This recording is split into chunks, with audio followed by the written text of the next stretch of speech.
They're all the same. They're all the same. Sane and tame, controlled. Zombies.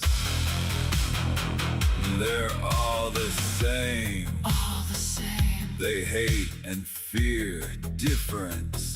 They envy and copy. They can't be their own beings. They're all the same. Zombie clones. Slaves. Slaves. All the same. They're all the same. Sane. Same. Slaves. Zombie slaves. Zombie slaves. All the same. Controlled. They're of this world.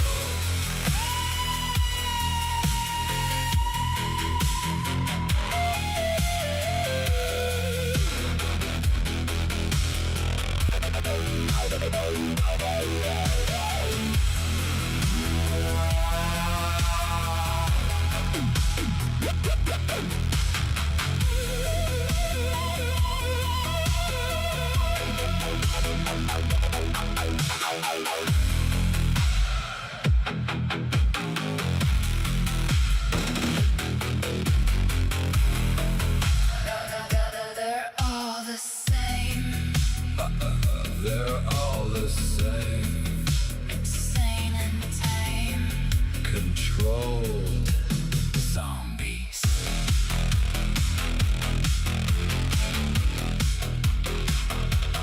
Zombie slaves.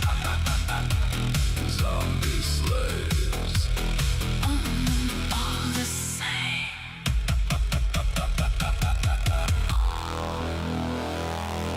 All the same.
as you.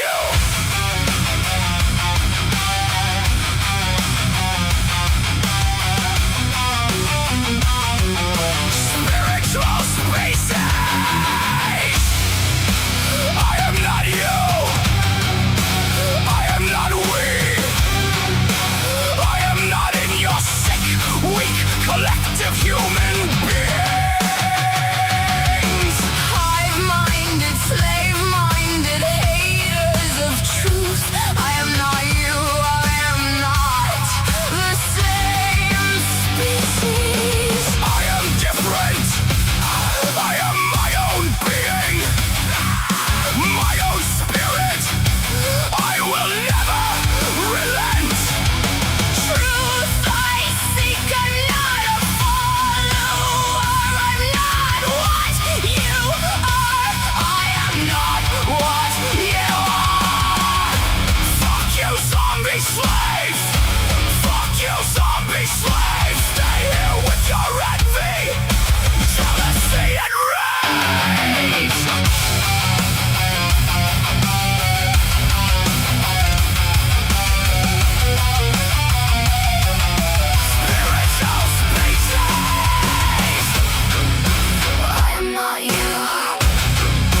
best part is yet to come.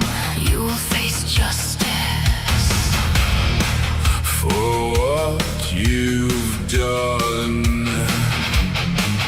you can scream and shout and yell. You will be sealed here in this everlasting hell. Justice will be done. Justice will be served. You will get what you deserve. Roast in the fire, dirty demon liars.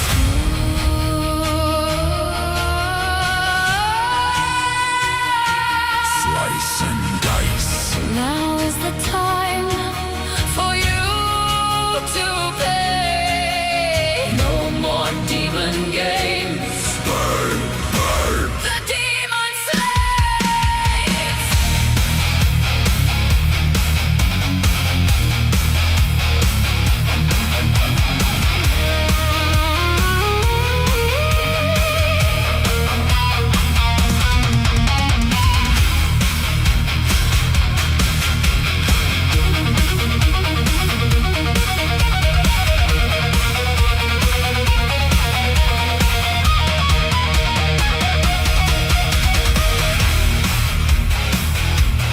Kingdom come. Kingdom come. Thy will be done. You are done. Roast them. Burn, burn. In this hell, it's what you earned. Spiritual consequences. Dance in the fire. Filthy cockroach liar. Burn. The best is yet to come. Demons. You are done.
In this video, I want to share with you a piece of gear I never carry for self-defense, and I'll tell you why. Stick around. 411 Outdoors is supported in part by Fisher Blades. This piece of gear that I'm going to talk about is actually something I like. I think it's an effective tool, but I won't carry it for a number of reasons for which I'm going to tell you. And that item is brass knuckles, steel knuckles. Now, I will carry plastic knuckles, such as what I've shown you from No Metal Knucks, but I won't carry brass or steel knuckles, and I'm going to tell you why. Number one, there's too many other options to choose from that have a lot less baggage tied to them. For one, I carry a firearm because that's my Second Amendment right as an American. Number two, I carry a blade, but there are many different things you can use a blade for. There are a lot of other relevant reasons to have a knife on you. And I carry pepper spray, but pepper spray is designed to be a less than lethal option, not as much legislation tied to it. Years ago, I got sent these by Brass Knuckle Company UK, And I will tell you, they're really awesome and they would be really effective. That focus pressure point right there and that very sharp Kubotan edge on the bottom, this would be a mean weapon. And maybe in a third world apocalyptic environment, I would carry them, but I'm just not going to walk around with these in my pocket in my day-to-day life. In simple terms, there's just too many other things that I can carry that won't get me in trouble as fast as Knuckles will. If you were to ask me what would I carry in place of brass or steel knuckles, well, I did a video a few weeks ago on something called a selfie stick. It's a very weighted Kubotan. It's got a hard point on both ends. It's called the Destructor. I'll put a link in the comments for that. I've already reviewed this, but again, it's just a weighted Kubotan. It increases the power of your punch and it's got strikeability on both sides. It's a great tool. And although it can wreck, it's just going to be viewed differently than brass knuckles will. The second reason I don't carry brass or steel knuckles for self-defense every day is just because of the reputation that they have. Granted, there was a time when President Lincoln's guards carried brass knuckles, but we're living in a different time. Brass and steel knuckles are just often associated with criminal activity. If you have to go to court for defending yourself, you cannot show any foul intention. Even if you don't abide by the state laws, it is wise to at least be very familiar with them. Doesn't common sense tell us that it's better to go to court having defended ourselves with something that the state was behind? And like I said in point number 1, unless you just live in some of these ridiculous states where everything is illegal, there's a lot of other things you can choose from to protect yourself with. You'd be surprised how effective these plastic ergonomic knuckles are from No Metal Knucks. Man, you don't want to get struck with these. I will drop a link in the description for those as well, because the plastic knuckles are not as highly regulated. They've got these 3 options here.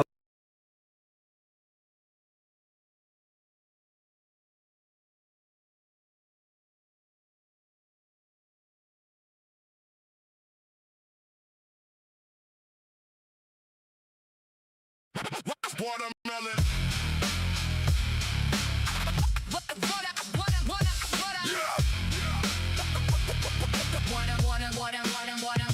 Watermelon felons.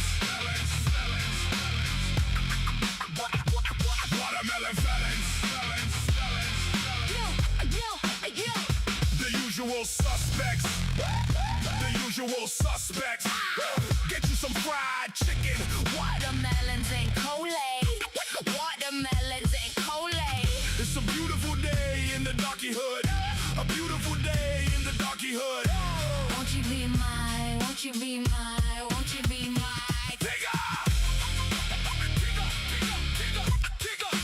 Bring me more Black Jesus. Black Jesus. He a watermelon felon. Watermelon felon. Purple and gold. Purple and gold. No futures we hold. Gang, gang. Watermelon felons. Watermelon felons. Yeah. Yeah.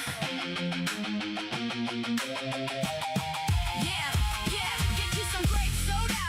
Load up some cookout mac and cheese. Hot sauce and black-eyed peas. Spit lyrics better than Yoda. Baby, you need some bent over my knee. Watermelon felons. Watermelon felons. Bang, bang. The usual suspects. The usual suspects. Black Jesus rules. Black Jesus. Purple and gold. He be doing voodoo in the hoodoo. Shut up your ass for watermelon felons. Watermelon felons. Watermelon felons. Watermelon Felons. Watermelon. Felons. Felons. Felons. Watermelon felons. Felons. Felons. Felons. Yeah. Yeah. Yeah. Yeah. Yeah.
Feeling a little under the weather today, but something that's kind of annoying the shit out of me is I keep getting phone calls from the local government, the state government, asking, who are you gonna vote for?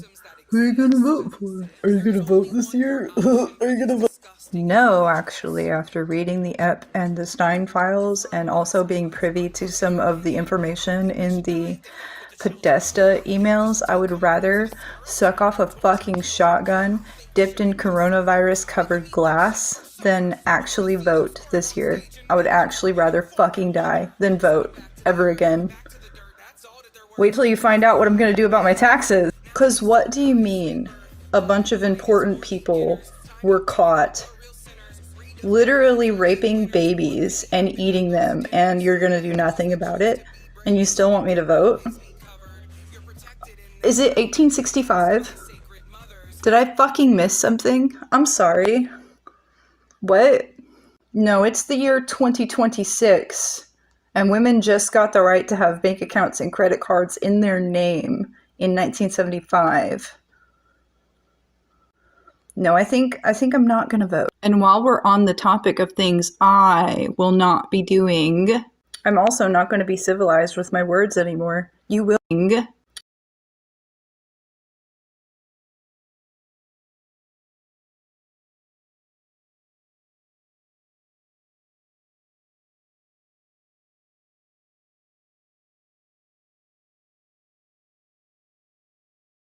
be doing. I'm also not going to be civilized with my words anymore. You will grow to fear me if you meet me in real life.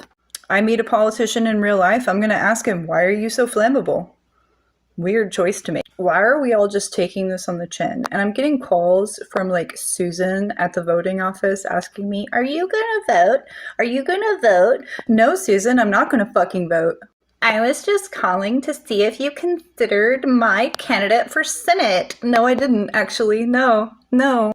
I did check how tall he was, just in case. You know, you don't want the rope to be too short. Are you gonna vote? No. Are you gonna pay your taxes? No. Because, you know what? Give me liberty or give me fucking death. But no, I'm not gonna waste my fucking time voting. I'm growing food.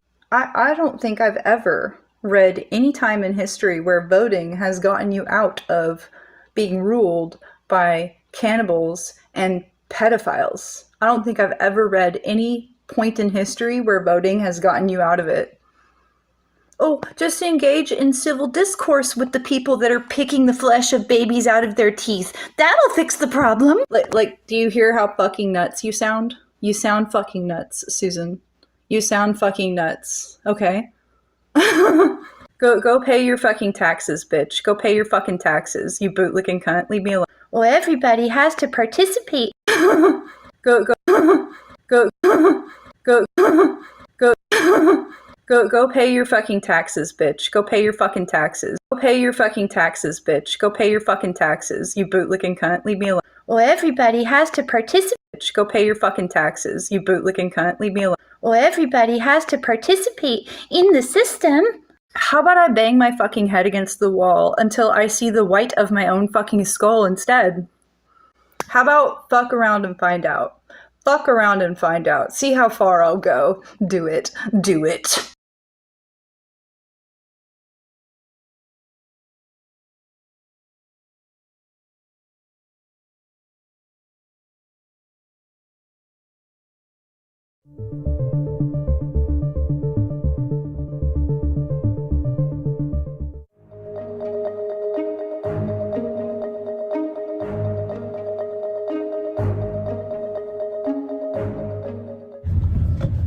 Is Blackmore? Yeah. Right now? Yeah, go, fam. Keep the door open.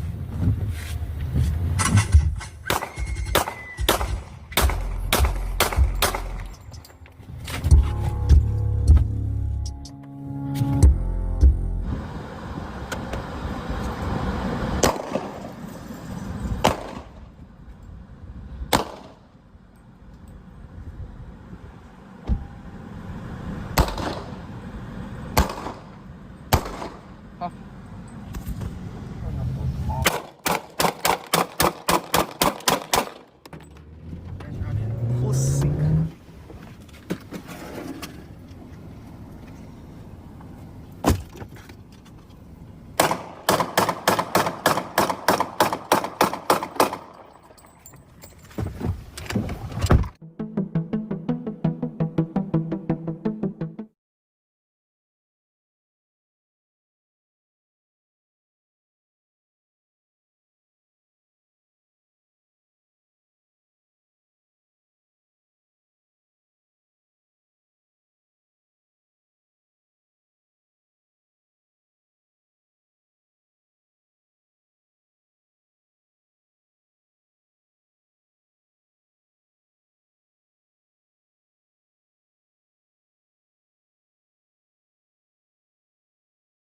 let's say you've got finals coming up. You've been busting your ass off, working really, really hard for all 8 subjects, suppose. You do your exam, you don't know what to feel. Mixed signals, mixed feelings. Mixed feelings. You don't know what to expect. You get your test results back. You did great, except one subject where you were really looking forward to. For example, physics. You do ass in physics. You could either forget about it and move on. That's option number A. Or option number B, you could be happy that you aced the rest of your subjects, feel pride in yourself, feel relieved that your exams are over, and move on. And be happy and be positive and be like, in the future I'm going to focus on physics more because I know I'm good at rest of my subjects. I'm just a bit weak on this and I can work on it and I can improve. Most people choose option number A, feel miserable about it, and it's inevitable. These feelings are inevitable because you worked so hard and you don't get the result that you expect. But let me tell you something, sometimes in life, you need to go through obstacles like this in order to improve. If you actually want genuine improvement, you need to go through shit. And this is a reality that people just cannot accept, including myself, including a lot of people, just can't accept that you need to go through failures. You need to go through, I don't know, you need to be miserable at some point of your life. You can't just be hip hip hooray and happy about it. You need to be miserable for a bit to actually get up and do something about it. This is what my thinking used to be, but now I'm realizing you can just be happy. You can just be positive because life is a constant cycle that is forever gonna get repeated until you're in the grave yourself. The cycle of losing your spark and gaining your spark again. The realization kind of hit me a couple days ago. Not even a couple days ago. I've always had this feeling, this belief in my head that I can choose to be happy even if I have a million reasons not to be happy. I could have a shitty day instead of making my mental health shit for the day and be all sad and stay in my room all day. You can be happy. You can be happy the same way you can be sad. You can change that and be happy. You're not going to gain anything by being sad, but like I said, it's inevitable. So you need to somehow learn how to be happy. First, you must realize that nothing is promised to us in this world but death. The future that you're worrying about, you probably might not even exist in it. The time that you waste thinking about 5 alternative responses, when you're only going to end up sending 1, and that chapter's closed. That chapter's over. It's never going to come back. The memories that you made years back, never gonna come back. You failed your exam. That day is never gonna come back. That exact day is not gonna repeat. And I need you to realize that most people assume once they fail that that's just their reality. They assume that it's permanent, but nothing is permanent. Life is so short. And coming from a 17-year-old, I don't even know how I'm 17. Time went by so quick. You can change how I'm 17. And coming from a 17-year-old, life is so short. They assume that it's permanent, but nothing is permanent. Life is so short. And coming from a 17-year-old, I don't even know how I'm 17. Time went by so quick. You can change. You don't know what you're capable of. Do you think I ever believed in myself to be sitting, talking to an audience, having an audience comment, probably look forward to my next videos? I never thought I had it in me. If you look at my old videos, you'd be like, what the hell is wrong with this girl? Because I was you could just see it in my face that I had no confidence, no self-belief, and look at me. The same goes with every single celebrity that you see, every single billionaire that you see, millionaire, not billionaire. These people, everybody is just an ordinary person. You need to go through risks in life. You need to stay happy throughout your life. That's the only way you get through it. And I learned this the hard way because a couple days of not posting, I didn't really do shit. And I already spoke about my video. I don't want to run it back, but I would do nothing all day and I would feel miserable about my life. And I'm like, if I'm miserable, maybe I should do something to improve. Maybe, perhaps. Maybe I should, I don't know, work out. Maybe I should shower. I mean, I do shower, but you get the point. You need to realize that human beings are temporary. Your best friend that's been ignoring you, temporary, thinking about themselves. Nobody cares about you that much. Nobody does. But if somebody does care about you that much, take care of them. Reciprocate their energy. But you need to learn to be detached from everything. Because he does care about you that much, take those. Nobody cares about you that much. Temporary, thinking about themselves. Nobody, your best friend that's been ignoring you, temporary, thinking about themselves. Nobody cares about you that much. Nobody does. But if somebody does care about you that much, take care of them. Reciprocate their energy. But you need to learn to be detached from everything. Because, let me tell you something. You don't hate the fact that you failed because you failed. You hate the way it made you feel about yourself. That's why you hate it. This is why people get into arguments with somebody. They don't realize what they said. They only remember what they made them feel at the moment, which makes them resent to them. Everybody is absorbed in their emotions, and it's hard. It's the harsh reality, and you must accept it and move on with your life. I am literally not going through the best time of my life right now, but I promise you, I'm happy every day. I'm happy. I'm like, oh, something happened? Who gives a shit? We're moving on. Moving on with your life. This is the only way you'll genuinely live without falling into the same loophole, the same well of junk and bullshit and your thoughts. All of that. The only way to get rid of it. Yeah, so just know that the only viable alternative right now is to be positive. To be positive even if life gives you a million reasons not to. That's it. Oh my god, I literally look like a freaking chipmunk with these glasses. Anyway.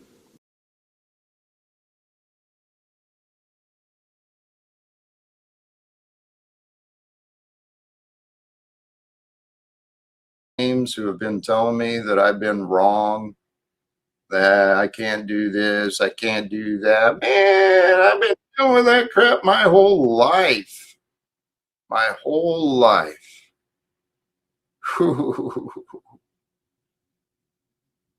Oh, praise God.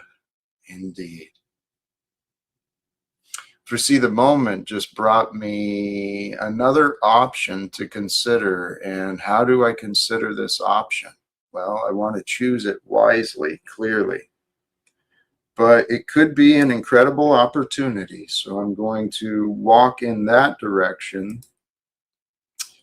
that we can really do something positive, discussing how righteousness prevails. Welcome, Stephen. Yes. Hello, Brother Jack. And hello to the chatters, especially Andy. I do respect Andy a lot for his honesty, the same as Jack. That's sincere. I've had conversations with Andy. He's a respectable young man. Agree. Even though he disagrees with Jack about God, he's seeking to understand. He doesn't have the same faith or vision as Jack, but he's seeking. That is respectable. We're not all at the same level or at the same path in this realm. Would you agree, Jack? And yet in many ways we are. Because there is only the one, and we are that. So where someone is at or not, It is, but the reality is, Andy is a good dude. The topic of how righteousness prevails. See, when people make assumptions and they go with beliefs without really testing them for themselves, well, that's how we end up with a lot of confusion, right? Because it really is important. I said this in the description in my post today. Everyone's honesty may be far more important than realized. And that's, like I said, one of the reasons I truly respect Andy. Yeah, I could see that. I respect Andy as well. I was echoing your sentiments. I do respect Andy. He's been honest with me when he's had issues with me, but he's also said he forgives me and loves me. Said he'll always love me. So he's very respectable as a young man. He's a lot younger than I am, but he's on his path. Ooh, speaking of the path, I was reminded today of a couple beautiful pieces of wisdom. The old quote that we're all walking each other home. We really are. And I came to this conclusion recently. I'm convinced that whether we realize it or not, one way or another, every one of us is pointing each other to God. For God is love. God is the truth. Those are the only real things. Everything else is just imagined or pretend. So if we can recognize that we are just each travelers through time, we're walking each other home on different paths. Yeah, I kind of see what you're saying. I can kind of see it as at least as a possibility. I'm not sure that I see it as clearly as you do, Jack, but I kind of see it. I'm just being honest. God is love. And I think maybe God sends some of us here to help test others, lead others, challenge others. We're instruments of God in a way. We're all kind of branches of the tree. If God's the tree, we're kind of like the branches and the leaves. And there's billions of us here.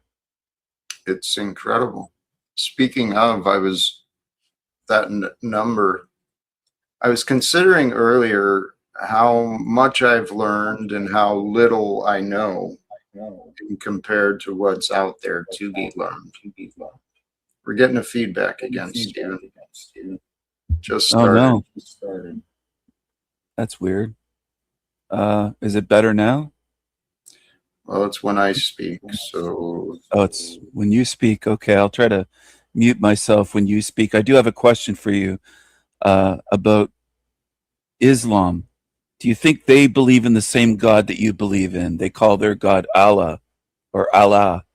I've seen a lot of people posting recently about it, converting, talking about it. Is it the same God, Jack, or do you think it's a different God? My understanding is they're pointing at the one God,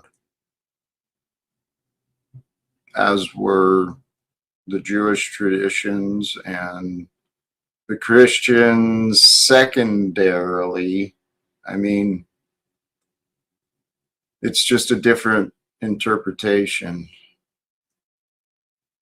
It's all that is. I mean, there's been spiritual interpretations of consciousness and life and the giver of that.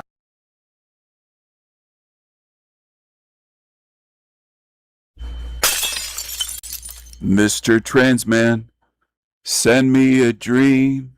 Show me a gender that I've never seen. The live is starting up. Hopefully I can be heard. I'm going to wait a little bit, but I just wanted to show my face. I feel like,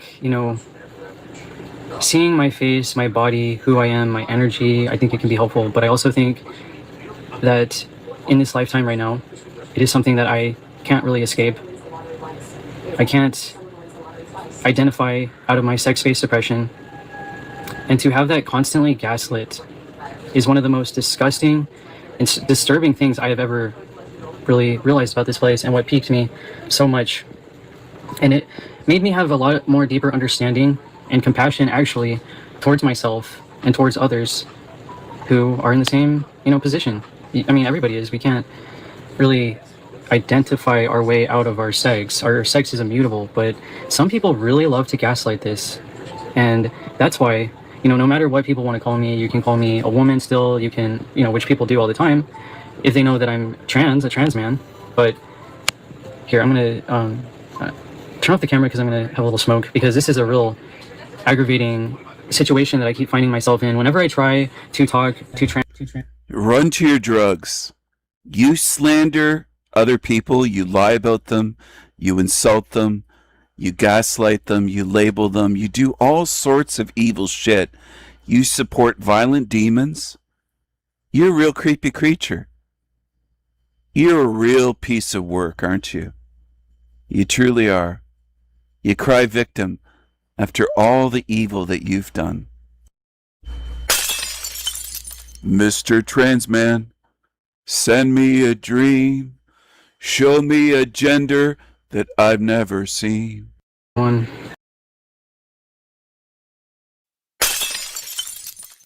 Hey girls, it's Happy Monday. God, guys, I am so tired of racist white people. So tired of it. Because if people marching around with Confederate flags doesn't bother you, then congratulations, you're exactly who I'm talking about. Because apparently this past weekend, on what was supposed to be America's 250th birthday, the little white supremacist group Patriot Front decided they were going to put on their khaki collection 2026 and go try to intimidate people. But sorry, not sorry. You are not brave if you cover your face in public while performing Timu fascism. I literally don't even understand how these people think that that's intimidating. It's pathetic. Like, when I saw it, my first reaction was just repulsion. And then I was like, what a bunch of clowns. I would be so embarrassed if I actually knew any of these people in real life. Oh, and also the fact that y'all out there flying the Confederate flag, the symbol of, oh yeah, we already got our asses kicked once, but y'all are supposed to be the future. It doesn't just stop at these silly little displays of your white nationalism. It's all this crap with people like Chud the Builder saying things like chimping out and monkeys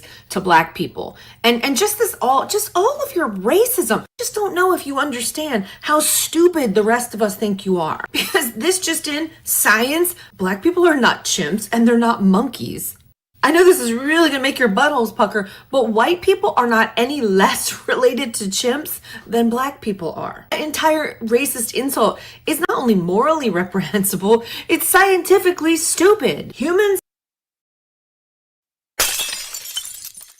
Hey girls, it's Happy Monday. God, guys, I am so tired of racist white people. So tired of it. Because if people marching around with Confederate flags doesn't bother you, then congratulations, you're exactly who I'm talking about. Because apparently this past weekend, on what was supposed to be America's 250th birthday, the little white supremacist group Patriot Front decided they were going to put on their khaki collection 2026 and go try to intimidate people. But sorry, not sorry. You are not brave if you cover your face in public.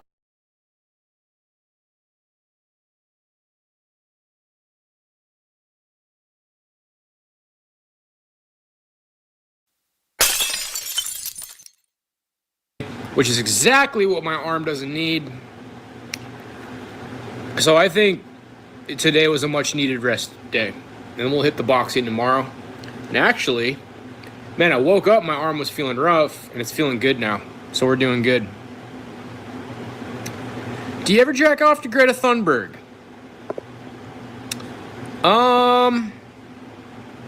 There was some AI pictures going around of her that were not real.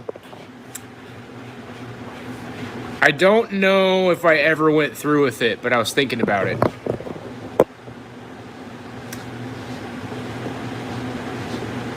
Favorite series and actor of all time? I really like Breaking Bad.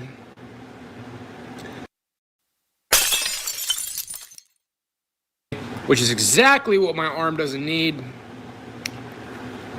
So I think today was a much needed rest day.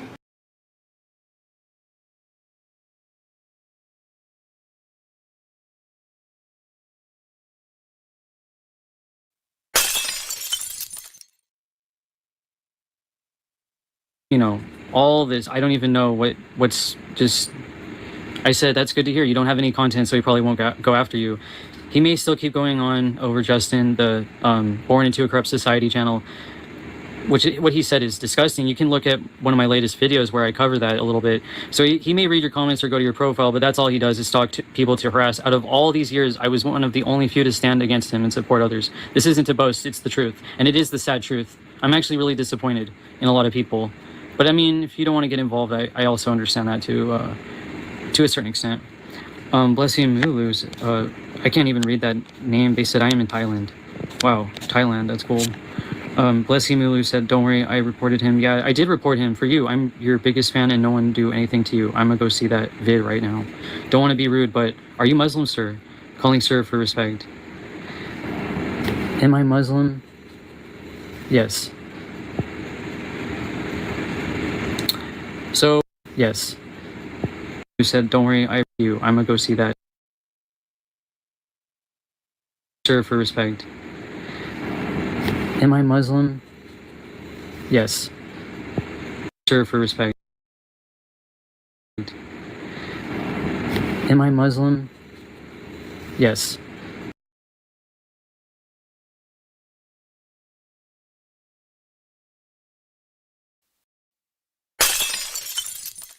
Hey guys, what's going on? Another one of these traditional videos of me just recording myself, not streaming.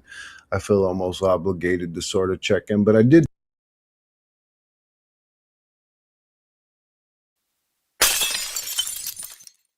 I don't know what's so confusing. I think my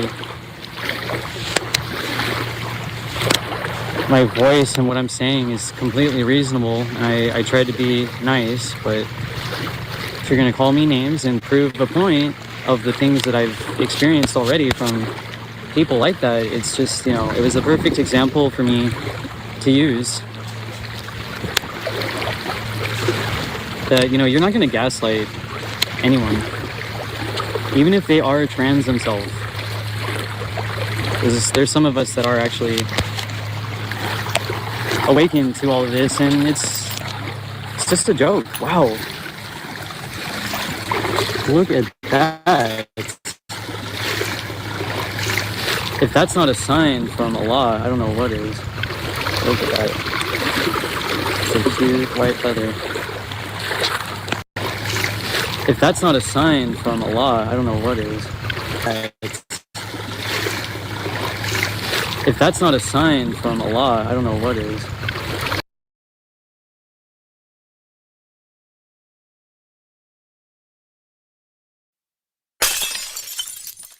Hey guys, what's going on? Another one of these traditional videos of me just recording myself, not streaming.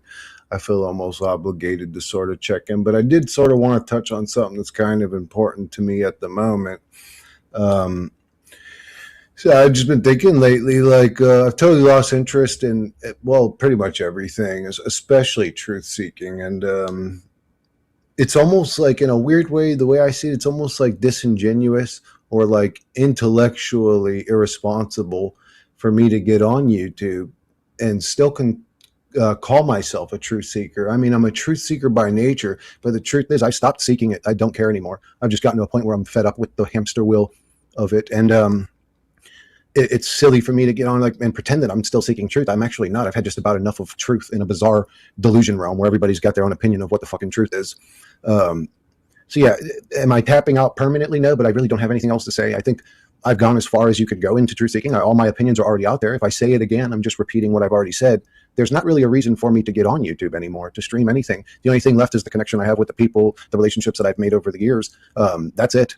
And other than that, again, I don't know what else to say. Life is a fucking shithole, whether you think it's a simulation or a hell realm or whatever. It's just an experience I'm not interested in having. It's a bizarre, I struggle in reality every day. I get up out of bed and I wonder, what the fuck am I still doing here? Why haven't I eaten the end of my shotgun yet?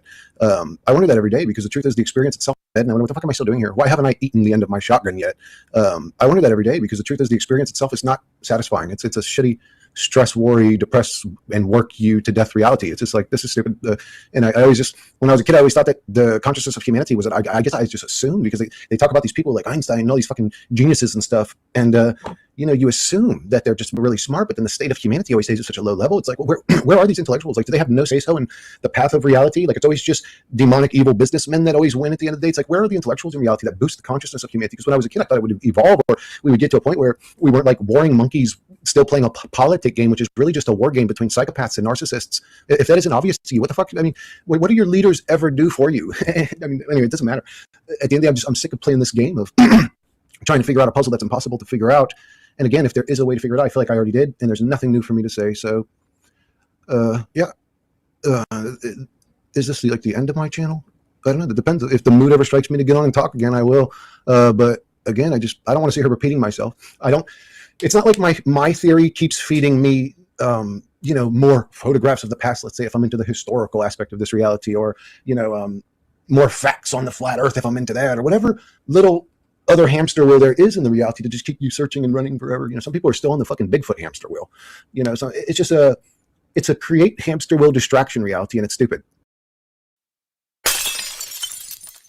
Hey guys, what's going on?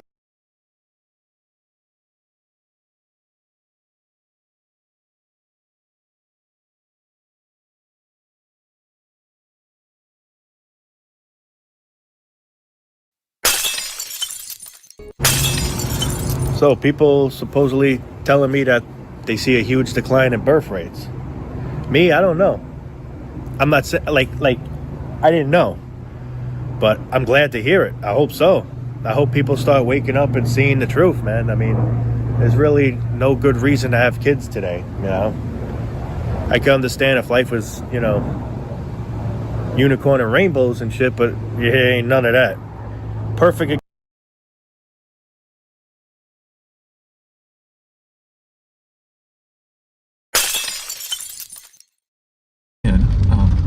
But hypothetically, if this is a game where, I mean, saying it's a game makes it sound makes it sound too simple. It's more complex than a game. That's the only word I can think of. Game, test, hell. I mean, okay, and that's another thing. Okay. Or this is some kind of underworld where hell, which all that can mean is where evil is allowed to thrive in every way imaginable. I mean, think about it.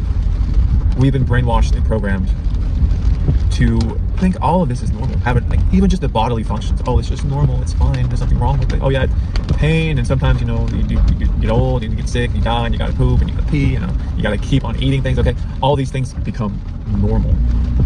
But if you were a being, he copied all of this from me, directly from me. You didn't have to experience any of this. I mean, you would definitely see this as hell. Definitely. And the more you detach from all of this and the programming and the mind fucks that we've been fucked royally day in, day out for all of our lives. Okay? And it never ends, it never stops. But this is a place where evil is allowed to exist, okay?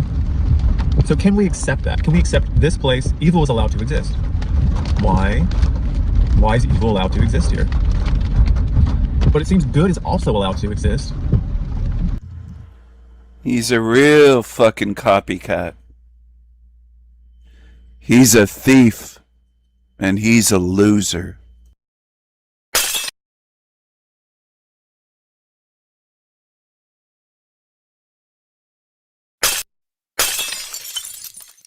Hey girls, it's happy Monday. God, guys, I am so tired. Gonna have kids, and then, you know, the cycle just keeps going and going and going and going. It just baffles me. Gonna have kids, and then, you know, the cycle just keeps going and going and going and going. It just baffles me. Gonna have kids, and then, you know, the cycle just keeps going and going and going and going. It just baffles me.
Illuminate.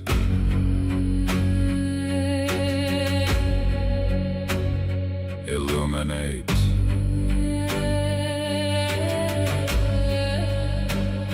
Illuminate the grand staircase. Illuminate the sky, the mind, the inner eye. Illuminate the spirit. Illuminate the climb higher than heaven. Illuminate. I am forever.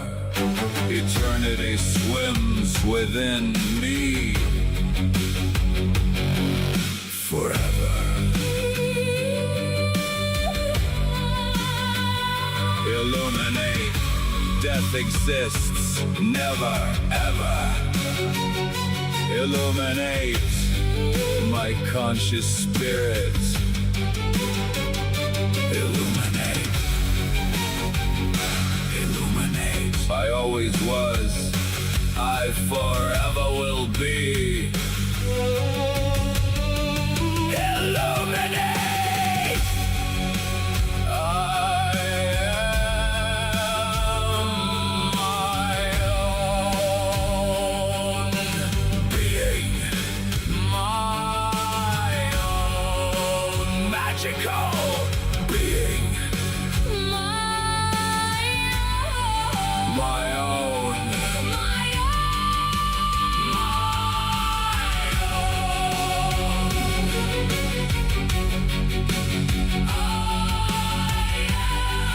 my own magical being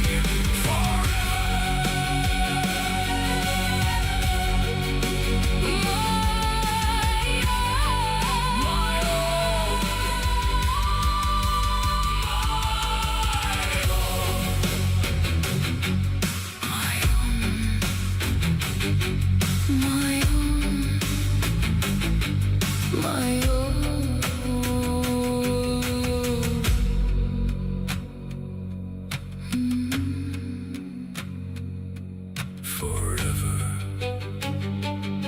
My own, my own.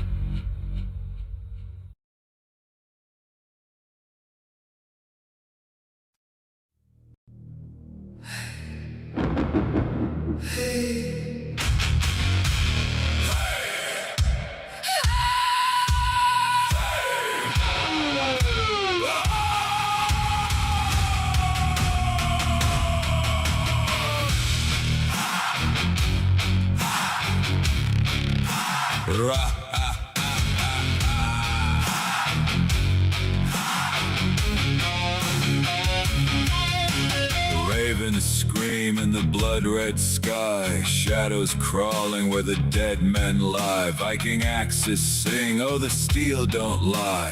Thunder cracks, his name's the cry. The king is here, The king is here, wild eyes blazing. nothing to fear. The king is here. The storm draws near, bow or bleed, the choice is clear.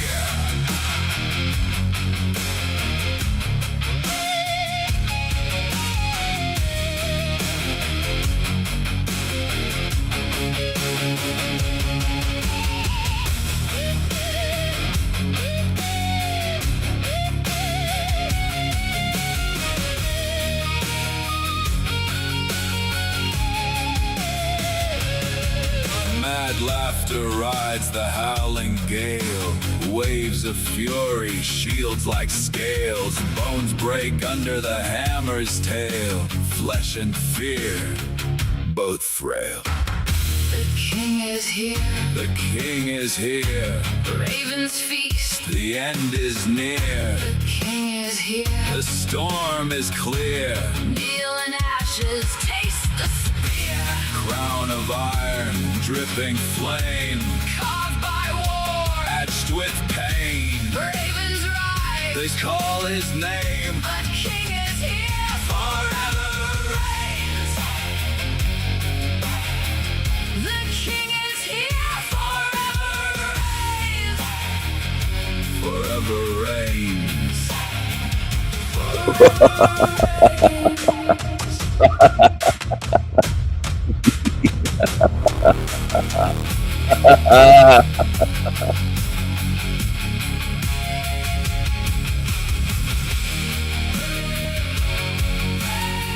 Steel flashes under blood-red skies. The Raven King laughs as the world cries. Storms in his footsteps, thunder in his veins. Enemies tremble at his name. The king is here. The shadows bend. Axes singing till the bitter end. Madness in his crown. Fury in his eyes. No one escapes when the Raven King rides. When the Raven King rides.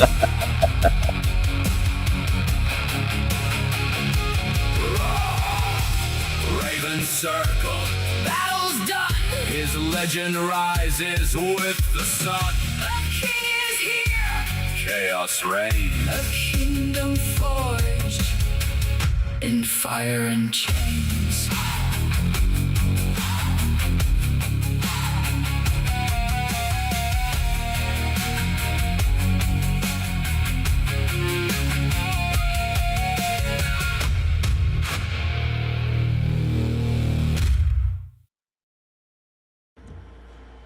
Hello everyone. Happy Wednesday, happy Woden's Day, happy Odin's Day. Woden's Day is Wednesday. Wednesday is Woden's Day, Odin's Day. It's good to have you here. I want everyone to be Viking strong.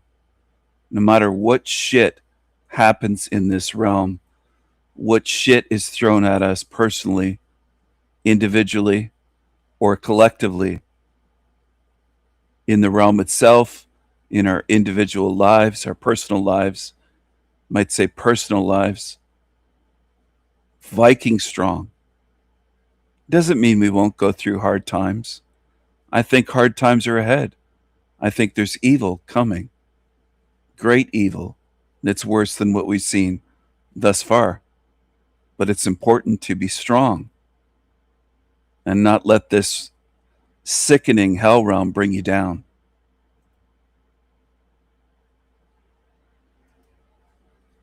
Spiritually bring you down. We all have our moods and ups and downs. I'm aware of all of that. I'm not telling you that you can be happy all the time. I'm not telling you that you can feel positive all the time. There's horrible things we go through in this realm, including the loss of loved ones. How the fuck are you going to be happy when you go through that? If you care about them. My message is not to be telling you to be positive 24/7 or happy 24/7 like the girl earlier that I showed in this live stream. That was her message. Her great wisdom from a 17-year-old girl that makes a lot of videos and gives life advice to people when she's a whole 17 years old. I think she should stick to writing in a diary like girls used to do, because I don't think she has a lot of wisdom. She doesn't have a lot of life experience. I don't think she knows what this realm is. So how the fuck are you going to give good life advice when you don't know where you are? Okay? It's important to know where you are. Hashtag Viking strong. And this has meaning to it. It means never let them get you to hang your head. Never let them break you, even if you go through hard things, sad things, terrible things, painful things, dark things, sad things, depressing things. There's a lot that we go through in this place.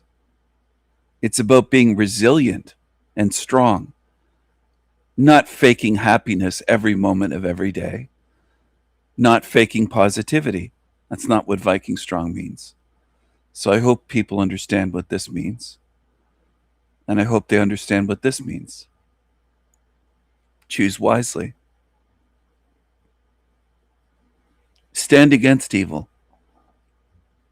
Don't follow evil. Don't support evil. Don't defend Team Evil. Stand against them. Don't fall for their lies, their tricks.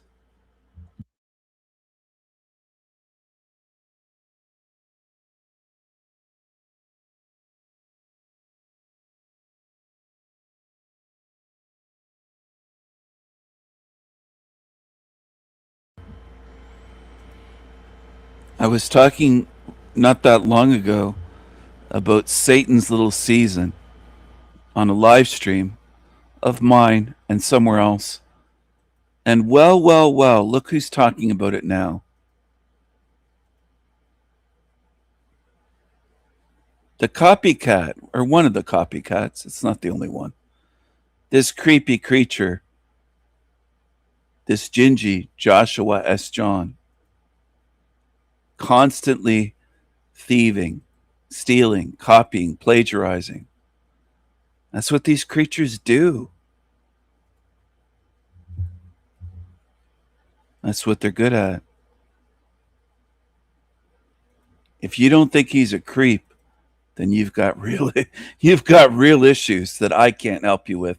If you can't see that Joshua S. John is a creep by now, you've got issues that are bigger than I can help you with. I'll tell you that. And I know that for sure. Because it shouldn't take that long. Almost all of you here tuned in that joined the chat have been here minimum 6 months, if not a year or 2 years at this point. It shouldn't take that long. There's something wrong with you if you can't see what this is. There's something wrong with you spiritually and perhaps mentally and morally, but definitely spiritually. Definitely spiritually. And maybe you need to get your eyes checked as well and study a little bit more human eyes and realize that his eyes are not fucking normal. And I pointed it out. He has snake eyes. It's on the screen. They're vertical. They're not round. The pupils. He has a sneaky energy, sneaky look to him, an evil look. He's creepy. Not just because he's a redhead. Most redheads are creepy. There might be a few women that aren't, maybe. But most of them are weird. I've been around tons in my life to observe. Tons and tons and tons. I had loads of redheaded cousins. From first cousins to second cousins to third cousins to fourth cousins. Tons of them.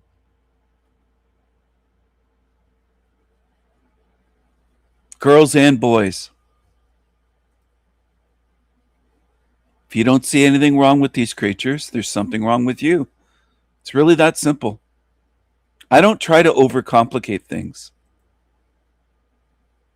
If I saw something on fire, I wouldn't call it something other than fire. I'd say fire. And if I see a creepy creature like this, where everything about it is creepy, and it's fake, and it's a bad actor, and it's accusatory, and it's a thief, a plagiarist, and all the things I've shown, I call it what it is. It's a creepy fucking creature. It's a cockroach. I don't pretend that it's something else. And I think that's where a lot of you humans are stuck. You like to pretend. You don't want to face things as they are. Some of you are so messed up in this realm that if you were on fire, you would say that you're not on fire. You'd say that it's water. You just can't tell the truth. You can't do it. You can't as I've said, they look demonic because they are demonic. And a lot of people want to overcomplicate shit. They want to say, well, maybe they're not demonic. Maybe he's just creepy. Maybe he's just weird. Maybe this, maybe that, maybe. And you're going to maybe yourself right into your fucking grave.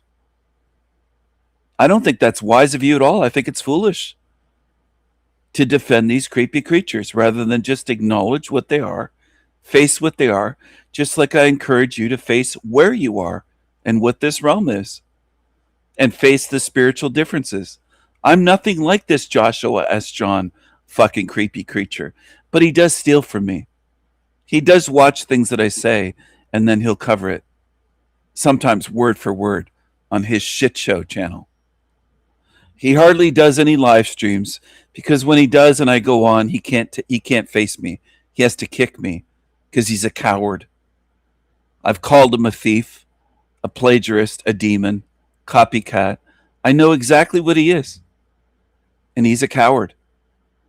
And following cowards will get you recycled here endlessly, if not sealed in forever. But definitely recycle you. And that's the path that many humans choose to take. You choose to follow lying, demonic fucking cowards. If you stand with demons, you deserve everything that they get. Everything that's coming to demons, because you've been warned endlessly. I bet I've warned you thousands of times to choose wisely. Thousands.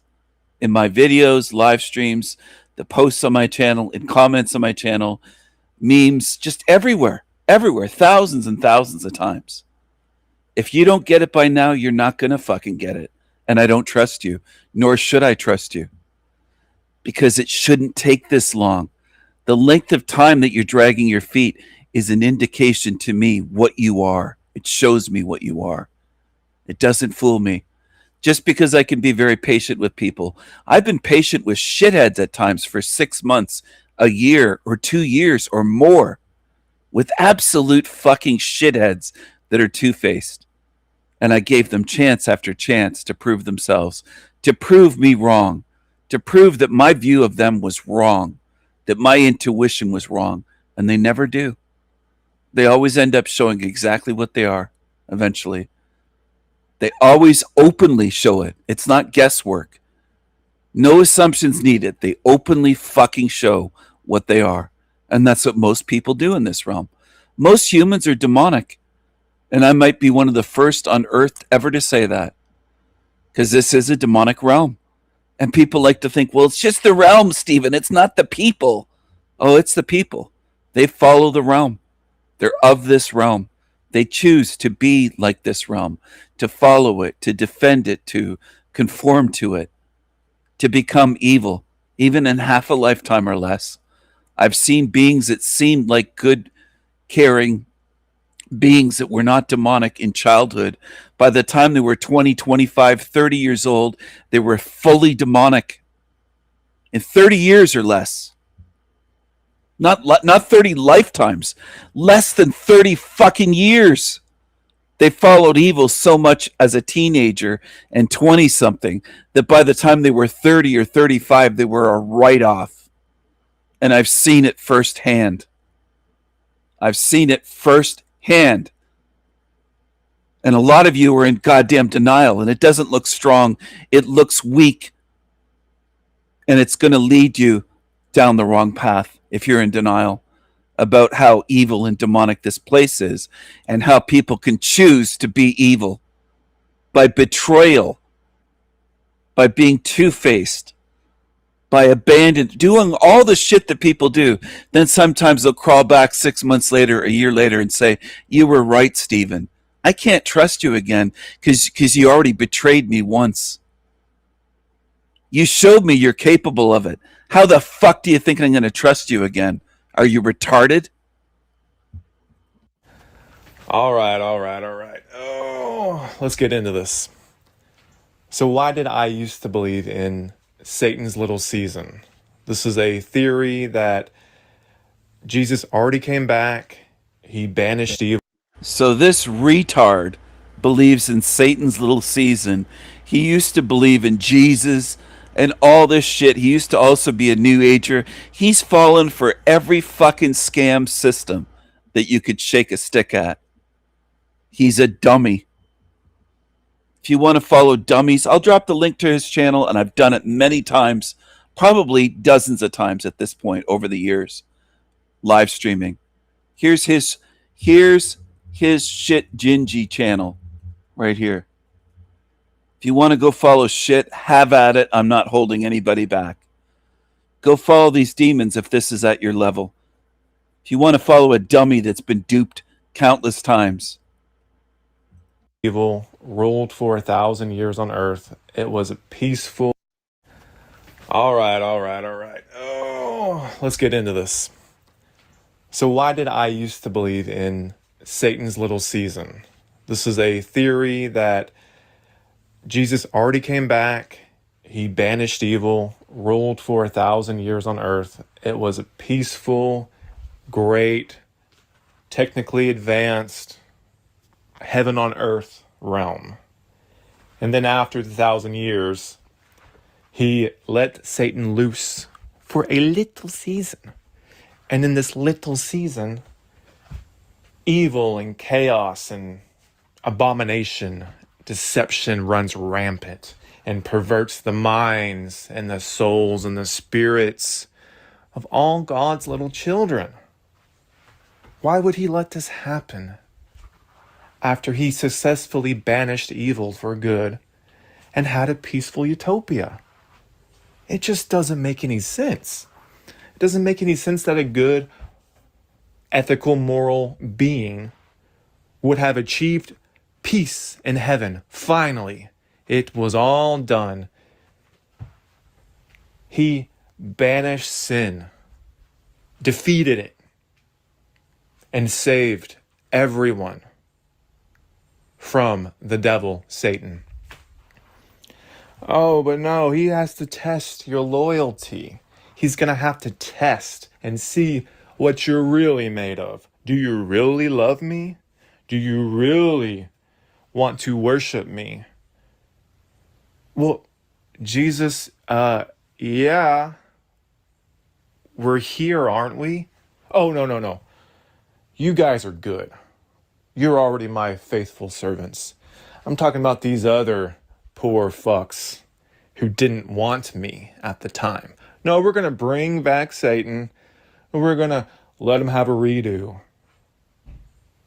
But Jesus, wouldn't it be better if you just spawned them in a heavenly, peaceful realm without any deception, trickery, abominations, evil intentions, mind fuckery, mind parasites, programming in an entropic world that is eating itself just to survive? Every breath is a deception.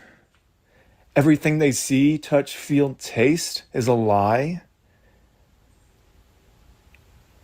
Wouldn't it be better if they were not enslaved and then you were to show them who you actually are?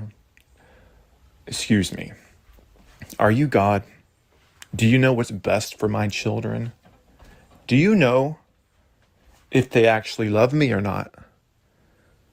Well, wouldn't you know? Don't you know everything? Don't you know every hair on their head? Don't you know how many pieces of hair they've lost over their lifetime from the stressful environment that you put them in? Well, of course I know, but I want them to think they had free will to decide to follow me or not. Anyways, okay, so little playtime there. Anyways, let's get back. So why would a moral, ethical being who successfully defeated and banished evil ever release that evil back onto innocence, onto the world again to be raped and plundered and killed and abused and enslaved? That would mean every instance of abuse would be the fault of Jesus, be the fault of God, because God re-released this evil that he worked so hard to banish back into the world. For what? To test your loyalty? Shouldn't he already know before you were born who and what you are?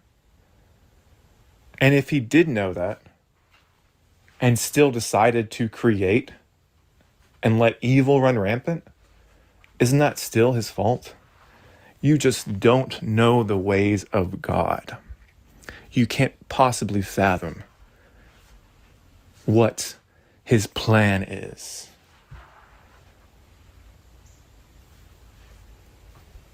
You're just making excuses. You're making excuses for why evil is allowed to exist. Why would God even originally put you in a world where it knew that the most evil, sadistic, vile predator, world supreme, why would he even put you there? And then test you to see if you're going to succumb to that evil or hear the faint voice in the distance. I'm your father. You have to follow me. How do I follow you? Just read the book. Read the book. While evil was actually part of your mind and your makeup and your body, and it's telling you full force to do all of the abominations of the flesh, to do all the abominations of life, to be deceived and perverted from the first breath you take. How is that a just test? How is that a fair analysis of someone's inner essence? Would you test someone who's been kidnapped, tortured, and abused since a baby? And you take them and you say, okay, I'm going to test you now to see if you're good or not. I'm going to test your heart to see whether you should burn for an eternity or be allowed into my heavenly kingdom. That's not a fair and accurate test of who that being is, since the moment they were brought into this place against their will, they've been programmed, abused, indoctrinated, and enslaved. Not only physically, but emotionally and spiritually. That is not a fair test. That sounds like a sadistic game. Purposefully put into your mind to think that's an acceptable way to judge the worthiness of your eternal future.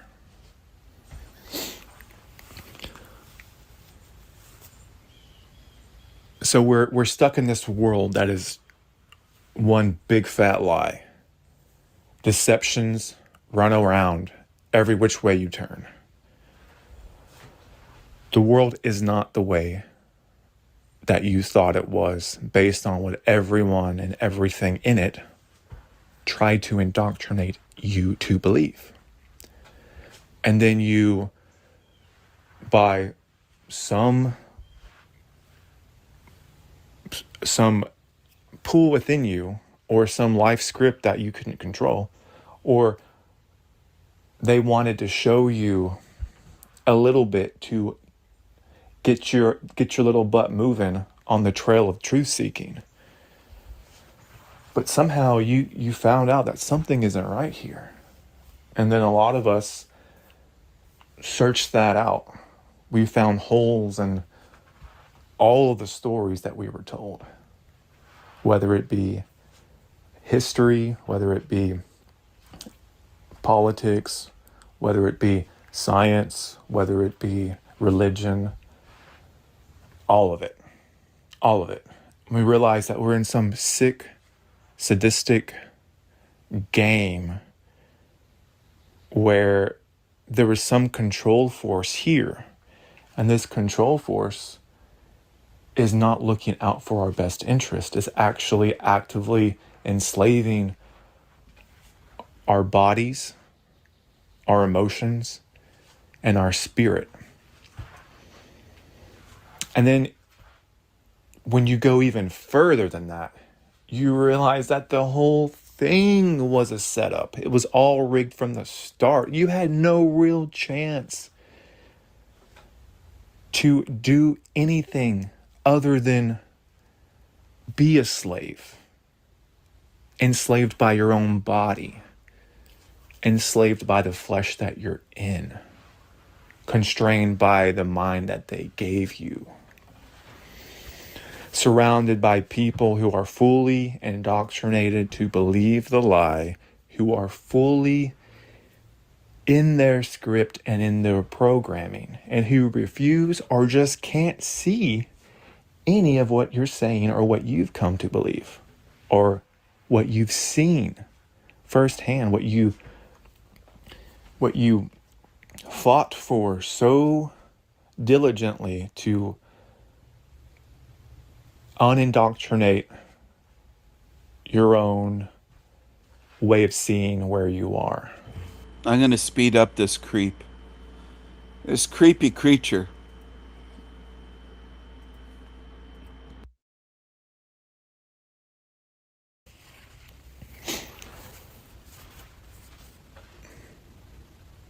And if you start looking hard enough and breaking out of that script, you realize that a lot of these things that you're seeing, they actually wanted you to see. They wanted you to see the fuck ups that they did so that you could become aware that something that's controlling this world is lying to you. Because look, they messed up right there. Look, all the news is fake.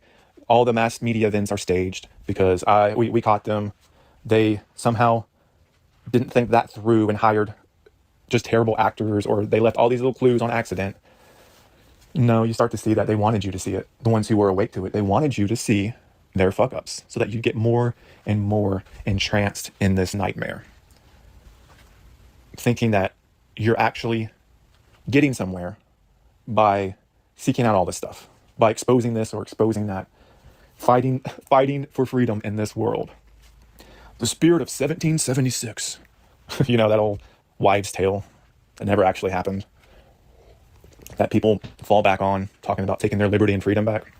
You lost it the moment you were stuffed into your meat suit, the moment you were forced out of the Matrix's womb, which is your mom. I'm not saying she's the Matrix, but I mean, that's the portal that your character now came out of. And I don't even think of myself as being born here. No, I woke up here. I woke up through the senses of the baby child that I am. When did I wake up? I can't tell you exactly when my full consciousness was in it. All I know is I was not born from this realm, and I will not remain in this realm. And the more I see this world as fake, the more I see this world as not right, how truly evil it is, I start to question, how could any of this be for my good? How can any so-called good mind, good intention, good imagination ever dream up this nightmare? Or how could any good, benevolent, loving, empathetic, kind, higher being ever allow this place to go on for so long?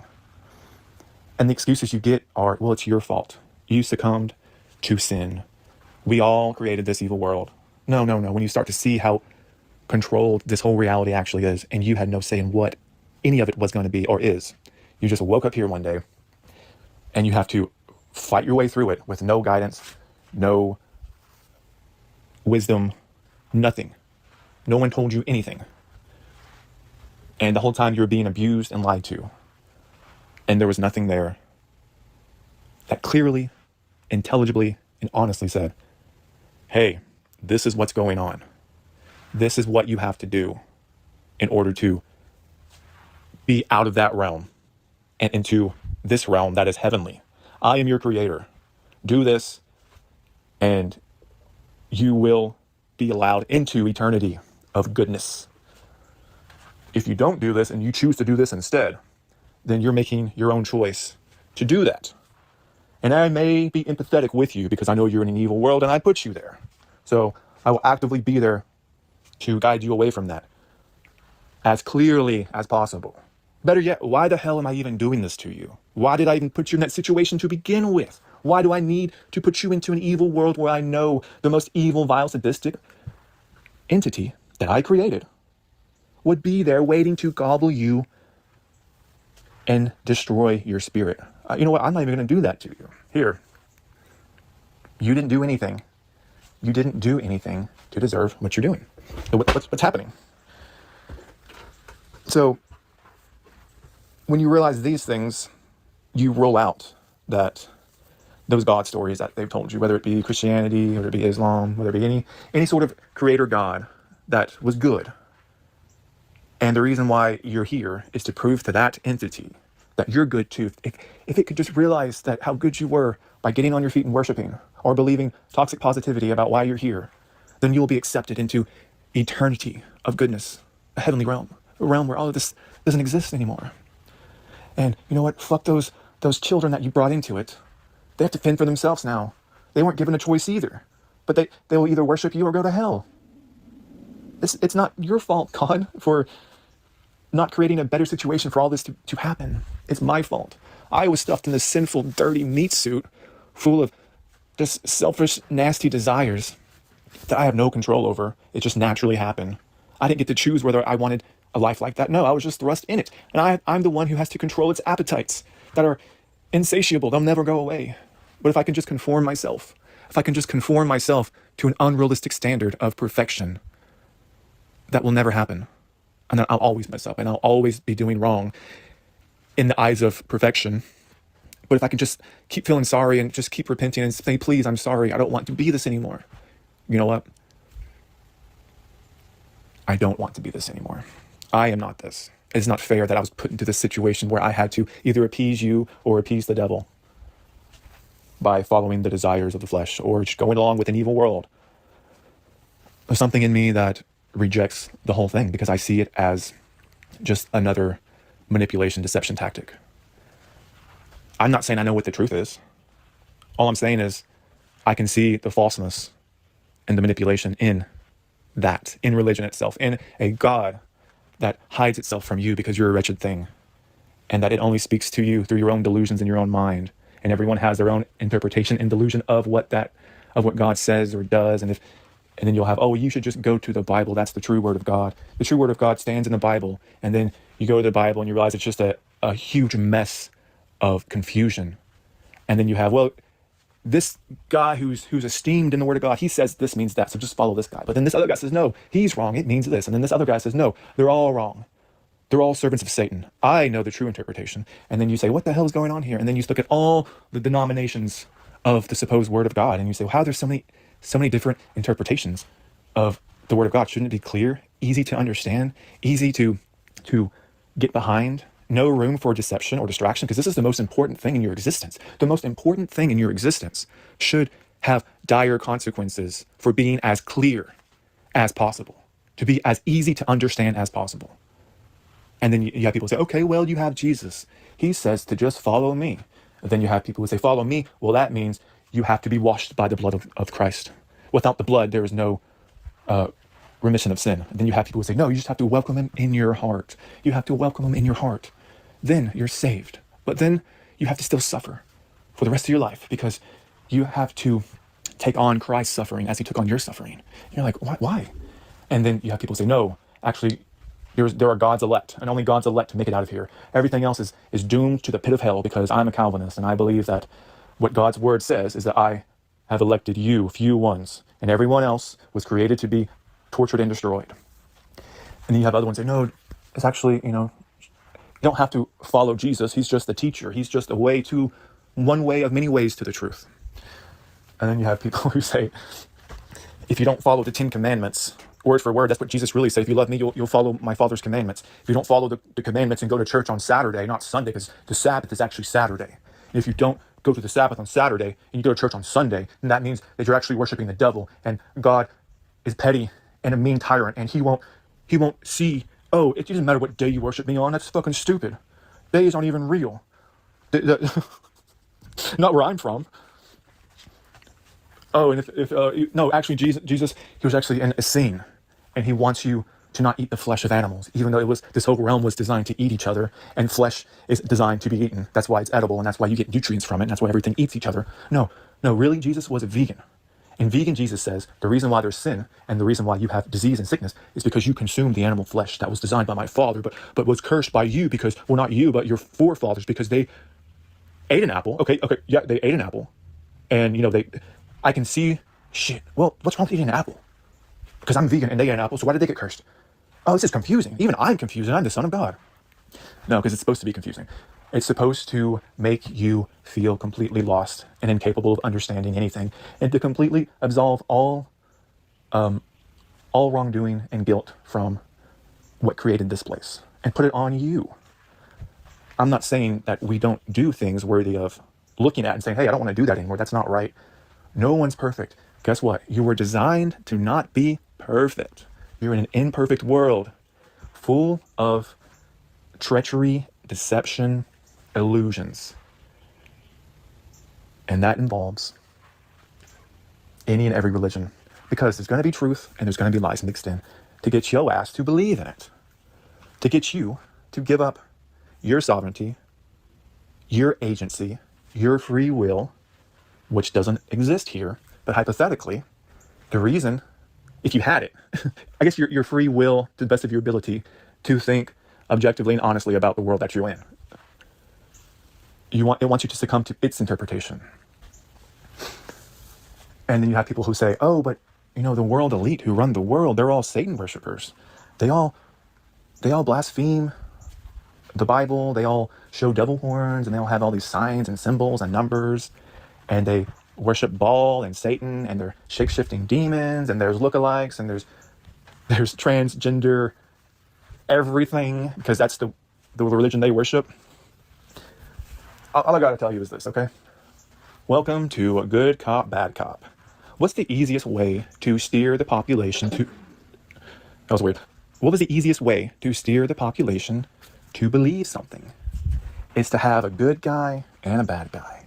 See, the bad guy is going to show their hand on purpose to you if it's a setup, because they want you to think that their false created good guy is actually who they're against, when in reality this whole world was created by that guy, that good guy. So when they show you on purpose all of these signs and symbols and all the things they do to instill into your mind that they're doing all of this to keep you away from the good guy over here, then you believe, oh, well, if these evil people are into this stuff and they're against that, they're against Jesus, they're against the Bible, they're against the Creator, then that means they're the good guys and I should go over here and believe them. And they had this great story of, oh, it used to be a perfect world, Jesus came back, the millennium reigned, it was perfect, everything was great. And then he released the devil yet again onto an innocent population that was not designed or created to actually defend itself against so-called evil, which is evil. And then we're going to test these little poor pathetic souls and see where they go, like little lab mice. It becomes so clear that they want you to believe in the illusion of this place. Now, by illusion, I don't mean like the pain that you feel is not real. It is real as anything else. All the hardships you go through, the suffering, the existential dread and crisis every single day of your life. That's real. It's a real feeling. But they're trying to get you in all tactics to hold on to some part of this world. That some part of this is good, or it's for a reason, or it was just turned astray. It was ruined by evil. That the good, so-called good being, not only created and defeated, but released again. And after they got released, they scorched the earth, reset everything, covered history, lied to you and the people before you and before that to believe in all the nonsense that we believe in now. This whole world is controlled by these evil people. And they are pretty evil. But you realize, like, it's so, this narrative is so much, it's pushed so hard in the truth community area. And, you know, I fell for it back in the day. Not until I became honest and sought out deeper understanding of where I am did I ever break free of that. Because you don't want to believe that there isn't anything good watching over this place. You want to hang on to oh, okay, there is good, but this is all a test now. Like, it's good. He's allowing this to happen. And then God's going to come back and wipe the world of evil, and we're going to return to goodness again. It just doesn't fly, man. It just... All right, sorry, I got interrupted there. Okay, let's try to get back in the flow. Okay.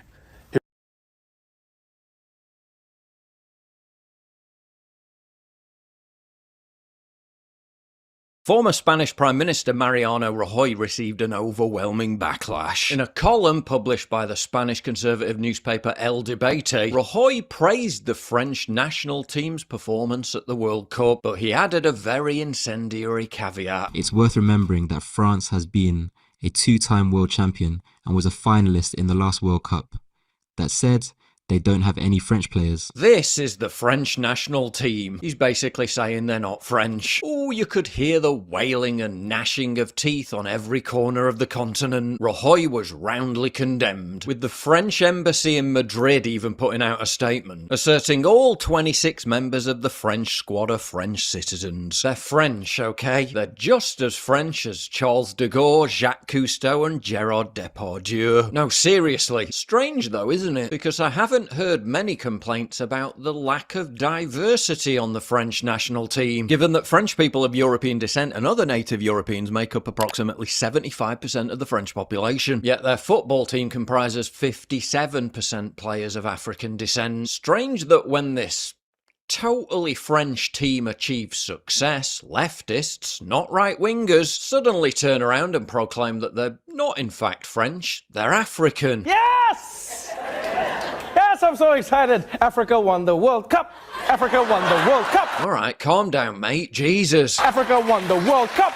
Africa won the World Cup. But they told me they were French. Strange, isn't it? How sports teams comprised of overwhelmingly white athletes get raked over the coals for their lack of diversity. Argentina's 2022 World Cup team, too white. England's 2022 female Euros team, too white. England's 2025 female World Cup team, too white. Sweden's 2026 Winter Olympics team, too white. France, Germany, Switzerland's 2026 Olympics roster, too white. But they're all Argentinian, English, Swedish, French, German and Swiss. I mean, guys, why are you being racist? Victory for England last night as the Lionesses secured their place in the quarter-finals. But all starting 11 players and the 5 substitutes that came onto the pitch were all white. And that does point towards a lack of diversity in the women's game. Lack of diversity is only a problem when there's an abundance of white people. A lack of diversity in the England women's team. Yeah, strangely, no one's complaining about a lack of diversity on the Ghanaian national team. But when a European team is comprised almost entirely of people of sub-Saharan and Maghrebi descent, suddenly the lack of diversity isn't an issue. Strange, isn't it? Anyone would think diversity is just a euphemism for no white people. If you value what I do and you want to help support me, please.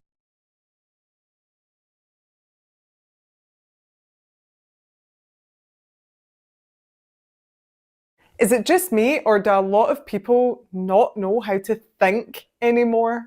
My brain is just really empty right now. I don't have a single thought in my brain right now. I don't have anything going on. And does that mean I'm content? Or does that mean that, like, I'm dumb? I can't even think right now. I'm trying to think of something and I just can't. Modern lifestyles driven by algorithms and instant solutions have subtly rewired our brains to prioritize convenience over analysis. A lot of people delegate tasks such as problem solving, memory and analysis to external aids such as search engines and AI, and then just blindly accept the answers that they're given. Through literally all of human history, being physically capable and fit was required for people and societies to survive, right? But then eventually we invented machines, which took away that need to be capable. And in an effort to stop our muscles from atrophying, we invented gyms, which when you think about it is like super dystopian. Literally all gyms are weights that people pick up and drop for the sake of picking up and dropping them. This got me thinking about AI, because really AI is starting to analyze documents, it's starting to read for us, it's starting to strategize, do all like the problem solving for us. And that's a skill that's also been required for humans. So what are we going to do to basically combat that? Like, what's the gym equivalent for our minds? The mental muscles that everybody used to have and use regularly have just atrophied.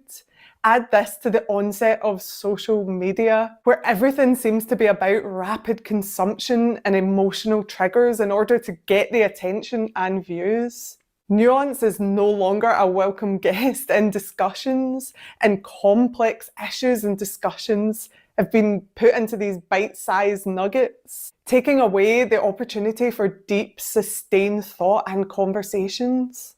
So many people are now prisoners to their own echo chambers and algorithms that perfectly curate what they get to see and shields them from any opposing views. When you're only exposed to voices, views, and information that confirm what you already believe. You scroll, you nod, you repost, and you never actually question it. It feels safe, it feels smart, but it's not. Psychology calls this confirmation bias, the brain's tendency to seek comfort instead of truth. And algorithms, they feed you even more of what you already agree with, which kind of means that the more you scroll, the less you think.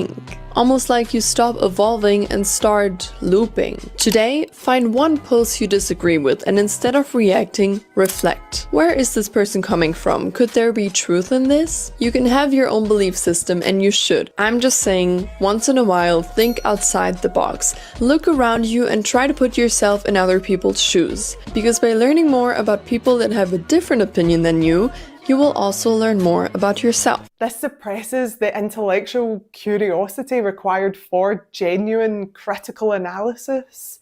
And it's really worrying how blindly people just accept what they're given by something that's not even human over any discussions with a real human being.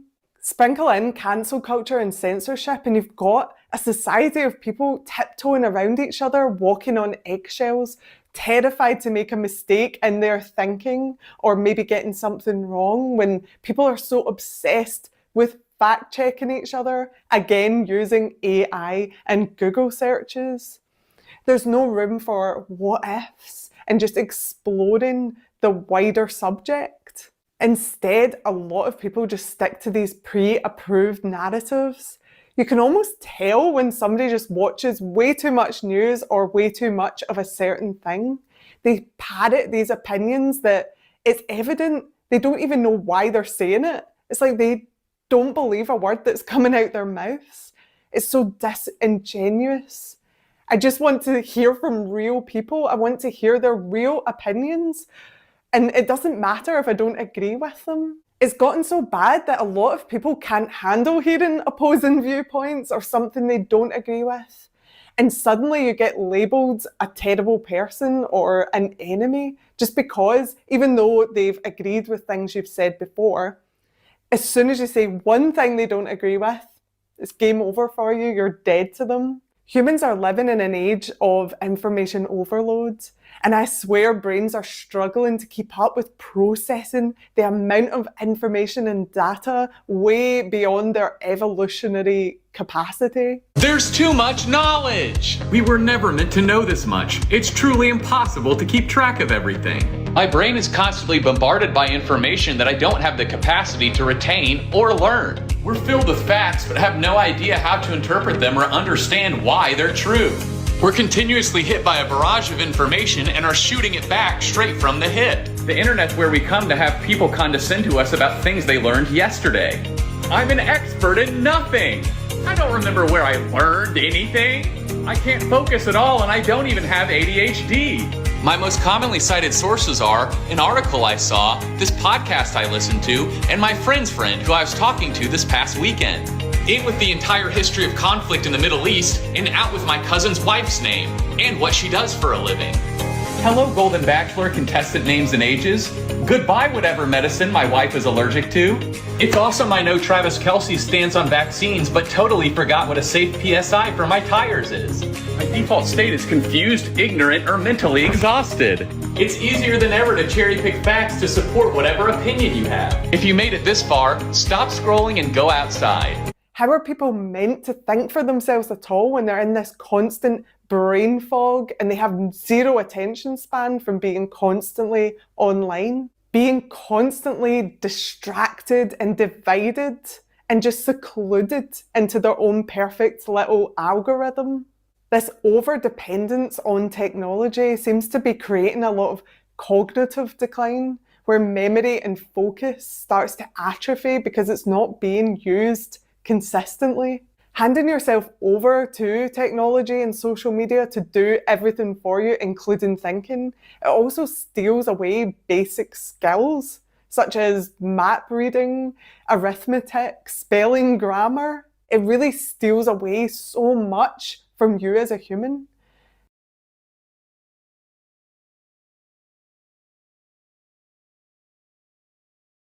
Have to start speaking out against this because it's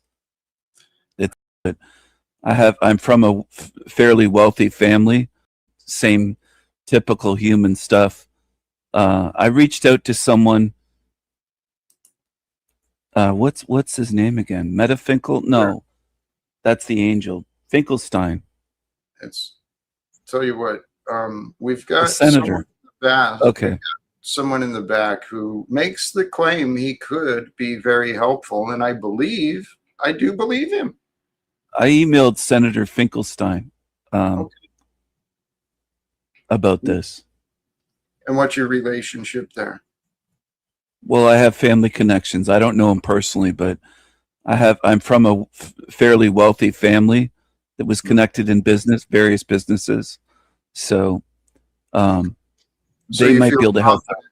All right. Well, thank you. Yeah, it's worth a shot. It is. Actually, truly, any idea that could help, I think, is worth a try. And for anyone who's really willing to try, well, then know that you're becoming a part of this. And if you want to become a part of this path, which I truly feel is in service of God's will for me at least. Complaining, all the same typical human stuff. I reached out to someone. What's his name again? Metafinkel? No, that's the angel. Finkelstein. Tell you what, we've got The senator. someone in the back. Okay.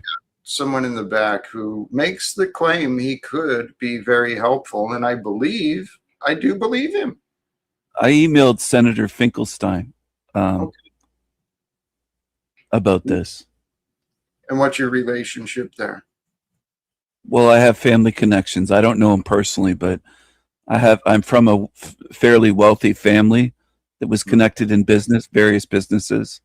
So, they might be able to help.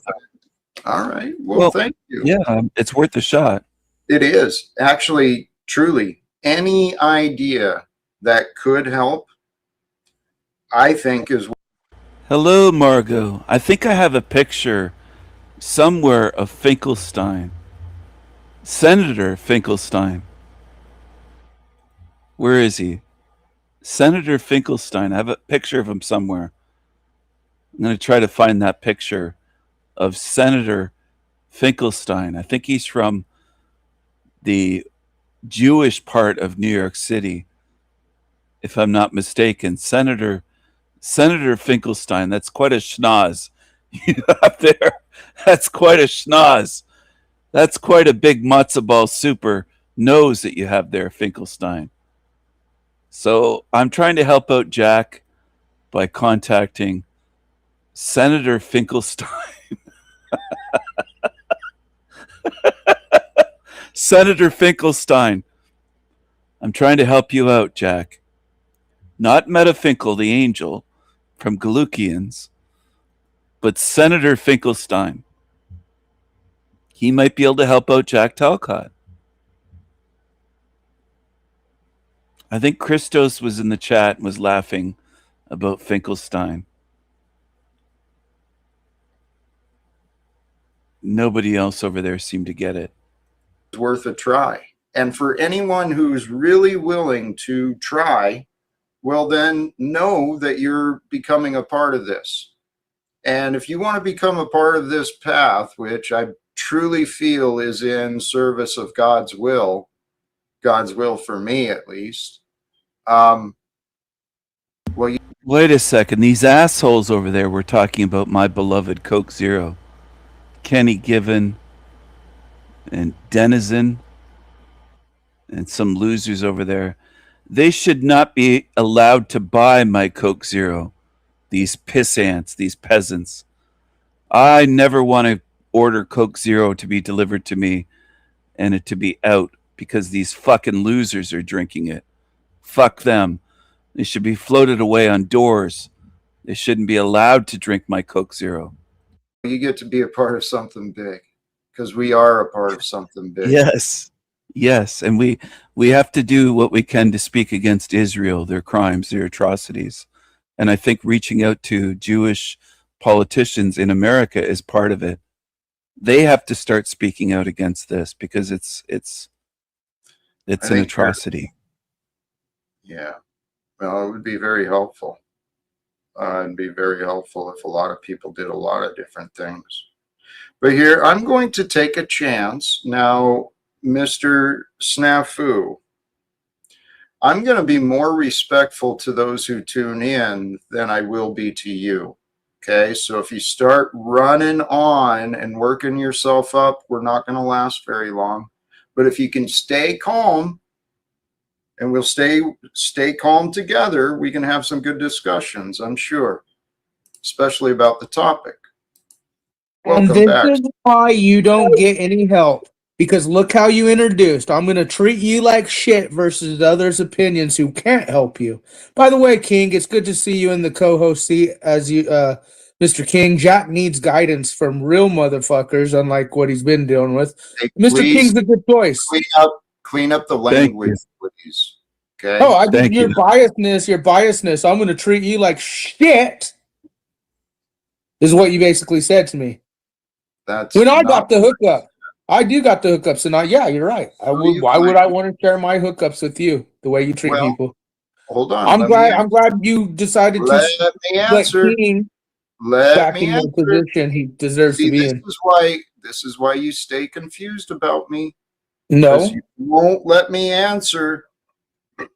I told you. Excuse me. Excuse me for my rudeness there, please. That was disgusting. I know. That was disgusting. Watch that. I don't want to play it again, but I have to in a sense. I'm obligated in a way to expose just how gross this Talcott creature is. And he kicked me off again today. Kicked me off his show after I was doing a spectacular, phenomenal job as co-host. And this little prick kicked me off again and put me backstage. And then I left. I'm like, I'm not going to be disrespected and put backstage and wait the whole fucking show. Fuck you. You play your demon games. Fuck you. Okay, so if you start running on... Fuck you, you miserable creature. Look at his face. He's miserable. He's miserable. This little angry pissant of a peasant. He is misery personified. I took a screenshot.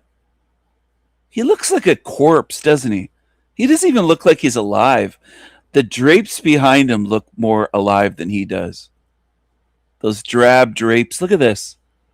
It's the color of his skin. He has this beige skin. Look at this thing. Dead eyes. He is misery personified. He's the embodiment of misery. He's as drab and beige as those goddamn drapes behind him. Terrible. Terrible. On and working yourself up, we're not going to last very long. But if you can stay calm, and we'll stay calm together, we can have some good discussions, I'm sure, especially about the topic.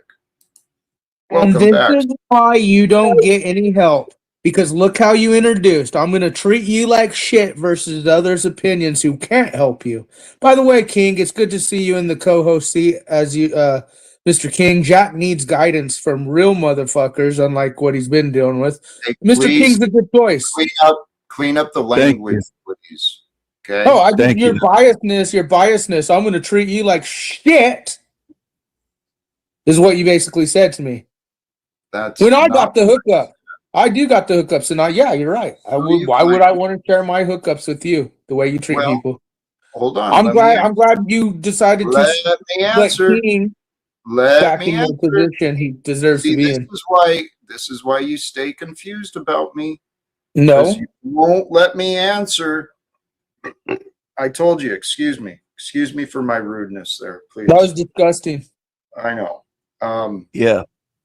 It was. Sorry. It was. I don't know. I thought you were going to puke. I thought you were going to puke. Hey, I think he did. I think he did a little. Hold on. Okay. Golly, geez. How's it? Can I ask you a asked the question? How's it feel? No, you I already want to did. ask one question, please. No, you already did. No, I got a better question. How does it feel to have the King back in the rightful spot of co-host versus your other like fucktards you usually have? It feels good, huh? Do you want an honest answer or? Yeah. I think the question is pointed in the wrong direction, and I don't find relevance either way. I'm fine without him. He's being polite. That's not nice. Well, it's the truth. And honestly, here's something that's I think is a little bit different about me is I'd rather be honest than nice. So let me ask you this. The show has been going good, great convo. I'm even in a good mood coming here talking to you guys. Like, it's because of the King's presence and his co-host position. You're not giving him the I credit. agree. Tell you what, here's agree. the thing. What you're missing though is the point. See, you're looking in the wrong direction. Now you asked me a different question that I was trying to answer. I was patient with you. I'm sorry. Look, even the King has me saying I'm sorry. I'm sorry. You asked a question about why should you help me, and then you went on to remind yourself of the excuses you found of why you shouldn't help me.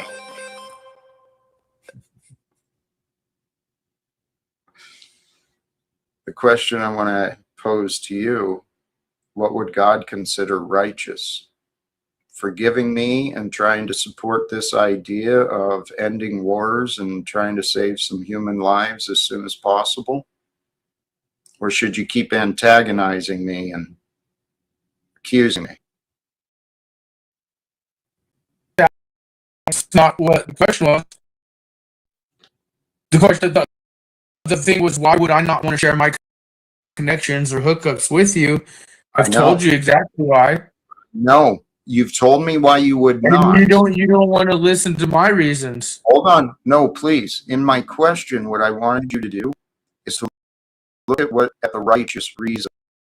What reasons were righteous? What is the righteous thing to do? What is the right thing to do? In the greater picture, should you keep holding that over my head?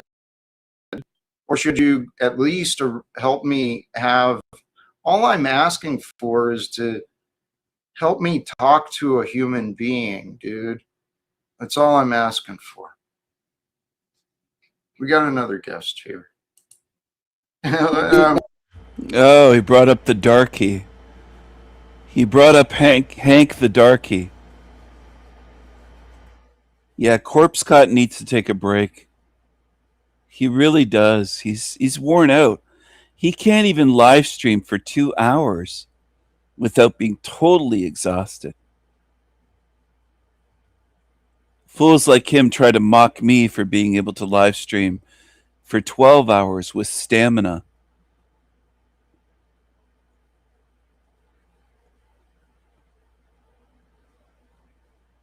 He doesn't have any stamina. He's impotent. He's a wet noodle. He's a wet noodle. Now, this is an edited photo. I saw this pop up.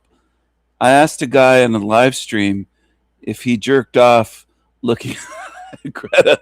If I asked him if he jerked off looking at Greta, and I think he was probably thinking of this.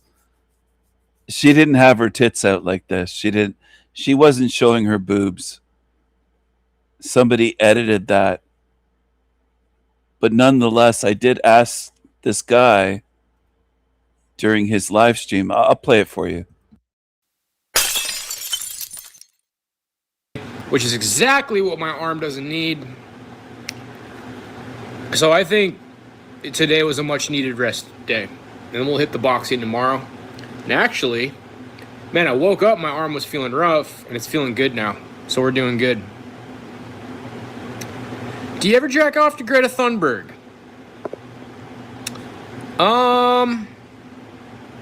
You know, there was some AI pictures going around of her that were not real. I don't know if I ever went through with it, but I was thinking about it.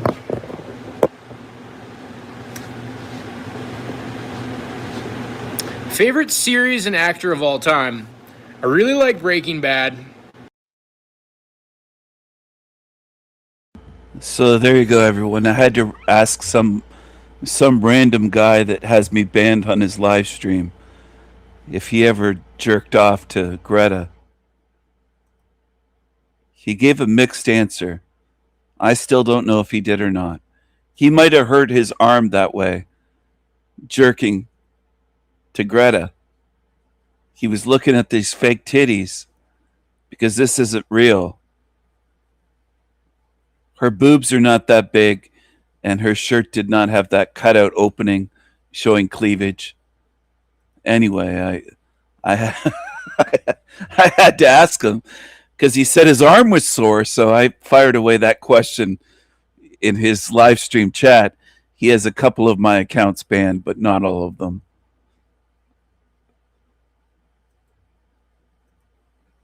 I'm trying to make these live streams more exciting for people.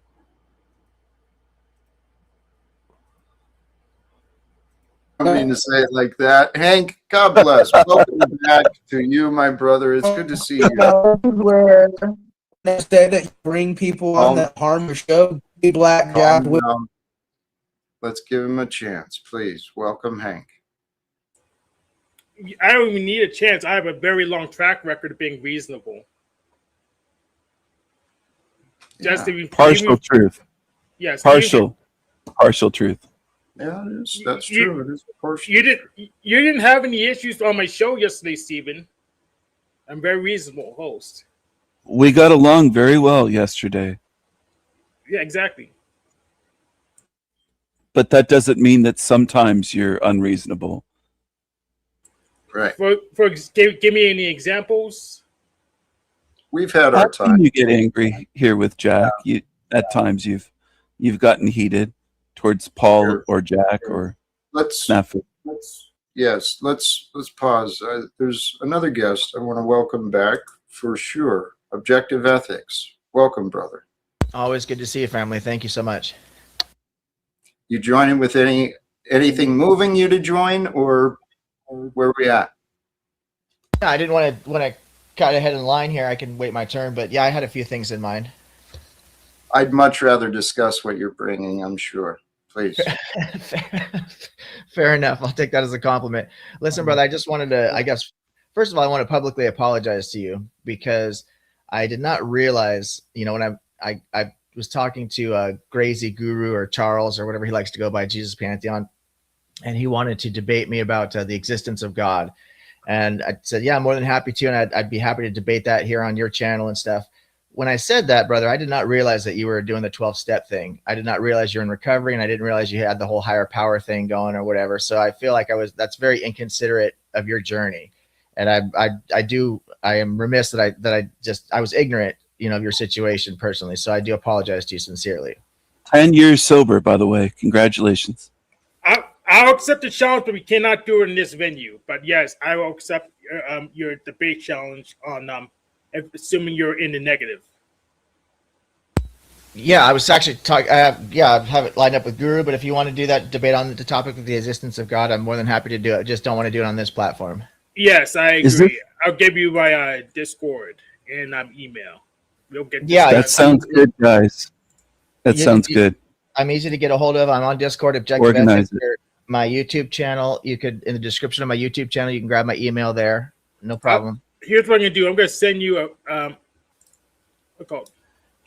Yeah, you guys organize it behind the scenes. Let's not take up the time on the show with this. Is Objective Ethics, is that Cosmic Fox? The voice sounds familiar to me. No, but I do really like Melanie. In fact, Melanie and I are going to be doing a 3-on-3 debate about transgender identity and trans rights against three opponents who don't think that there is such a thing as a transgender identity and don't think that we should be offering particular rights to transgender people. So I'm looking forward to teaming up with Melanie. I find her to be extremely intelligent, well articulated. Me too. Hey, okay. And if I can, thank you. Thank you for your consideration of me and recognizing that there could be some concern there. But what it pointed out to me, dude, is you're just like me. You're willing to look at yourself, and if you find something, you're going to go speak up. And I mentioned at the beginning of my stream that one of the things I noticed about me is I'll confess my guilt before anyone even realizes I did anything wrong. Right? I got to confess, I'm against trans rights. I got to be honest. I'm not for it. I'm not in favor. Where do you stand, matter. Hank, on that? Doesn't matter. Hank. Doesn't matter. Not at this point. All right. Can we bring Snafu back? Is he still in the back? Actually, Stephen, please recognize I was actually speaking with Objective Ethics. At least that's what I felt. And you've got an echo again. Please. Golly geez, man. Are you there still, brother? So why was I kicked off the show? He calls this guy brother. He kisses up to him. Objective Ethics sounds like Melanie. I think that's Cosmic Fox, Melanie, because he doesn't have a masculine voice. Sounds a lot like Melanie. I think it might be Melanie in disguise. Absolutely. Okay. Sounds like Melanie. What I think, if you understood, what I think Hank was offering is an alternative location for you two to have the discussion. And so whatever works for you two, I'm in support of. Yeah, right? so here's the Hank thing. can do it. I know you want your show focused on you, so that's why we'll take the debate, but not on your show because you don't want to deal with that. I already know that. Unless you change your mind. But generally, you don't want to deal with that. I know that. I'm not comfortable doing it here because I also went through I have a history, grew up on the streets. I worked in the adult industry. I have a lot of history with drugs, alcohol, and all that kind of stuff. Went to prison for dealing drugs, high-speed police chases, the whole 9 yards. And I turned my life around, and I did it without religion. What a degenerate. Worked in the adult industry, drugs, high-speed chases. What a fucking degenerate. Sounds like Melanie, Cosmic Fox. But I was around a lot of people who were going through the same stuff I was. And the significant majority of my brothers and sisters in recovery used religion as that crutch to get them out, and I feel like on my channel, I do talk about religion. And I've said it many times that I'm not an anti-theist because I do see there's a lot of benefits to religion in the way that people apply it to their lives. I have to admit, Jack, that I am slowly and very regretfully moving towards anti-theism because I do believe that organized religions, and particularly the Abrahamic religions, do tend to lead people to moral bankruptcy. And and that's unfortunate because I see religion as a tool. It's like any other tool, right? It's if somebody uses a hammer to go bash somebody in the head, are we no longer going to use hammers to drive nails? Well, no. You know what I mean? So I see religion the same way. If religion can be used just for the good, just to inspire people to do better, to, seek justice and truth, things, fairness, things like that, to give them a reason to be humble, which is really important, to learn how to control our egos. All those things are wonderful, and religion is very effective at doing that.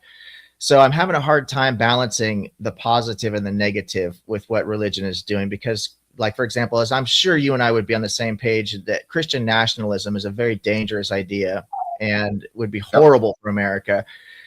Some of the extreme Islamic countries and what they do to people is inhumane. And again, that's not all Muslims and that's not all Christians, but you just see such good and such bad. So I'm having a difficult time balancing all that. But I do see, as I was saying before, forgive me, I digress. As I was saying before, I do see that religion has helped so many people, and the drug and alcohol recovery is one of those ways. And so I just don't want to be part of something that I feel like it'd be very irresponsible of me to kick that crutch out from somebody who clearly needs that to lean on. And so that's why I don't want to do that on this platform. I'm also wondering, because I am a very honest and very direct person, where I should go from here moving forward. Because you mentioned Abraham, for example, and when you really read the story of Abraham was a liar, and that goes against what I hear you talking about a lot. Abraham also was in an incestual relationship with his sister, and God lied to Abraham. Yep.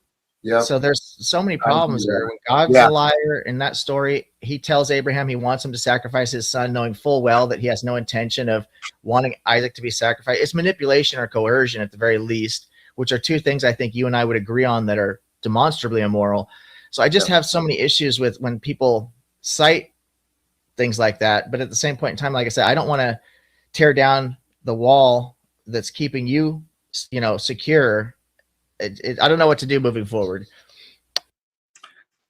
Fear not. Worry not.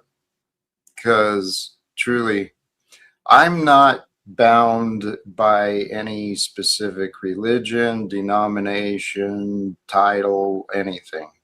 I've been trying to figure out what I sound like, right? People tell me I sound like different things, but my religion is love, and my purpose is truth.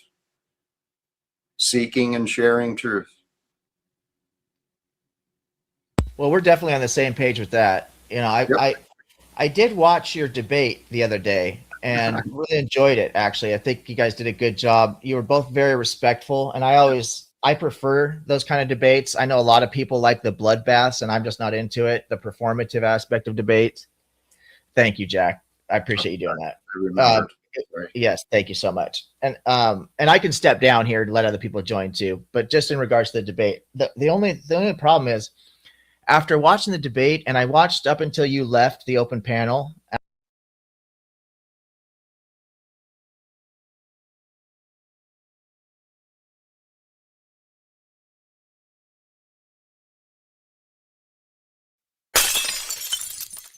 It's happy Monday. God, guys, I am so tired of racist white people. So tired of it. Because if people marching around with Confederate flags doesn't bother you, then congratulations, you're exactly who I'm talking about. Because apparently this past weekend, on what was supposed to be America's 250th birthday, the little white supremacist group Patriot Front decided they were going to put on their khaki collection 2026 and go try to intimidate people. But sorry, not sorry. You are not brave if you cover your face in public while performing Timu fascism. You literally don't even understand how these people think that that's intimidating. It's pathetic. Like, when I saw it, my first reaction was just repulsion. And then I was like, what a bunch of clowns. I would be so embarrassed if I actually knew any of these people people in real life. Oh, and also the fact that y'all out there flying the Confederate flag, the symbol of, oh yeah, we already got our asses kicked once, but y'all are supposed to be the future. It doesn't just stop at these silly little displays of your white nationalism. It's all this crap with people like Chud the Builder saying things like chimping out and monkeys to black people. And just all of your racism. Just don't know if you understand how stupid the rest of us think you are. Because this just in, science, black people are not chimps and they're not monkeys.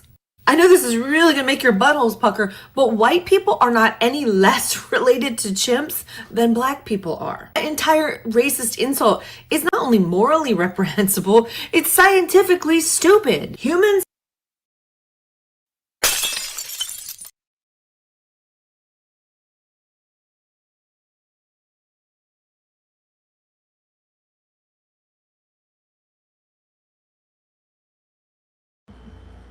Hello, everyone. That's an anti-white. Take a look at her. One last look at her. A blowfish. Look at this. Look at her. Just look at her.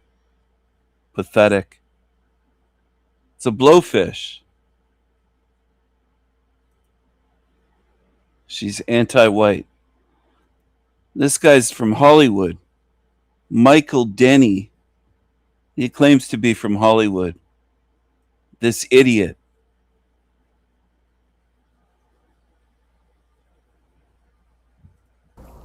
The first thing that ET's told me is the single most powerful thing I've ever been told, and it is actually the only thing that you need to know to shift into the next world, and it is what we are going to need to do. So I'm Thunder Wizard. Thunder Wizard. You need some more anal beads necklaces around your neck. And crystals and rocks and shit. Look at all this shit around his neck. It looks stupid. Because it is stupid. That's why. And the fake background, the fake space, the Hubble image is stupid. Absolutely stupid. This guy's a dummy. He's a dummy. Are you going to follow this shit?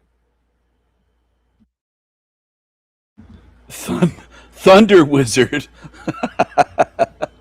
I'm going to share this with you now, and the idea is that this world is shifting whether we like it or not. And either you're going to get held back and pulled down into the gravity of the negative world that is being created, or you are going to have the ability to shift yourself up to a higher version, the new world that we've heard talked about. And as the ancient Taoists called these people the seed people, the people who have within them the seeds of the new earth. So how do we germinate those seeds and release that power? I'm going to share that with you in this video today. And so let's go ahead. June 15th of 2022, I had my first successful contact experience doing CE5 protocols, or human-initiated contact, with extraterrestrials. And I made a video of it that night. And I just finished my second CE5 protocols, and I'm kind of freaked out.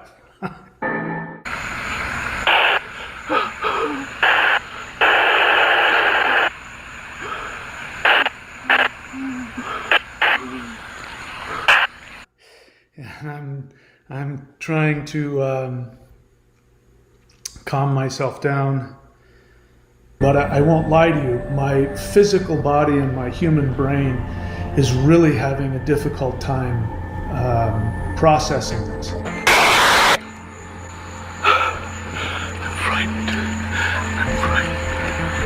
And if you've never done this before, it may sound like, what's the big deal? His radio's making noises. Why is he getting so scared? Maybe you're comfortable with, interacting with extraterrestrial. And I have nothing but respect for you if that's the case. I'm somebody that, I'm not inexperienced when it comes to spiritual paranormal phenomena. I used to be an exorcist. I've seen demons with my eyes. I've watched people's faces completely transform into demons in front of me, and that didn't frighten me.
Taken by the experience.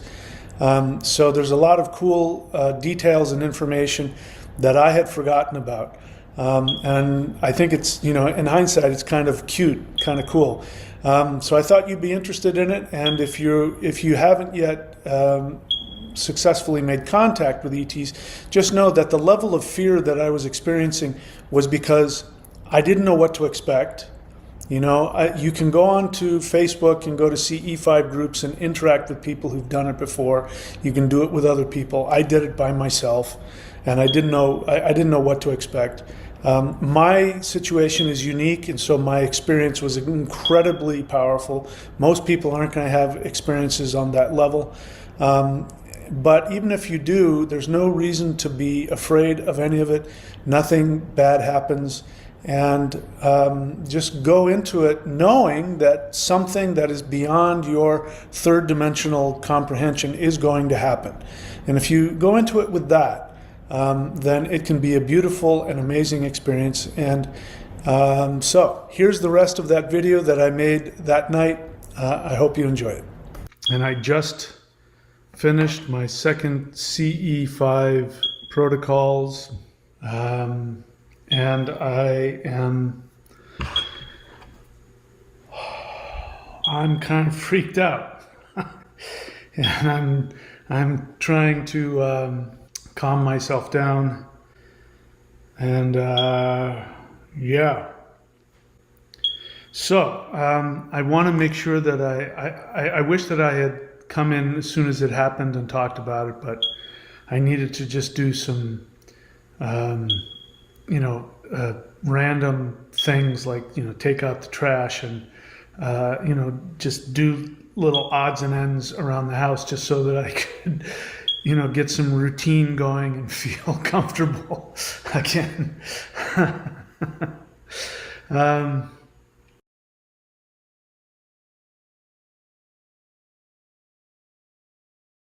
This could potentially overtake us here. This is getting a little scary. Terrifying videos showing CN workers trapped inside a freight train as wildfire flames close in around them in northwestern Ontario. Okay, y'all need to hurry up here. Like, seriously, we're encased in flames now. In a statement, CN said the crew was safely evacuated from the area. CN has now temporarily suspended operations near Armstrong, Ontario. The aggressive flames also forcing residents of a handful of communities in northwestern Ontario from their homes. The smoke from those fires has drifted into the city, pushing Toronto to the worst air quality in the world and is considered a very high risk. We came out this morning and I noticed that the sky was really smoky and it actually smells like there was a fire. So if it's happening over here, I can't imagine the people in Armstrong.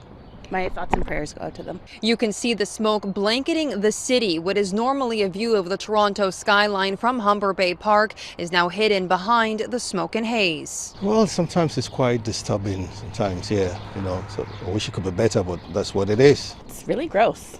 It's not a nice feeling when you walk outside.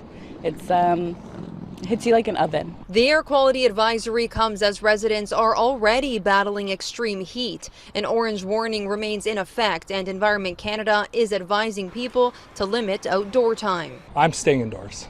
Yeah, that's pretty much what I got to do. In the morning or in the evening, I'm out. And for the dog walkers, we got to coordinate our walks appropriately. Meanwhile, others are undeterred. Guys, it's fine. Fine? Yeah, no, it's not fine, but it's fine. Okay. If you run and enjoy life, it's fine. The poor air quality is expected to continue into Thursday. During this time, people may experience irritation in the throat, nose, and eyes, and a headache or cough as the smoke continues to surround the city. Victoria Famia, Global News.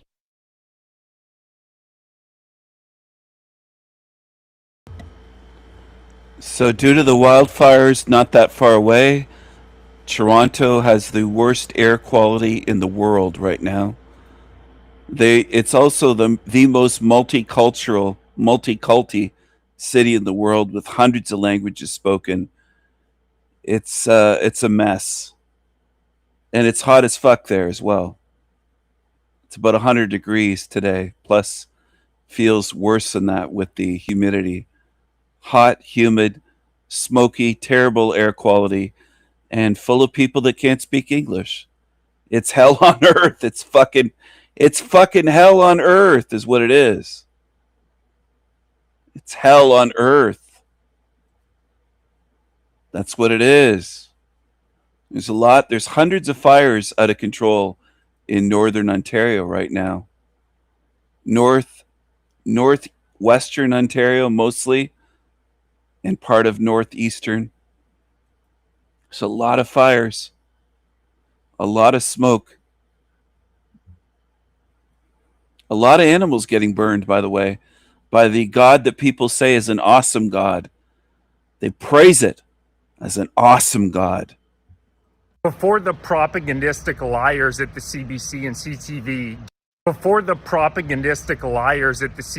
CTV get to this story, I want to tell you guys about a 33-year-old woman, Caitlin E. Tracy, who has been detained by ICE in the United States. Now, we all know CBC state propaganda stealing $1.7 billion a year from the Canadian taxpayer to be pure liberal shows would make Mao and Stalin blush with their propaganda, are going to say, oh, the evil ICE agents going after Canadians. That could not be further from the truth. Based on the reporting that I've seen, what happened was Tracy, a 33-year-old Canadian woman who moved to the United States in 2024, was walking in New Jersey when she saw a young 14-year-old teen girl wearing a pair of shorts that said Trump and ICE with an American flag on them. You want to know what she did? She recorded it herself. She walked up to them and slapped a 14-year-old in the face for wearing a pair of shorts that she didn't like. So much for the peaceful communists, the peaceful, loving far leftists. Come up and slap them. She has now been arrested and detained. She wasn't on the spot, but as I said, the incident was recorded and has several charges now against her, including assault. There's a litany. I believe there's about 5 charges in total against Tracy. Tracy's boyfriend, Matthew Gironi, has come out with a pathetic video. He's posted a bunch on social media about how Trump's a fascist, all the usual liberal drivel. She has now been detained by ICE. They're talking about deporting her. I just want to let you guys know before the propagandistic Canadian news media comes out and tells you about the evil, terrible ICE agents detaining innocent Canadians, that this woman assaulted a teenager, a young teen, a 14-year-old girl, for the crime of wearing a pair of shorts that she didn't like. And that is the reason that she has been detained in the United States. Now, of course, we don't know how this is going to wind up playing out. But what I can tell you with 100% certainty, is that this is just yet another piece of evidence that the loving, kind, far left are actually incredibly hateful to human beings who they do not agree with, whether it was the celebrating after Charlie Kirk's assassination, the cheers after the attempted Trump assassination, the Luigi Mangione killing. We have seen time and time again that the empathetic, loving lefties are incredibly quick to dehumanize their political opponents. This is just the latest example, which is why I am founding the Fight for Canada Party, a real Canada First party calling for a moratorium on immigration, shutdown of the TFW as well as IMP program, and relating to this story, removal of the over 700,000 people who are currently in the country illegally. If you'd like to support, you can hit the Stripe link below. I'm also going to be live on YouTube tonight at 7 discussing how we move forward. This story ties in perfectly to what is going on in Canada. We need a Canadian version of ICE. We currently have the CBSA, which is a complete joke. In this country, according to government numbers, there are 577,000 people in Canada illegally right now. 577,000, and those are government numbers. Many estimates say it's actually upwards of 1 million. You want to know how many people the government of Canada, CBSA, and this falls under federal jurisdiction are removing a year of those 577,000? 20,000. They're literally allowing more people into the country a week than they are removing who are illegal. Over 6,000 of those people are criminals. Over 33,000 of those people are people who had court dates, who skipped out on their court dates, and that number is about to absolutely explode. Right now, the government admitted number is 577,000. We have about 2.9 million more people whose visas are set to expire within the next 24 months. Trudeau, the little fairy, handed them out like candy, these so-called temporary visas like candy during his reign of terror. 2.9 million set to expire within the next 4 months. And you want to know what the CBSA is doing about it? Absolutely nothing. The government of Canada is saying that the law literally does not apply to you if you entered this country on a 4 or 5 year visa. They are not going to remove you. At the same time, you have a 14.3% youth unemployment rate, the highest in the G7, over 7% unemployment rate overall, 2.2 million Canadians a month, not a year, 2.2 million Canadians a month using food banks. Yet the government of Canada is not applying the laws to the people who are in the country illegally. And it's because Lena Diab, Mark Carney, all these liberal shows want open borders. They want the Canadian people replaced.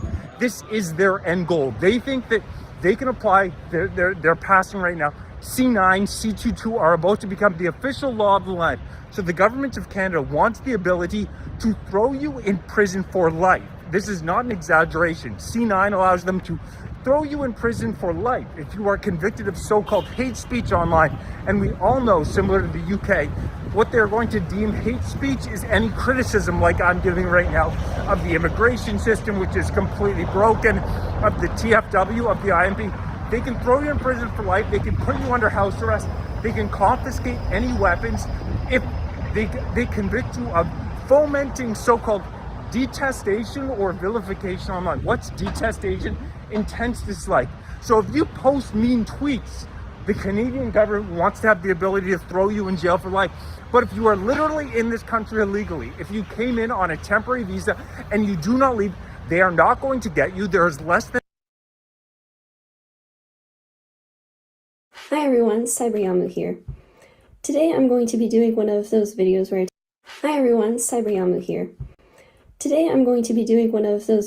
I talk about my life a little bit. But this video is mainly intended for newer viewers. So today I'm going to be talking about how I became a NEET. Now, a NEET is somebody who is not in employment or education or training, which basically means I'm unemployed and I'm not in education. Why am I repeating this? It states it for itself. Basically, I'm what most people would call a loser. But today I want to revise that standard just a tiny bit and expand people's ideas of what a NEET can and is. So I live on my own. I rent a room, and so what happened is I used to live with my ex-boyfriend after I ran away from my mother. So we lived together and we broke up, but I had nowhere else to go, so I stayed with him, and we lived together as exes, which obviously was a very weird situation.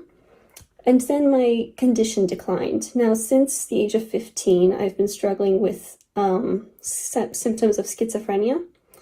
Now, my diagnosis is unspecified psychotic disorder, most likely schizophrenia is what the psychiatrist said. And my functioning declined. To those who don't know, there's a lot more to schizophrenia than hallucinations or delusions. In fact, as you grow older, often the bigger problem with schizophrenia becomes something called negative symptoms, which means issues with energy, issues with motivation, issues with concentration. Basically, trouble functioning. Your functioning declines, and that's exactly what happened to me. At the time, I was working at McDonald's, and I was also studying at university. And eventually I lost my job because I physically felt like I was going to collapse at work.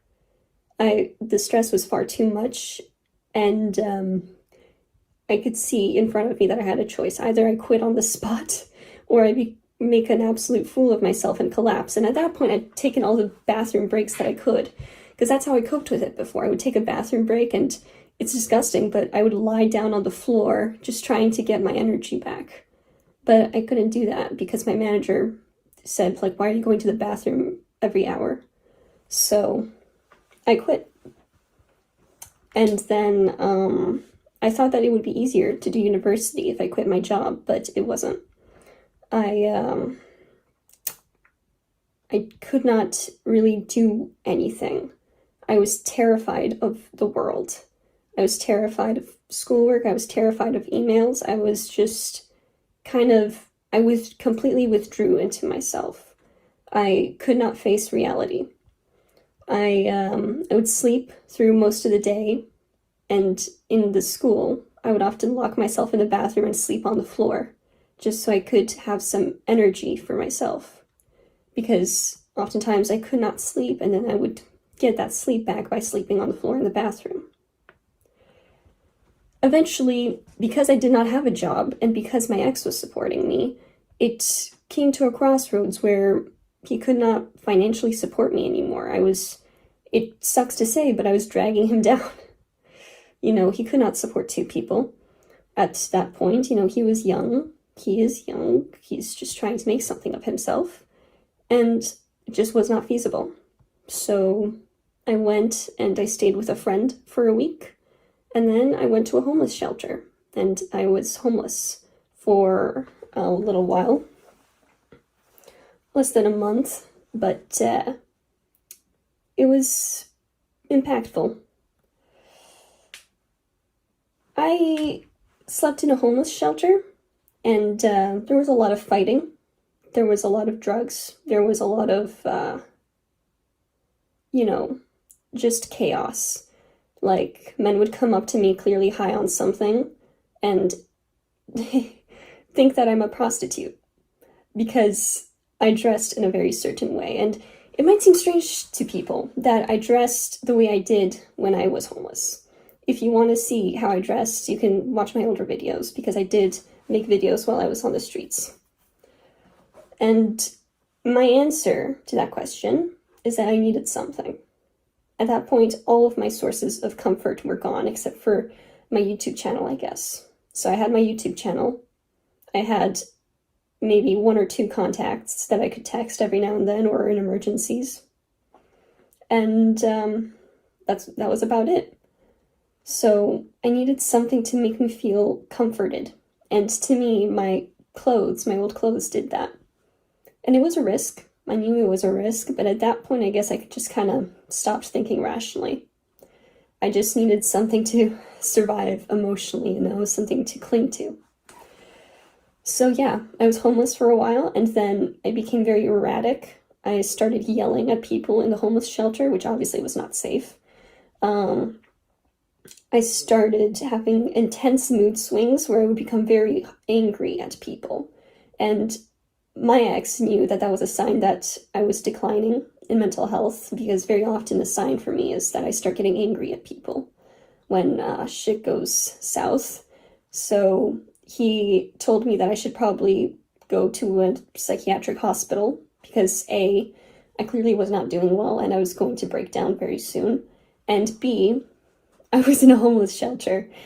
Literally, the psych ward would have been the Ritz compared to that. So, yeah, I went in a voluntary stay. I saw the psychiatrist. They did a psychology assessment of me where I already said that my diagnosis is unspecified psychotic disorder, probable schizophrenia plus cluster 8 traits. That's what the report said. And I got on a new medication, which actually really helps me. It's called Abilify. I'm on 20 milligrams. And it's honestly been a miracle drug for me. Like, I kind of lost hope in antipsychotics for a long time because I kept trying new medications over and over with different dosages, and none of them seemed to do anything. So I kind of lost my hope in medication, but Abilify really restored it. Yeah, it really helps. I haven't had really any hallucinations or delusions. Not that I hallucinate much anyway, but my delusions, I haven't had issues with those. And my functioning and my mood is actually a bit better, though arguably that could be because I'm in a more stable situation. But either way, I'm doing good on the new medication. So I stayed in the psych ward for about a month and a half until a social worker was able to get me on disability pay. And now I have enough to rent a room. I have other roommates and a landlord. And I live in the basement, which I actually really like because I'm a bit of a homebody and I don't like the natural light. I'm a vampire. And yeah, I'm actually very, very happy with my life right now. So what is the point of this video? Well, I wanted to show that NEETs are not just people who necessarily live off their parents or just don't want to have a job or don't want to go to school. A lot of us are unable to due to mental or physical health problems. And, you know, a lot of people doubt the impact that a mental health issue or illness can have on a person's life. And to that I say, look at anorexics who starve themselves to death. And you say that's not a mental illness, you say that's not affecting them, that's not life-threatening. Take a look at a schizophrenic who jumps out the window because they think they're being chased by demons. Now, these are just examples that I'm pulling out of my head. But really, people need to start thinking when they say things like, you know, that schizophrenia is just laziness, or that it's just us being psychos, that to us, it feels 110% real. And it can happen to anyone. It can happen to your loved ones. It can happen to your friends. And really right now, it's looking like the best solution is to help these people. Or at least that's what I think would be the best solution. So, yeah, that's my story of how I became a NEET. Right now, I'm focusing on regaining my functioning, and I'm trying to slowly get myself back on my own feet. I want to get like a part-time job and see if I am able to work again, but I'll probably give that another week. And yeah, apart from that, I've been reading a lot. I've been drawing, just trying to fill my time. I've been going on walks, doing groceries. I'm actually very satisfied with life at the moment. So there is a life to be had on disability pay, or at least as far as I can tell from being on it for less than a month. But I feel good about it. So that's my message for today. Cyberyama out. Bye-bye.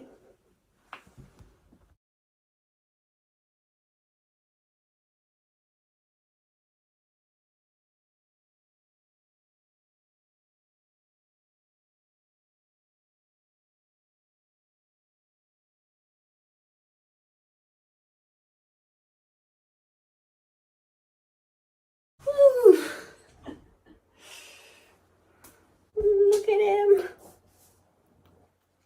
Stop eating my hair. Hello everyone, this is Cyberyamu. I have some big news today. So, I got sponsored for the first time. Yeah, I got sponsored by a website called JP Fans, which allows you to buy products directly from Japan. I have the link in my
Bitch! Fuck you, people, bitch!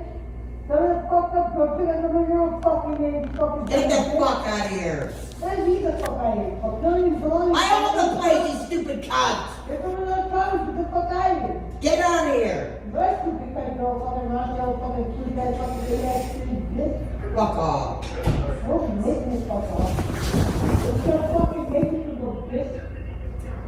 Oh, fuck!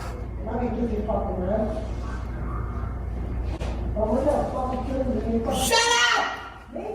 Fuck!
I don't need to do that.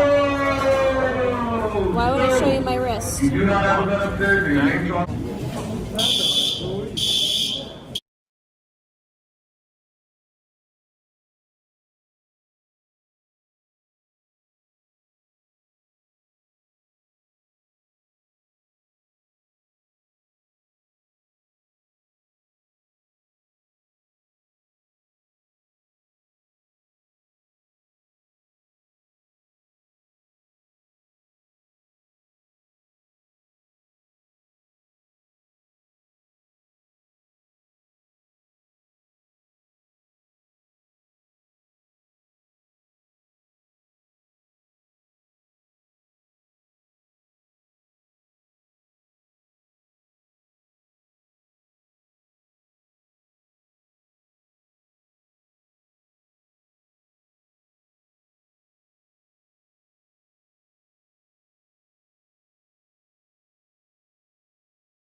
Picture the following.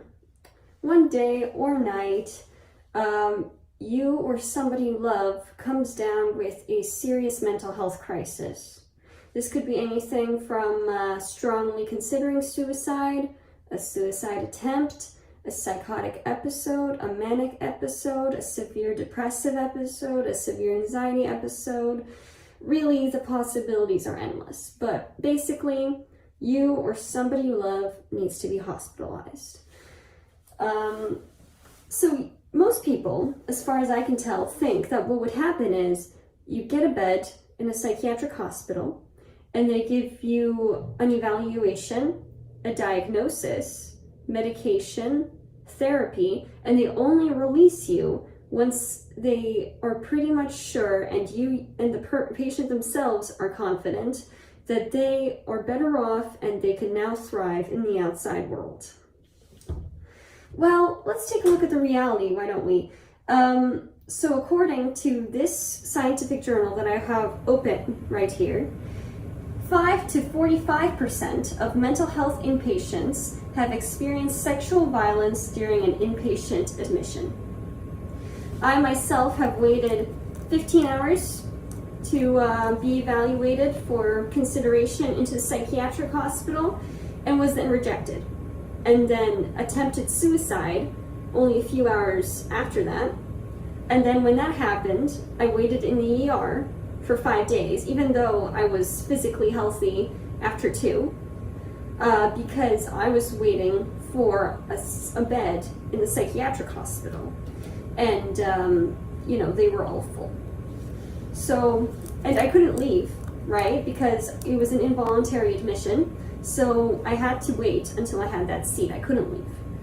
I had to just wait until there was a bed available. And once there was a bed available, I stayed for about a day before the psychiatrist saw me, said he's already evaluated me, so I don't need any further evaluation, put me on a new antipsychotic and an antidepressant, and then discharged me. That's the state of our mental health care system. Hi, I'm Cyberyamu. If you are new to my channel, I have been diagnosed with unspecified psychotic disorder and borderline personality disorder.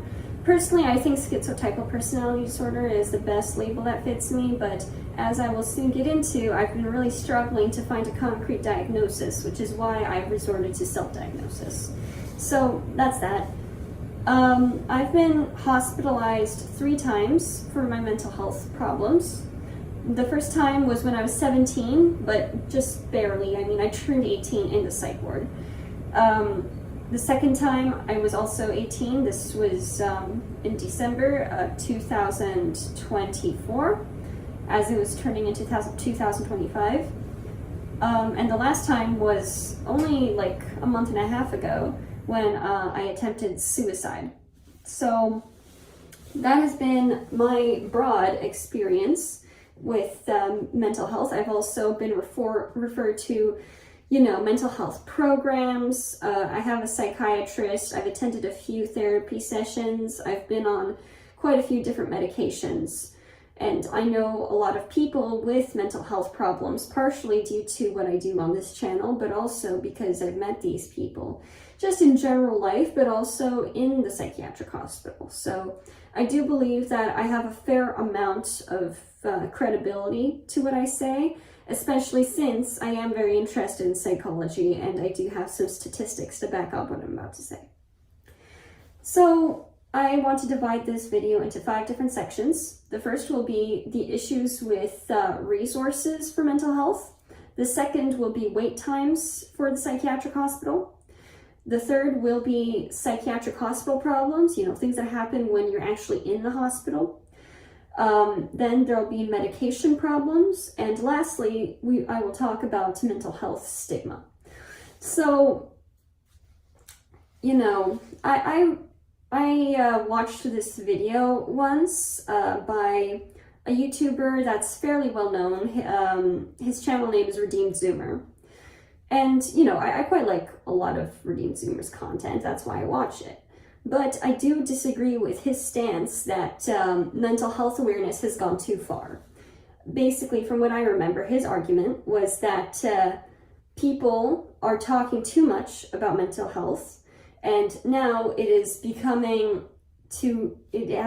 that the mental health awareness that people are trying to push is actually making people sicker, because people are obsessing over their mental health and they are overinterpreting their own mental states. And you know what? I actually agree with a fair amount of that. I think that there is too much pushing of mental health, of some disorders. These I call the big four: depression, anxiety, ADHD, and autism. Now, I need to make something very clear. I do not think it is a bad thing that there is more awareness for these disorders. I think all four of these disorders and all their presentations are very important to discuss. What I don't like is that I see not only, so much, discussion of these disorders, yet, when people try to raise awareness for mental health, it's almost always one of these four, right? Because these are disorders that are already, not very stigmatized, at least not in Canada, which is the country that I live in, right? If you tell somebody that you have depression or anxiety or ADHD or high functioning autism, nobody's going to blink an eye. They're going to be like, oh my gosh, you're so brave, or oh, I didn't even realize, or shut the fuck up. But, some of those people really do need to be told that. For the record, not just because they shared their diagnosis. I'm just generalizing from annoying people in high school. And I am very mentally ill, so I get to say that. But yeah, there were these fucking girls who were like, oh my gosh, I didn't take my ADHD meds this morning. I'm so quirky. Ha, you like me better off my meds, so ha. Literally. Anyway, so it annoys me, yes, that only these four disorders seem to be being talked about, because oddly enough, it's not these four disorders that typically cause the biggest problems for people. Now that's a generalization, Depression and some anxiety disorders like obsessive compulsive disorder are considered serious mental disorders. And that doesn't mean that no other mental disorder can be extreme. It just means that there's a list of mental disorders that if a person has it, they, alarm bells go off. Not as in like, oh, this person is dangerous, or like this person is necessarily in danger, but these disorders tend to be really problematic for the person suffering.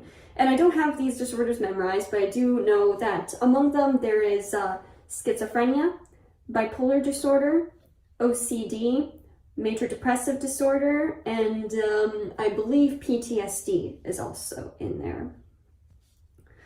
But yeah, these are very serious mental disorders, and yet I very rarely see people raising awareness for, say, schizophrenia or OCD or bipolar disorder. It's much easier to talk about depression or anxiety on social media and then get a pat on the back because you're so brave because you talked about mental illness. They don't do anything. These disorders have already been largely destigmatized. These people are doing nothing. Now, I am not talking about people who go in depth about these disorders, right? Because these disorders, though they are largely destigmatized, A, there is still stigma, and B, they are all very complex disorders. I'm not saying that relatively, I'm just saying basically every mental disorder is quite complex. So I have no issue with somebody going into depth on depression or raising awareness on depression. What I am criticizing is these people who like to hop on a bandwagon and give themselves pats on the ass because they raise mental health awareness. You don't do anything. You didn't do anything. You're just trying to get clout. Anyway, that's my rant on that. Let's get into the bulk of the video. So first, let's get into the problem of mental health resources. So for the record, this video is going to be less me talking about research and more me talking about my own experience, which is very much a Canadian experience because I am Canadian. I know that the majority of my viewers are American, and the American healthcare system is very, very different, and honestly, I can't even comment on it. That's how different it is. But I do know from talking to some American people who have been in the American mental health system that there are quite a few similarities. So, first, what are the resources in Canada? Well, when I applied to get a psychiatrist, I had to wait 6 months on a waiting list. I've had a friend who got into free therapy and she had to wait on the wait list for a year. I was referred to a psychosis program once, and when I was evaluated, I told them that I'd been, hurting myself, self-harm on a fairly extreme level, actually. I'd been writing letters to my principal about all sorts of things, like people rotting behind radiators and like hallucinating rats. It was really quite disturbing. And I also talked about hearing things that weren't there. I talked about, being unable to organize my thoughts. And by the end of the evaluation, the psychiatrist said that I'm probably just autistic and traumatized. And I know why he said that. And it's not because he actually thought that I was autistic and traumatized. It was because there just wasn't space for me. When there is a program for people with psychosis, when there are so many people in it, you start to prioritize people, right? So I don't think that psychiatrist was an evil person or anything. My assumption is that his thought process was, okay, this girl is clearly suffering, but there are 10 other people who are 10 times worse off than her. And if I let her in, but not one of those other people, then the prognosis for that other person is worse than for this girl if she does not get into this program. I have to tell her that she is not psychotic. At least that's what I think happened. I mean, obviously I can't read that guy's mind the back then I thought I could.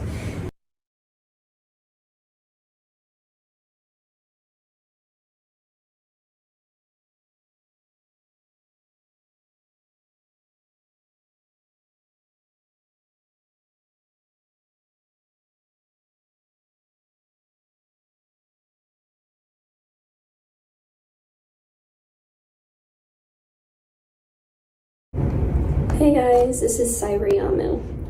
So, I had a bit of a strange day today and it inspired me to make this video. So, a lot of my new subscribers, they see my homelessness content, but they don't realize that maybe half at least of my old videos were about psychology or mental illness. With schizotypy, you can argue whether it's mental illness or not, but I think with schizophrenia, well, I bet there's still a debate to be had, but I think more people would agree that it's a mental illness. My diagnoses are unspecified psychotic disorder and borderline personality disorder. I don't agree with the borderline diagnosis. I feel like it was the psychiatrist's way of calling me a hysterical woman. But, my general psychiatrist, the one I see every month, gave me the unspecified psychotic disorder diagnosis. Last thing he told me when I asked about it was that he's trying to observe me further to determine between schizophrenia and schizoaffective disorder. So, yeah. When I was in the ages of 15 to 18, I had pretty intense, bizarre delusions, which caused me to be hospitalized once. It was a really scary time, it was really chaotic in my head. But now I feel like most of my problems have to do with mood and negative and cognitive symptoms, which not everybody knows about. I really struggle to get things done. I can sleep for 20 hours sometimes, and just, sometimes I can't get out of bed. Not very often, but, I have times. I really struggle to, just organize things, get things done, know what to do. Like, my friend, my closest friend, he said that he would personally consider me mentally disabled. That's how bad it can get. And it doesn't show with my YouTube channel because YouTube is something I'm pretty good at. I'm good at editing videos and talking about stuff, but it doesn't reflect in other areas of my life. I have issues with my mood. Not usually, but sometimes I have these weird times when, I go on self-destructive binges, or I don't know, I start feeling like everything's awesome and I just start doing a bunch of stupid shit. and I have mood swings. Earlier today, it's like I became a different person, which is what I feel a lot of the time. And I become a different person with completely different goals and priorities. And in that moment, the most important thing was for me to express myself, to make myself as big and loud as possible. So I just said the most vulgar and obscene stuff that came into my head, and I just screamed. You know, I screamed in real life too. Yeah, I screamed at some staff at the shelter, which I'm not proud of.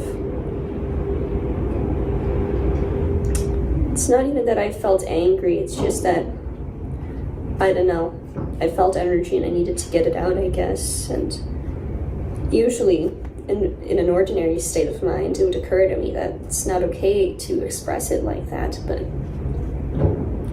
it's like I became a different person, I guess. I didn't care. And my emotions scare me sometimes. My brain scares me sometimes. You know, just this feeling in me, a sort of fear. Not fear per se, but a deep unease. Worse than any psychological horror. I guess the closest thing that I would consider to it is the movie Skinamarink, if you've ever heard of it. Went pretty viral. Just this total and complete unease. And that's how I feel with my brain a lot of the time. Just this fear of what will happen next. And the knowledge that when it's over, and then when I feel like myself again, I'm gonna have to face the people I love, who I've hurt, who I've made a fool of myself in front of. And I'm gonna have to look at them and know that they saw that side of me. And I'm not proud of that side of me. When I see my friends, and we joke around and we talk about stuff, and like, I seem like a totally normal person, you know? Just somebody fun to talk to.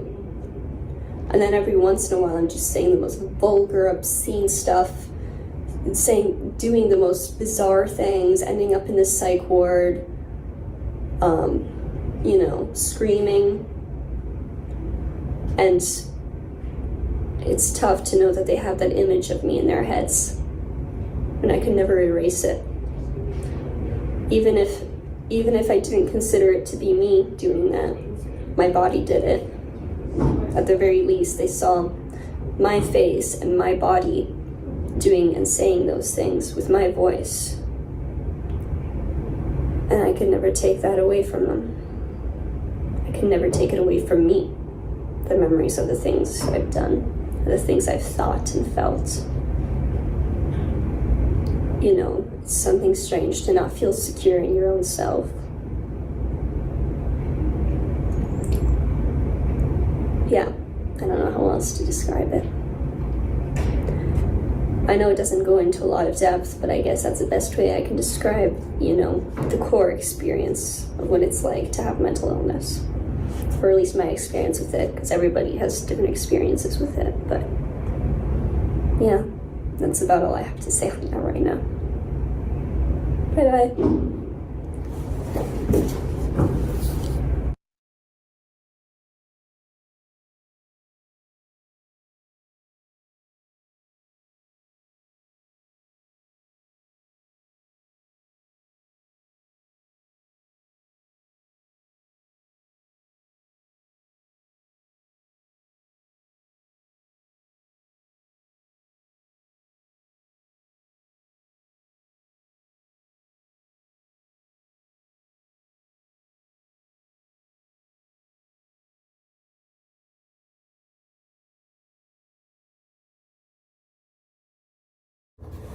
Hello everyone, this is Cyberyono. Today I'm going to teach you how to join the army to defeat the elites. So let's start from the beginning. If you want proof that the elites believe in the supernatural, look into the Epstein files. It doesn't matter if you believe in the supernatural, what matters is that they do. Why are all of these elites sacrificing children, raping them, and tearing them apart?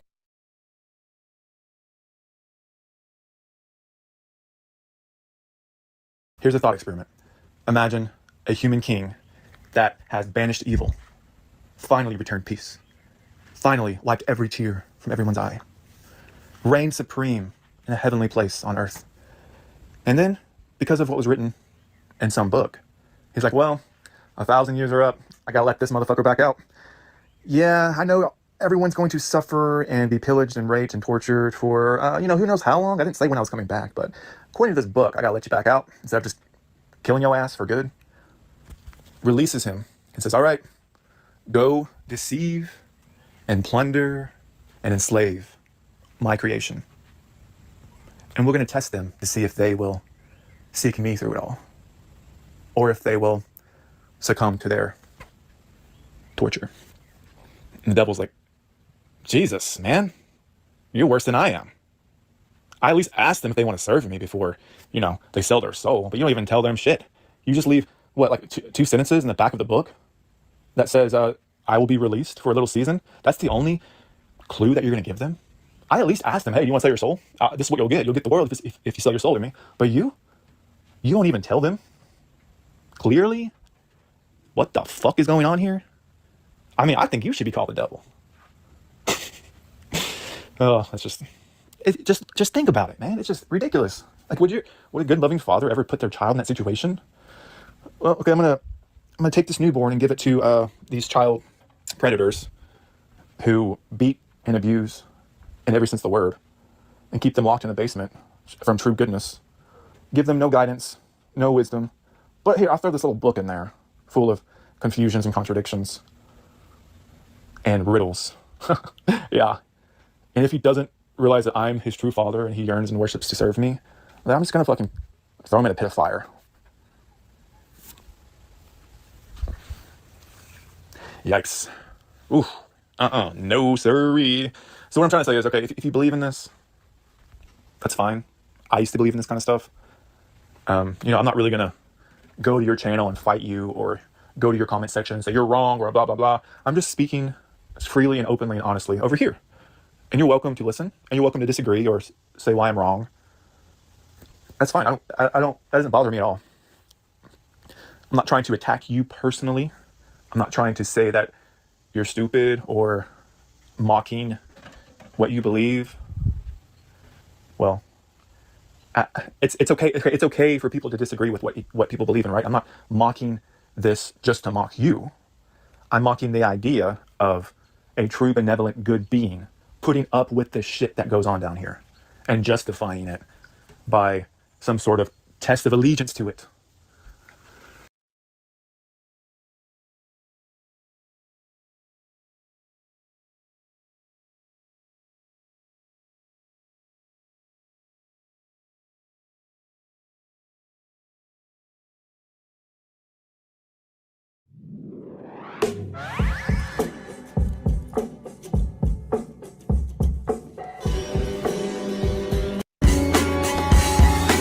Qatar, Lahore in Pakistan, and Kampala in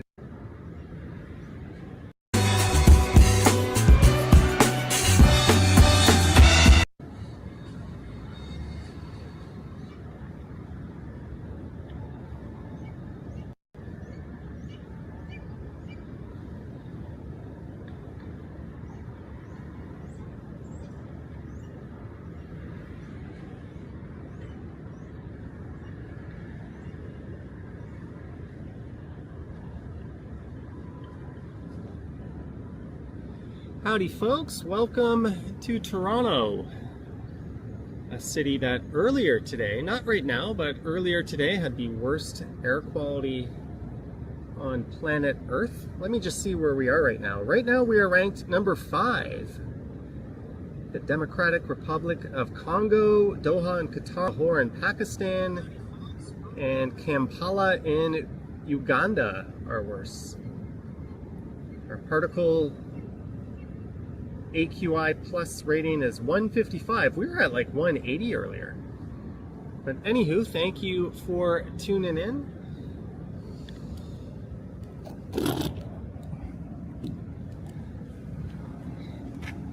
I just put my camera on the other side of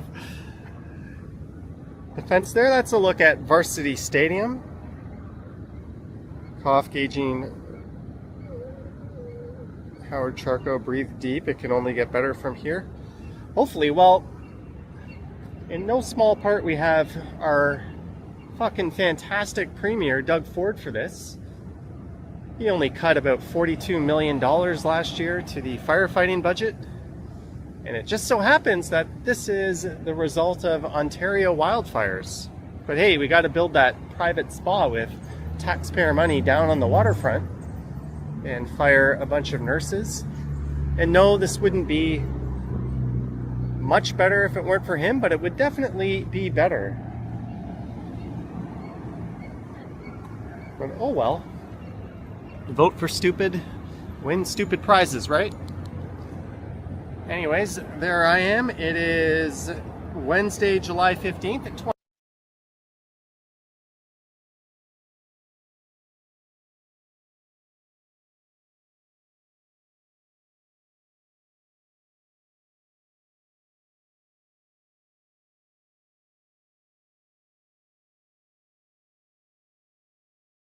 You lose out on so much imagination, creativity, critical thinking, and just joy in your life.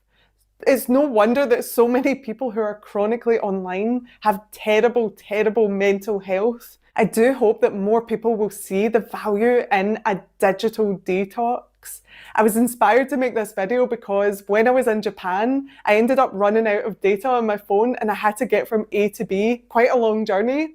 And I had no access to the internet, to maps, to any sort of Google Translate.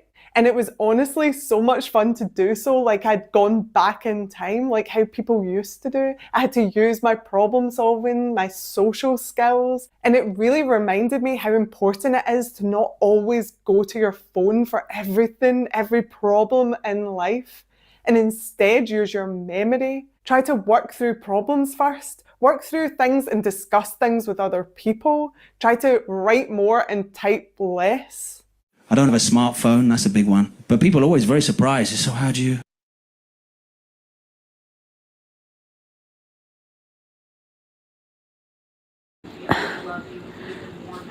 Only...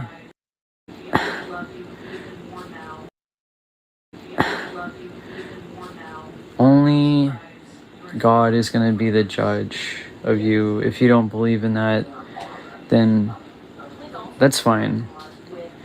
But no human being on this earth is ever going to judge my heart or weigh my heart on Judgment Day at all.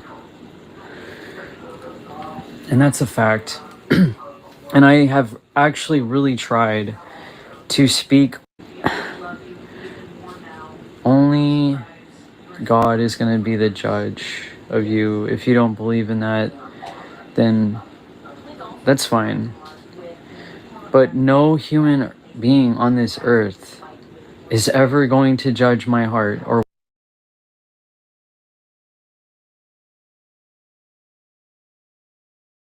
So there's a new trend going on. They're calling it a movement in the Black community. It's called the quarter zip movement. It's where Black men put quarter zip sweaters on. You know, they dress a little bit nicer with polos and, you know, glasses, things like that. And they say that it is going to help them become successful. But a lot of Black people are saying that they are basically assimilating into white supremacy. They're just trying to be white. They're putting other Black men down. So let's get into it. So does the man make the clothes or do the clothes make the man? The man who started it all, Jason Gemfy, is here with me now to help answer the question. Jason, thank you so much for joining me here. We got our matcha here. I just want to cheers you real quick. Matcha bump. So talk to me. When you first put on the quarter zip, how did it feel different? Why did that make some sort of, I guess, just metamorphosis in your whole style? So I want to preface this by saying the man makes the clothes do not make the man. Oh. Yes. Okay. That being said, I feel like it's important as young men that we learn how to differentiate whatever it is we want to put on.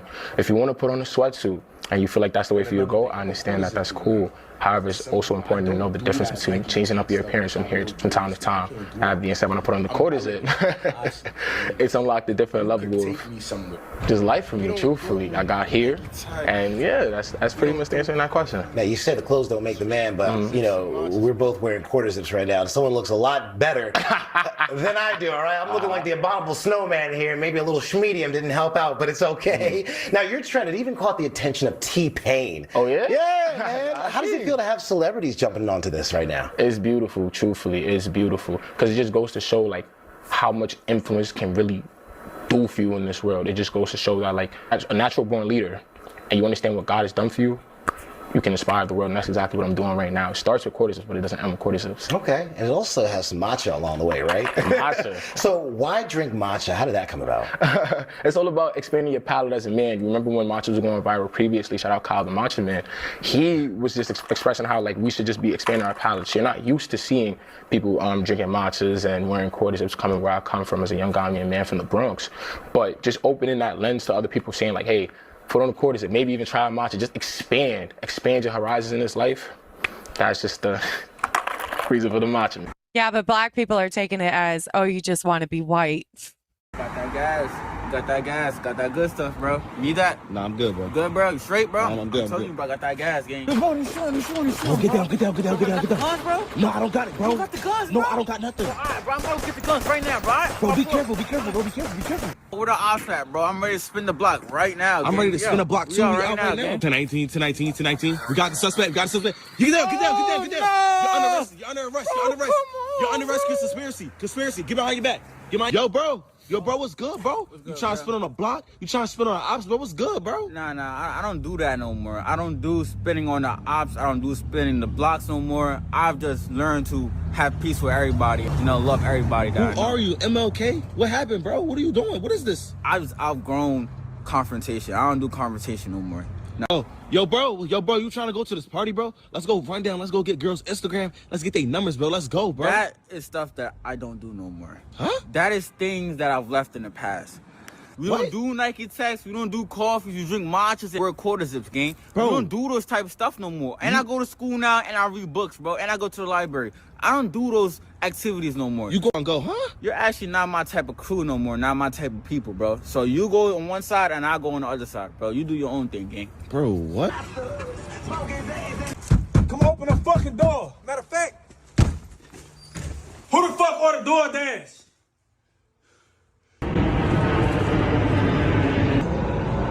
The ghetto. I should have known. That's the location right there.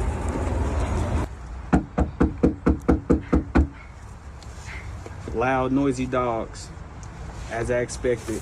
Hey, I know I usually supposed to take a picture for you and leave it at the doorstep. I just wanted to bring it to you personally, so that way I can show you what a boss look like. You know what I'm saying? Awesome. Cause you don't too much look like a boss up. You see me, I'm all clean. I have a quarter zip on. Quarter zip guys do things differently from a Nike Tech guy. I see you got the Nike ski mask on, by the way. I don't condone that type of stuff. Plus, man, it's time to level up in life, man. I know you're tired of living like this, man. You live like shit, dude. Like, come on, man. Come on, man. Just hand over the Nike ski, man. I got you, bro. Turning a new leaf by doing this, all right? And I know you don't want to do this, man, but hand over the Nike Tech with it, man. Trust me, man. Your life is gonna change drastically. I promise you that. The Nike ski and the Nike Tech with the turning over a new leaf, man. Now all we gotta do is start by getting you one of these. Now. See, I don't understand what is wrong with this. Like, the black community they're getting so mad because they're saying that these black guys just want to be white. But what is wrong with that? What is wrong with, which I will say that I don't think that it's just as easy as putting on a quarter zip and, you know, looking nice. I don't think that, you know, whiteness is just clothing, but I think it also takes a certain kind of mindset. But hey, if it helps them move towards that kind of mindset, then what's the problem? But of course, they're always going to find something. It's come to my attention that the quarter zip community has grown quite extensively over recent. And to that, I want to say welcome. Welcome to the community. The quarter zip way, this is a lifestyle. Now, the first ground rule is you got to conduct yourself professionally at all times while wearing a quarter zip. No unruly behavior, no menace activity.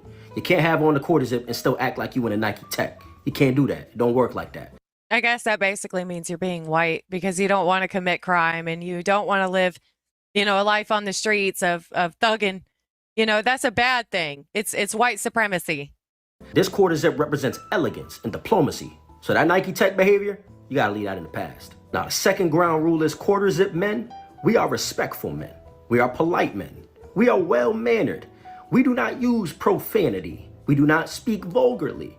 But we articulate how we feel with a strong vocabulary and emotional intelligence. Now, if I lost some of y'all on that second ground rule, this quarter zip not the lifestyle for you. So you may continue in your Nike Tech ways. Now on to the third ground rule, and I may lose some of y'all here as well, all right? But as See, they're taking that as putting the other young black men down because they're saying we don't want anything to do with the young black men that wear Nike Tech, which I've seen a lot of them wearing that kind of stuff. The ones that are out there, shooting guns off in the middle of Christmas parades or rioting and robbing. A lot of them are wearing those Nike Tech suits that they're talking about.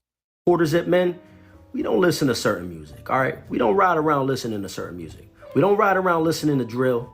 We don't ride around listening to how many ops we can today. We don't do that. But instead, you'll find quarter zip men riding around listening to some gospel, some Marvin Sapp, some Yolanda Adams, some Maverick City. That's the stuff we listen to. Or some jazz, some Charlie Parker, John Coltrane. We listen to that kind of music. And I'll say this is the most important of them all. Quarter zip men, we attend Bible study. That's how we stay out of trouble. By staying in here. We're quarter zip dudes now. We don't do those Nike Techs. No Amiri, no purple jeans, none of that. Not even aloe. Quarter zips. We don't drink Arizonas, we drink Starbucks. We are quarter zips. Very demure. And we go to... This is what I got. A breakfast meal from Starbucks. I got a cookie. I'm not getting no more snacks. We don't eat Lay's. We keep our health. A cookie is a snack. Very demure, very respectable. Listen, let's go build something. Let's actually. Let's go on a coffee chat. Let's go on a walk. Yeah, I have a business proposal for you. Me and you for the future. See, yo, what you got on, bro? I got on Ralph Lauren on my quarter zip. What do you got on? I got on H&M on my. Listen, I got Zara on my quarter zip. Respectfully. Respect us, man. Respect us. I do feel like they're cosplaying like preppy white boy a bit, though. I mean, you guys think that's all it is? Like, oh, we're just going to go have a meeting. We're businessmen now. Respect us. We don't do Nike Tech. We don't do coffee. There's straight quarter zips and marches around here. Look at the black guy's face in the back with the pink hair. He don't like it. Nike Techs? No! Coffee? No! Quarter zips? Yeah! Matcha? Yeah!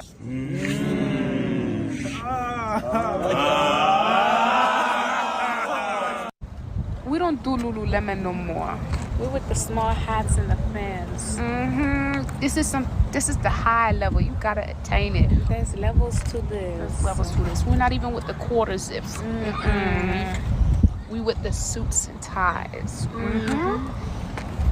It seems like they're trying to look white, but I mean, it's fine. Like, hey, if that means that the rest of the white people all over the country don't have to deal with craziness anymore, I'll take it. That is what we want. We want people to act normal, not, wreaking havoc in the streets. New quarter zip trend in the black community is absolutely chef's kiss. Internalized hatred and anti-blackness. It is absolutely internalized hatred and anti-blackness. All it's doing is demonizing fashion trends that have proximity to blackness, while simultaneously glorifying white culture, fashion, and trends. It's just saying the same shit that racist conservatives are saying. Proximity to blackness, bad. Proximity to whiteness, good. No, it's proximity to crime, bad. Proximity to no crime, good. And if that correlates with being black and white, then it is what it is. I feel like that's something that he needs to deal with on his end. It's not white people's fault that, statistics are statistics, and that's just what it is. There's proof of it, I don't understand if it's better for the community, if it's better for them, then why is it a bad thing? Black culture, bad. White culture, good. Don't dress like those unprofessional thugs. Dress like a fine, upstanding white gentleman. Yeah, so? Not that only white people wear quarter zips or that there's anything wrong with white people or quarter zips. Make you more palatable at all. They don't give a fuck. If they see a black man and they have these implicit racial biases, those things are still going to be present no matter what. They are doing nothing but To be honest, because these conversations have existed within our community supremacy. And we have to be honest. better. Why is that white supremacy? Why? The quarter zip movement is based in white supremacy. And we have to be honest because these conversations have existed within our community for decades. The only reason why y'all take offense to that is because y'all are intellectually, or rather illiterate when it comes to Black American history, Black intellectualism, and y'all only care about... I swear, Black people, they had to have made up that word because they are doing nothing but basically saying you're giving into whiteness because it's better. They're just admitting it when they say this kind of stuff. But they try to act like it's white people's fault that they think it's better. You know what I'm saying? It's such a mess. So you can look into Carter. It's not only steal land, you steal. Black Americans really created democracy in this country. Right. That's exactly right. How they literally made something from nothing. This 4th of July, I say celebrate a Black woman that you know, because whether it's an invention that she made or whether it's the very democracy that still hangs by a thread right now, there is a Black woman to thank.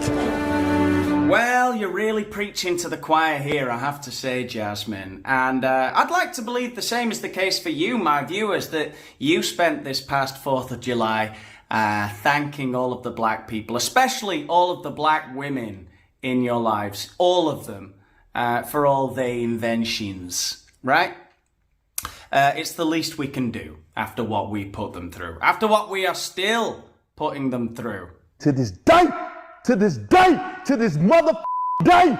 That's absolutely right, Deontay. For shame, us white people still enjoying, still reaping all of the benefits of all of that Black excellence that we've been stealing for millennia.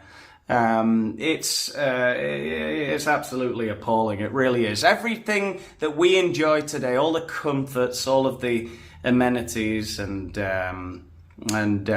facilities, whether it's just living in a democracy or a hot shower, from the wheel to 2-story buildings. Thank you, Black people. It's the least we can do. When are we going to give something back? Are evil, yo. These people are demonic. The shit is still happening today.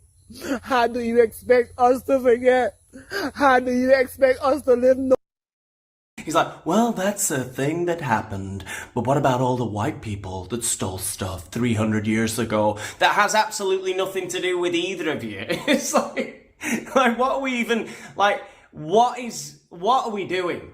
What are you saying? You cretin. And so you guys not only steal land, you steal entire histories, you steal identities, you steal life. You are the greatest thief that has ever existed. Yeah, I mean, it could have been worse. You know when those black guys were holding you hostage at knife point in your own home? Imagine if they tried to steal your culture or your heritage or your history or some resources 300 years ago because they had more advanced technology. Imagine that. That would be way worse than getting tied up in your own home and held at knife point while they ransack your home that you paid for. That would be, you know, count your lucky stars. Black came in and stole your mother's car. I said that black male who stole your mother's car gives that car to his son. Then I asked you, is it still your mom's car? You said yes. I said, okay. Yes. Then if the son gives that car to his son, is it still your mother's car? Yes. Thank God I wasn't there on the day, but my wife was in a children's playground and a white man, elderly white man, walks up to my wife and goes, oh, those 2 little girls are beautiful. And my wife was like, yeah, because their hair, it's lovely. And my wife was like, thank you. And then he takes one step closer to her And he says, if I could turn them upside down, I would use them as a broom. Wow.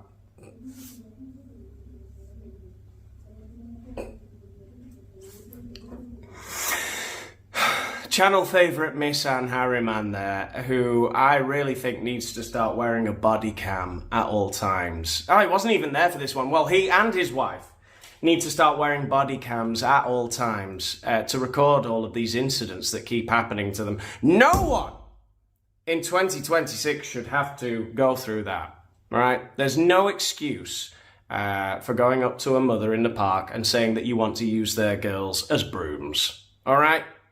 It doesn't matter what their hair looks like. That's just not cricket.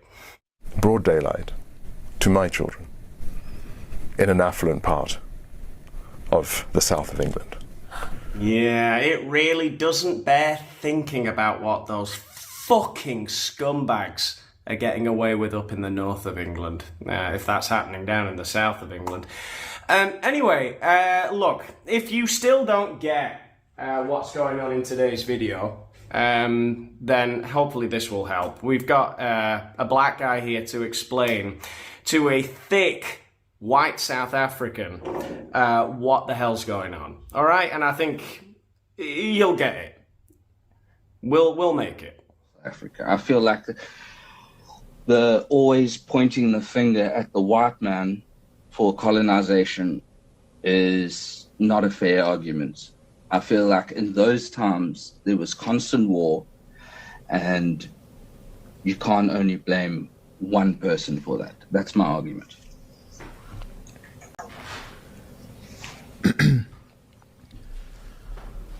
Huh. Curious. Huh. Curious. Yes, you're positively bursting with curiosity. Marquette, Davon Burton. But be careful. Too much curiosity. We all know what too much curiosity... I'll show you what too much curiosity can do.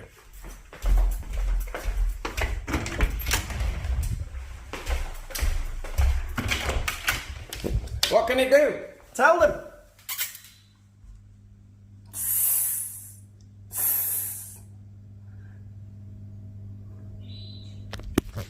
Is colonization a bad thing or a good thing?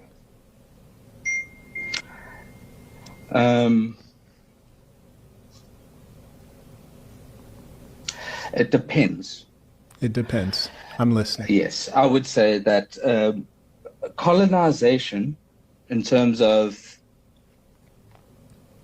taking over an area, but if you, at the end of the day, make the area you colonized a better place in terms of creating a better life for the people that were living there, I don't think colonization is inherently a bad thing. I'm not sure black people are ready to hear that. All right. There were, as far as they're concerned, there were no benefits of colonization. Okay, there was no good side to it. I know that in Europe we have this culture of sort of talking about things as they happen, and that's it. Okay, the Romans invaded Britain and they built some nice roads and some baths and stuff. I mean, even here in Spain. Just 200 years ago, Napoleon invaded and massacred close to 1 million people. And people still to this day here in Spain say, well, he was progressive. That the Spanish monarchy was highly dysfunctional. He made his brother king here in Spain, and people still sort of say, well, he was enlightened, okay? He knew what was going on when he murdered all those kids. But Africans are not ready for that. They haven't had their Monty Python moment yet. They haven't said, what have the Romans done for us? And frankly, why should they? They was kangs, and that's all there is to it. All right? Did they make South Africa, that territory, a better place for the blacks? I think so. You think so? I see. Anyway, Marquette goes on here to This part of the interview is amazing. The South African guy tells of how he was robbed, burgled at knife point. He was held hostage in his own home. This is a wonderful interaction. There's some real the barriers being broken down in this conversation are astonishing, frankly. Held us hostage for 2 hours and took everything and left. Oh, they're very inefficient, these robbers. Okay, so they stole your items in your home. Oh, they were very inefficient. I see. Got any tips, have you, Marquette? How would you have done it? That's insane. It's amazing, isn't it? A white guy can say, something actually happened to me and my family which was terrifying and traumatizing. But nothing overcomes, nothing trumps the generational pain of the black man, right? And to be fair, they are they're very creative, okay? They don't have to have suffered any actual racism, any actual slavery or anything like that. They don't have to have ever been near a plantation. But the imagination of a black guy like Marquette, you cannot fathom. In fact, if anything, it's worse than actually living through it because their imagination is so powerful. They're such creative forces, like mega minds, that what they're living through in their mind is 1,000 times. It is slavery cubed, what's going on in their heads. Okay, so somebody might have threatened your life with a knife, a switchblade knife. What a guy. Makes you cry. And I did. And then stole your mother's vehicle. And if this happened, I'd say that's a pity. Okay, so that's some stuff that blacks stole. And let me give you an example real quick of things that whites have stolen.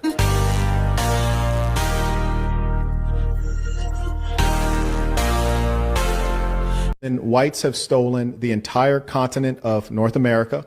They've stolen the land bridge of Central America. They've stolen all of the Caribbean islands. Haiti used to be a very productive place. They stole it and abused the land such that the land is largely unproductive. Haiti used to be the jewel of the French Empire because of its productivity. It was the jewel in the French crown, yeah, because they were producing all of the sugar on slave plantations. They left Haiti after a slave revolt in 1804. And 220 years later, they're eating mud. You know, I spoke about Spain before. That kind of puts things into perspective. The Battle of Trafalgar was in 1805 in Spain. When the French came into Spain and massacred everyone, that was after Haiti was an independent nation. 200 years. 200 years and they're eating mud. When they're not eating each other, they're eating mud. I see I've broken character somewhat. Anyway. Then they stole the entire continent of South America. Then they stole the entire continent of Africa, colonized all of it except Ethiopia. And then they extracted all the resources. In addition, I'm still going. You guys stole the entire continent of Australia, and then the Aborigines, the black people who were originally there, you marginalized to the parts of the continent that don't have arable land so that they would suffer and not multiply. Oh God, I'm gonna blush. You're reading off the highlight reel there. White people's greatest hits. We get it. We rule, okay? Look, I don't even want to take credit for any of that stuff. But if you've got a guy here, this faux sophisticate black guy, Marquette Davon, saying that he's talking to a hapless white Afrikaner guy who's like, they held me hostage at knife point in my own home. And he's like, well, that's a thing that happened. But what about all the white people that stole stuff 300 years ago? That has absolutely nothing to do with either of you. It's like what are we even, like, what are we doing? Like, what are you saying? You cretin. And so you guys not only steal land, you steal entire histories, you steal identities, you steal life. You are the greatest thief that has ever existed. Yeah, I mean, it could have been worse. You know when those black guys were holding you hostage at knife point in your own home? Imagine if they tried to steal your culture or your heritage or your history or some resources 300 years ago because they had more advanced technology. Imagine that. That would be way worse than getting tied up in your own home and held at knife point while they ransack your home that you paid for. That would be, you know, I count your lucky stars. Black came in and stole your mother's car. I said that black male who stole your mother's car gives that car to his son. Then I asked you, is it still your mom's car? You said yes. I said, okay. Yes. Then if the son gives that car to his son, is it still your mother's car? Yes, it is still my mother's car. It's still your mother's car. No matter how many times they pass on that car, it's still. Hello everyone. I'm going to jump on over here.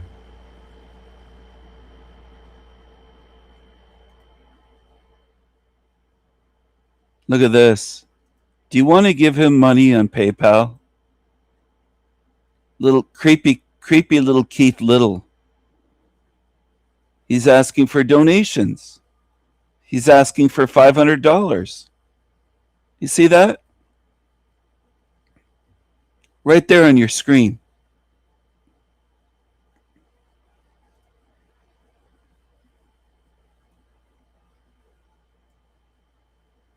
Do you see that? Do you want to give this creepy creature $500? Do you want to give this creep money? I want to know. I want people to respond. Are you tired of demons with their fucking hands out begging for shekels on YouTube? Every time you turn around, they want $500, $1,000, $1 million. Some will ask for. Some will ask for $1 million. Do you ever get tired of these greedy, creepy creatures? These filthy demons.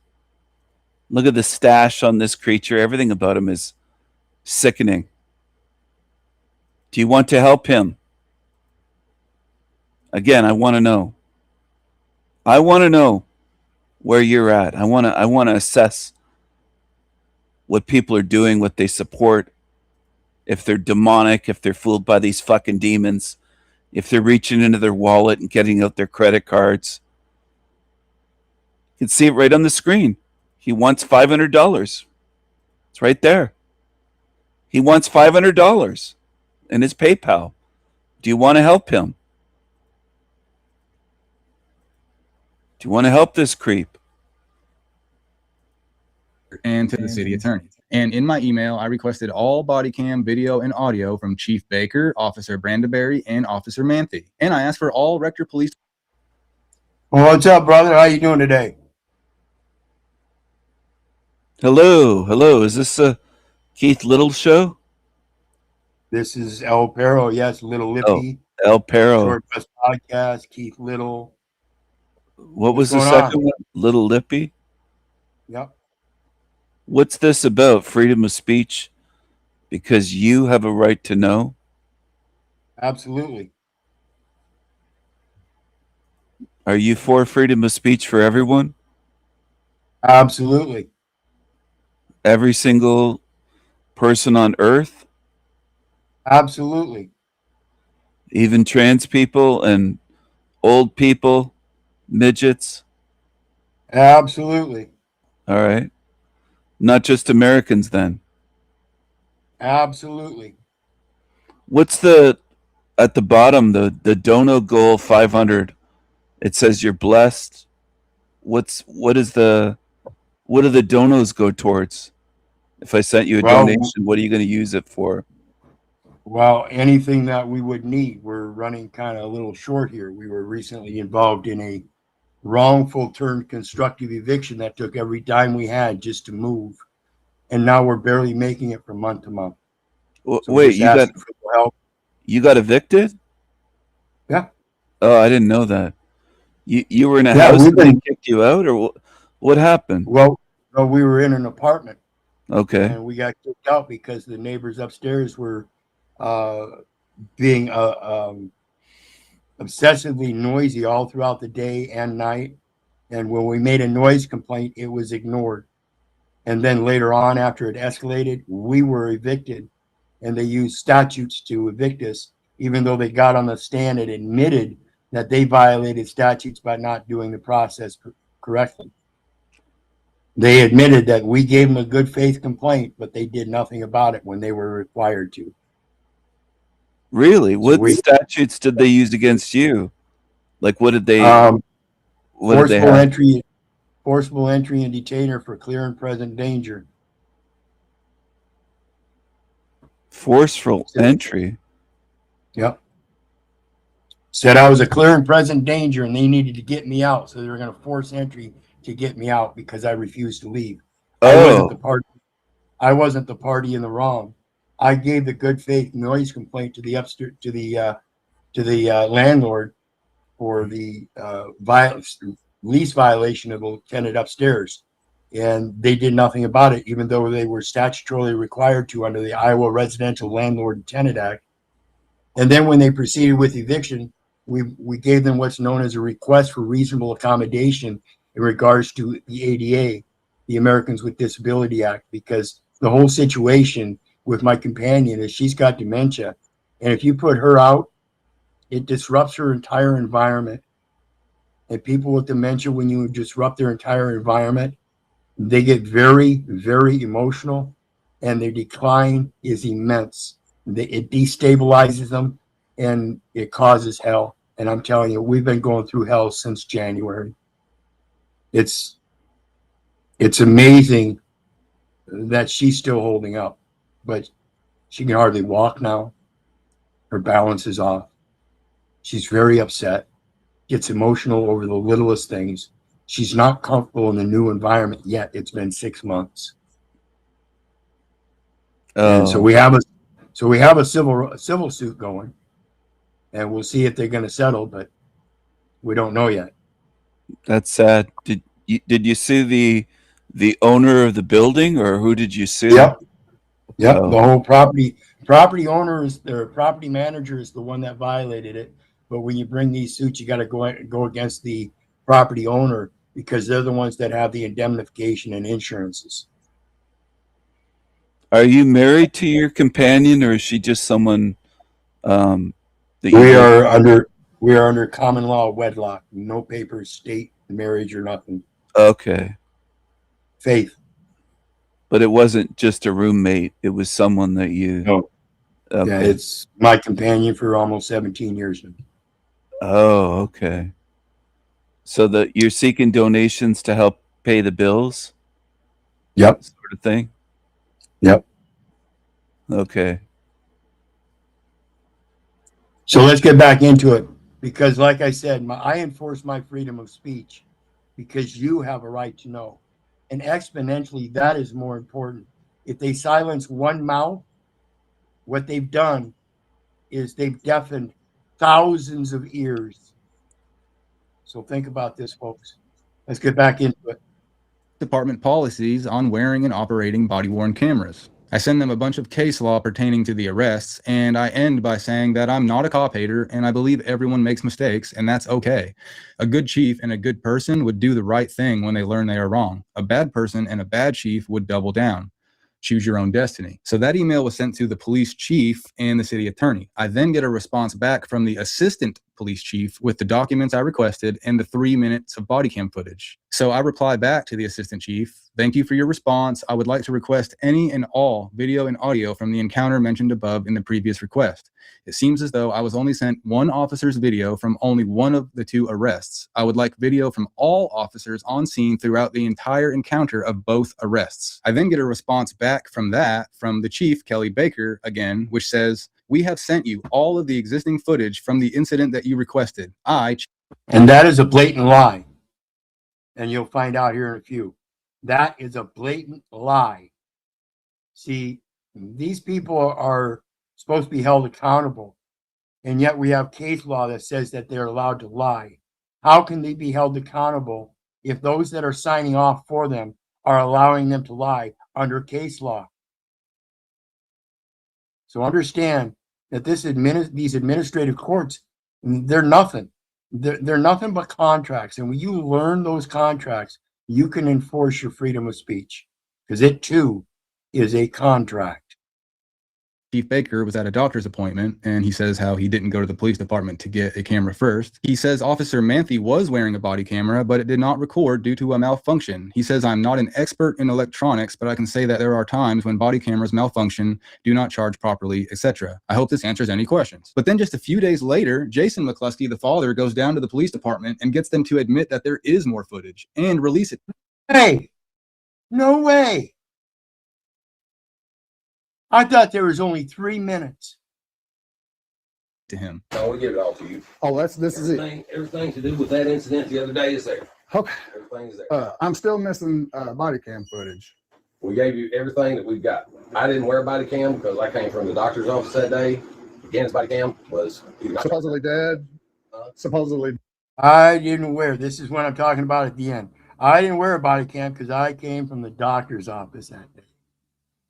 And what I'm telling you, folks, is that I found in a lot of these small towns, the police force is active, but it's not as active as you would think, because actually they're off doing their own little thing until they get a call, and then they go change. They go to the office, the police office, and change into their uniform and go out on the call. You know, like Superman. They're basically, they don't have their clothes on, their uniform. They put the magic uniform on when they get a call. And when it calls for it, right. They're not on there for 8 hours a day.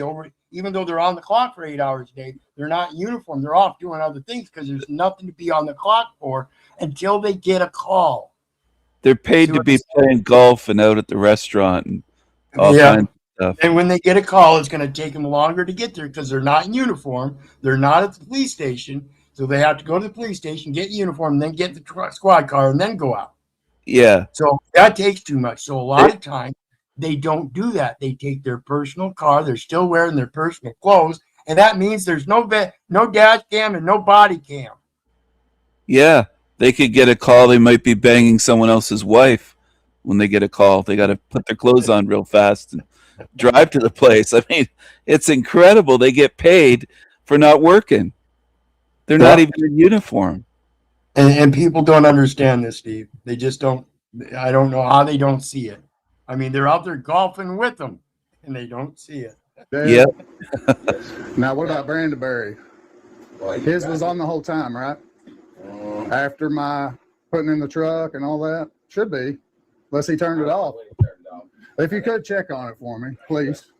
I'm told I need not just 3 minutes, the following minutes. Hey, Shane, could you go down there and look and see how much footage he's got or whatever? I'd like for this to all go away, but here in the next few days, there's going to be some, when I write that check,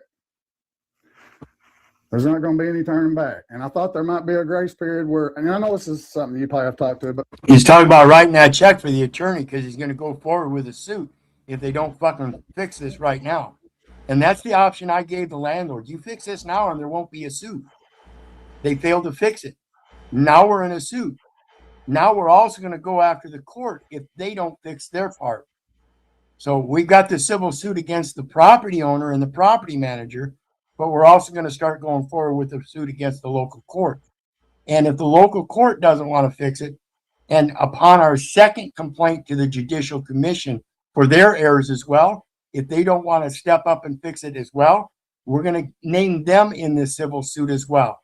And we have the Attorney General and the Iowa Office of Civil Rights on our side already. All this is in Iowa happening. Yeah. Why didn't they want to fix it? Why would they prefer the lawsuit? I have no idea. Ignorance.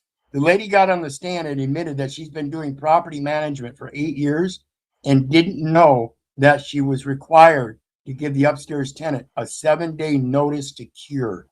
Really? She had no idea. None. And then when I sent her a request for reasonable accommodations under the ADA, I put the caveat at the very bottom. It says you are not by federal law, if you do not respond accordingly, it is a civil rights violation.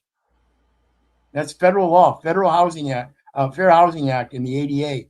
They have to respond to a request for a reasonable accommodation by having private mediations. She refused to go to the private mediations and took us into public court, where she then got on the stand and admitted she's the one that violated state statute by not giving the 7-day notice to cure. She said that right on the stand in court. Right on Wow. the stand. That's crazy. Was this woman some crazy feminist lesbian, or what was she? She looked like it. Huge, obese, old gray hair, and just a slob. I don't know. I don't know how this woman was a property manager for 8 years, unless that's the only thing she did was sit in her chair and do absolutely nothing but eat.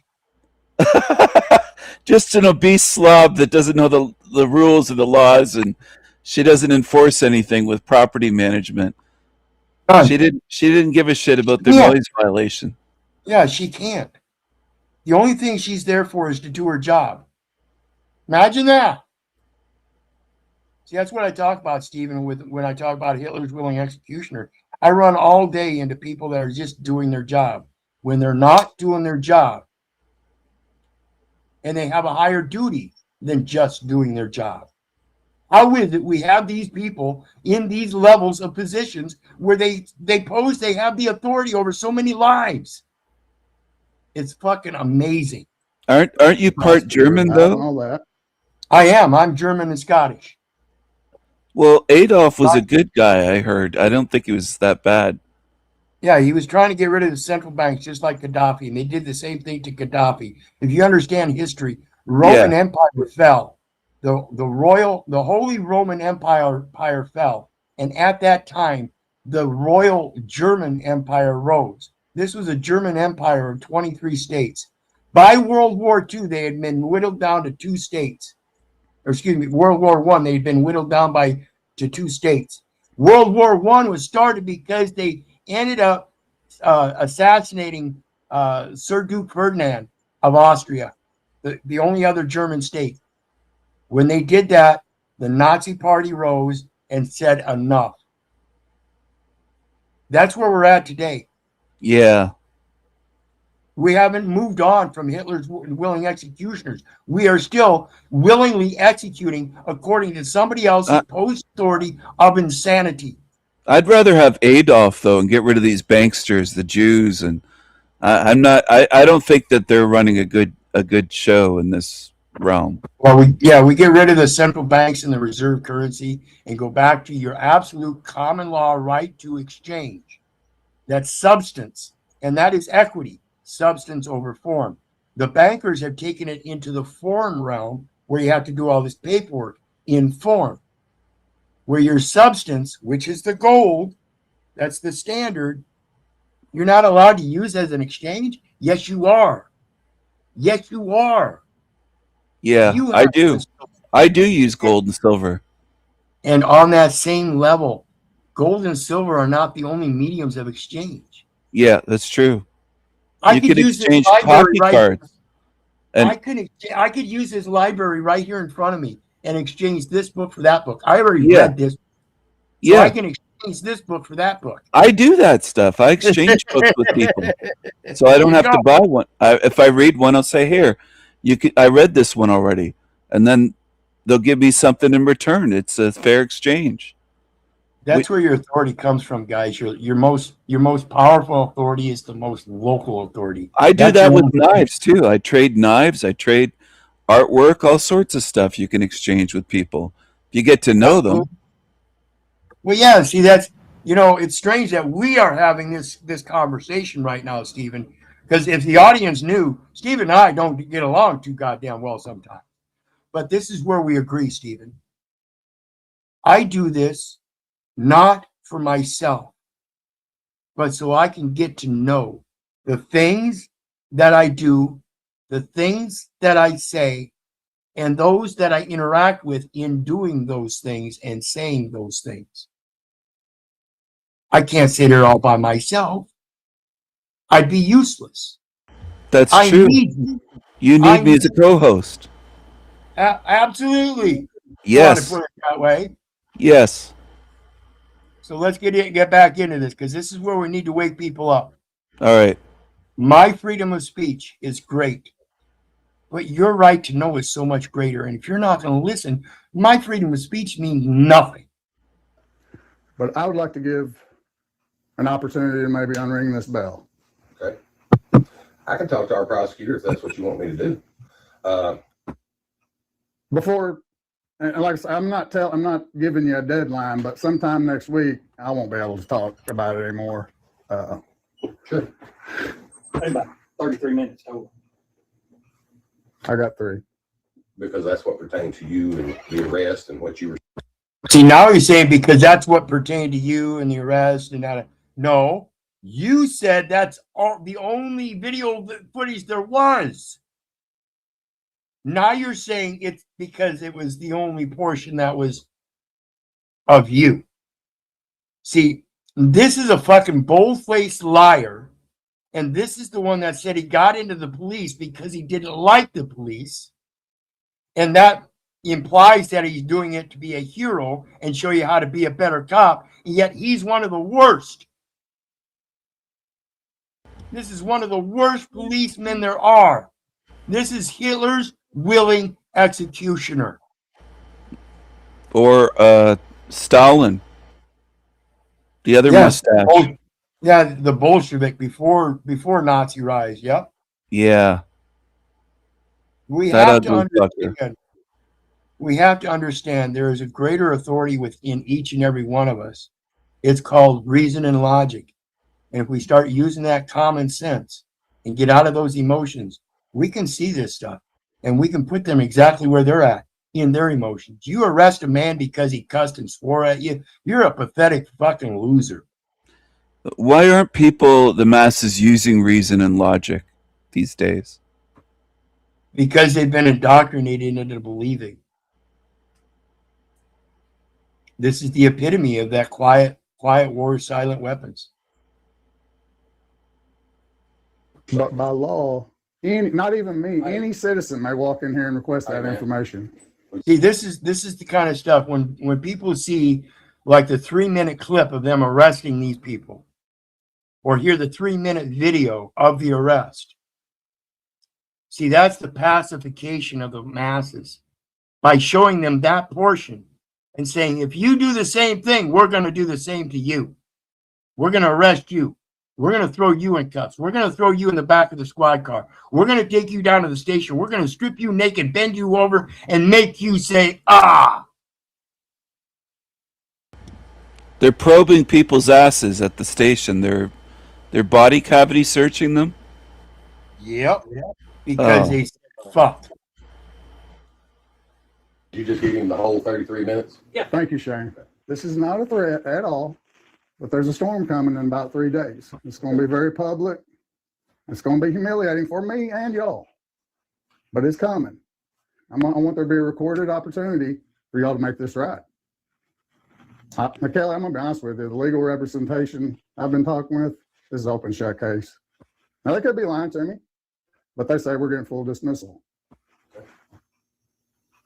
So there's an opportunity between now and that till I write that check. Now, at that point, it'll be out of my hands. Sure.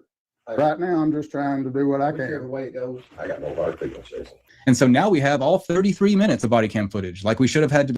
And see, that's with our civil case. It was dismissed. We got a dismissal, but it wasn't the dismissal that we needed.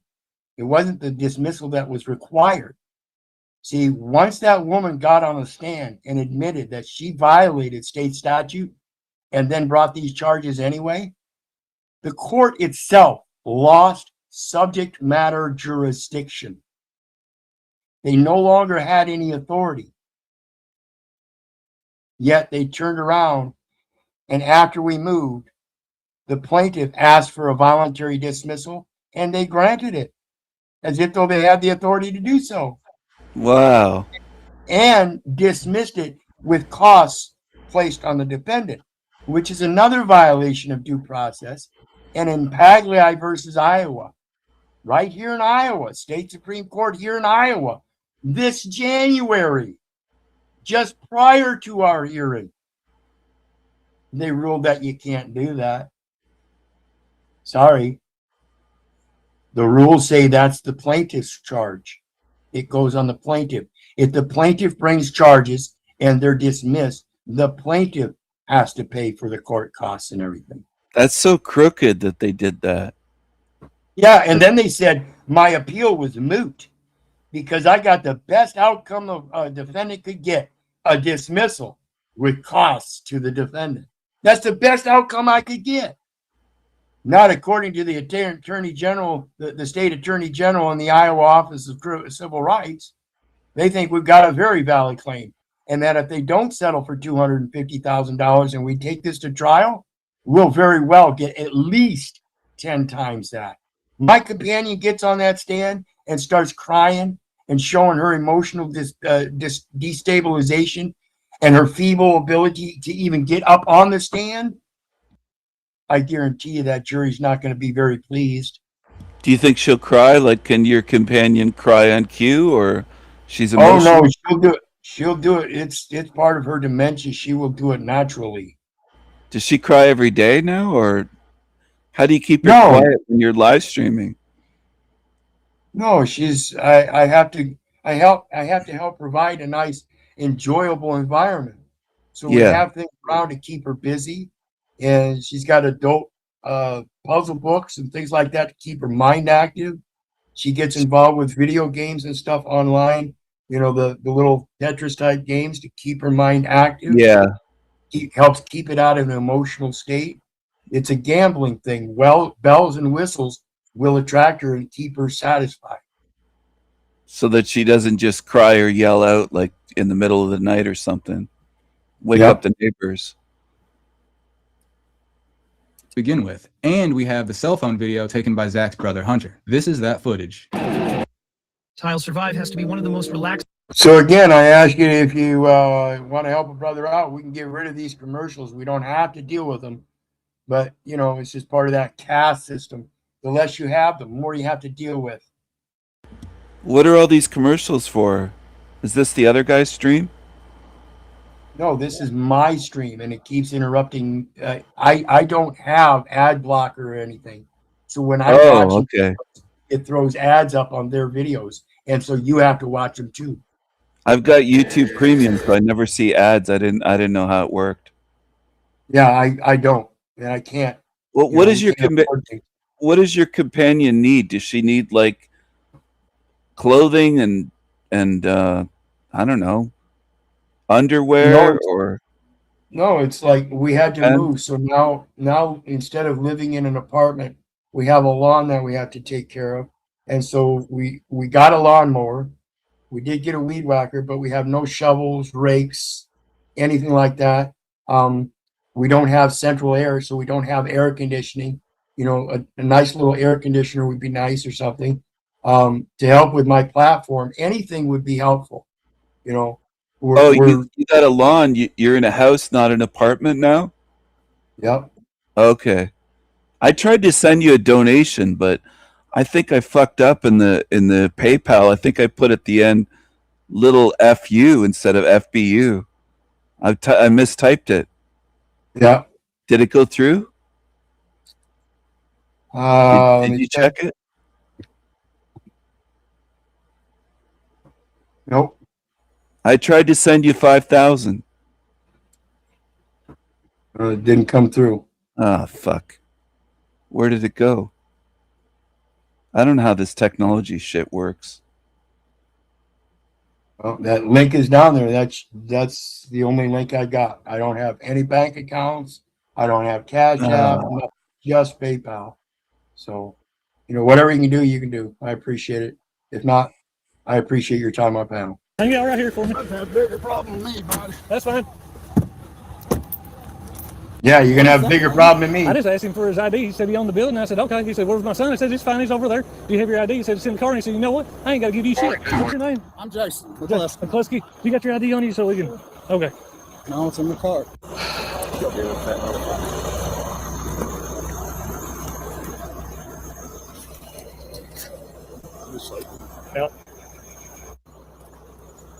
He going to jail too. Okay. Disorderly conduct for cussing outside. Disorderly conduct for cussing outside. Man, I'll get right in your face and say, fuck you, bitch. Wait, you can't cuss outside? What the fuck is that? That's the ignorance of these people. And like I said, it's a way to pacify other people by arresting people that will speak out and saying, see, this is what's happening if you don't, if you speak against the police. You're going to get arrested. But then they only show the 3 minutes of the arrest. They don't show the resulting effects of the lawsuits and everything and how they were actually wrong. They don't sit there and watch these videos. They see the video where the man was arrested through the police social sites and stuff, but they don't see the other outcomes. See, that's what this guy is pointing out. They hide this shit. Well, yeah. They only show a 3-minute arrest to pacify the people into believing that if you do this kind of stuff, you're going to get arrested and go to jail. And so the people just sit there and clam up. There's people that don't get arrested for pissing outside in the street. Yeah. I've seen cops walk by and not do nothing, and they're pissing on somebody's house in public. How can that be? Yeah. And you say a few words and you're arrested. Like, what? That doesn't make any sense. Well, it's because they operate on their emotions. That's what I'm trying to point out. People operate on their emotions when they get authority. They don't operate on reason and logic and knowledge and competence and morals and ethics. That's too much. They give you cuss words and motherfuckers, and my officers expect us to enjoy it. I don't expect you to enjoy it, but you certainly don't have the right to arrest people over it just because it hurt your fee-fees. You're a man of the law. You're supposed to be above that. You're supposed to be one of these first responders that can stay out of the emotional state and remain in reason and logic to get through the incident with all the best outcomes that you can. Instead, you remain in your fee-fees, escalate it, and come up with the worst possible results. And it happens every day, all throughout the day, all across America, all around the world, and people just sit there and watch it. It's crazy. It's amazing. Yeah. It's insanity. Yeah, it's evil. amazing. They're treating it like this guy's in his feelings like somebody pissed on his shoes and shit on his mother. He just can't take it. He can't handle his job. He's getting paid and he's all up in his feelings. Yeah, he's getting paid to make criminals out of good people while he's posing as the good man when he's the criminal. Do you see the abyss, Steve? Yeah, he's a mirror. Yeah, they inverted shit. He's a pissant. He's a criminal. Absolutely. Connor, take a picture of me. Disorderly conduct right here. Yes, sir. Disorderly conduct on my land. This is awesome. I always want to get arrested. I didn't know I was going to be getting. See, that's where they can't get you. And yet that's what they're doing. See, I had a friend one time, got a fenced in yard and everything. She's drunk off her ass. What'd they do? They got her to go through that gate and arrested her immediately because now she's in public. She should have stayed her ass behind that fence. How did they coax her ass to leave her to go through the gate off her property? What did they do? I got this piece of paper we need you to look at. Oh, they said come out here and look at this? Yeah, I got this report that she's filing on you. It's like they baited her then. They baited her like a donut on a fish hook. Yep.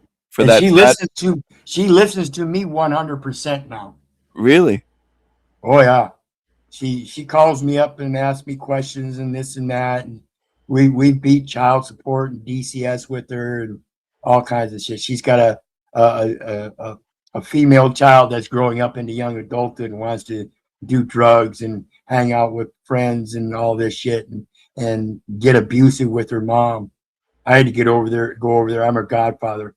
So I had to go over there and put her in her place. I said, hit me like you hit your mom and see what the fuck happens. Is DCS the Department of Children's Services? Yep. They tried to, they went after her.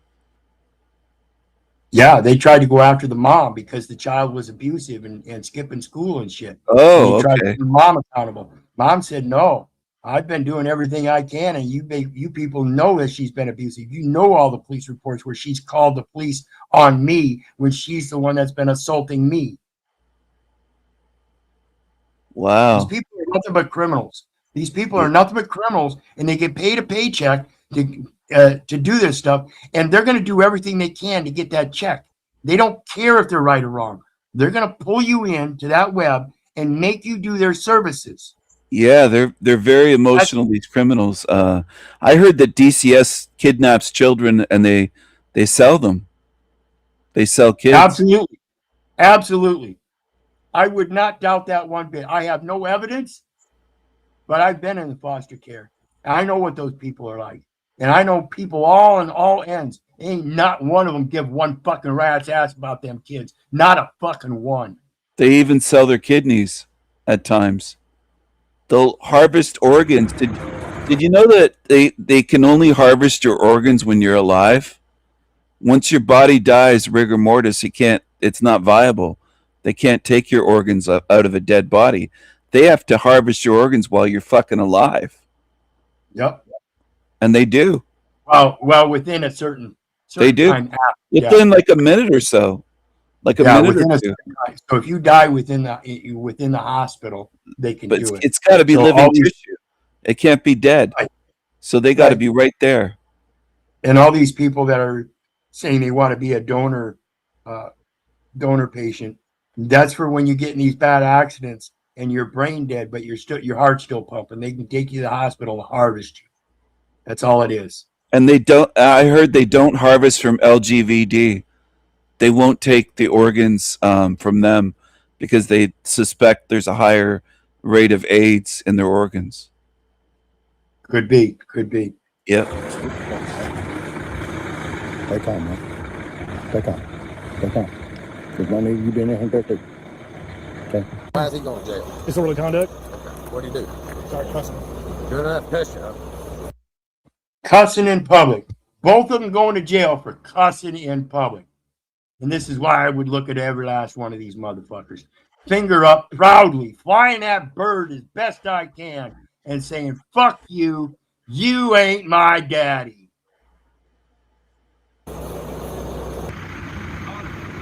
And you think I don't?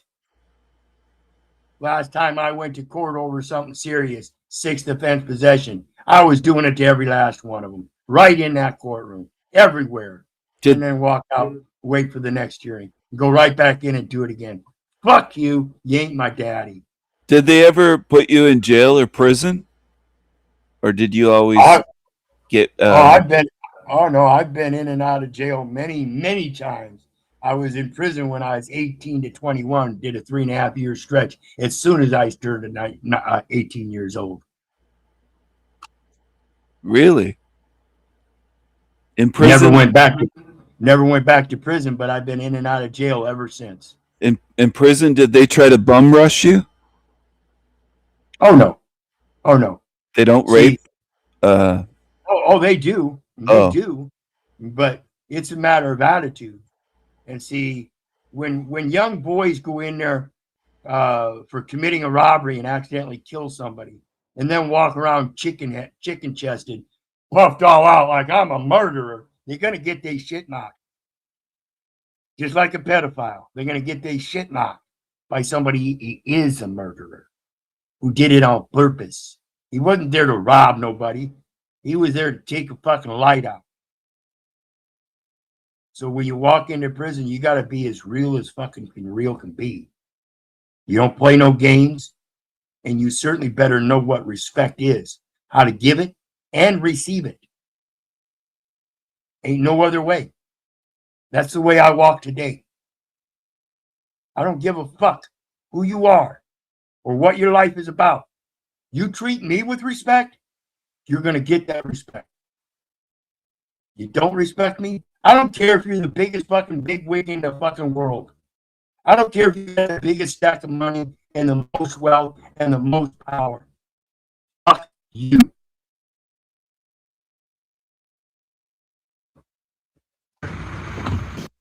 Let's ban politicians. So again, let's ban politicians all around the world because we don't need politicians. We need real men to stand up and stop this shit. Because it only happens because good men refuse to do so. Can you believe this shit? Because of a gas leak, I'm getting arrested for nothing. Todd, I mean, come on, man. This is ridiculous. Well, Kelly, why is my dad in handcuffs? Can you explain me that, or? I can. All right, can you? All right, tell me. Here's the thing: if you're outside, it doesn't matter if you're on your property, in your yard, out there standing on the carport where that guy is, and you start cussing, it's disorderly conduct. And you start cussing, it's disorderly conduct. He has a mental incapability of comprehending English. There is no such law. When it comes to such profanity, it has to be sexual in nature, as if though, hey, I wouldn't mind raping that woman over there. That would be unlike. Yeah. Okay? So that is not freedom or protection of speech. You don't get protection of that kind of speech. But just because you use the word fuck does not mean it is sexually explicit. See, there's a difference. When I say fuck you, I'm not saying I'm going to fuck you. So we have to understand the English, and we have to understand how to read it and comprehend it. And these people refuse to even read it. We'll hear that here in a bit too. Well, the police chief might be retarded. He doesn't even understand the difference. Well, no, he doesn't understand the difference. And when you give him the difference in plain writing, he refuses to read it. We're going to hear that in a bit. Now, I don't make the laws, son. I don't make the laws, and I wasn't here. But you can't. I don't make the law, son. I wasn't here. I don't care if you didn't make the law. You're supposed to know the law. And that's what he's trying to dance around. I didn't make the law. I know you didn't make the law. But you're dancing around the verbiage in the law because the words don't say what you're saying they do. You're in violation yourself while saying I'm the one violating it. And the one you're violating is supreme law of the land. Matter of fact, it's so supreme, it is in beginning was the Word. The Word was with God, and the Word was God. That's how supreme that one is. That's why it's the First Amendment. And that's why I say my freedom of speech is a great right, but yours is exponentially greater because he needs the desolate to hear that people are destroyed for lack of knowledge. And if you don't know, you're the one that's going to get destroyed. Your right to know is imperative for me to be able to stand up for my First Amendment right of freedom of speech.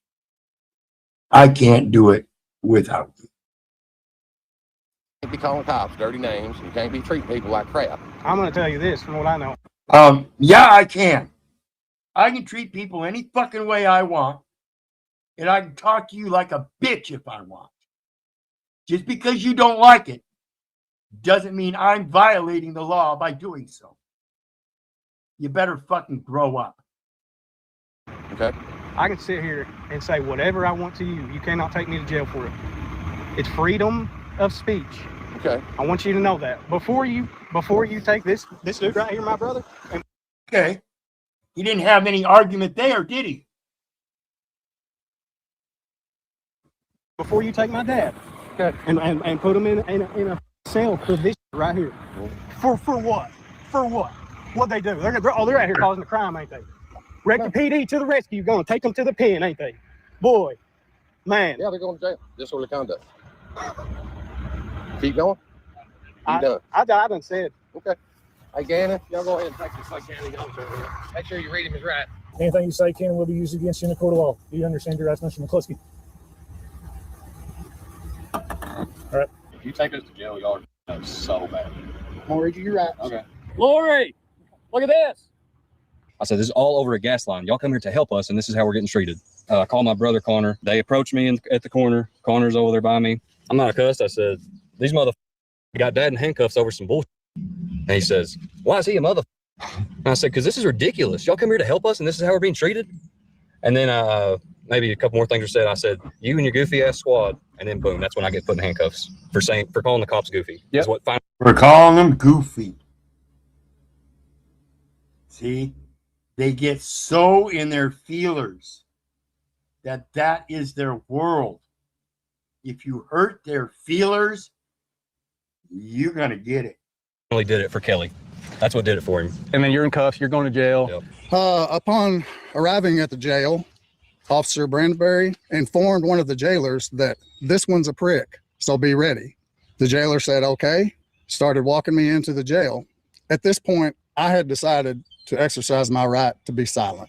I felt like if I'd said anything else, it would have just made it worse for me. When I refused to answer the jailer's questions, my son was a witness to this. We were together. Probably a minute before. He said, since the old guy wants to be a prick, we're going to give them the full treatment. At the time, I didn't know what the full treatment was because I've never been arrested in my life. We can see my other son bonding us out on the other side of the glass, but we get taken in, strip searched. I am forced to make myself naked. I've never stood in front of two naked men in my life. It was the most humiliating thing I've ever experienced.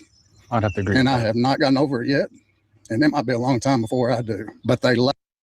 And I wouldn't doubt it. I would not doubt it one bit. See, this is the kind of shit I hold against them. I won't get over it. Me, that's not an option. I can't put it down anymore. I will not put it down anymore. I will not go along to get along. This is disgusting.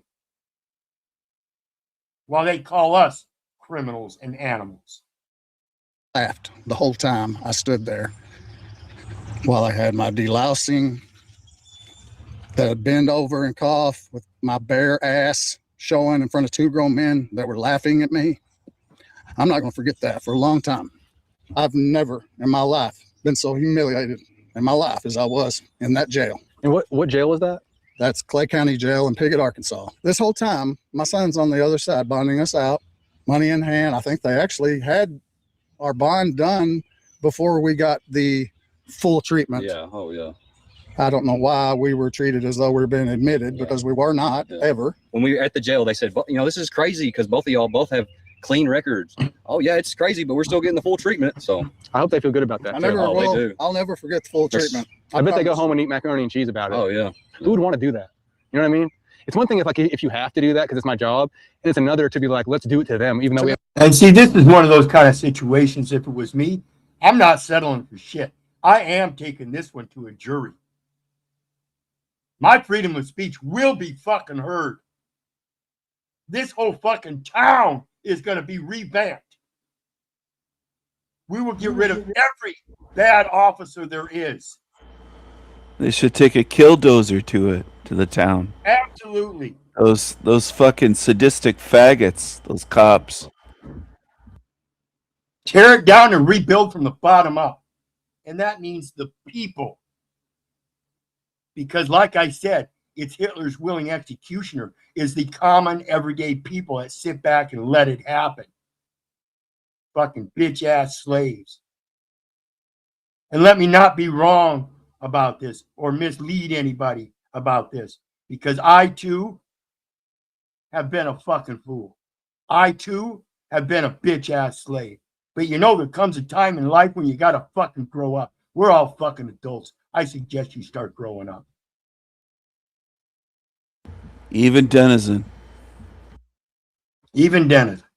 It's an abuse of power. Yeah. I don't know the law. You're doing it because you want to at this point, and it's weird. Well, we wasn't even supposed to. When we come back to it, we was not supposed to be in jail anyways. And it's definitely, don't lie to yourself, because you wanted to. You wanted to get them naked for some reason, because that's a weird thing on you. You didn't have to do that. What was the bail for you to get out? $250 a piece. Which was in their hands before we even got the full treatment. What do you plan on pleading? Not guilty. Not guilty. All the way. Not guilty. Not guilty. I will not, regardless. And so that, excuse me, so that full treatment, I believe that's under the 8th Amendment.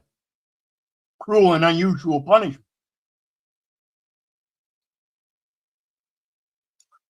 Dennison would be able to correct me on that if I'm wrong. But when you got $250 bond and you're in a chair and you're watching from one side of the room that bond being paid, and you know that the process they're putting them through is not valid, and you don't speak up, you're just as bad as the motherfucker sitting there strip searching them. Yes. That bitch behind the counter that won't stand up and say, hey, what you're doing is wrong. Because she wants to keep her job and take that paycheck home. You're just as big a fucking coward as they are. Go ahead, Stephen.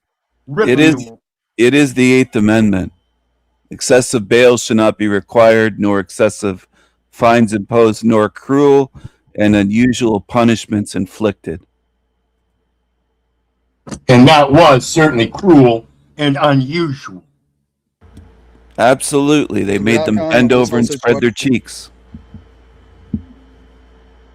I will not plead guilty to the charges that were given me. That's the right move, in my opinion. So yeah, not guilty, find an attorney, fight the charges, lawsuit? Absolutely. Hell yeah, dude. Absolutely. Now let's go to the Rector Police Department. $78. Yeah, $78 can suck my dick. Unless you want to send it to the PayPal account down below, help a brother out, get rid of these ads, and do these video streams, these live streams ad-free. Appreciate it. Hey, what's up?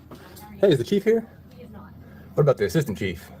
No officers at all, huh? That's not what I said. Is there? This is one of the ones I'm talking about.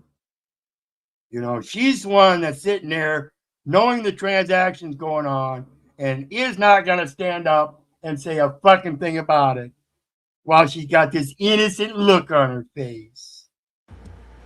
Fucking whore. Possibly. Okay. So, let's see if he comes and talks to me.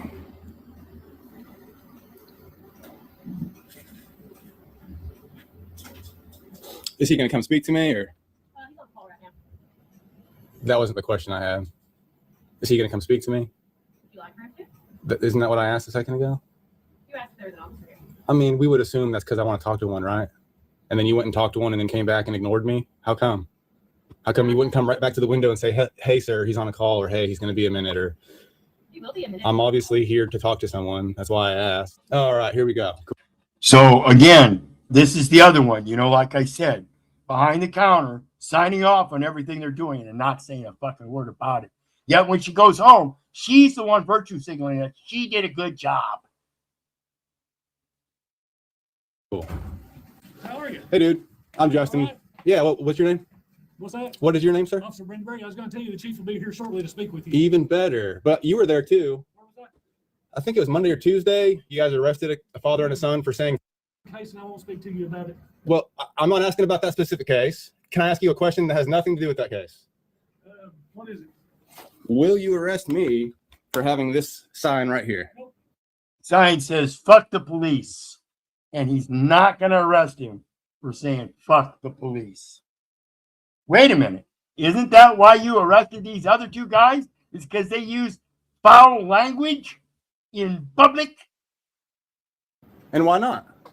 I'm not going to engage with you, but no. But why not? Isn't it against the law according to you guys? Don't you think it's against? Isn't that the epitome of fucking irony? That on your own private property, they will arrest you in public for swearing, but in their very office, when no one else is watching, they run. Those cocksuckers. What a coward. Absolute cowards. Absolute cowards. Against the law here that you can't use the First Amendment here in Rector? And you arrested 2 people over it just earlier this week? Didn't you do that? You arrested 2 people for using the First Amendment here in Rector. But I'm going to come do it, and he's not going to do anything with me. Wonder why. I think there's my buddy. How you doing, sir? Hey, man. I'd like to shake your hand. My name's Nice to Justin. meet you, sir. Yeah. We spoke on the phone. I apologize for getting into it with you, man. I really didn't mean to. So, hey. Okay, and there's 2 things you will not catch me doing. There's two things right there. You will not catch me doing. I'm not going to walk up and shake their hand.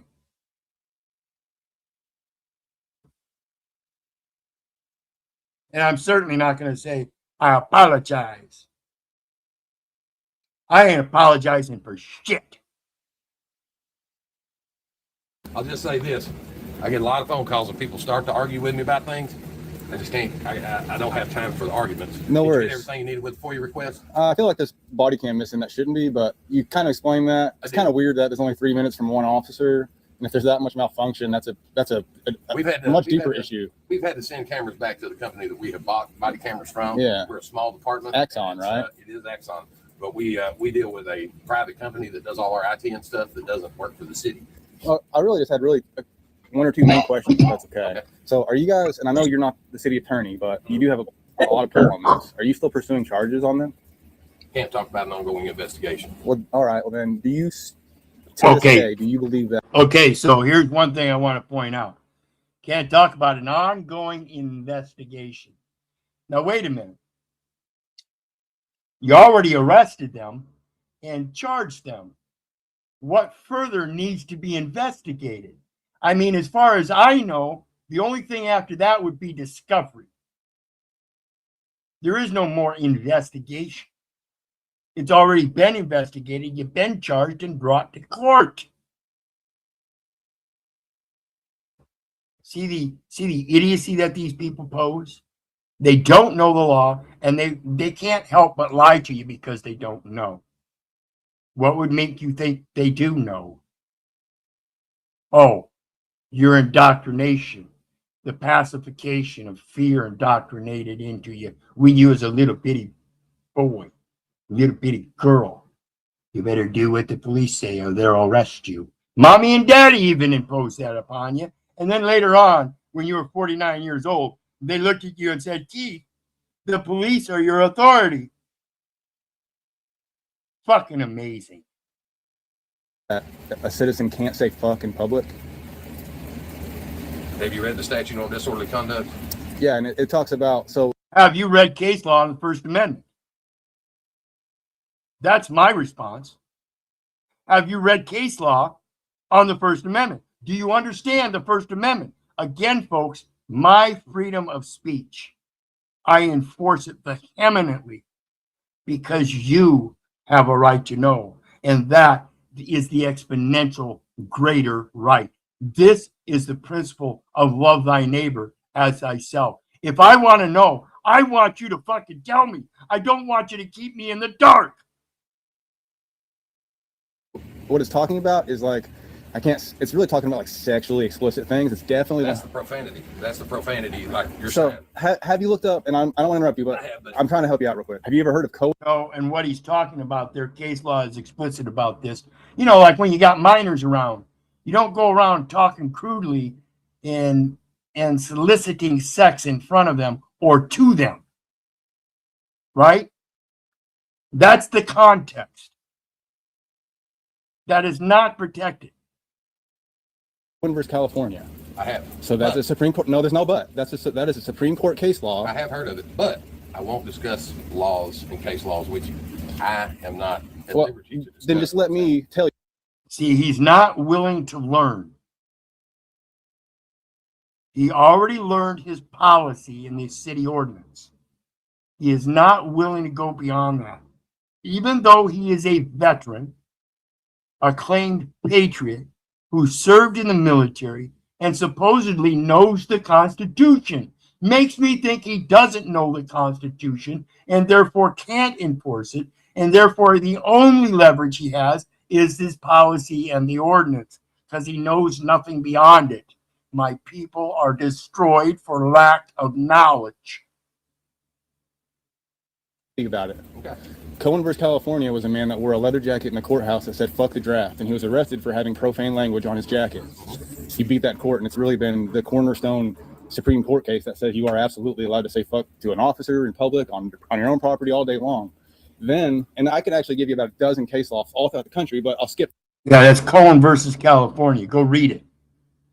It's imperative to understand the context of your freedom of speech, even on these platforms. So on my platform, even though the algorithm shuts things down when I use words like murder and rape, I don't give a fuck. I'm not here for the numbers. I'm not here for the money. I'm here for the exact truth. And when they start censoring you, something's wrong. I don't give a fuck. You ain't censoring me.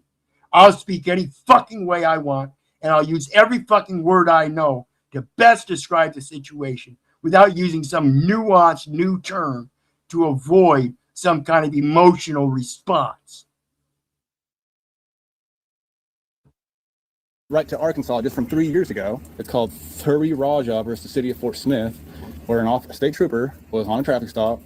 A dude drove by the traffic stop and as loud as he could. There was kids in the car and everything. He said, "F you," loud as he could. Kids heard it and everything. The trooper used that. Oh, these kids heard it. That was in public. Went and chased him down, arrested him. Sure. Not only did he win, but he sued him because that was a First Amendment violation. And there's no argument that exists that says you can't say in public. I won't debate laws with you. None whatsoever. And this guy's going to sit there and say, I won't debate laws with you. That's your fucking job. You're supposed to know the law so well that you can and will debate the law. Exactly. Those dirty rascals. It's amazing, isn't it, Steve? It is. That's their job, to know the law. He doesn't know the fucking Constitution. And what's worse is that people will continue to believe what he's posing as law, even though they hear him say, I'm not going to debate it. Telling him that he doesn't know the law. He doesn't, and there's slaves that defend him. This fat pig. Absolutely. They're bootlickers. Back in the blue until it happens to you. That's what these guys said. These guys were good boys in this town. And they'd never been in trouble with the law. They supported the law. Now they don't. Imagine that. But what I will do. Well, there's no debating that. I'm telling you right now. Because you can't. That's for judges and lawyers. That's why. No, you're allowed to. No, that's what you get hired to do. That's what you're here to do, man. Ooh, and you're just littering. You just threw your cigarette out in the front. And now he's mentioning that he's littering right in front of him. And he's not even going to pay attention. He's just going to totally ignore it because he didn't do anything wrong. It's of no consequences. Nothing's going to happen from it. And nothing will. So he just keeps on going, talking about something else, not even going to pay attention to the issue that he just violated the law in front of a citizen. That's ridiculous, bro. Let me show you something. That's because I wanted to show you something. So let's look in here. What do you see in my lobby? That's because I wanted to show you something. No, see, you listen to the rhetoric. A man's intellect is limited and biased by his vocabulary. And you can tell this motherfucker lies, and lies only because he believes he has the authority to do these things. That's because I want you to look in here. I don't give a fuck about what's in there right now. We're on the topic of you just violated the law. Well, that's because this in here. No, it's not because of that in here. They have no way of staying on foundation. That scoundrel.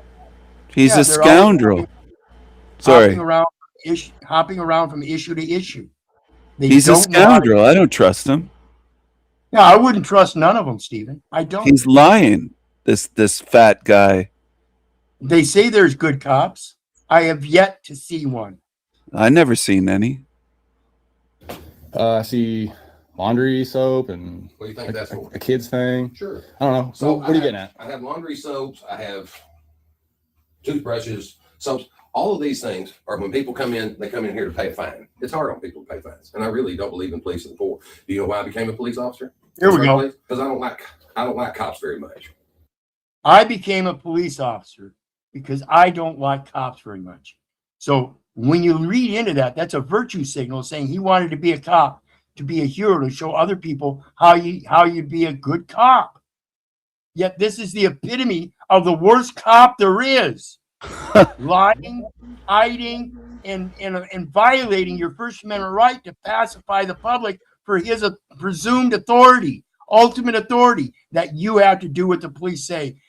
Anytime the police are around, You have to do what they say. The fuck you do.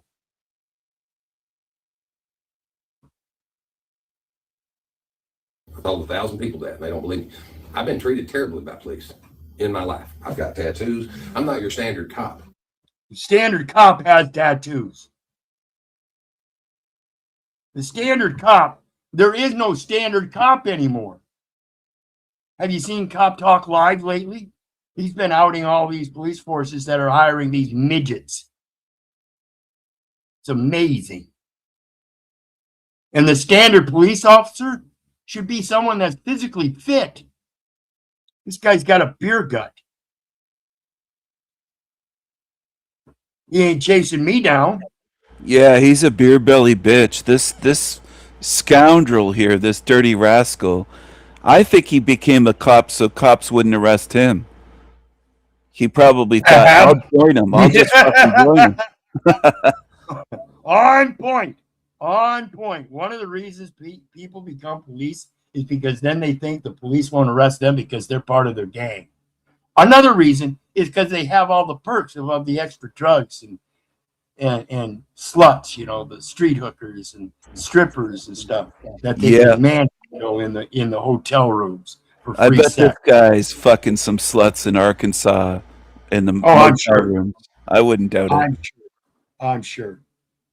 I became a police officer because I wanted to make the change that I wanted to see from within. Now, I wanted to make the change that I see from within. So he wants to make the change of, instead of being truthful, honest, and having some kind of loyalty and integrity to morals and ethics, he wants to make sure that the change from within is all about lying, hiding, cheating, stealing, robbing, violating.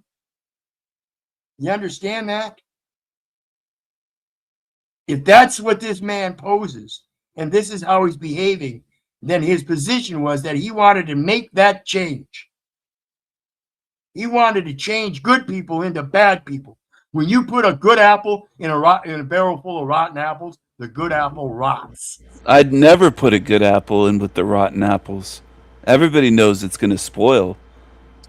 That's why you got to tear this entire town down and rebuild from the bottom up. Same with every other one of these institutions. We have to tear it down and rebuild it, people. It is time to throw off the despotic government. The only way you can do that is by standing up yourself. There's an old children's song we had when I was growing up, and we'd play on snow hills, and there'd be bullies of kids trying to take over the snow hill, and we'd sing, "I'm the king of the castle, you're the dirty rascals," and we'd toss off the dirty rascals. That's what we need to do. Clean house with these fuckers and get rid of them. Yep, absolutely. I agree. They're dirty rascals. I agree. Scoundrels. These things out here, so when you come and pay your time pay agreement or whatever it is that you have, these things, you can pick up a couple items. You don't have to sign up for it. You don't have to do anything for it. You just pick it up, take it with you. And I do that out of my pocket. My officers do that out of their pocket because we truly do care about the people that live here in Rector. No, if you truly cared about the people that live there in Rector, you wouldn't impose your criminal activities on them and fine them for things that aren't reasonable, that are not against the law. And that would be the preemptive way of allowing them to get that shampoo, laundry detergent, toothbrush and stuff without having to go through you because you took all their fucking money in the first place. Yeah, he's a liar. He doesn't truly care. He's a scoundrel. This guy. Absolutely. He's a rat. The circular rhetoric is impeccable. He's a rat bastard scoundrel. Yeah, he's going in circles. He's trying to talk his way out of it, make himself look good. Yep, that's the virtue signaling, and that's one of the things I get on people on these panels on this metaverse here on YouTube and stuff, is that these groupthink safe spaces are your downfall. When you fall into those groupthink safe spaces, you show yourself, you out yourself. I'm a gray rock. I'll not move. I'm independent, and I don't need anybody. I don't need the money. I don't need the numbers. All I need is my voice.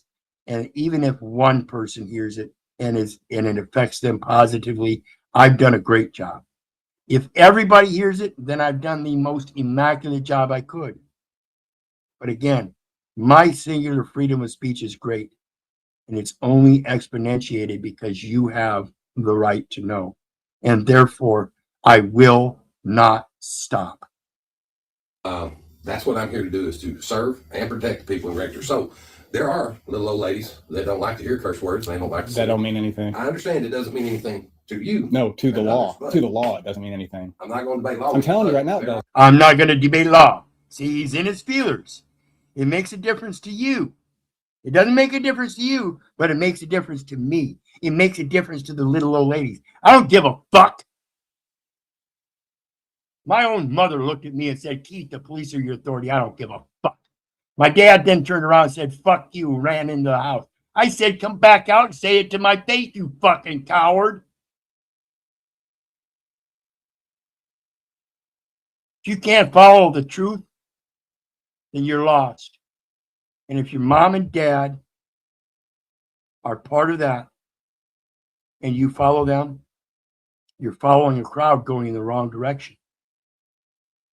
I don't give a fuck how good my parents were to me. They did a lot of great things for me. But to turn around and find out I've been disillusioned my entire life by them, they are the epitome of Hitler's willing executioners themselves. And I will not put up with it from anyone. There are people that don't like it. And there is a law against it. And it's disorderly conduct. It's not disorderly conduct. You are dead wrong, dude. You're dead wrong. I'm telling you, you're about to learn the hard way. I'm gonna go hold this right in front of your police department all day, and you're not gonna do anything, right? Why would you, right? Because it's my First Amendment. If you're gonna arrest people for the very First Amendment, then everything else you're doing doesn't matter, dude. Take yourself and take it home if you're gonna arrest people for saying. And if you're gonna stand here today after I sent you case law that you clearly didn't even look up, you didn't even look up the case law I sent you. Why not? I'm not going to educate yourself, dude. I'm not going to debate law with you, man. Why not? Yeah, it's educate yourself. I don't necessarily need to debate it with you, but you at least should educate yourself. Again, this goes to your right to know. This man has a right to know. He's refusing the right to know because he doesn't want to know. That would put a responsibility on him. Do you people get it? Real quick here, Stephen. Real quick here. Do you people not understand? Your right to know is a responsibility. And that's what you're truly afraid of. Because if you knew the truth, then you would have to enforce it. You too would then start speaking up and put yourself in the same position as me and other people do, of having to face these cowards as they threaten you, intimidate you, coerce you, overpower you, physically assault you, humiliate you, give you the full treat. Are you afraid of the full treatment? Yeah. That's why you sit back and you don't care about your right to know. Because if you knew, you'd have to do something about it.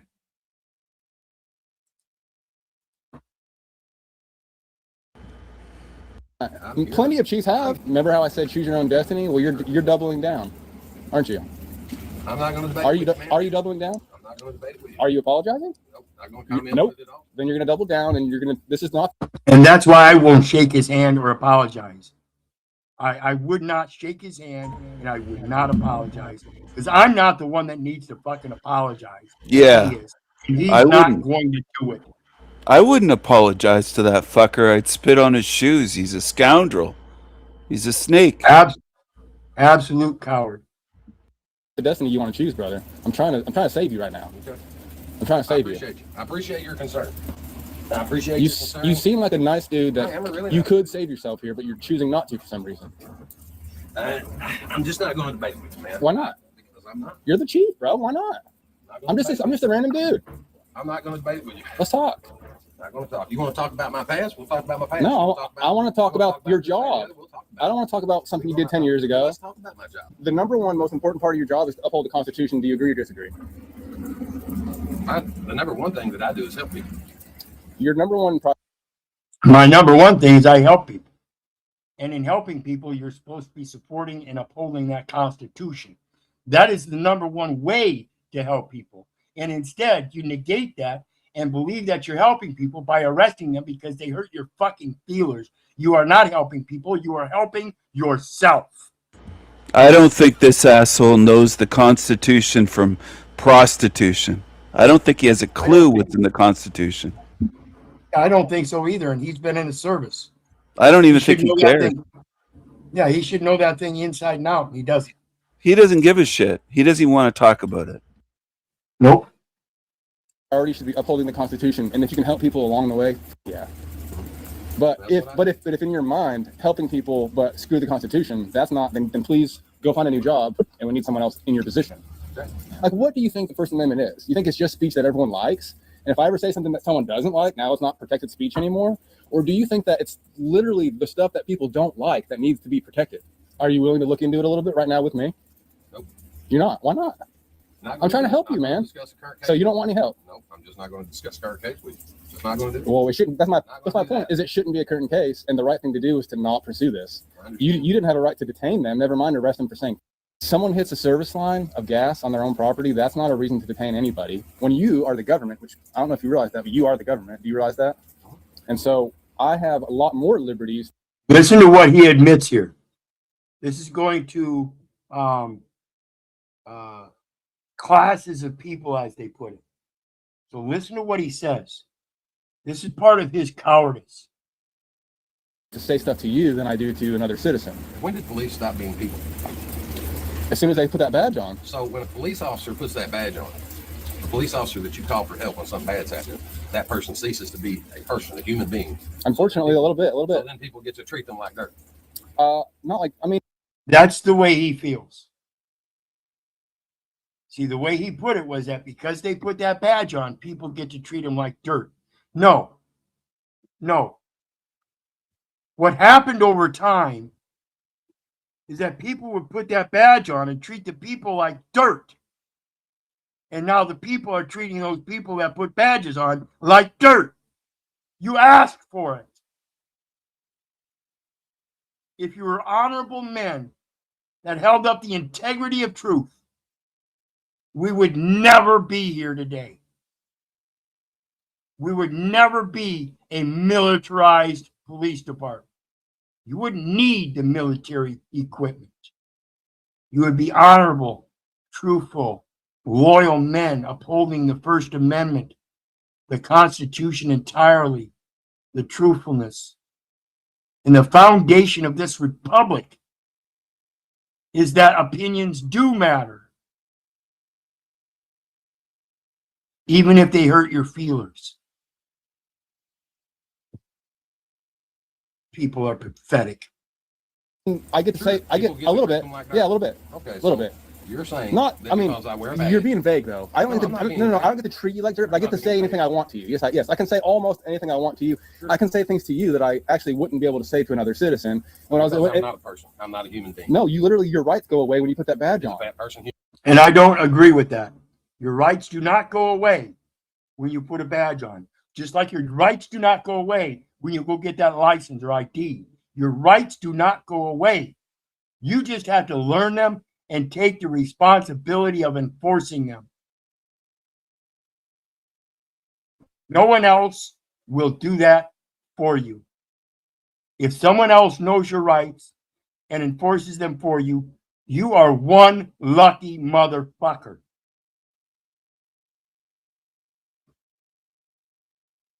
That's nothing to do with this. Sure does. You are the government. Okay, there's two types of things. Is a homosexual a person? Of course, dude. What are you talking about? Why are you? No, it's weird that you're even comparing that. That's making you look weird, dude. Stop. Okay, so- Stop it. Right now. Don't even say that. All of these different people are human beings. But they aren't the But I'm not a government. human being No. because I don't wear Okay. a badge. I'll take this back. You are a human being, but you're not a citizen like the rest of us. I'm a second class citizen because I'm a police. I didn't say second class. See, he put himself there, and he is right. Even though the other man didn't say second class, the officer said he's second class. That's absolutely right. Because you, like the government, only have your powers through the rights and consent of the first class of people. We, the people. without title entitle you to enforce our laws in benevolent behavior, honor, integrity, and loyalty to the people. Yes, without we, the people, this fucker wouldn't be anywhere. He wouldn't even have a paycheck, much less a uniform or a badge. In fact, he should be proud of that second-class citizenship. He should be proud that the first class of people gave him the ability to protect them.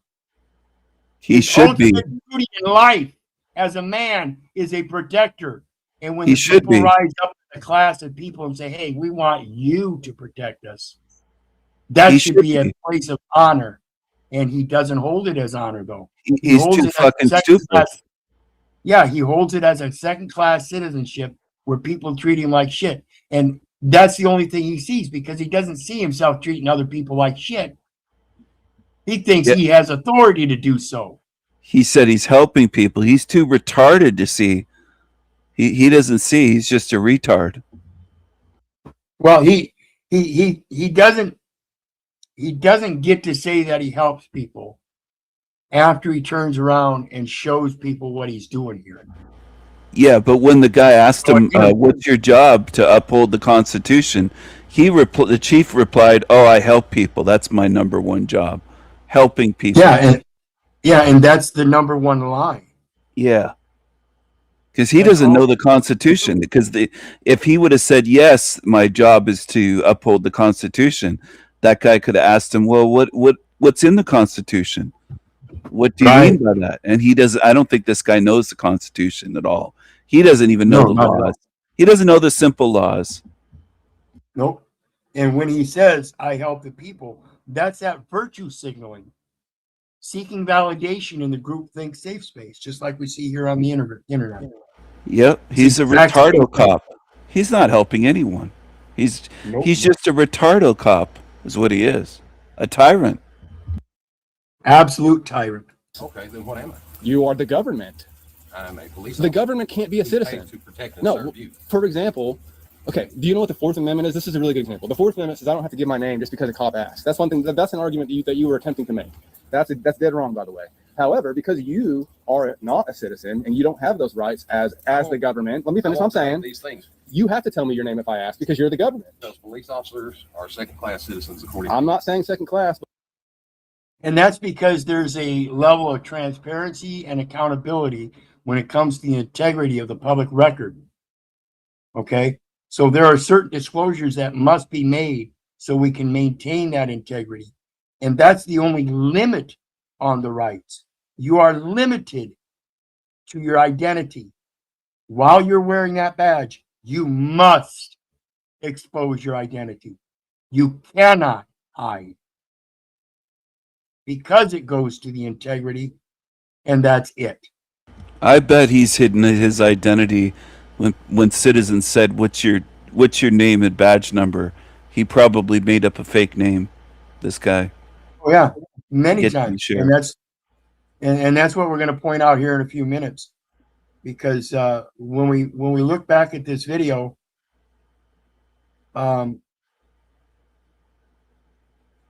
make sure here. When we look back at this video and we see these officers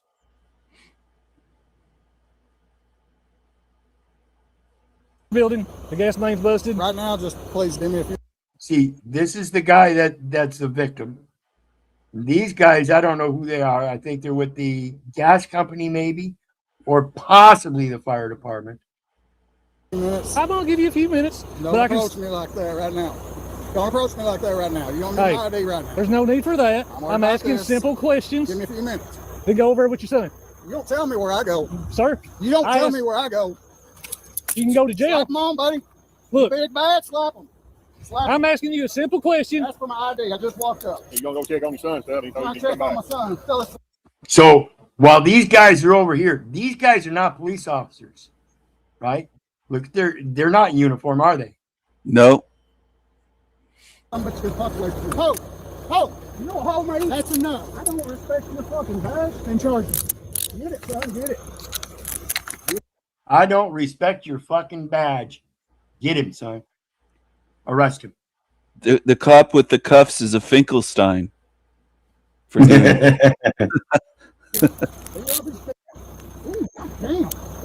Good job, All right, son. now hang out here. Yeah, buddy. Got you. All I asked you was your name. I ain't taking my hand off you, and I don't have to. I ain't taking my hand off you, and I don't have to. No, you didn't have the authority to put your hand on him, and you should take your hand off him, and you do have to. See, this is the society we become. A bunch of fucking cucks. Son, I I'm asked a you, boy. and I said he was over there. I asked you your name. That's for my ID. I asked you for your ID. Zach, stay back. Zach, Same Zach, thing. stay back. Stay fuck back.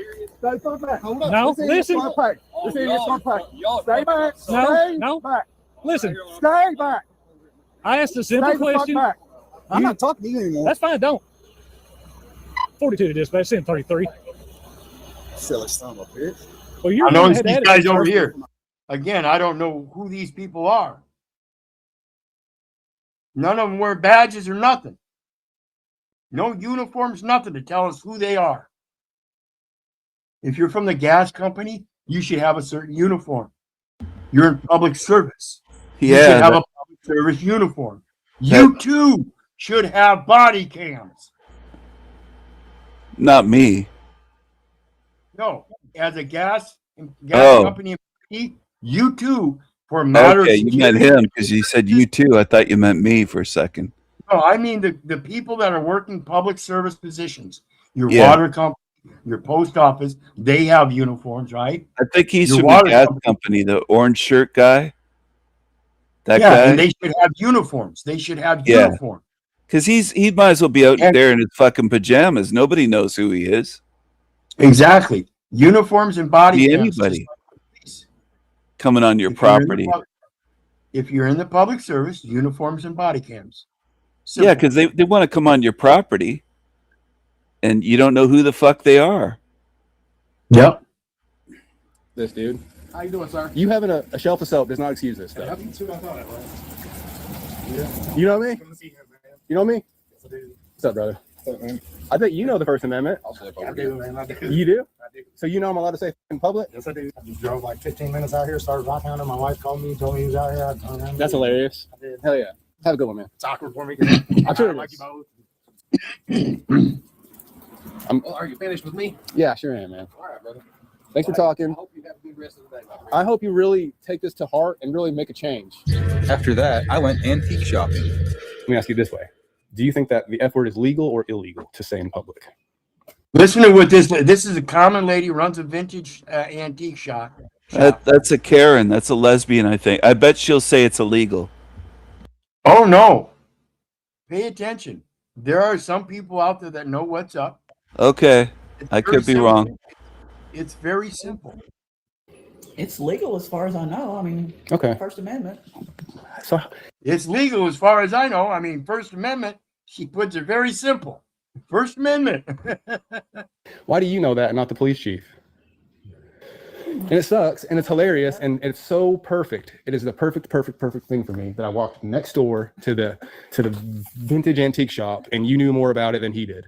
I misjudged I don't her. know. We still have the freedom of speech. Bingo. West Side accountability in the house. I thought it was a lesbian Karen that was going to say that we can't say that word. It's illegal. No. El Perro, hi, good to see you. You as well. And yes, it is First Amendment. I'm sure West Side Accountability will agree with me when I say that my freedom of speech is a great right and it comes with great responsibility. Okay, everyone, I had to stop that. I had to leave. I was having too much fun over there with the scoundrels. I just left without saying goodbye. Maybe I hope that's not rude. I just clicked leave and I left and shut it off. But I'm still here. I'm still here. I'm still here. They might as well be out there in their pajamas. Right? I thought that bitch was a Karen. I thought it was a lesbian Karen. I was just kind of making up stuff, whatever came into my mind. I was saying it. Look at this. Oh my goodness. What do we have here? The darkies. Where are the darkies here? African Muslim migrants. Place. It's a public space. Why not video? Because of what? Guys. No, it's my job. This guys, you speak Italian. No, you speak English. No, he speak English. He said no video. Why did you say no video? Because of what? Guys. No. Because of what? Why video? Why not? This is Europe. This is not Africa. Okay, it's take it video. No Okay? problem. Okay, no Don't problem. touch me. Don't touch me. Okay. Don't touch me. Okay, no problem. Okay. This Dutch travel vlogger set out to film the tourist dream of Rome. What he captured instead was an unfiltered look at how unchecked migration has turned one of Europe's most iconic cities into a nightmare of scams, theft, and open defecation. The real turning point came when the migrants picked the wrong fight, with Polish MEP Dominik Tasztyński watching. What happened next wasn't just confrontation, it was a masterclass in standing up for Europe.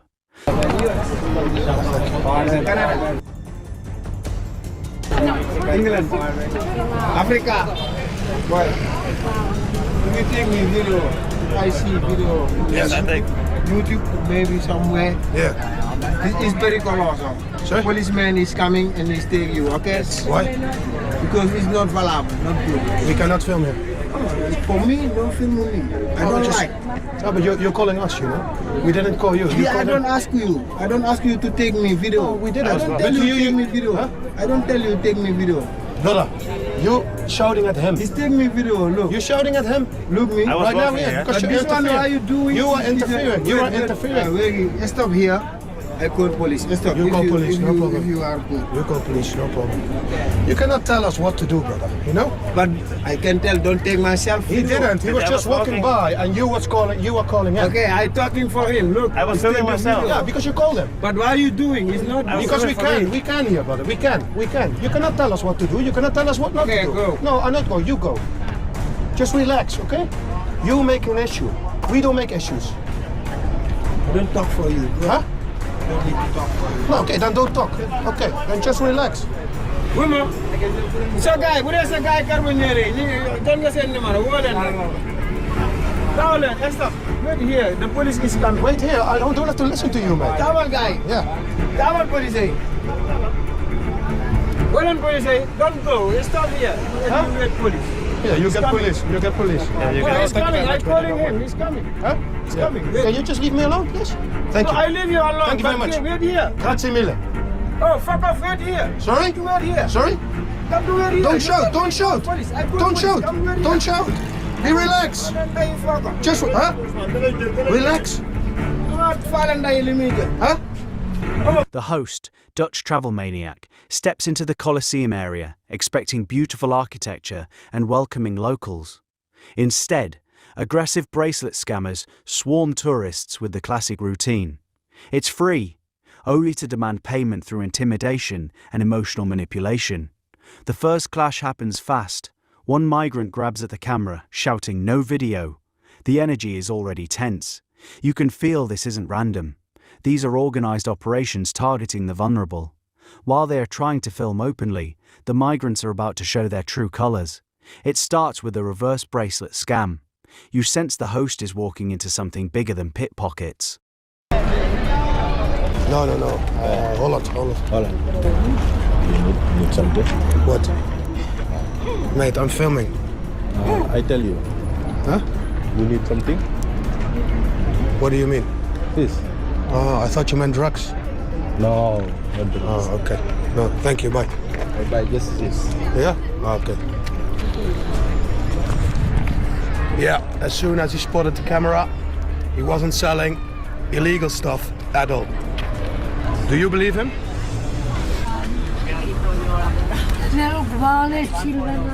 So as you can see again, many sellers here. 4, 5. They are literally everywhere here. Everywhere. Everywhere in front of the famous Colosseum to try to sell bracelets. But do you think they also sell other stuff? You know, I cannot tell you for sure, but I can because they asked me twice before. Rotterdam, Amsterdam. Amsterdam. You play boxing or bodybuilding?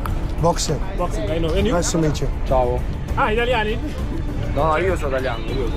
Sei romano? Lui? Hollanda. Hollanda. Amigo.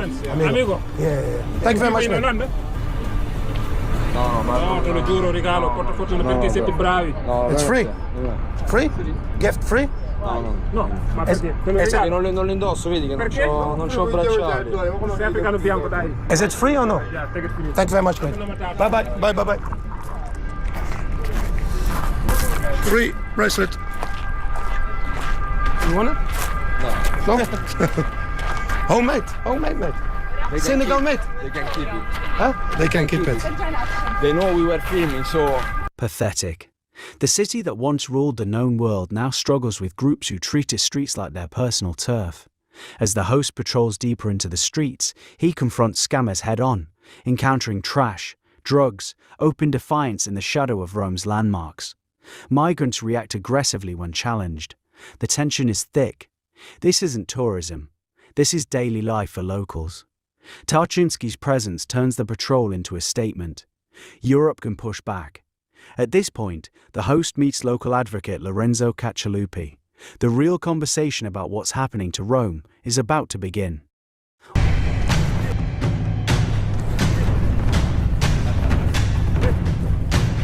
No, prego.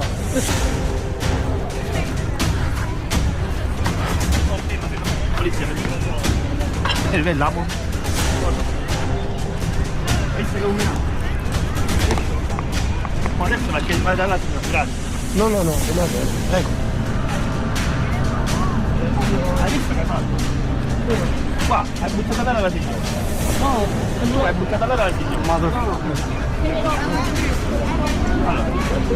Where are you from, madam? Where are you from? US. Where are you from? United States. Ah, how are you? Good, how are you? Are you fine? Okay. Okay. Just a little shaken up. We are so sorry. Is it alright? It's okay. If you want, we call doctor. No, I'm fine. Are you sure? Yeah, I'm good. Okay, I'm so sorry. Man, say something. If you want Sorry, to. I'm sorry. I don't watch you. I'm sorry, okay, for you. Because I'm going, but I don't watch you. I'm sorry. So what happened here? A Indian or Bangladesh seller of fake stuff got caught by police. So apparently it is totally not legal. It is illegal to do that here on the streets of Rome. And he saw the undercover police and he ran away. And in his ran away, he bumped into a American. Organized groups, often minors, operate with impunity because Italian law ties the hands of police. The host witnesses it firsthand. Scammers bumping into tourists, grabbing, intimidating. One elderly couple is shaken down for gifts. The pattern is unmistakable. This isn't isolated crime. It's a system exploiting legal loopholes and European softness. Flag. One of these statues is possible to see the mark of a cannonball. The what?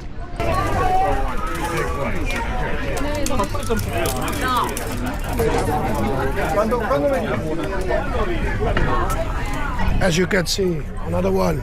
He told them it's a present. And then eventually when they tried to walk off, the elderly couple, he wanted money, he asked for dollars. And they are clearly targeting their victims. Gave him $1 not enough, second dollar, and now he moves on. Excuse me, do you speak English? Yes. Can I ask you something? Yeah. Is it free, the bracelets? Because they told you it was free, no? No. But I heard him say it's for free. Yeah, he said give something to my friend. Yeah, but first he said the bracelet is free. No, it's ridiculous. It is ridiculous. Yeah. So you don't agree what's happening? I don't. Why did you give money? I don't think we should have. No? I agree. You think you shouldn't give him money? I do. So why did he? To avoid trouble, maybe? Yeah. Yeah. Yeah. Okay. Yeah. Okay, have a nice day. Bye-bye. Exactly. You see, first they say it's for free. And after that, a sad story about giving money for his family. And as you could clearly hear, the woman didn't like it, didn't want to give any money. They do it to vulnerable people. Exactly. That's what I told. They're targeting the people, the elderly people, the women maybe. The women with children. The women with children. Kids, so they don't want any trouble at all. So they just give money. Exactly. They use a gift and then they pressure. They get very close. Space. Yeah. That's how it works, guys. But I guess you already knew this. Sempre da starti la parte, mai più dell'aria. Te stacco la testa, ma non Bangladesh. Non te permetto. Imagine the effrontery. Migrants extorting from innocent citizens in a land that's not theirs. How more dangerous can these people be? Perhaps the Polish MP that comes up would throw more light. A living legend, in my opinion. Dominic. Thank you. He doesn't need any introduction whatsoever. He invited me and I said, yes, I'm going to come to Rome to do the video to show the real life of Europeans now in Rome, in London, in Sweden, everywhere. So what we are trying to say, you have to see. None of us are able to see every single city. But what we are trying to do, okay, it's like 2 p.m. now in Rome, beautiful part of the city. We're going to show you this clip and then we're going to go to the nasty place. Basically the real Rome. The Rome that you don't see in the tour guides. So you see beautiful architecture. And then we're going to show you the real life of Europeans, how Angela Merkel destroyed this continent. And we want to encourage you, join us, be with us, trust in us, in our fight, because it is not about all of them, it's about our families. It's very personal.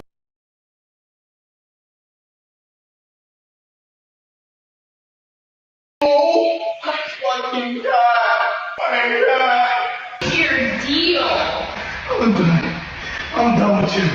I'm done. No, seriously? I'm fucking done. You're that seriously? angry? I'm fucking done. You know how long it fucking took me. You don't understand. It's not funny. Stop touching my shit. Oh, I can't. We're done. We're fucking done. Are you joking? I'm done with you. I'm done. I'm done. Okay. Oh my God, you guys. That is the most mad that Fredo has been, literally, like, ever. It's kind of crazy because to me it's like it's just a game, but I know people that really spend like their time doing this shit that it means something, but I didn't think it was going to be that serious.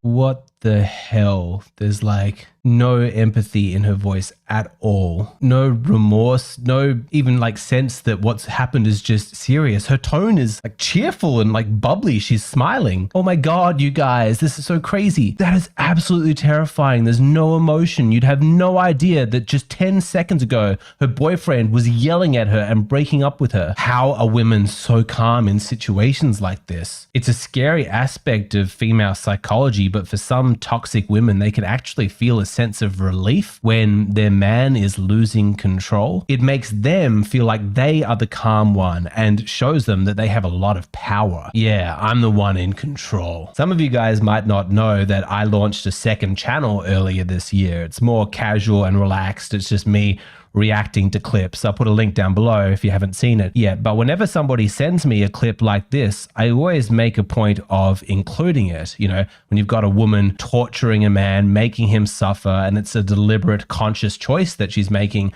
I think it's very important that men actually see what that looks like, female to male abuse, because there's essentially zero depictions of this kind of a woman and this kind of behavior in the media. You don't see it in movies. You don't see it in TV shows. Social media is one of the only places where you can actually see the truth of how frequent and widespread this is, because these women, they're so culturally indoctrinated in their own victimhood and their narrative of male patriarchy and supremacy that when they are abusing a man, it doesn't even register to them that what they're doing is wrong. But isn't it strange, the lack of representation in movies and TV shows, given how prevalent and frequent this kind of behavior occurs? Women more frequently reporting having punched, shoved, intentionally hurt, had a physical fight with, slapped, and kicked a man. This happens all the time. There is so much data that the media does not report on, but we don't even need the data. We all know that this happens. We all know men who have been abused by a woman. It just doesn't get any attention because our culture does not view it as a problem. Worse than that, it's often framed as empowerment for women, and that's why they're not ashamed to admit it. I really don't care if women hit men. I really don't. A woman hitting a man is never, ever, ever, ever going to be the same thing as a man hitting a woman. Men hit to hurt to be in power. Usually women are hitting after they tried everything else and no one will listen to them or treat them right. You will not shame or vilify me into thinking otherwise. In fact, more women need to hit men, often and hard. So please, if you're a woman, hit men. If a man disrespects you, hit him. I don't care if it's a stranger in public or your partner. Men hit to hurt to be in power. Usually women are hitting after they tried everything else and no one will listen to them or treat them right. You will not shame or vilify me into thinking otherwise. In fact, more women need to hit men, often and hard. So please, if you're a woman, hit men. If a man disrespects you, hit him. I don't care if it's a stranger in public or your partner. When a man wrongs you, hit him. Let's show them what it's like, and let's help other women not get abused by scaring the fuck out of them. We know it from our personal lives. We see it on social media. We see it in the research studies. But at the risk of sounding very woke and progressive, why isn't there more representation of this in TV shows and movies? You just don't see this in traditional media where a heterosexual relationship has an abused man, a male victim, and the story is him heroically overcoming this awful woman who's abusing him. That's not a story that's being told. I read a lot of books, and I've probably read 20 different accounts of women being abused by men, or women who were abused as a child or trafficked as an adult. I love the heroic stories of people overcoming that, and the gender discrepancy never bothered me because I always felt like I was reading a human story. I am a man, but I would identify with the female author. On a human level, I would go through the emotional journey with her to feel how outrageous and frightening it was to be mistreated and abused, and then to overcome that using strength and courage. Again, it never registered to me as particularly significant that this was a woman overcoming this stuff. To me, it was a human story. And as I reflected upon it, I realized that the same was true for the movies that I grew up watching in the 90s and the early 2000s. But now, with the benefit of hindsight, I feel so betrayed because all of these movies are a lie. They completely misled me. When I rewatch them, the only good thing is that I can hear the audio crystal clear. And that is thanks to my Raycon Everyday Clip earbuds. This video is sponsored by Raycon. It's summer for you guys in the Northern Hemisphere. Great time to be outside, lots of celebrations. And these are the movies that I grew up on. And as a kid watching it, it never occurred to me that I was watching a feminist movie. It didn't register because I could always relate to the theme. It seemed universal to me. You are a competent individual and you're held back by other people's assumptions about you. So you break out of that cage and you show people what you're capable of. And in the process, you make them look like idiots for underestimating you. But when I was watching those movies, was I having the same experience as a woman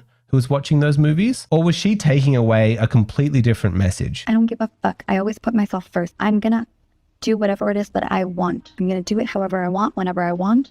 This is my world. I live in it, and I don't need your validation. I don't need anything else. You are the main show. You don't hand over your show to the side characters. You are the star of the show. Real talk now. I honestly think that one of the reasons why I was a bit slower than a lot of you guys in my audience to really pick up on the lies of feminism is because on an individual level, I resonated with the energy as I understood it. I know what it's like to be overlooked and undervalued, to be smarter and more competent than the people around me realize. So in my naivety, I loved these movies because I felt a kinship with feminism. Because I thought that the message was we should not limit opportunities for individuals based on stupid criteria or unreasonable prejudice. Instead, we should be judging people on their individual merit. That's what I thought feminism was. A movement that advocated for women under a shared framework of universal values. Values like justice, individual. Thought feminism was a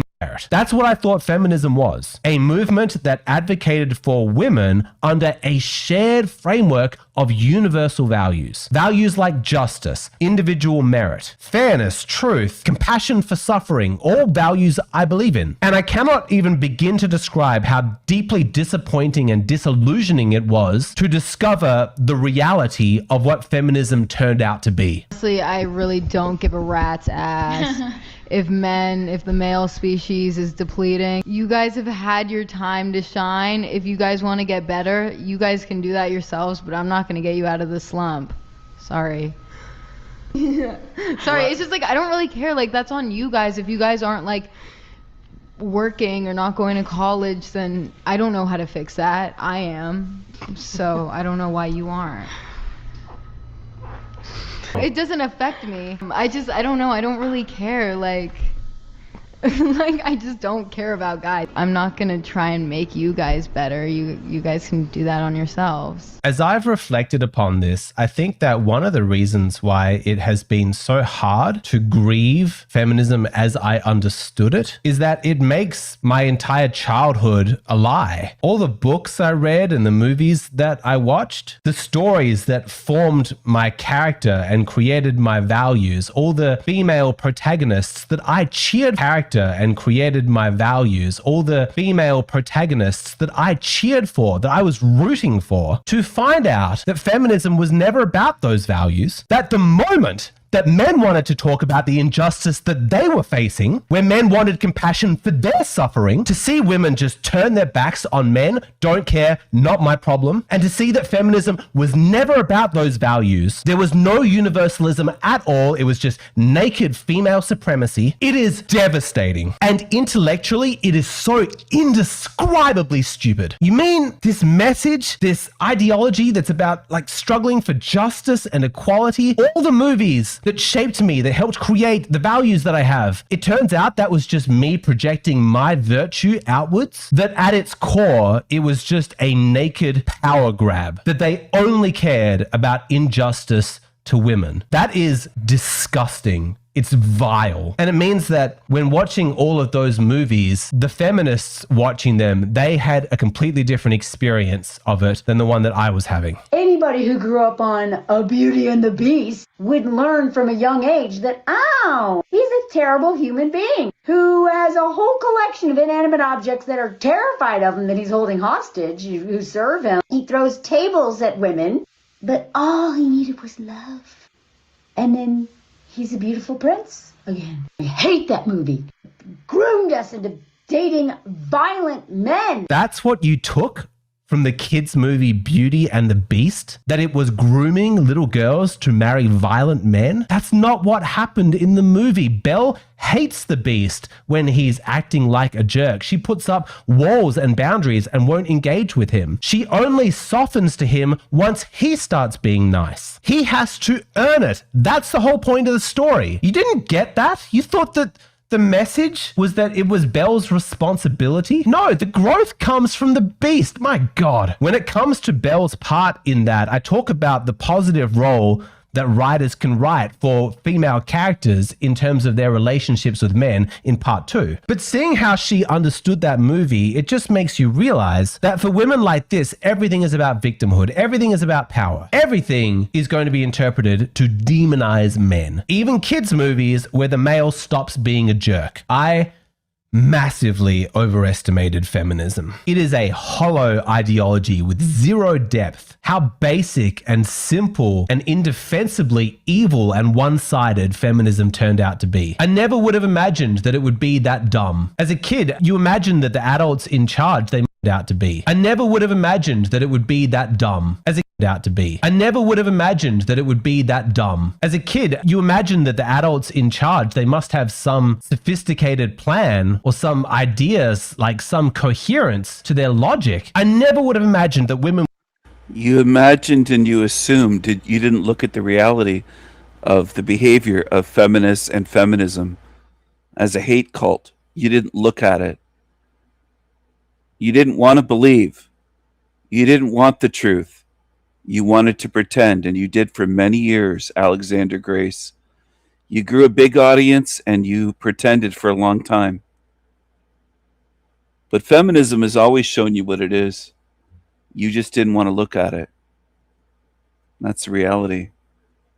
You wanted to pretend that women, including feminists, which is most women, by the way, are virtuous and good and caring and care about others, not just themselves, not just their own gender, but generally they don't. Very few do. Very few. Most females are feminists in Canada, and that's obvious. You can be in denial, but it doesn't change reality at all. Women would be so moronic and self-involved as to collectively turn their backs on the suffering of men when that suffering perfectly parallels the suffering that they were. They turn their backs on men's suffering every day. They have for generations. What world have you been looking at? You're supposed to be a psychology major. You haven't faced reality with honest eyes.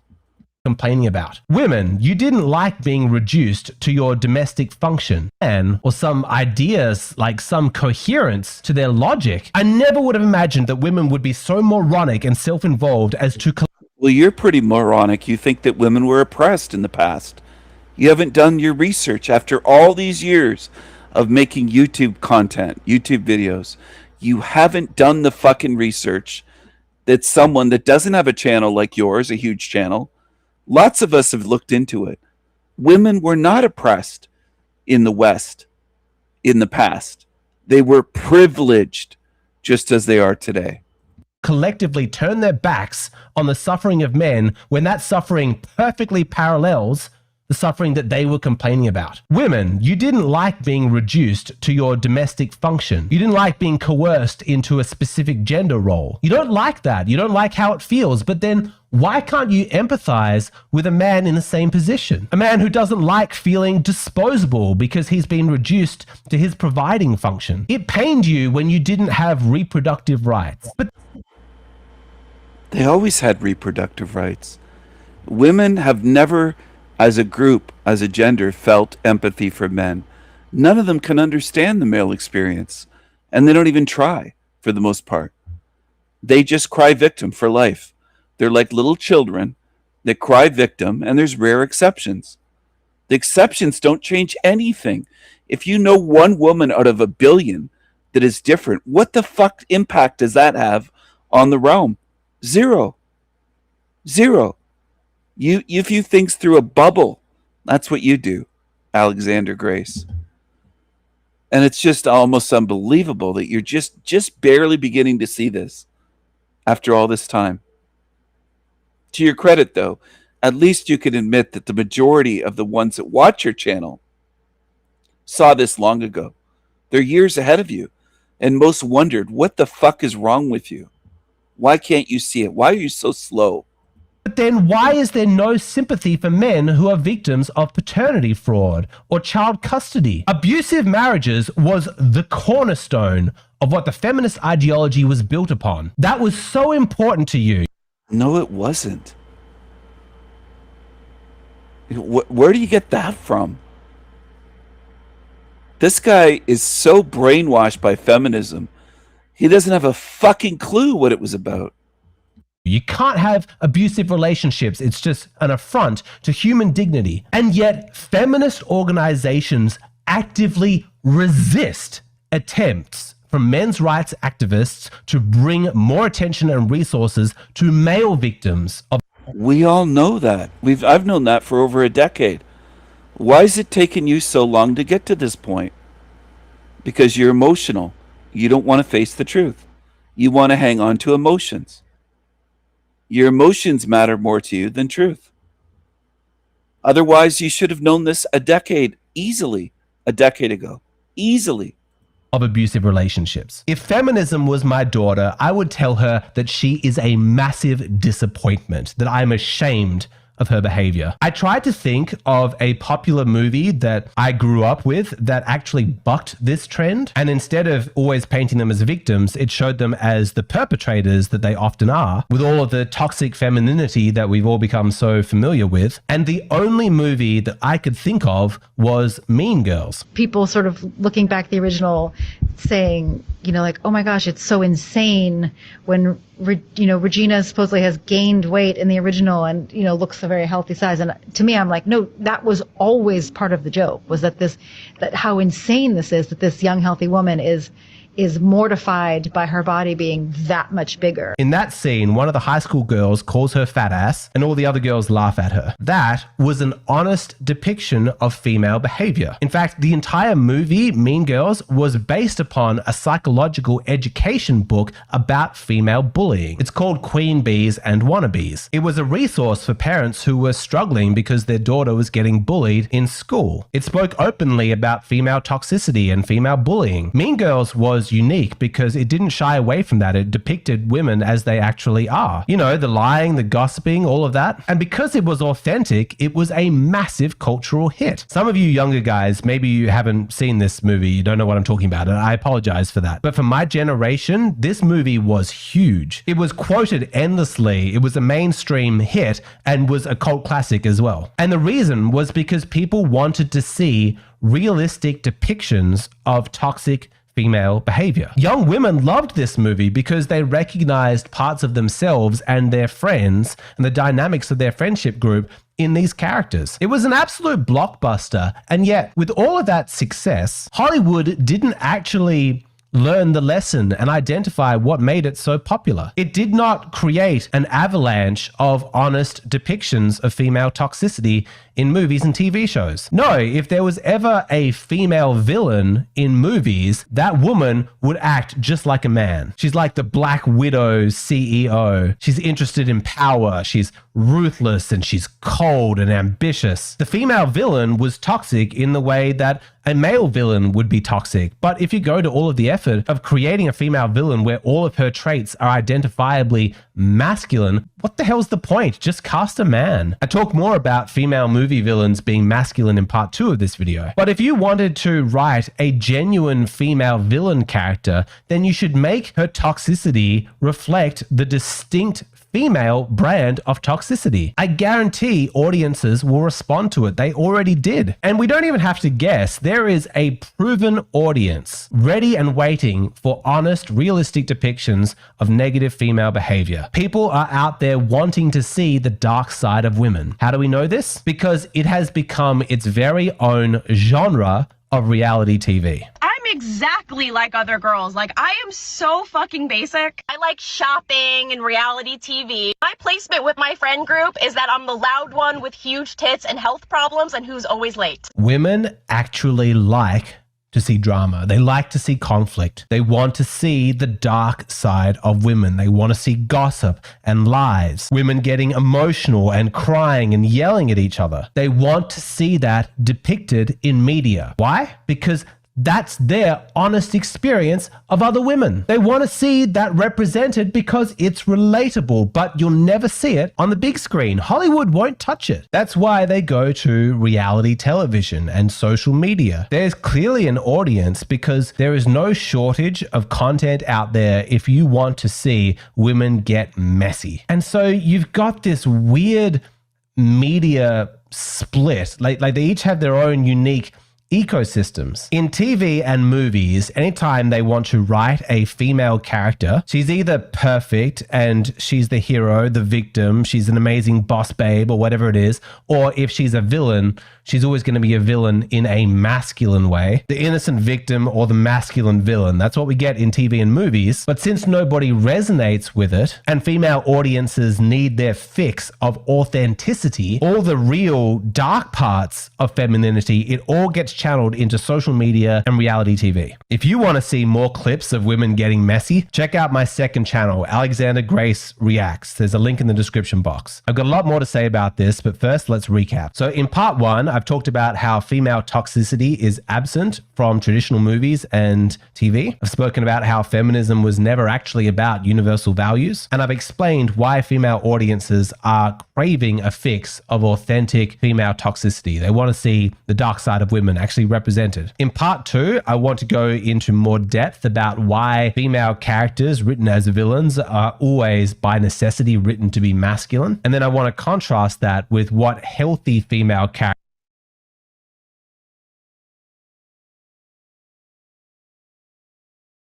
What's up, you heathens? I'm the Angry Unc. Here we go.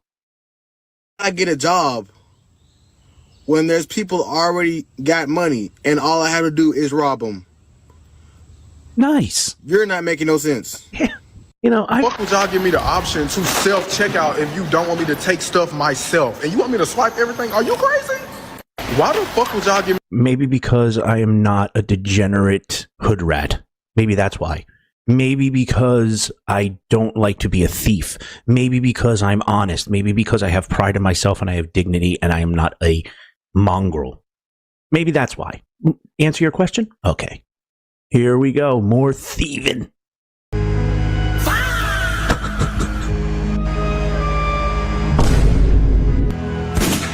We just gonna leave. See y'all. Surprised they didn't have like the family barbecue, the family thievery, $500 dine and dash 2026. Can't. They just can't anymore. And looking at your comments, please keep the comments coming. I've gotten 2,000 subscribers in the last 2 days, and it's all because of you guys. You guys are great. Just keep the comments flowing. They're hysterical. I sit in bed with my wife and laugh. You guys are great. Just keep them coming. Oh, here we go. This is why it will never end. My titles are appropriate. Knock all of it down. Good girl. Good girl. Very good, Naoki. And grab it and tear it out. Oh, well. A woman encouraged her child to vandalize someone else's artwork. After the child grabbed an item and it was taken back by its owner, the mother began urging the child to damage the person's work. Yeah, knock it down. Tear it out. And could you imagine if that mother of the poor little girl that was getting her stuff vandalized and the mother encouraging it? Could you imagine if she said something to this? I don't even want to know. I can't even say it. But come on. Are you kidding me? Where are we here? Yep, and step on it. Step on it. And so things subconsciously don't register in them.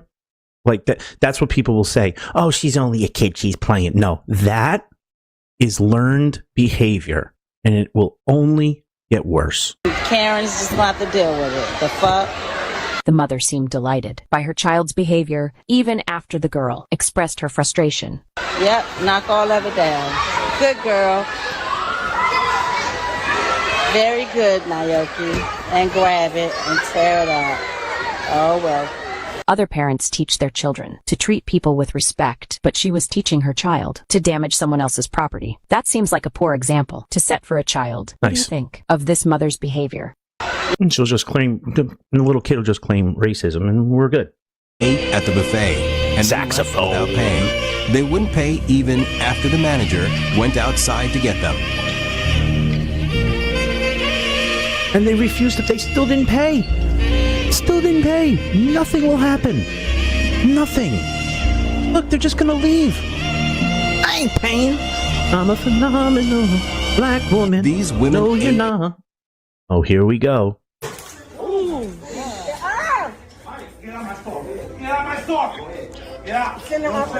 Look, the mace ready.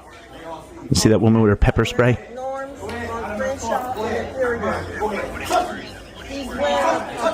Baiting. See, baiting. Baiting. He's got a red cap on and... I'm not quick. Go ahead. Amen. All right, Chris Tucker. Go ahead. Stop it. Go ahead. Now, if he hit him, is he in the wrong? Of course he is. Of course he is, especially in California. Oh, kill me. But he deserved everything, this Dave Chappelle crackhead looking guy.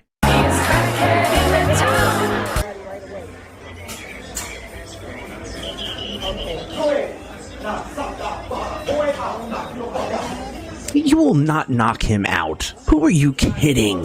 Who are you knocking out? Yeah, well, bonnet's up on this one. This gets a double bonnet.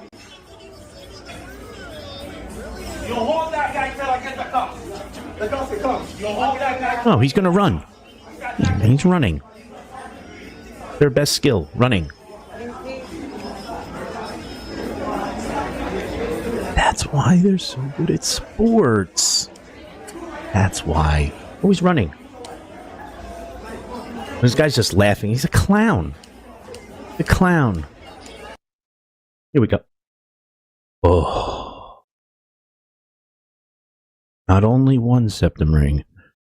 A double nostril lip, top lip. Look at this. Come on.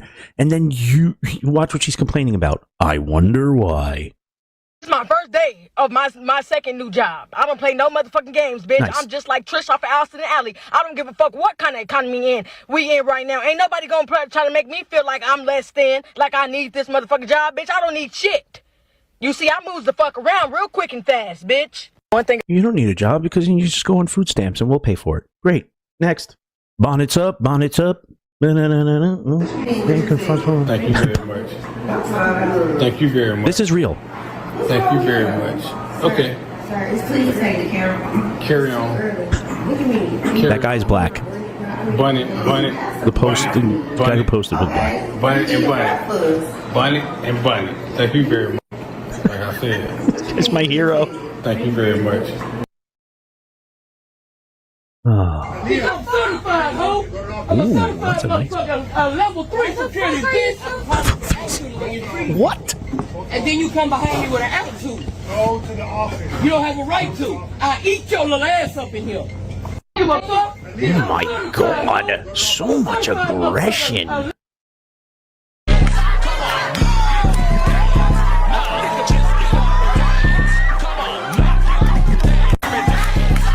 Imagine trying to eat.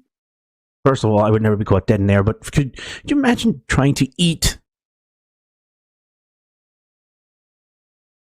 and paying just as much as them? But you can't take my people. And the captions are fantastic. The captions are absolutely fantastic. Here we go. Look at this upstanding citizen. New York is just getting greater and greater and greater. Look at this.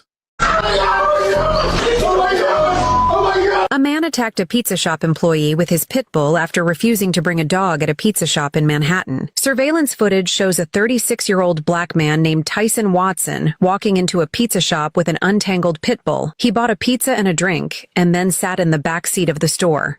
Okay, now, I've owned pit bulls my entire life. Been around my kids, been around everybody, never bit anyone, never did anything. The pit bull is not the problem. The problem is your entitlement that you think you can walk into a store with a dog not on a leash. You don't walk into a store. It's antagonistic behavior. He wanted an excuse to blow up because he has the rage. Period. 47-year-old employee El Sharif repeatedly told Watson that his pit bulls were not allowed to enter the pizza shop. Watson became angry, and the two had a dispute. Watson bypassed the counter and punched El Sharif. Suddenly, the two got into a scuffle, during which the dog bit El Sharif. The whole process lasted about 4 minutes, during which El Sharif begged Watson to stop. El Sharif ran out of the restaurant and tried to block Watson's attack with the door, but was strangled by Watson, fell to the ground, and had his head trampled. Fantastic. Isn't that a great city? New York. Concrete jungle. Yes, that is so true. Oh my god. Bring this one up. All right. Whoa. Hey! Stop! Don't come up to me like that. Don't do that. I came up to you! No! Don't do that. I was walking around you! No, you're not doing that. I'm walking around you! No, you're not. Don't walk up to me like that. I didn't walk up to you! Get in the elevator. Get in the elevator. That is weird! I don't want to be here! There's not a black person in sight! What are we talking about? Go right to the black. Set it. It was in the arsenal. Pow!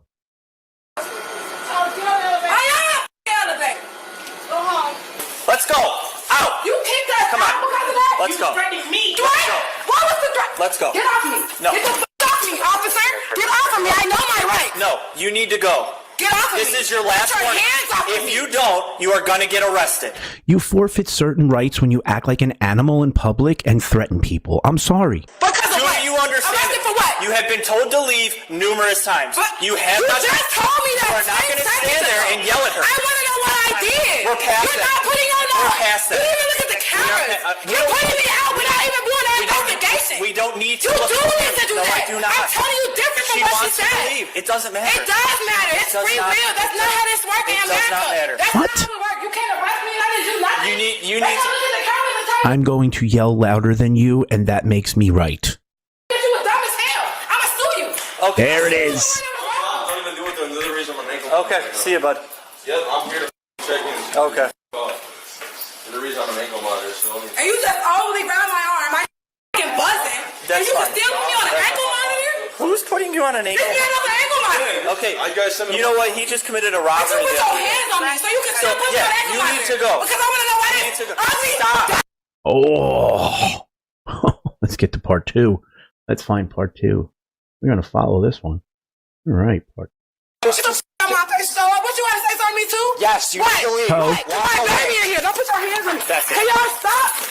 Bro, my daughter. That's not her dad. That's not her dad. I can't leave her. Just put your hands behind your back. You have my hair. Okay. Can you let go of my hair? I'm not. Let go of my hair. Put your I don't want to. You're coming back with us. No, I'm not. Yes, you decided. Listen. You decided not walk Listen, away. I'm trying to walk away from my No, daughter. you decided to come It's at her us.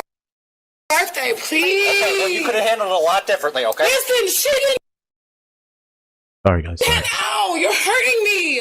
Then just relax The your lady wrist. in there, I didn't do nothing to her. Relax your Watch the wrist. cameras. Relax your wrist. Watch the cameras. Yeah. You're not gonna watch the camera? Officer Barrow, watch the camera. Ma'am, I didn't do the nothing reason to you're in her. custody is because what you did to us out here. What did I do to you out here? What did I do? I'm trying to tell you I didn't do nothing.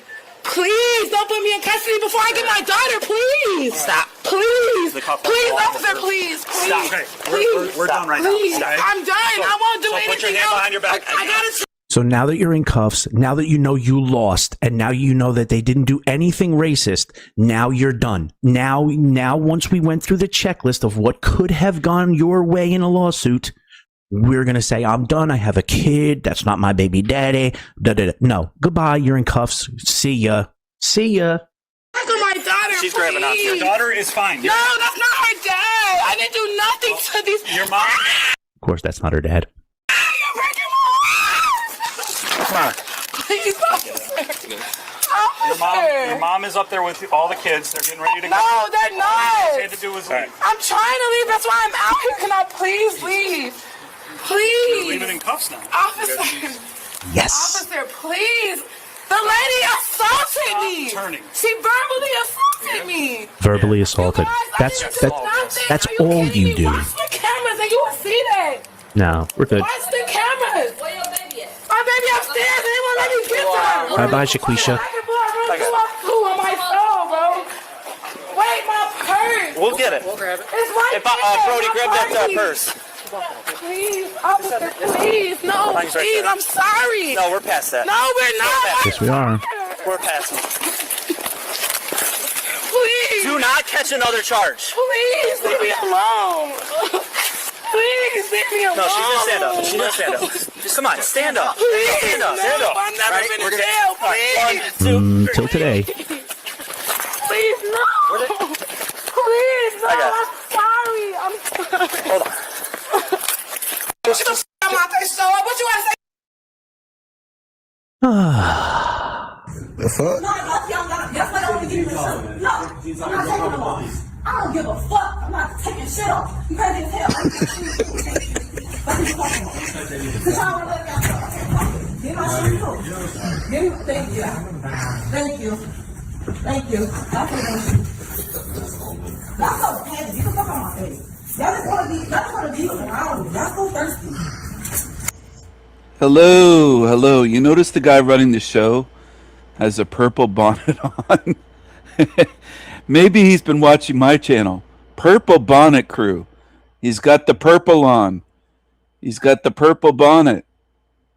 He's got the purple. He's rocking the purple. He's repping the purple. Look at that. Purple bonnet to mock the Tiggas, obviously. Because he knows. Despite Rashawn denying that they wear bonnets, they do. The darkies wear bonnets in America for people that are in other countries. Perhaps you haven't been around the darkies. You saw Thursday. How dare you not let me steal and thieve? How dare you?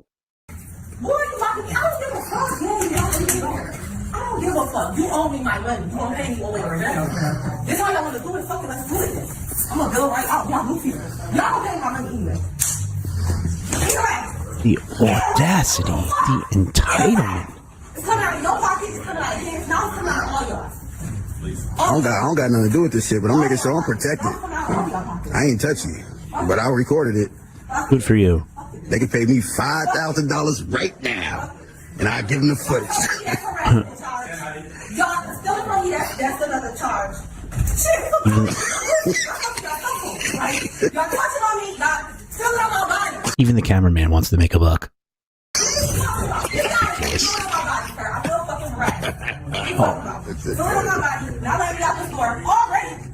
We trying to go though, man. Pay for it. He locked my shit. Sir, they already owe me money. I don't know nothing about none of that. I'm just trying to go, man. Well, the police just got coming. I Fuck don't it. give a fuck. I don't give a fuck. All right, man. They roll Of course you don't. Of course you don't. Because they'll let you go because they don't want to be known as the racist white cops.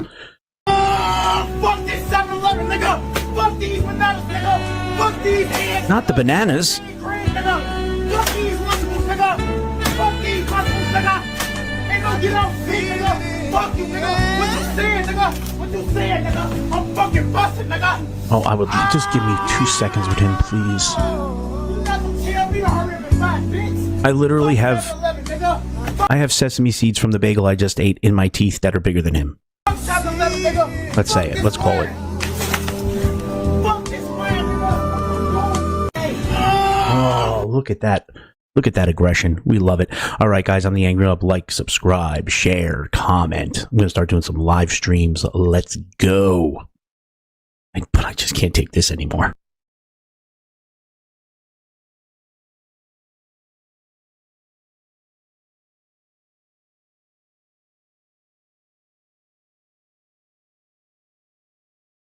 Do you feel sorry for them? Do you feel sorry for the Tigges? Do you think that they're downtrodden, marginalized, oppressed? Do you feel sorry for them? I don't think this guy does with the purple bonnet. I don't think he feels sorry for them.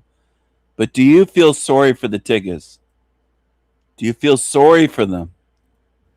Hey guys, what's going on? Another one of these traditional videos of me just recording myself, not streaming. I feel almost obligated to sort of check in, but I did sort of want to touch on something that's kind of important to me at the moment.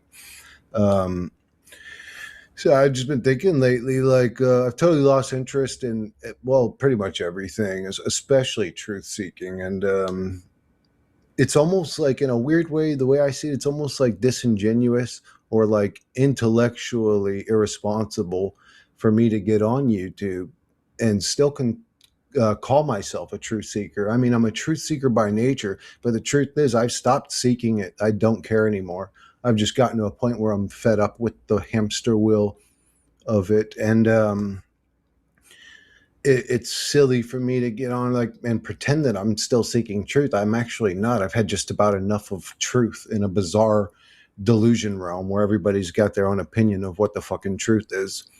So yeah, am I tapping out permanently? No, but I really don't have anything else to say. I think I've gone as far as you could go into truth seeking. All my opinions are already out there. If I say it again, I'm just repeating what I've already said. There's not really a reason for me to get on YouTube anymore, to stream anything. The only thing left is the connection I have with the people, the relationships that I've made over the years. That's it. And other than that, again, I don't know what else to say. Life is a fucking shithole, whether you think it's a simulation or a hell realm or whatever. It's just an experience I'm not interested in having. It's a bizarre. I struggle in reality every day. I get up out of bed and I wonder, what the fuck am I still doing here? Why haven't I eaten the end of my shotgun yet? I wonder that every day, because the truth is the experience itself is not satisfying. It's a shitty reality every day. I get up out of bed and I wonder, what the fuck am I still doing here? Why haven't I eaten the end of my shotgun yet? I wonder that every day, because the truth is the experience itself is not satisfying. It's a shitty, stress, worry, depress, and work you to death reality. It's just like, this is stupid. And I always just, when I was a kid, I always thought that the consciousness of humanity was that I guess I just assumed, because they talk about these people like Einstein and all these fucking geniuses and stuff. And, you know, you assume that they're just really smart, but then the state of humanity always stays at such a low level. It's like, well, where are these intellectuals? Like, do they have no say-so in the path of reality? Like, it's always just demonic, evil businessmen that always win at the end of the day. It's like, where are the intellectuals in reality that boost the consciousness of humanity? Because when I was a kid, I thought it would evolve, or we would get to a point where we weren't like warring monkeys still playing a politic game, which is really just a war game between psychopaths and narcissists. If that isn't obvious to you, what the fuck? I mean, what do your leaders ever do for you? First, he believes that Einstein's a genius. What a retard he is. What an absolute demon-tard. There's a lot like this creature in this realm. There's a lot of fucking idiots here. You. I mean, anyway, it doesn't matter. At the end of the day, I'm sick of playing this game of trying to figure out a puzzle that's impossible to figure out. And again, if there is a way to figure it out, I feel like I already did, and there's nothing new for me to say. So, yeah. Is this the end of my channel? I don't know. It depends. If the mood ever strikes me to get on and talk again, I will. But again, I don't want to see her repeating myself. It's not like my theory keeps feeding me, more photographs of the past. Let's say if I'm into the historical aspect of this reality, or, more facts on the flat earth if I'm into that, or whatever little other hamster wheel there is in the reality to just keep you searching and running forever. Some people are still on the fucking Bigfoot hamster wheel, so it's just it's a create hamster wheel distraction reality, and it's stupid, and I don't like it. It's stupid to me. And people that off themselves in reality, I understand it, to be honest with you. I understand it completely. Actually, every question that I ever had while I was in this reality has been answered for me. Every question that I was curious about has been answered for me. There's nothing here left for me. Do you like the Misery Pusher channels? Do you want to follow them? I'll drop a link for this guy. I dropped the link for that other creature born into a corrupt system, Justin. I call him a Misery Pusher. Do you want to follow these Misery Pusher channels? I'll drop a link. You can follow this. Whoever's tuned in, I'm not stopping anybody from following fucking idiots and misery pushers, because I know how humans are. Eventually, most people do run back to the misery pushers. They follow. There's a cost to that. And you deserve it, because you've been warned endless times. If you want to follow these demons that push misery and disempowerment, have at it. I'm not stopping you. He looks angry and miserable and demonic because he is. It's pretty simple. There's nothing left here, and I don't give a fuck about material shit. It can be fun. It can be. And hundreds watch this shit, and 63 hit the like button. You show me constantly, people, what you support. You love misery. You love shit channels. You love liars. You love thieves. You love demons. Most truthers are absolute shit. They are, because they support this stuff. Way more than they'll support a channel like mine. So be it. See where it leads you in the end. See where it gets you. You're going to get a nice reward at the end of your life. I promise you, dummies. Be exciting, but the moments has been answered for me. Every question that I was curious about has been answered for me. There's nothing here left for me. There's nothing left here, and I don't give a fuck about material shit. It can be fun. It can be exciting, but the moments wear thin with me. I'm not a repetitive type of guy. As a matter of fact, if I have to do something, the same thing every day, it slowly starts to put me into depression. And then this reality is like literally a fucking hamster wheel, Groundhog's Day reality of get up and do this again, get up and do this again, get up and do this again. It's just bizarre to me. I don't get it. You would think that anyways, I just don't. I mean, am I like extremely intelligent and I don't realize it? Like, why is there such a difference between us and them? What is the actual thing that's going on there? And I see a lot of what mainstream like stuff that's happening, like these new Gen Z, whatever this new generation is, podcasts and stuff. And I see the way these people talk and act and think and all that. And it's sort of depressing in a way, because it's like, man, is the consciousness of humanity expanding or reducing? Like when you see these, I can't think of the name of it. I can see it in my mind.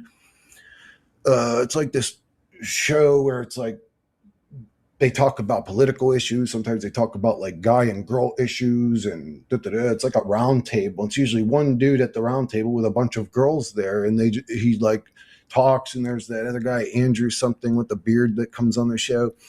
But I see like the consciousness level of the human avatar thing when I'm watching those. Like I'm watching the people going, Jesus Christ, like, are these real humans? Like, are they, I don't know, man.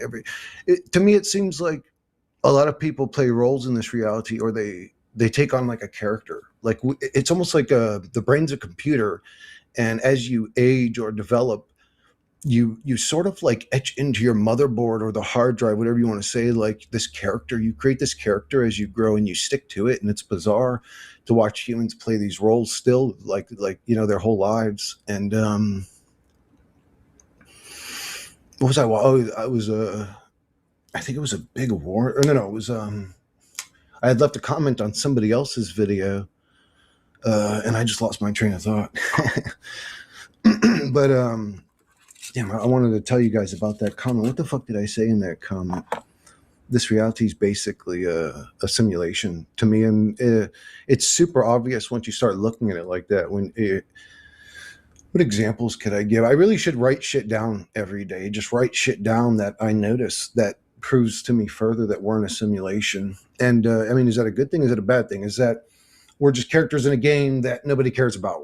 Might as well be an NPC. Or is it Total Recall where we're in a fucking VR home? This isn't just hardcore mode. You don't just die when you lose your character forever, or lose your character forever when you die. In this fucking VR game, you get amnesia every time you put the helmet on. So that's real hardcore mode. Like you actually think that you're living that life type of shit. That could be going on. I don't know. Like I see all the facts that point to simulation. Like, again, the limited play environment, Mandela effect, bizarre, mysterious history, blah, blah. Just the way humans are treated in general to me says like we're sort of characters in a game, or this reality is like not to be taken too seriously type of shit. I don't know. I know that having the human experience, if I take this reality seriously, it's fucking dark, bro. It's dark, demonic, evil, scary, terrifying, morbidly terrifying, like to the point that a demonic, evil, reality seriously, it's fucking dark, bro. It's dark, demonic, evil, scary. Seriously, it's fucking dark, bro. It's dark, demonic, evil, scary. It's dark, demonic. It's dark. It's dark. It's dark. It's dark. It's dark. It's dark, demonic, evil, scary, terrifying, morbidly terrifying, like to the point that a motherfucker will create a cartoon story and live in it so that they can have a mental cope to deal with the actual observable reality. When, like, if I tell people about actual reality, it makes them uncomfortable. That's how scary this place is. That's bizarre to me. Instead of talking about it, we would rather create delusions and then argue with people with our little cartoon delusions, and it, like, in some cases even kill or war with people because their cartoon delusion was different than mine. Humans are fucking retarded, bro. They're retarded. They're damaged, easily damaged, fragile. He removed all of his older videos, but he had several years of videos on this channel of his showing him as a Christian when he started the channel. He was a believer in Jesus. In adulthood, he joined Christianity. He wasn't born into it. He joined Christianity, I think, in his late 20s. And he was a Christian for 12 years. So he calls other people stupid. He says they cope. He says humans are retards. That's you. That's you, Chrissy boy. That's you. You don't want people to see it. That's you. That's you. And now the only thing he can think of is that we're living in a video game. He calls it a video game. Other times he calls it a simulation, which is completely different. But to him, it's the same thing. If you want to follow this degenerate simpleton, go ahead. It doesn't hurt me. It hurts you in the end. And I've tried to warn you people about that. But most people in this realm insist on following degenerate, demonic, scummy, scumbag, grifters, and liars, and demons. That's what most people choose. Most people do not choose wisely. They choose to follow this shit. Or bigger channels, way bigger, that are like this creature. That's what you're good at.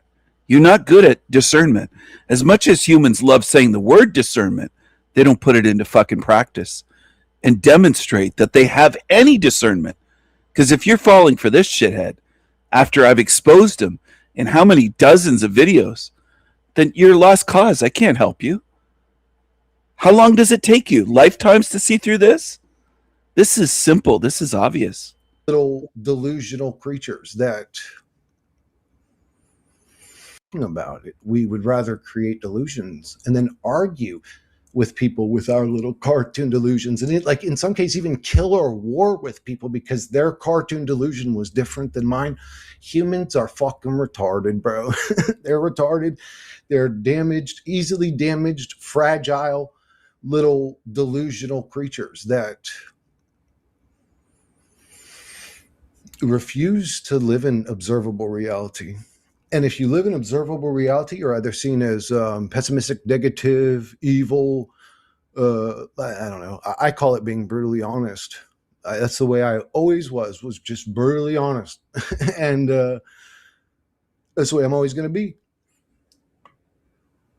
And I know it comes off negative. I hear what I'm saying. It's not like I'm ignorant of what the words coming out of my mouth when I'm saying them. I'm aware how the average human would see me. After this many years as a truth seeker, I would probably look crazy to them. I don't give a fuck anymore because y'all motherfuckers look crazy to me too. What cartoon character do you believe in? It's just... Oh, that weird, nervous laughter. Or it comes across as nervous laughter. It might just be sadistic, demonic laughter. He'll say something and go, and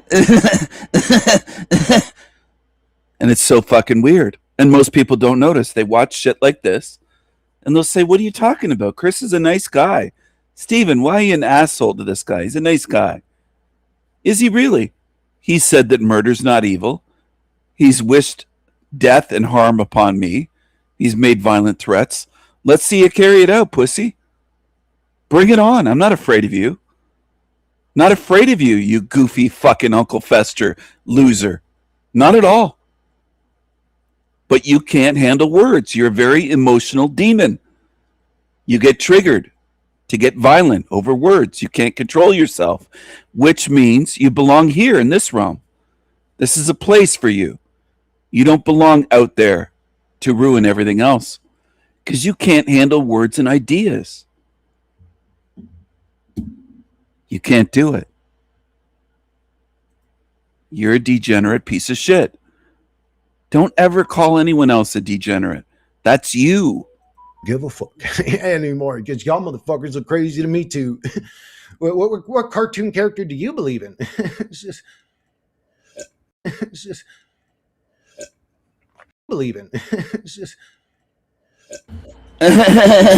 it's just and then he sips and slurps his water. He can't even take a drink without making a massive amount of fucking sound. Just a creepy creature. And I don't care who defends him. You can stay here. Stay in this hell realm with all the demons that have tried to threaten me. That's where some of you belong that lurk on my channel. You belong with this piece of shit for eternity. And you'll never get out once it's sealed. I'm going to make sure of that there'll be no way out. Count on it. Because you never change, you creatures. You're violent demons, and you belong here with this thing. Give a fuck anymore because y'all motherfuckers look crazy to me too. What cartoon character do you believe in? It's just I don't know why my nerves got me during the making of this video. This may be my last cigarette. I just these things are actually kicking my ass, bro. These things fucked my whole body up. Like made me like age like 10 years and just fucking like a couple months of smoking cigarettes again. I got to quit these motherfuckers. But why am I taking the human body serious? Why do I try to stay in shape and go to the gym? Is it just about being pretty in a temporary existence? Hey, Chris, don't be pessimistic. It's like, but what I said is true though, motherfucker. Like, it's like we need to differentiate. They always have to run to something. Sorry, I had to chime in here. Excuse me. I'm having some spaghetti and meatballs and drinking a beer, a nice cold beer with this. Thank you, Aunt Jemima. Delicious, delicious dinner. Excuse me. I just want people to understand. I want you to understand these things are a different species.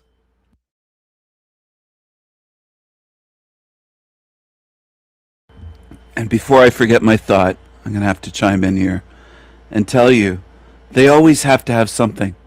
They have to either smoke weed. He claims he quit smoking weed, and he went back to cigarettes. They have to be on something. They have to have some vice, these demons. All of them. It's essentially all of them. They're addicted to something. So he has to smoke during his YouTube videos and live streams, and Mushroom Coyote has to hit the bong. Now that's just two, but there's a lot more. And if you start paying attention, if you don't already, start paying attention. If you don't already, if it doesn't apply to you, don't get upset. Just think to yourself, well, I already pay attention. I'm paying attention. There's a lot of them like this. They'll talk about their nerves. They can't face reality the way I do. They can't do it. And they push misery. This creature's pushing misery. Wait until you see the end of this video, because I've watched it already. I watched it earlier. It's one of the most disempowering things I've seen just about any creature say on YouTube. I almost said anyone. Any creature say on YouTube. Complete misery and disempowerment is what he pushes. And what do hundreds of people do? And I'm not kidding. Again, I'll show it because some of you can't believe it. 318 views, 63 idiots hit the like button on this. They're applauding. They're going, oh yeah, I love it. They love the disempowerment. They love the false message. They love this shit. And that's an addiction for humanity. Humans are addicted to shit. Content, videos, channels, liars, demons. You're addicted to shit. And that's not all of you on earth, but it's most of you. It doesn't have to be all of you for me to notice. It doesn't have to be 100% for me to notice. It's the vast majority of you on earth prefer the lying demons and a message of misery and disempowerment. And I could show channel after channel on YouTube as proof. And you could do some work going around and saying, yeah, notice it yourself. That's what people watch. It's like you're addicted to being hopeless. Hopeless fucking weaklings. Where's that going to get you? It's going to keep you here. Like maybe like age like 10 years and just fucking like a couple months of smoking cigarettes again. I got to quit these motherfuckers, but why am I taking the human body serious? Why do I try to stay in shape and go to the gym? Is it just about being pretty in a temporary existence? Hey, Chris, don't be pessimistic. It's like, but what I said is true though, motherfucker. Like, it's like we need to differentiate pessimistic or pessimism or whatever from brutal, honest, hard truths. They're not the same thing. They're not. Like if somebody's just brutally honest and they say, yeah, but you're going to die at the end of the day. So I even take such good care of that temporary human meat avatar thing. Truth is I'm terrified of having an unhealthy life. I've seen what an unhealthy life does to people, and it's fucking terrifying. I can't remember if I have 20 or 30 minutes on this program before I have to put a second part started or whatever. I think it's 20. I mean, it doesn't matter. Oh no, it's saying I got 18 minutes left because it's counting down. Never mind. I thought I had 18 minutes recorded. But yeah, anyways, just again, I'm just saying shit I've said before. None of this is new opinions or theories or whatever.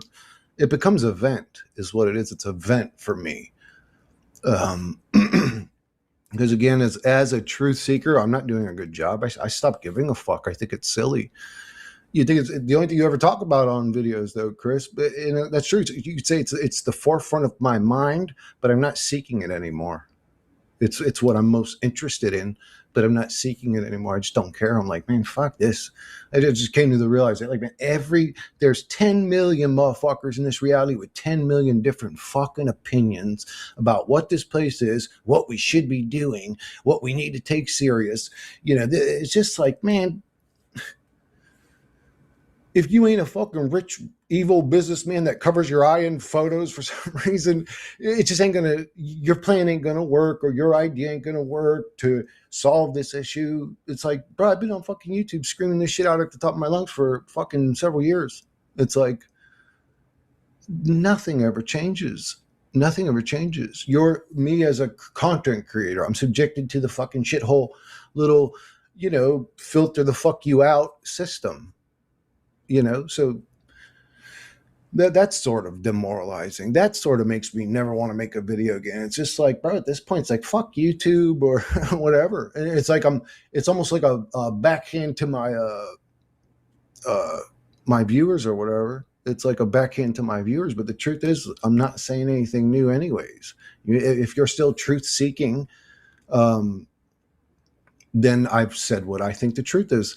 If you're, looking for somebody to relate to, there's tons of other great channels out there. Just look at the people I'm subscribed to. They all talk, they don't all talk about this same shit that I do. Actually, none of them really do, but I mean, they'll mention it here and there. But there's a lot of great channels out there. But I think we're in a simulation. Everything just sort of makes sense.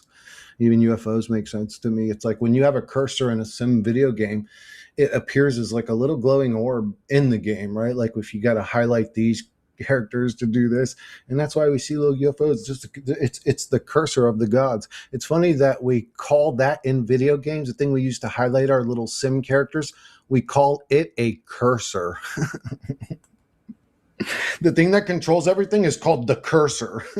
Anyway, no, I mean, I'm just talking crazy, but it could be. To me, that's just as good an explanation as anyone I've heard, But yeah, like I really should maybe wrap up with another video where I've just written down all the little things I've noticed that sort of point towards simulation, instead of trying to come off here and just wing the shit off the top of my head all the fucking time, like actually do a real planned video. But it just ain't my nature. I'm not that dude. But yeah, anyways, I'm probably going to wrap this one up, guys, because I've already said what I want to say.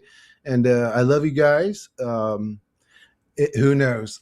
Who knows? Maybe I will find the way out. Maybe I will be the next cult leader that fucking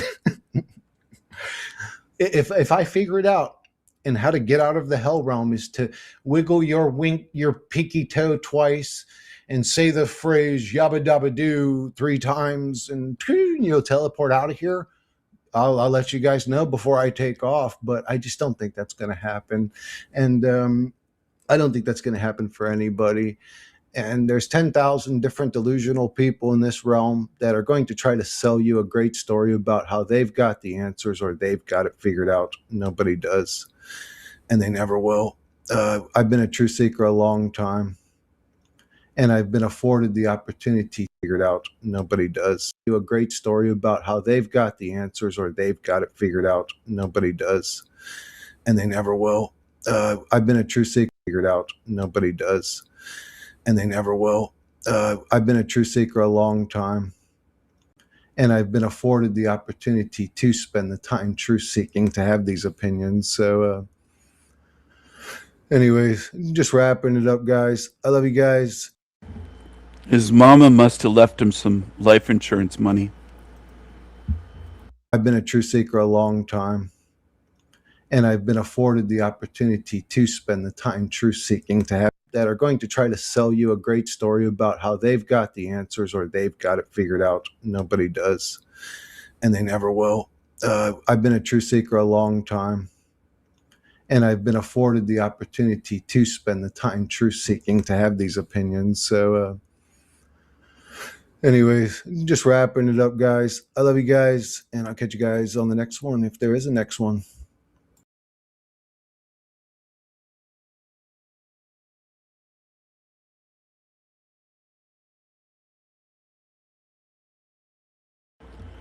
All right, so he claims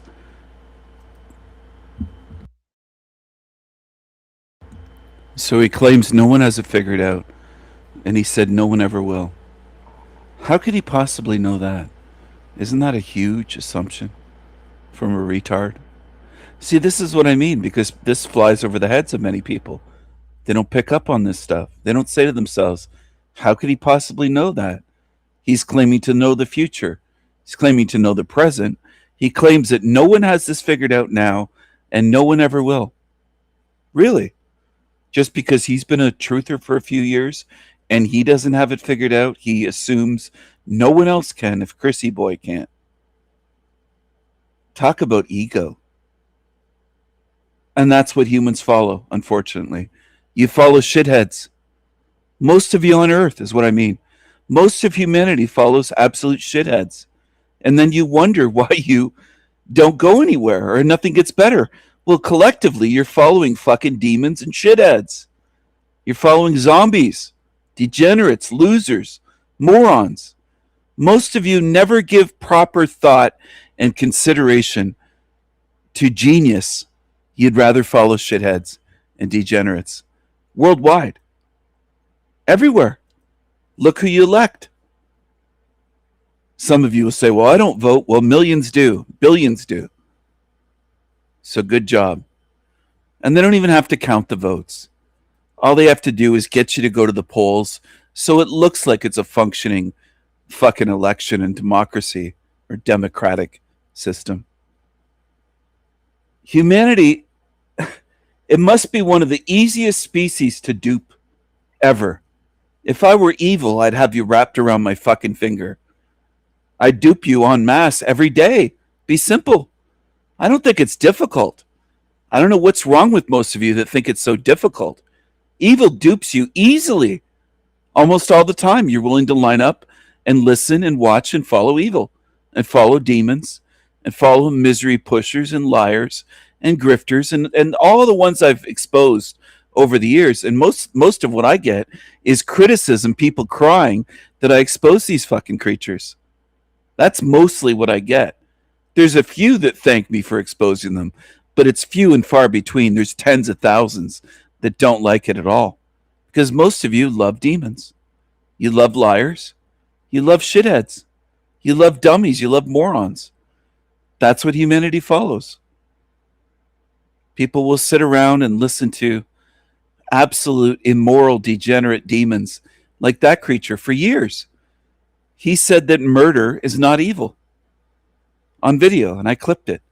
That's not enough to open the eyes of people. Most of you on earth are lost causes. I can't make you moral any more than I can make you think or make you free.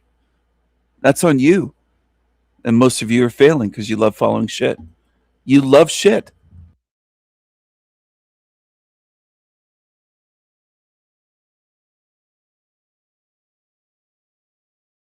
Fine.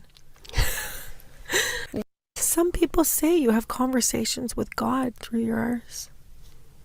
You do like to say that when you talk about the bums. But that's what I've heard through the grapevine.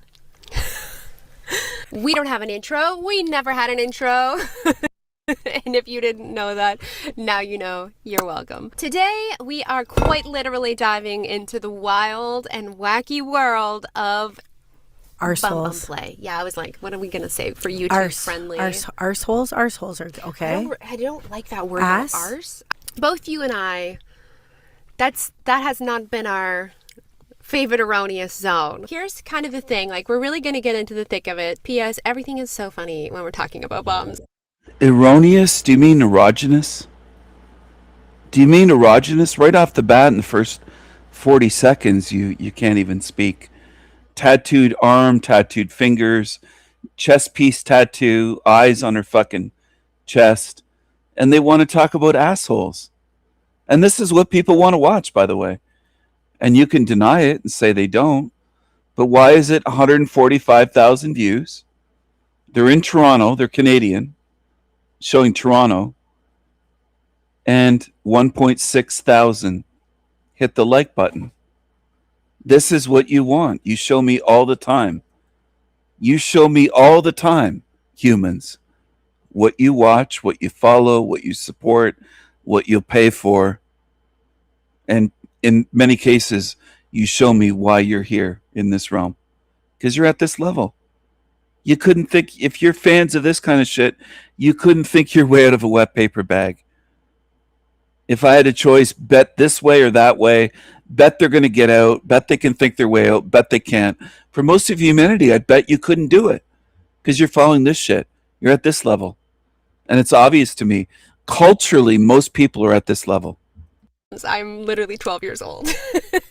When I was looking into it, I'm like, I'm literally 12 years old. Get into the thick of it. P.S. Everything is so funny when we're talking. Get into the thick of it. P.S. Everything is so funny when we're talking about bums. I'm literally 12 years old. When I was looking into it, I'm like, oh my fucking God. Like, there is a little bit of prep that goes into like regular heterosexual sex, right? There doesn't have to be, but ideally there's a little bit of prep that goes into exactly. it. The prep that goes into having like anal full blown, dude, it's a lot. I don't mean that in a dissy kind of way. Maybe that's something that you really enjoy about the process, right? Very ceremonial. Yeah. So that could be like something that you might really enjoy about it, you know? Yeah. I went on this site that literally like specifically is like the whole site is catered to butt play. Okay. And I went to their like how to prep for it, like for a beginner. Yeah. And one of the things they suggest is to like lube up your finger a little bit. And then with some like mild unscented soap, like clean up in there. And I was just thinking like, oh my God, between like, okay, first you have to have a bath, then you do that. And again, I'm not saying this in a diss way. I just mean this is a lot of prep. Some people want to douche, right? And then some people don't. Apparently it's not necessary. Yeah. Like if you're having like butt play with somebody, you have to assume that that person is like mature enough or enlightened enough to know, poop might happen. Which is just so crazy. Like poo doesn't bother me, but it doesn't eroticize me at all. Yeah. And then it's like, okay, then you have to get some foreplay going, some relaxation techniques. Then you've got to like put on the special lube that makes your butthole relaxed. I don't know if everybody uses that special lube. Here, it's ideal. Like the people. But I don't know. Some people are hardcore. You saw, when we were at Wicked Wanda's, you saw how big some of those toys were. And we asked, what are those for? And she's like, anal play. And all of us were like, wow, interesting. Yeah, they were the size of like huge literal tennis balls. Like It was Bigger my than fees. fists. Bigger than fists. I feel like the most innocent thing actually is a butt plug. Here's why I think that. One, you can just put it in yourself, right? It's funny that right behind them a car is being towed. I wonder if it's one of their cars. There's a car on a flatbed being towed, taken away by Repo Man on their street wherever they're parked. Right behind them, there's a car being repossessed. I mean, you can't make this shit up. Oh, fuck. Look at this. Trashy. Trashy. Her arms are covered. Her fingers are tattooed. Ugly looking chest piece. And this is what people want to watch. They don't want to watch things that explains reality, and they want to watch this. Right? Yeah. They can be very, very, very, very small, and you can still have the bum play without having it be I don't know, and it doesn't get into the vagina area and stuff, right? Because that's when things get really dicey. Well, that's when you get bacteria infections. I know. See, I'm really nervous And about that too. Me too. That's the one thing I think that holds me back is the cross contamination. Me too, big time. Bum play for me is more feasible to do it to the guy. Guy could have, guys don't have to worry about that. I don't know, Mother Nature, what she was thinking that day when she was like, let's put the bum and the vagina literally this close together. Would you do that? To a man? Yeah. Yes. Yeah. There's the part of me that has a response, right? A knee-jerk response. And then there's a part of me that shows up on this camera and discusses things, right? It made my stomach feel queasy. And that is oral hooks and spreaders. I was like, what's a spreader? I literally just searched it up and there was diagrams of it. We're huge proponents of no longer investing in your sexual shame. And that looks different for every person. I do think, though, and this isn't like a but, if you saw how this looked, this contraption. I think I have seen it. Why do we need that? Well, because you got to remember, that's probably in the dom world, and that's probably some stuff for the clients that want that. Why? Why have we gone to that level? And I think it's because we have access to everything. That to be taboo, you have to go so outside of the quote norm. You don't want to sexually shame, but at the same time you kind of get to a point where you're like, do we really need metal anal stretchers? And again, is it about need? I don't know. I'm just throwing this out here. There has to be kind of a conversation that's a safe space to be allowed to talk about that without feeling like, yeah, you're going to sexually shame. I'm not sexually shaming at all. Yeah. I just mean we should really contemplate this. If I need this to sexually arouse me, I literally need to be sexually aroused exclusively, I need to have this contraption that spreads open my anus with this metal twisty thing. If that is the vibrational space that you're in all of the time, right, you might want to think about why. That doesn't come with any sexual shame at all. It's just strange that we need so much humiliation and debauchery to our bodies. And you know me, I'm a kinky bitch. I like things weird. And I was looking at this anal stuff and I was like, dude, I think we lost the script somewhere along the way. I think we lost the script. We've gone off course really, really far. So this is from the Bed Bible. They're basically a statistics website / I don't know, sexual blog kind of thing. They've got some great stuff. So they had over 1 million respondents to this, survey that they put out. From 2009 to 2015 on Pornhub, there was a 120% increase in people searching for anal sex and anal play. Okay. I think with the anal stuff, it's always been such a big taboo, especially with men. Big time with men. If they allow their female partner or they play with their asshole, then they're gay. And it's well, no, you just like a finger up your ass, and it's just your body. That's okay. It's your body. Yeah. You can whatever the you want. It it's remember when in the 80s and 90s when the guys had one earring or two earrings, it meant that they were gay. Yeah. What? 40% of the 1 million people surveyed that were men have tried anal sex one way or another. Okay. That's a huge number. Amazing. I didn't think it was going to be that many, but I guess if it's just trying, not like they're we do this every day, 5 times a week. Yeah. 5 times a week, I'm anally stretched with the lacrosse beads in my butt. What's really interesting is that 40% of the respondents said that they had had anal sex, but 52.8% have tried like an anal toy. Would you try an anal toy? What do you think? Would you? I started this intro by saying, like, I don't know, when I was looking at the beginner's guide, like, this is beginners, this is just soft play and stuff, I was like, way too much work. There are so many other things under the umbrella of, like, kink and fetishistic stuff that I would be far more interested in exploring than that. For me, butt play is just, like... on the bottom of the list. It's like either... Quite literally. It's just, I don't feel energetically invested into it. And you know what? It might come to me one day where I don't really either, but Yeah. I was like, oh, it could be something fun for the show. And that's another thing, too. I think of, like, all of the holes on my body, my butthole is the least exciting to me. I feel like an asshole is the least exciting thing for me, too, like, for another person. Like some people really think assholes are, like, the cutest little things. They're like, oh, look at your cute little asshole. And you're like, oh, really? It's like, can you make your lips look like a butthole? Mm-hmm. It was so funny because in that website when they were talking about like that, like I was telling you, that beginner's butt thing, right? Yeah. One of the things was like what to eat, and then it was like make sure that you eat a very fibrous diet. And I was like, oh my god, if I'm changing my diet so that somebody can like put something inside of my body, it better be an experience. Like, I mean an experience. So strange. So I feel like we're missing out. Like every girl that's an ass girl is always like, you're missing out, Krista. Yes. And they're like, really, not you? You're not into it? They're like, I thought for sure you'd be into it. And It's I'm like, like, I don't know how to take that. I know. I'm like, what do they think I am?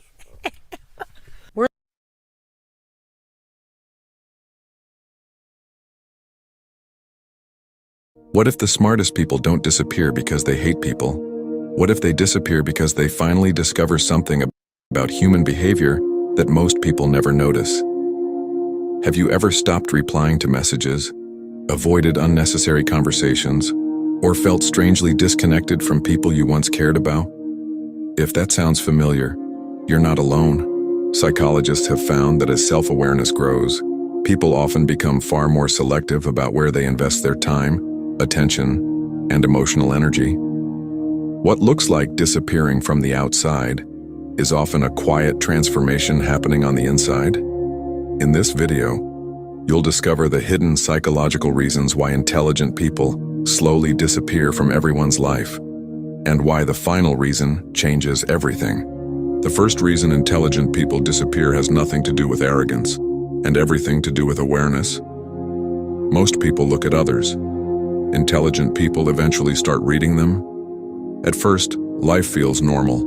Friends make you laugh. Conversations seem meaningful. You believe what people say because you've never had a reason not to. But then something changes. You begin noticing the small things that everyone else ignores. The smile that doesn't reach someone's eyes. The compliment that sounds kind but carries hidden jealousy. The friend who only remembers you when they need a favor. The person who says they support you, but disappears the moment you succeed. Once your brain starts recognizing these patterns, it's almost impossible to unsee them. Psychologists call this pattern recognition. The more experience and self-awareness you gain, the faster your brain connects behaviors that once seemed unrelated. Suddenly, people don't look different, but they feel different. And that's where the distance begins. Not because intelligent people stop caring, but because they stop confusing attention with genuine connection. From that moment on, they become far more careful about who they allow into their life, because they realize that protecting their peace is often wiser than pleasing everyone around them. But here's where the story becomes even more surprising. Intelligent people don't disappear because they enjoy being alone. They disappear because too much noise begins to feel exhausting. Research in psychology suggests that people with higher levels of self-awareness often spend more mental energy analyzing conversations, emotions, and social situations. While others hear words, they notice intentions. While others enjoy the moment, they quietly analyze the behavior behind it. This constant awareness changes everything. A conversation that once felt exciting now feels predictable. A friendship that once felt genuine suddenly feels one-sided. Even crowded rooms begin to feel strangely empty. This doesn't mean intelligent people think they're better than everyone else. It means they stop finding fulfillment in shallow interactions. Instead of asking, how many people know me? They begin asking, who truly understands me? And that single question changes their entire social life. Because the more a person values honesty, depth, and meaning, the smaller their circle naturally becomes. That's why many intelligent people seem to disappear overnight. But the truth is, they were slowly letting go of the wrong connections long before anyone noticed. And what happens next is the reason most people completely misunderstand them. Here's something Carl Jung believed that most people never think about. He once suggested that until we become aware of what's happening inside our own mind, we'll keep believing that everything happening around us is just fate. Intelligent people slowly begin to notice something different. They realize that many people aren't reacting to reality. They're reacting to their own fears, insecurities, and hidden emotions. The person who criticizes you may secretly envy your progress. The person who constantly interrupts you may not be confident enough to listen. And the person who always needs your attention may simply be afraid of being ignored. Once you begin seeing these emotional patterns, you stop taking everything personally. You stop wasting energy trying to fix people who don't want to change. Instead, you become far more protective of your own mental space. This isn't emotional coldness. It's emotional intelligence. Psychologists often describe emotional intelligence as the ability to understand both mental space. This isn't emotional coldness. It's emotional change. Instead, you become far more protective of your own mental space. This isn't emotional coldness. It's emotional intelligence. Psychologists often describe emotional intelligence as the ability to understand both your own emotions and the emotions of others without allowing those emotions to control your decisions. That's why intelligent people don't react to every argument, don't answer every message, and don't chase every relationship. Not because they don't care, but because they've learned that every yes to the wrong person is often a no to their own peace. And once someone truly understands that, their entire life begins to change in ways that most people never expect. But here's the biggest misunderstanding of all. People assume intelligent individuals enjoy being alone because they dislike others. The truth is almost the exact opposite. They don't fall in love with loneliness. They fall in love with clarity. For the first time in their lives, silence stops feeling empty. It becomes a place where they can finally hear their own thoughts without the noise of other people's expectations. Modern psychology suggests that periods of healthy solitude can improve self-reflection, emotional regulation, and long-term decision-making. That's why many highly self-aware people don't fear spending time alone. They use it to recharge their mind instead of escaping the world. While everyone else is chasing constant attention, they're quietly building a stronger version of themselves. They read more. They think more deeply. They question their own beliefs instead of blindly accepting someone else's opinions. And over time, something incredible happens. They stop needing validation from people who never truly understood them. Because real confidence isn't built from applause. It's built from self-respect. That's the moment their priorities completely change. They no longer ask, how can I fit in? They ask, does this life reflect who I truly am? And once that question takes root, there's no going back. To everyone else, it looks like they disappeared.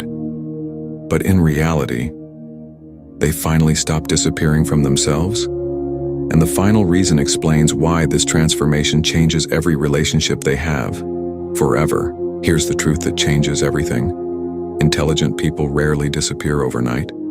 They disappear one realization at a time. One day, they stop arguing with people who have already decided not to understand them. Another day, they stop chasing friendships that only survive when they're useful to someone else. Then, without making an announcement, they quietly begin building a life that no longer depends on constant approval. To the outside world, it looks sudden. But inside, that decision has been growing for months, sometimes even years. And this is where most people get it wrong. They assume intelligent people become distant because they think they're better than everyone else. In reality, they simply become more intentional about where they invest their time, attention, and emotional energy. Because time is limited, mental energy is limited, and the people you surround yourself with quietly shape the person you become. So if you've recently found yourself stepping back from certain people, don't ask yourself whether you're becoming antisocial. Ask yourself something much more important. Are you running away from people? Or are you finally walking toward the life that's truly meant for you? Sometimes the people who seem to disappear aren't getting lost at all. They're finally finding themselves, and maybe that's exactly where your next chapter begins. If this video made you see people, or even yourself, in a completely different way, subscribe to Sinova Theory for more psych.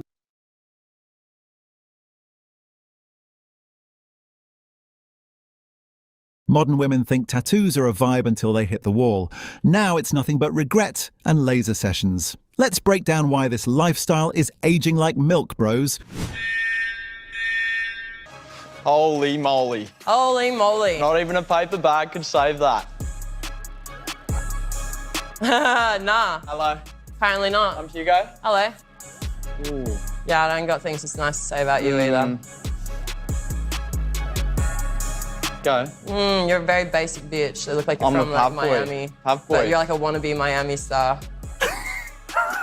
Jeez. And I can tell by your vibe that you're like one of the people I just don't fuck with in life. You're scary. Scary. You're Yeah. close-minded. Mm-hmm. See ya. See ya. Honestly, if it were me, I'd run away immediately. I mean, who would actually have the courage to bring someone like her home to meet their family?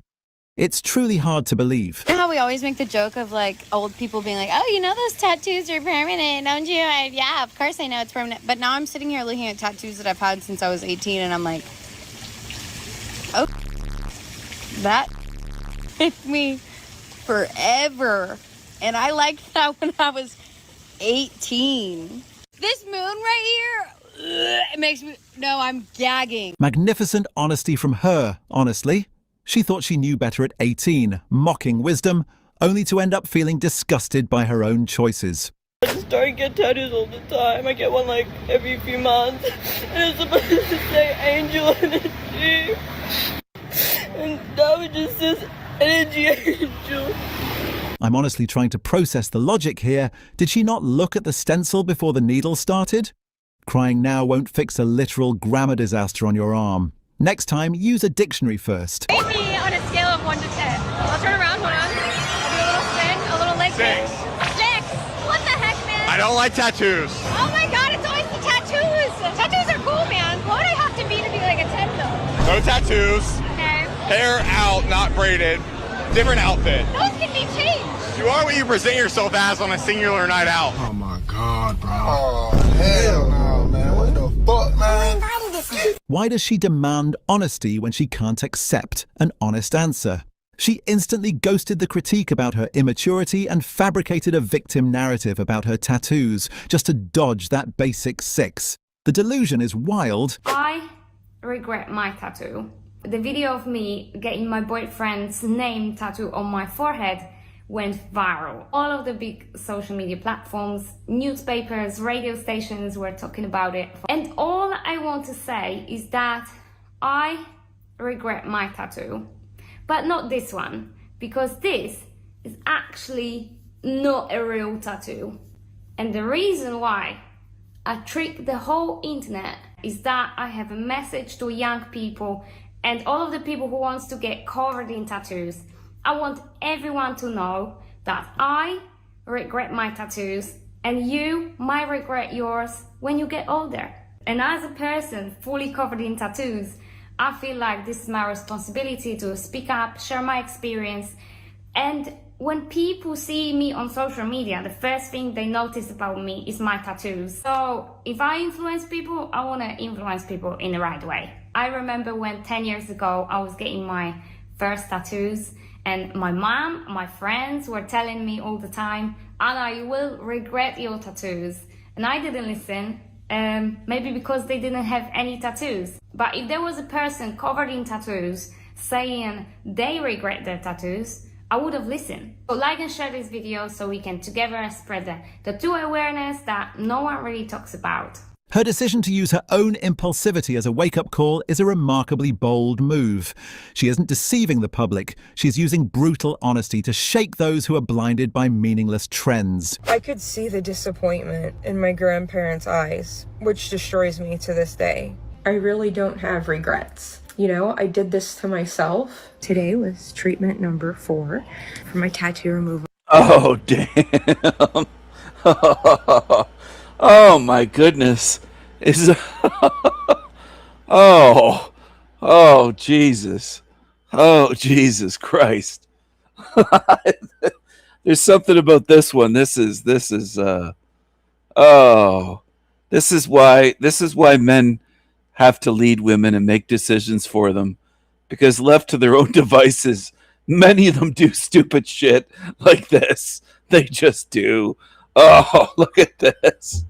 On my face. So today we did my nose for the most part, and up under here where I have some red there, the lower parts of my face tend to swell a little bit more, pretty significantly over the next few days. It already is starting to.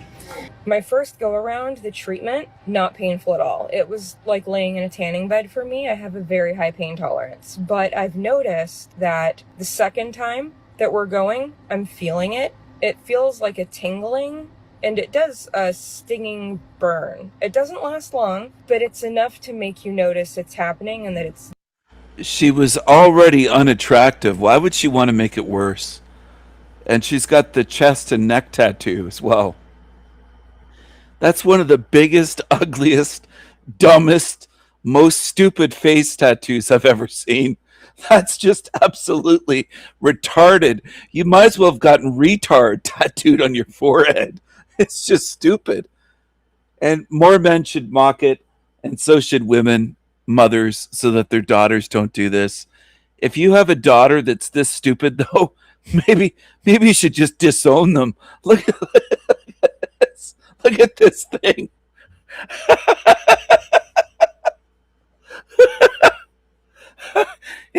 If I were a parent that came home like this, I'd say, "Are you fucking retarded? What did you do to yourself?" There. Yes, my family many times tried to intervene.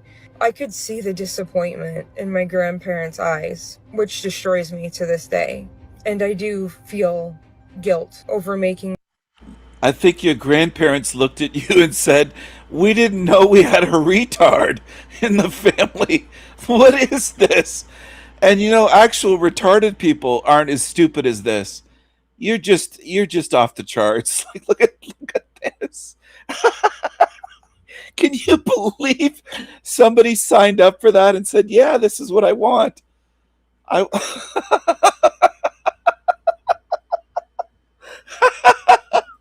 People go through this with me to see my pain and not be able to stop it. But honestly, if I had to live with this on my face for the rest of my life, I can tell you confidently that I could. A few people have asked me how many treatments that this could take. Theoretically, up to 2 years. So that's 24 treatments. Right now, we are doing a quarter of my face at a time. Look at this. Look how it looks. And this is trying to remove it. It's getting darker. It's looking worse.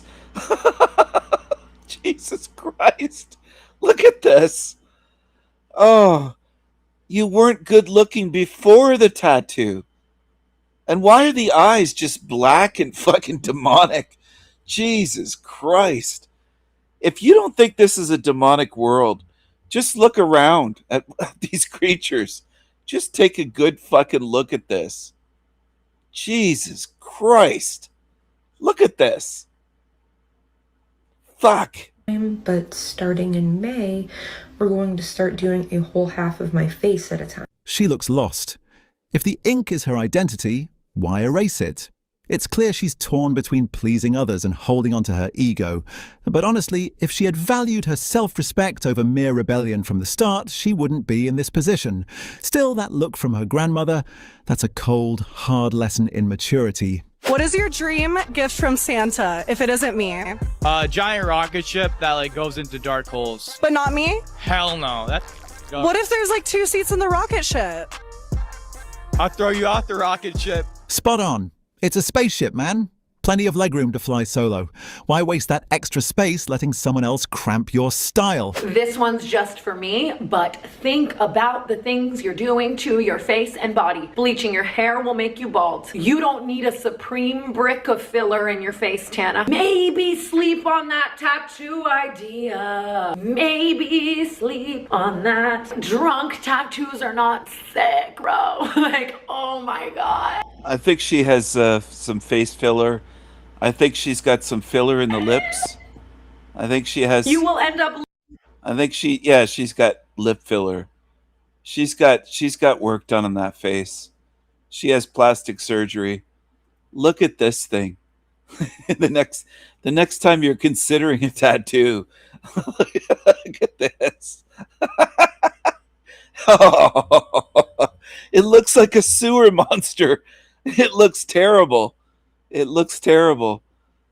This is what I mean by women and their decisions. They do shit like this. Look at this. Who thought that was a good idea? Oh. Lasering and dissolving and hair masking to the god. Really try to think about if you in 5 years would want that, and if what you're doing is a trend or a phase, and how reversible it is. I do think on the flip side of the coin, things can be dissolved and things can be lasered, and it's not the end of the world, but you might save. I don't think there's any way her lips are natural. I think they're plumped up, injected with something. I don't know. Did they put monkey butt fat in there, baboon fat, or I don't know what they put in there. I don't know what they shot into her face. Look at this. She has the fake eyelashes on.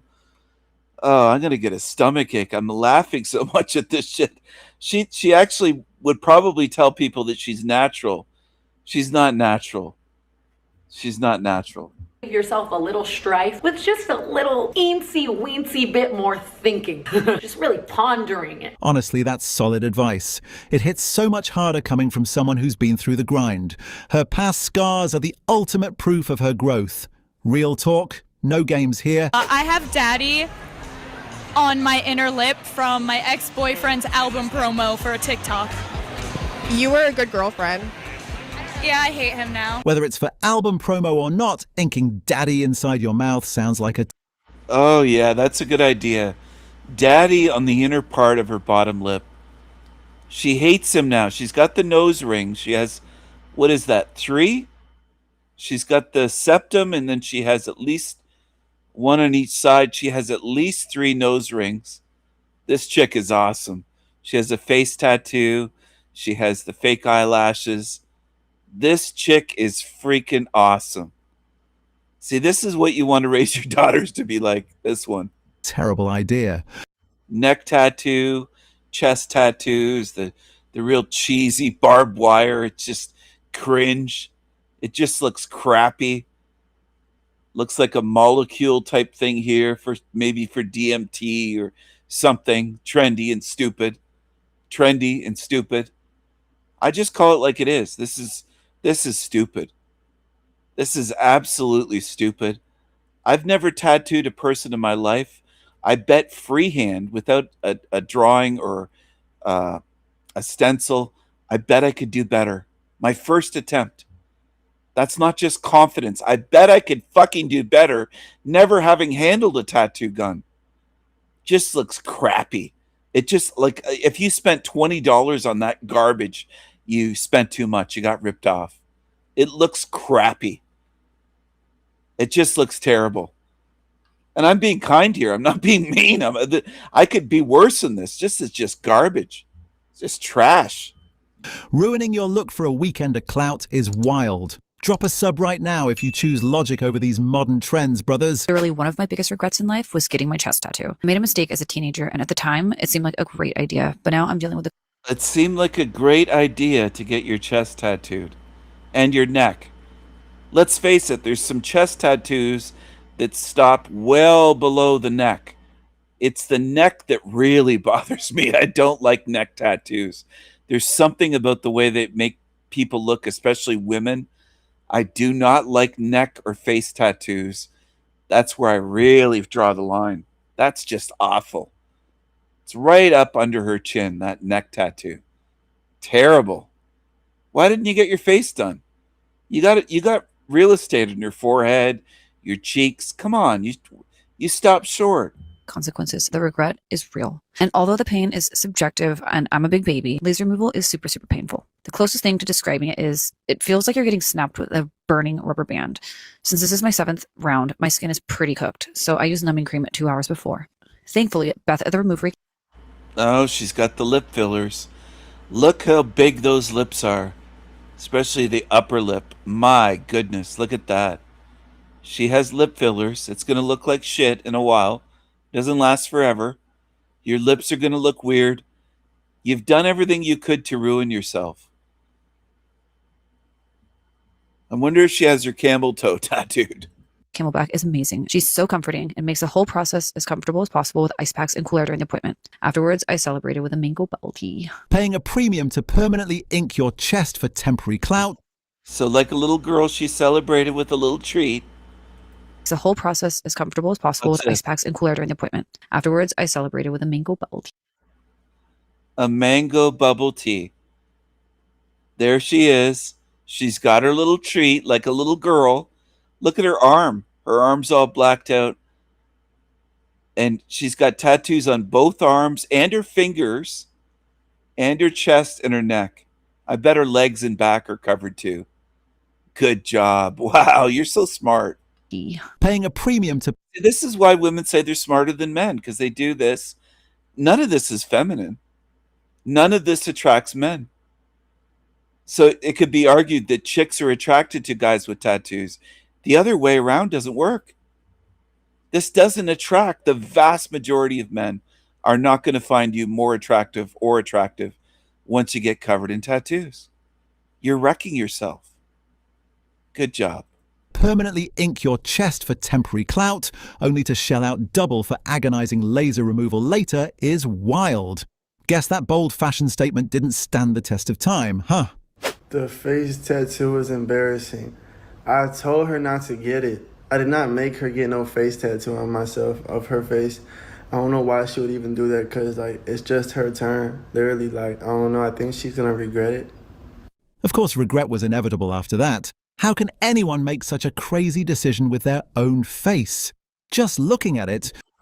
Her face tattoo looks like she got his face on her face. He's like, I didn't tell her to get it. It's his fucking face on her face. So when you...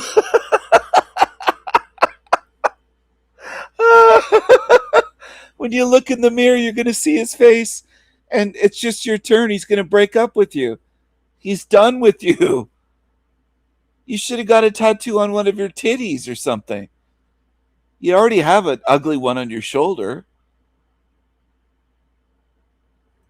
You know, it's the exact type of impulsive choice that brings instant, permanent misery. I'm not the only one. I've seen the videos. Cute. What is this? Aisha. What is this? 25-year-old Aisha. What were you thinking? 21-year-old, what? We were in the army? We fit in. Now we don't. I want just sleek and cute and girly and chic and what? At first I thought she was rocking some fancy cowboy boots, but then the truth hit. A princess vibe with a rebel leg. Talk about a fashion identity crisis. Still gotta love the commitment to the act. I'm gonna go show my favorite security guard, whoa, my new tattoo. Watch his reaction. Are you closing the door on me right now? I came over here solely to show you my new tattoo. No! She really thought the world owed her a reaction. Walking up all excited just to get the door slammed in her face. That look of confusion is pure comedy. Not everyone cares about your ink, sweetie. Why the did I get tattoos? Been getting this one removed for damn near a year. Where's the progress? Sure, it's faded a little. Damn near a year. What did it take, an hour to put that on? It's not very much. It takes how long to get it removed? See, this is how dumb girls are. They need men to lead them and say, no, No, sweetheart, you're not getting a tattoo. Don't be stupid. Don't do it. A little bit, but I need it off my body. My friend convinced me. We got matching tattoos, and she convinced me to get it this big. I wanted it smaller. Why am I such a pushover? I don't even talk to her anymore. And don't get me started on my back tattoo. Got the first one when I was 17, covered that up with a huge snake at 19. Why? Why did I do that? Now I'm getting the removed. Because you're a stupid girl. That's why. You don't make good decisions. You need a man to think for you and decide for you. And it's so painful. People go, oh my gosh, I didn't know you have tattoos. Yes, because I cover it, because I wear a jacket 24/7, because they're ugly, because I don't feel like myself. Oh, they're ugly now. Oh. Well, that now you know how a lot of men feel. They look at that and say, what is that ugly, stupid shit? It looked like you spilled something on your skin. It looks like a stain or a birthmark or something. It looks stupid. It looks ridiculous. Don't feel feminine. I don't feel comfortable in my own body. From one disaster to another. We started on my back tattoo. Got the first one when I was 17, covered that up with a huge snake at 19. Why? Why did I do that? Now I'm getting the removed, and it's so painful. People go, oh. And the thing is, too, when guys are hitting it from the back, they see that ugly back tattoo, and they're like, oh, I don't like this chick. Oh my gosh, I didn't know you have tattoos. Yes, because I cover it, because I wear a jacket 24/7, because they're ugly, because I don't feel like myself. I don't feel feminine. I don't feel comfortable in my own body. From one disaster to another, it's like she's treating her skin like a Photoshop project.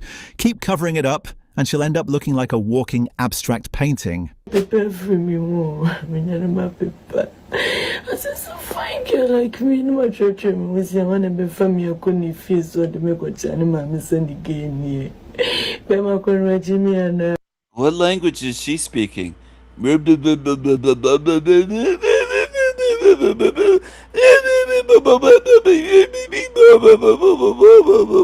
Oh, fool. You're market from Sambra, but nothing make a some deep matching contraction. Face and neck tattoos, yet you're shocked when you get rejected. Companies hire professionals, not a walking sketchpad. You wreck your own career, then blame the system? Honestly, listening to that kind of excuse is just pathetic. I am getting all my tattoos removed because, quite literally, I hate them. You will regret having tattoos? Welcome to my tattoo tour. Now, I can't show you the first one I got because it's on my hoo-ha. I regret every single one of my tattoos, all of them. What are you gonna do when you decide you hate your tattoos? To my tattoo tour. Now, I can't show you the first one I got because it's on my hoo-ha. I regret to my tattoo tour. Now, I can't show you the first one I got because it's on my hoo-ha. I regret every single one of my tattoos, all of them. What are you gonna do when you decide you hate your tattoos? I think I have over 35 tattoos between my arms and my back. Come with me to remove a tattoo that I regret getting. Laser tattoo removal. Yes, it hurts. This was like its 12th time. There was nothing there before. Now it's outlined like the whole tattoo. You guys know how parents always say, don't get a tattoo, you're gonna regret it. As a teenager, of course, you're like, oh, what do they know? Like, I'm not gonna listen. I'm here to tell you, your parents are correct. All right, I know you ladies regret it now, but time won't erase that ink. You laughed at wise advice at 18, and today reality is giving you a brutal lesson. Accountability always wins in the end. That's the one. I'm not getting any more. Let me see it. Where'd you get these? I got this one in September. In September?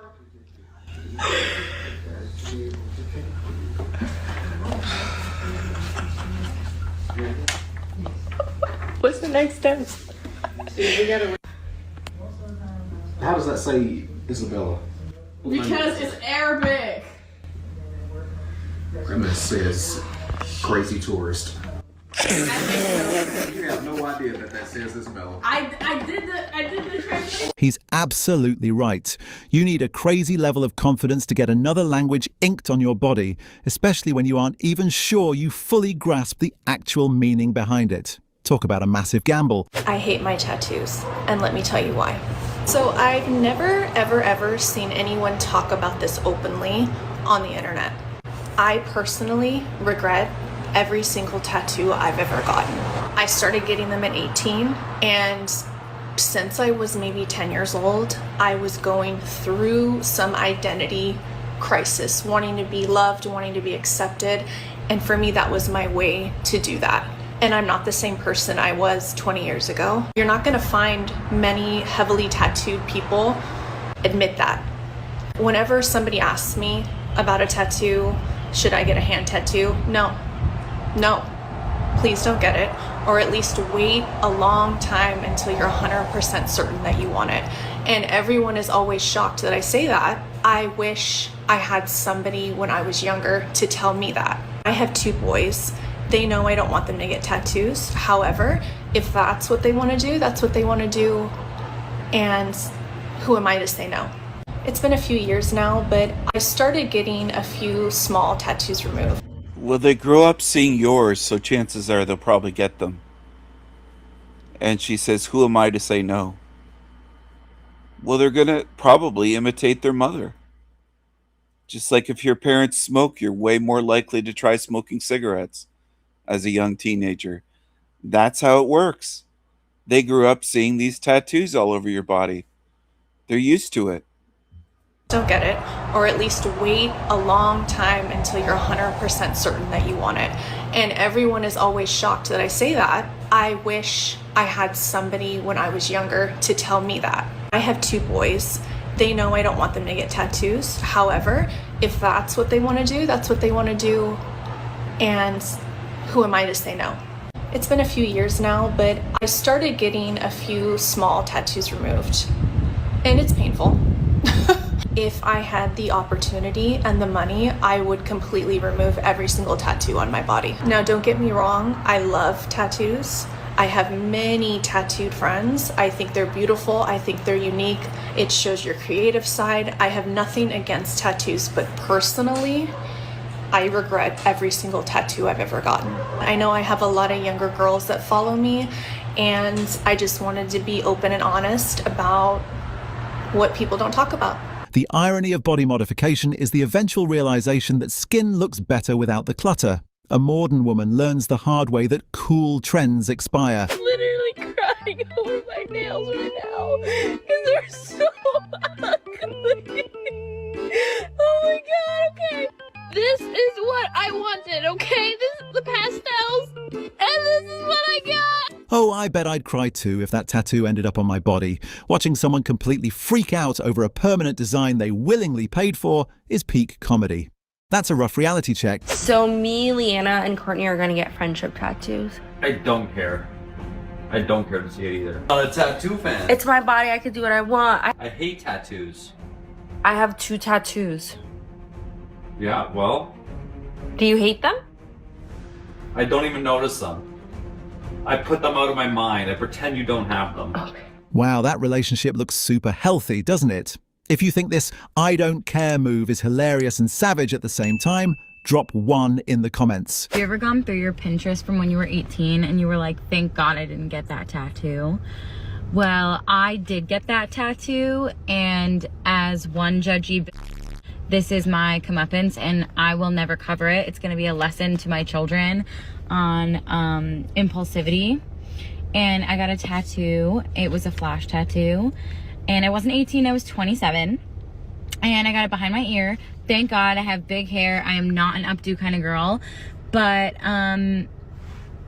it looks like a used tampon. It was supposed to be some flower. I picked the placement, I picked the flower. I don't even know my flowers like that. It was supposed to be some flower. I picked it behind my ear. Thank God I have big hair. I am not an updo kind of girl. But it looks like a used tampon. It was supposed to be some flower. I picked the placement, I picked the flower. I don't even know my flowers like that. But we can all laugh together. So Oh, good. A used tampon. let me show you. A used tampon.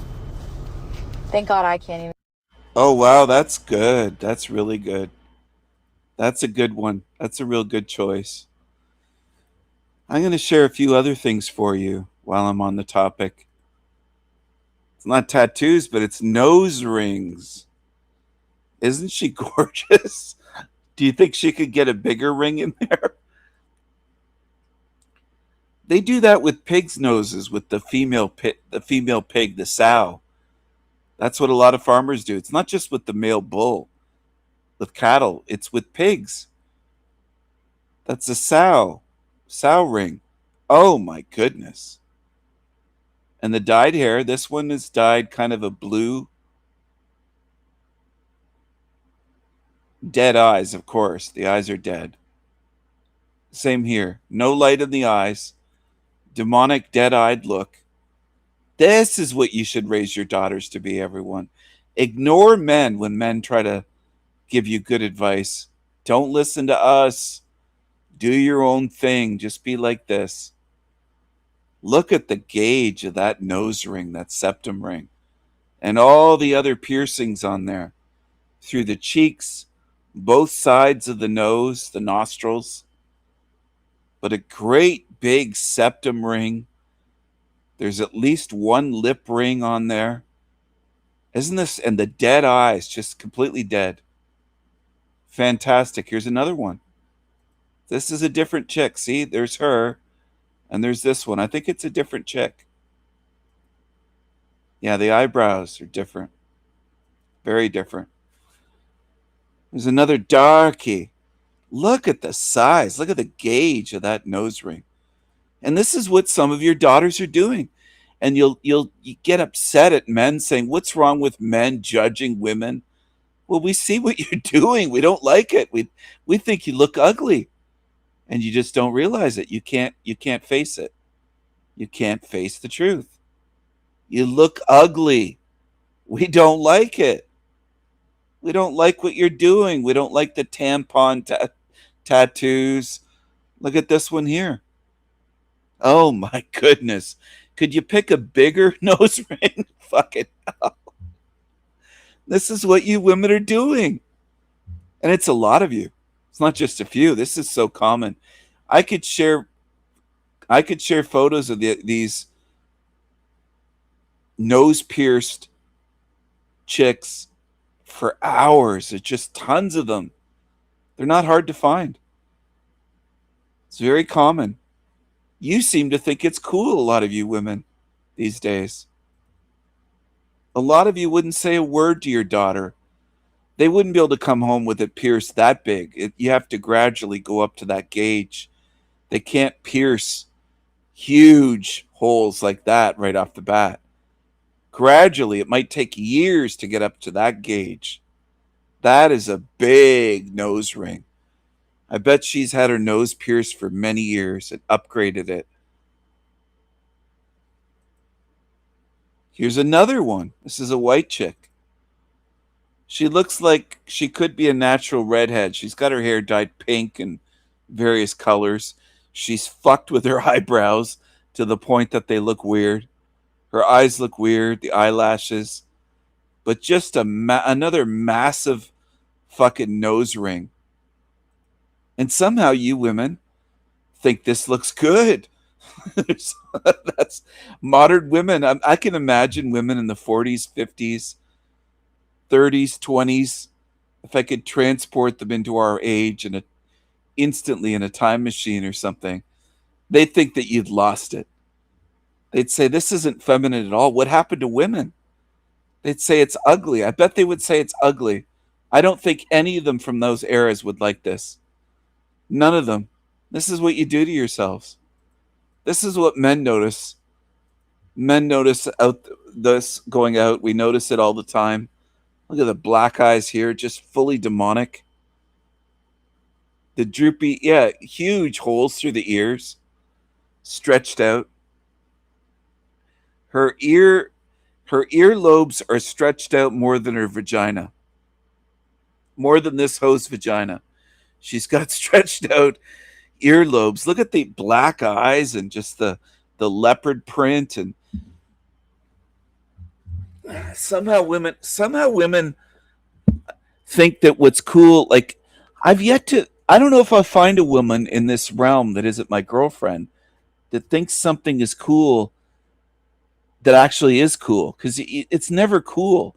It's almost always ugly, stupid, and degenerate. That's what women do. You need guidance from men. You need men to teach you how to be feminine, how to dress, how to behave. I mean, otherwise you become like this. Without fathers, this is what you end up with. You end up with degenerate freaks. It's incredible, but it's the truth. It's what happens. Without fathers and without strong masculine male influence, you just end up completely fucked up.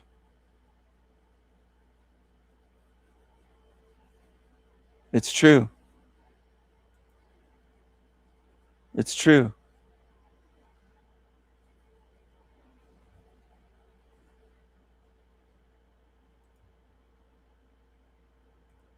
It's true.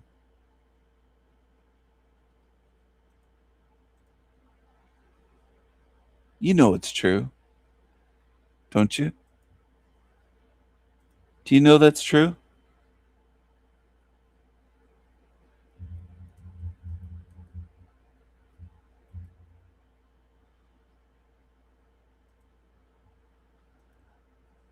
Do you know that it's true? I'm wondering, I'm asking you.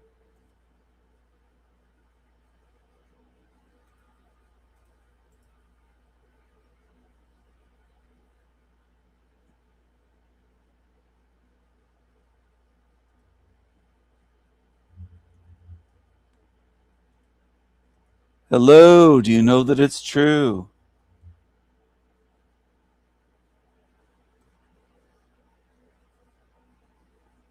Without the guidance of men, how do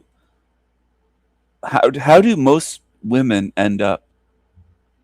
They claim they don't need guidance from men, but left to their own devices, look at the choices they make.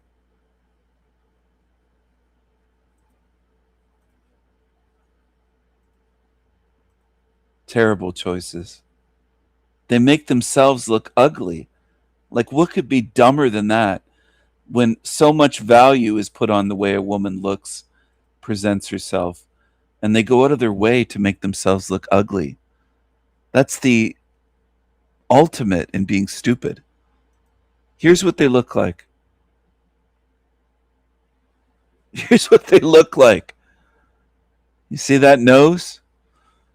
It's a big nose ring right through the snout of a pig. And I know they get upset when I say this because they don't want to be held accountable for their stupid choices. They don't like it. They don't like the truth. They don't like the truth being told.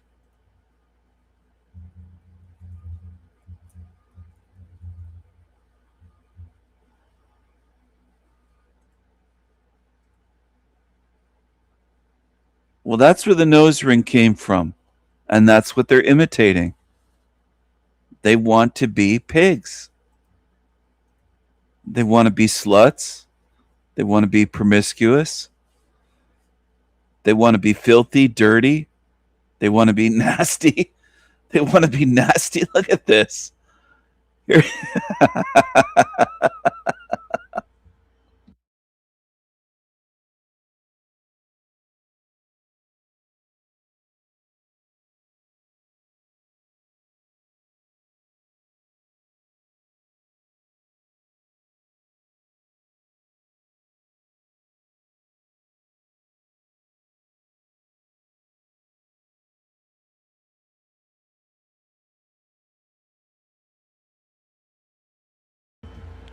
Look at her. Just look at her.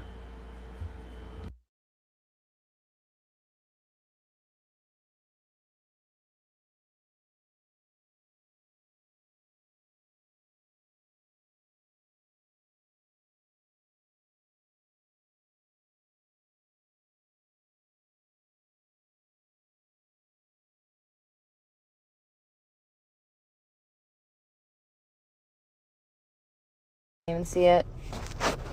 Saying impulsive at 27. That's a classic. It's not really a life lesson for the kids. It's a lesson in how to style your hair to hide regrets behind your ear. Pure comedy, but hey, at least the hair is doing its job. What do we think, Dad? I did like it till I saw the arm. It's there in your face. So that's one heck of a shock for you. Yeah, yeah. So we're talking sleeves? Yes. Definitely sleeves. Okay. Horror. If the father dreams that his daughter's going to walk in like a fairy tale princess or Cinderella. I don't know how you make a wedding dress look nice with that arm. Okay, we need to see you in something else, right? Yeah. Okay, darling. If we can't find the right dress to cover those tattoos, there might not even be a wedding. It's the big day, but those parents look like they're dealing with a world of pressure. Tattoos are cool, sure, but in the eyes of the older generation, they're definitely a red flag. Tough situation. What's your name? Ramon. And what do you do? I'm an entrepreneur. So, I am now going to hand you a pic. Sativa, and I'm 29. So, Looks like they're all covered in tattoos. They're all covered in ink all over them. Look at this. This is modern women. This is how you look. This is how millions of you look. Not all of you. Just millions and millions and millions. And it never used to be this way. There's been an explosion of women just covering themselves head to toe in ink. And a lot of men don't want this. So go ahead, be covered in tattoos and lonely. a pic. Sativa, and I'm 29. So, Sativa, why'd you have your balloon unpopped for him? He's handsome, and I was just kind of waiting to hear more. So, why do we end up popping hers? I bet I could guess, but go ahead. What would you say? Probably all the stuff on my face. The tattoos. Yeah. I like piercings. tattoos. I got some too, but you got some in some areas that I'm not sure my mom would kind of approve. She kind of be like, And I actually have like other things too. Other things like what? It looks like you shouldn't bring a girl like that home to meet your family anyway, young man. I think there will be a bit of a problem with her, to be completely honest. What's your red flag in a girl? She has other things too, and she's got the tongue split. For sucking D. That's what that's for. She's got her tongue split. Why'd you have your balloon unpopped? She can wrap her tongue around the head of a penis. That's what that's for. For him. He's handsome, and I was just kind of waiting to hear more. So, why do we end up popping hers? I bet I could guess, but go ahead. What would you say? Probably all the stuff on my face. Probably all the stuff on my face. Tattoos. Yeah. I like Not just tattoos, the piercings. tattoos. I got some too, but Look at, she's all pierced up. She's got the multiple nose rings, pierced cheeks, the bridge of the nose, just everywhere. Excuse me. Neck tattoos. She's covered everywhere. Just her titties. She's got many tattoos on her chest, shoulder, arm. It's everywhere. Fake eyelashes, and she's just smiling away. I bet I could guess.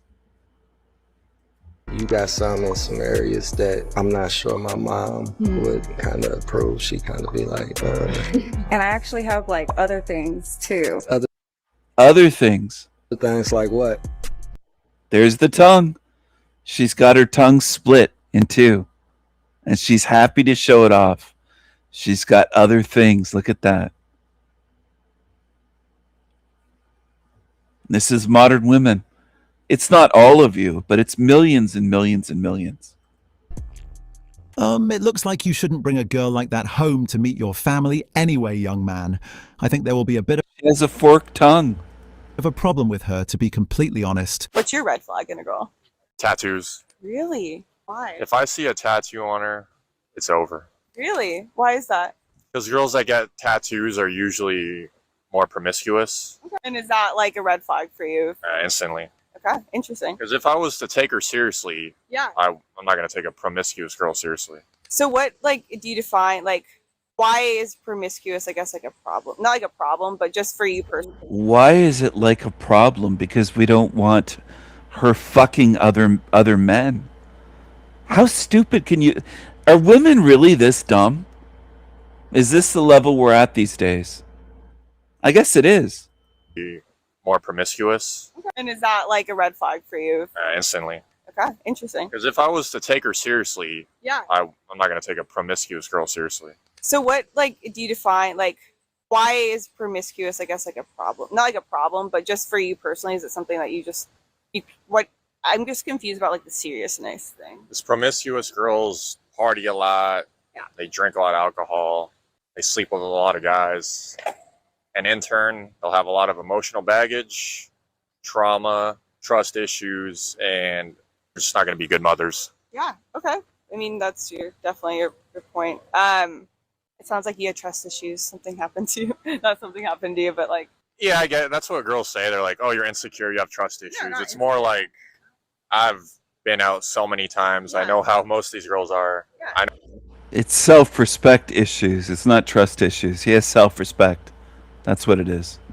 I know which ones are good, which ones are bad. Yeah. I'm just going to avoid the bad ones. Yeah, that's fair. And we're all just trying to avoid the bad ones, so. Yeah.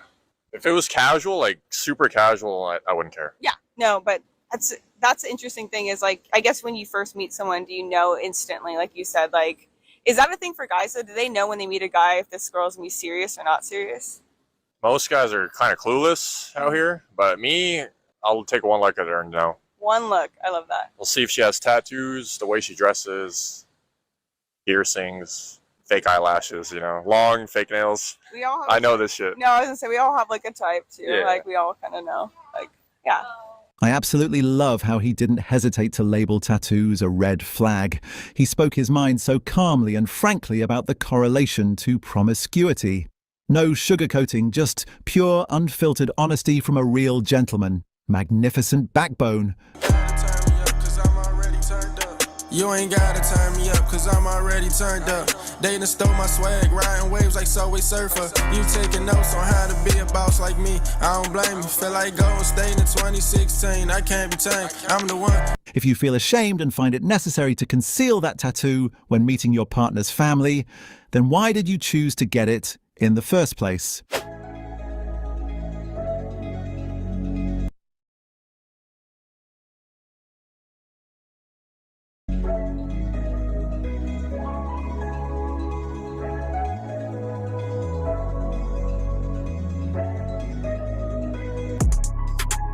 So her move is to jump onto TikTok to get attention and validation.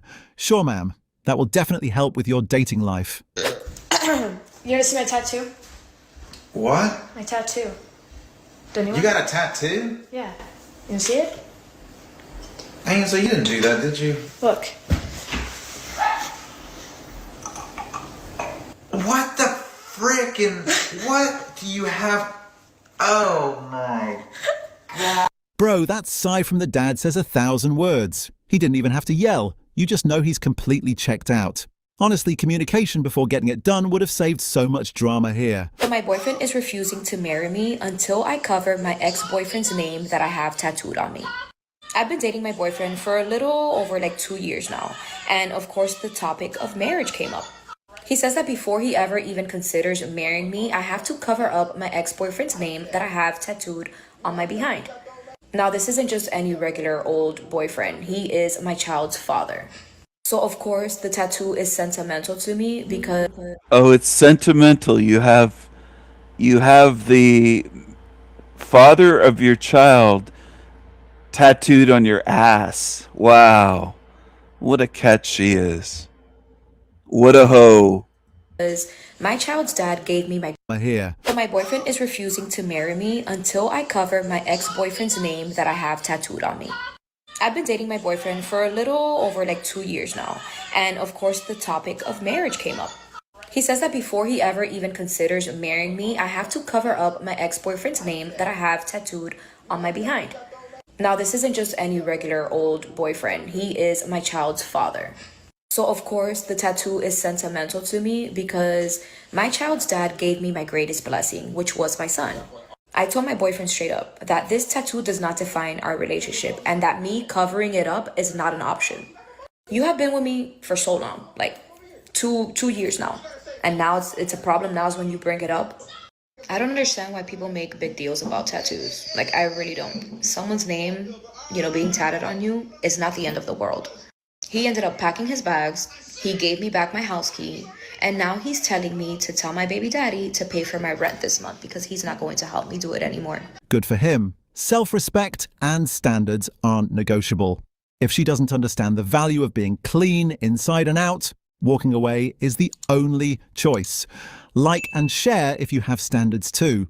I wish I knew in my early 20s about getting tattooed. You will probably regret some of them, if not many of them, if not all of them, because I do. I honestly see these tattoos as things that spoil my look, spoil my beauty, and just get in the way of who I am. So 5 years ago, when I was getting tattooed, I wanted to be part of something different. I wanted to be part of a tattooed society, an alternative group of people, but now I just want to be normal. I can't go anywhere showing my skin without people making assumptions about the type of person I am because of my tattoos. I'm not saying tattoos are bad, and I would never judge anyone for having them, but personally, I regret a lot of them. I got them super quick, and my idea was to be tattooed all over my body, and boy, did that change when I got to my later 20s. I know you're sick of hearing this. People always tell you you'll regret them when you're older, and many people don't, but I guess I'm one of the people who does regret them. It's wild how youth impulses work, man. She finally admits that ink blocks her true beauty, yet claims tattoos aren't bad. The cognitive dissonance is real when you're trying to validate a mistake that permanently altered your body. Please don't get a colored tattoo. I just left my 10th tattoo removal appointment. And after 10 sessions, they said that it's probably going to be removed. Little did I know they lied. The lady at Removery just told me that they cannot guarantee to remove your tattoo if it has color in it, which I didn't know when I bought my unlimited package sessions. They can't guarantee that I will ever be rid of this tattoo. If you're gonna get a tattoo, just get it in black, please. I got a colored tattoo and it has a black outline, so the black, it's still struggling right now after 10 sessions to be fully removed, and the pinks and the greens are holding on to dear life. Unless you're like so committed to it that you're like, I will never not want this tattoo, amazing for you, like live your truth. I was 19 when I got mine, and I don't even think 19-year-olds should are holding on to dear life. Unless you're like so committed to it that you're like, I will never not want this tattoo, amazing for you, like live your truth. I was 19 when I got mine, and I don't even think 19-year-olds should be allowed to get tattoos, to be perfectly frank, but that's a whole other conversation. But don't get the colored tattoo. A tattoo is a testament to permanence. If you aren't strong enough to commit to your decision forever, never touch the ink. Men of status understand the value of permanence. I have something to show you. What is it? I got a tattoo. What? Man, take off your jacket. Remember what I said before? What I was gonna get? Oh my god. Take off your jacket. I've been telling you for months. But look, take off your jacket. Open. Take off your jacket. Is that her friend or her sister telling her to take off her jacket? 30th birthday. She's 30 years old. Watch this. It's really cool. It is cool. The woman was too stunned to speak.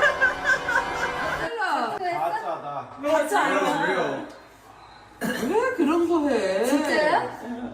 보톡스요? No, just this one. 한쪽만 할 거야? 너무 예뻐. She gotta sleep. 민혜야, 너 돈 주대.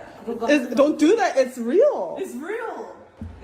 She didn't just get a tattoo, she got a full sleeve.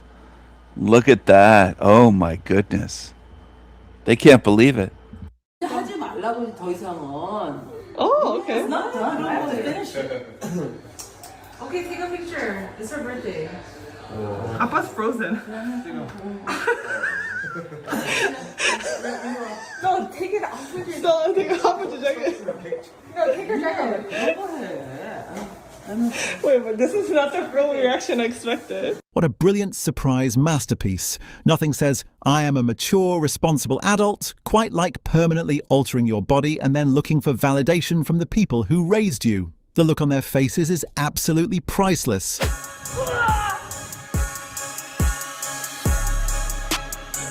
To be fair, it could just...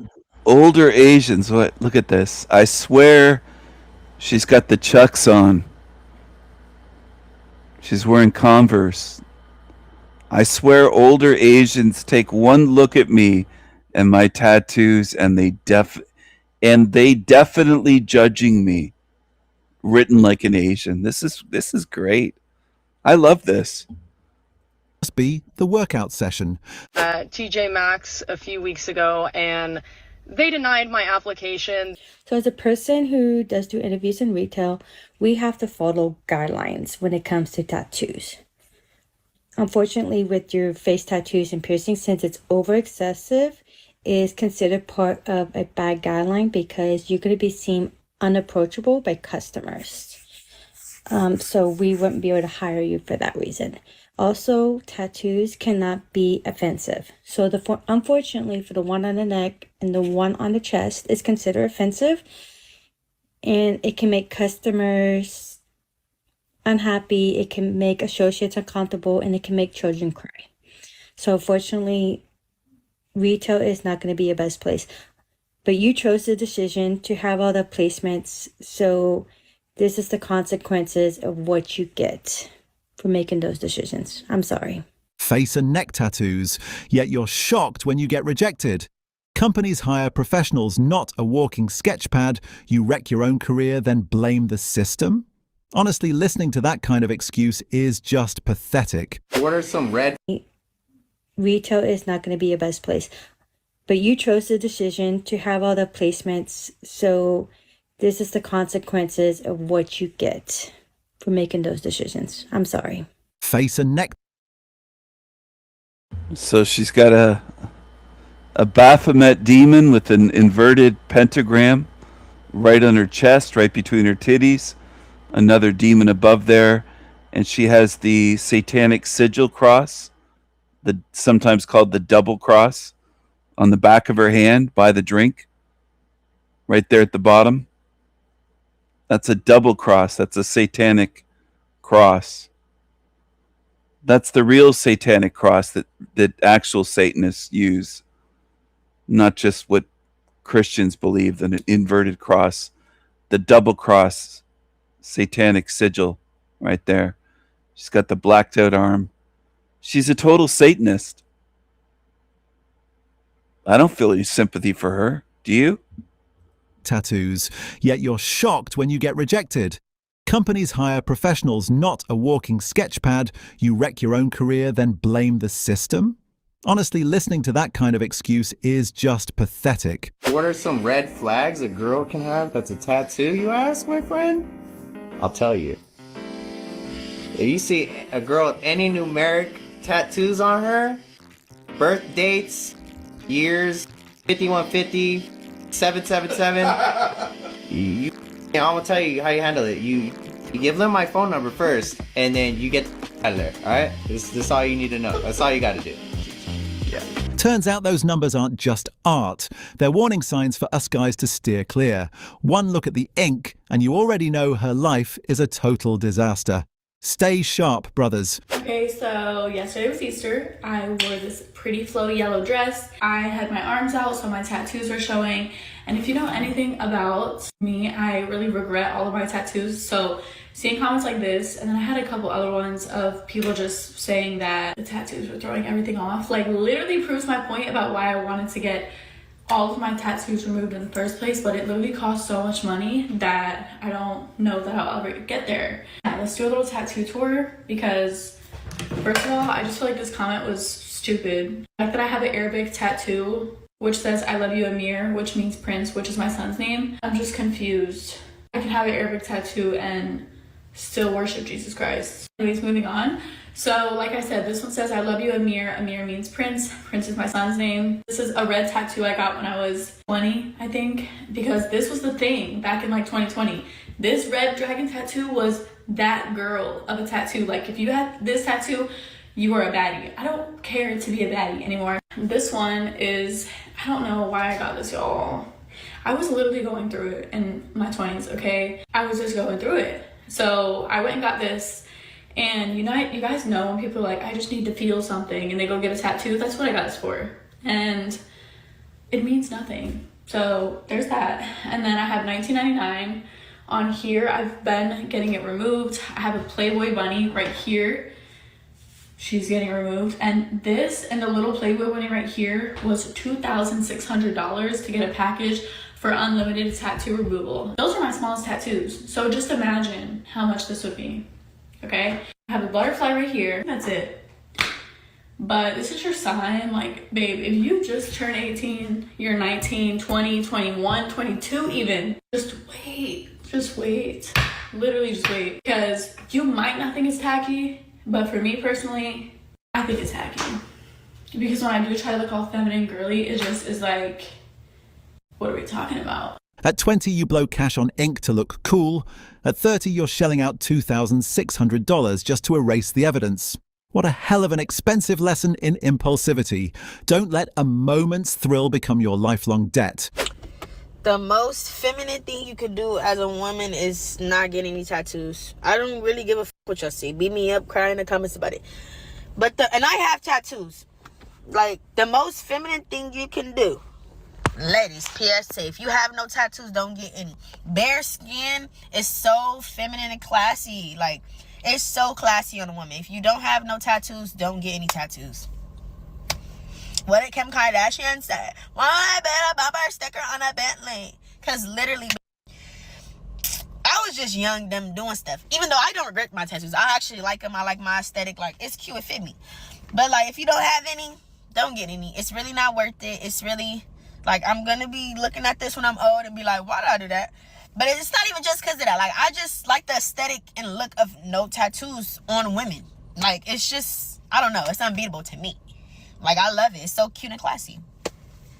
She's actually onto something. True class comes from elegance, subtlety, and being untouched. Try wearing a high-end evening gown with ink sprawling all over. It just looks cheap. Don't try to force class and cluttered mess into the same room. I know nobody else gonna say it, but I'm gonna say it. Y'all bitches that go get these big-ass tattoo pieces on y'all bodies, I'm so sorry. That shit is not eating the way that y'all think it is. That shit looks trashy. And when I say pieces, let me be very specific. I'm not talking about tattoos and I think dainty tattoos add sex appeal. But bitches are going to get chest pieces, full-blown sleeves, sleeves on leg sleeves. That is not a look for us. Like, that does not scream dainty. That does not scream soft. It screams stripper. It screams pitbull. It screams man. Like, and I know y'all see it too. But we get on the internet and these girls be like put on certain clothes and they try to give off a certain look, but they can never give off that look again because they have got these tattoos on their body that are so distracting and dense and unladylike. I'm sorry. You call full body ink personality? Please. Men just see a defaced canvas completely devoid of femininity. Keep clinging to that style. Enjoy being single and delusional while you're at it. Class is about refinement, not street graffiti. What would you do if your partner said they didn't want you getting any more tattoos? For context, my boyfriend and I have been together for about 5 months, and I very clearly have quite a few tattoos. And we were having a conversation yesterday. I sent him a picture of this girl that had 2 arm sleeves, and I said that I thought it looked really good. And his response was, if you think this looks good, then we need to reconsider what we're doing here. He then went on to say it gets to a point where it's too many. And he has voiced this opinion before in the past, saying, I think, too many tattoos is unattractive. I think what you have is fine, which I've always said I don't want my whole body covered in tattoos, but I've always considered doing my other arm, at least finishing my one arm. And he's known this since we started talking. He's known that I've wanted to get more tattoos, at least on my one arm, and fill in what I have.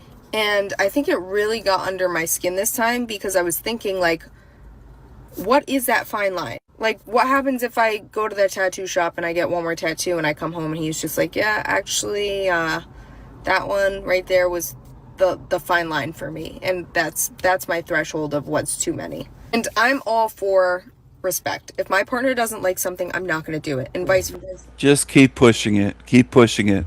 If there's something I don't like, he's not going to do it. But at the same time, I feel like this is different because when I met him, he knew I liked tattoos. And fine line for me. And that's my threshold of what's too many. And I'm all for respect. If my partner doesn't like something, I'm not going to do it, and vice versa. If there's something I don't like, he's not going to do it. But at the same time, I feel like this is different because when I met him, he knew I liked tattoos. And I think it's kind of weird to say, okay, well, you know, what you have is fine, but if you decide to get a lot more, I'm actually all set. But can't define what too many is. I don't know. You let me know what you think about it. My body, my choice, you're wrong to care. What a brilliant way to nuke a relationship, demanding he swallow his pride and accept your ink as unconditional love. That kind of toxic entitlement? Yeah, good luck with that. Yesterday, one of the sweet baby angel women of TikTok blew my mind. Here's how.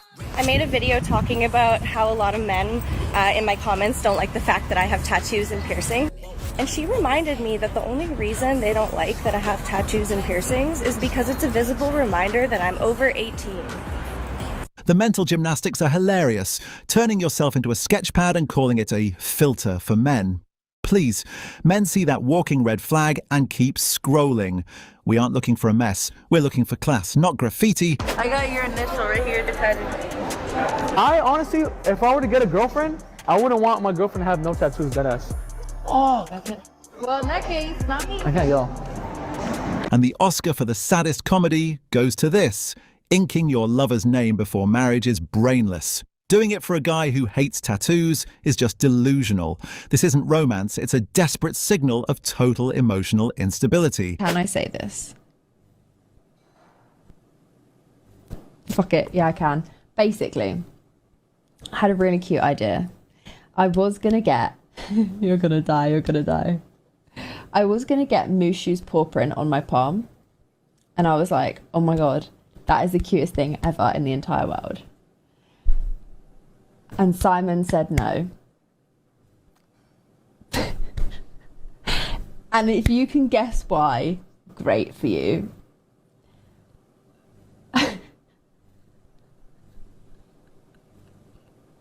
Mock him all you want, but Simon is the only adult in the room.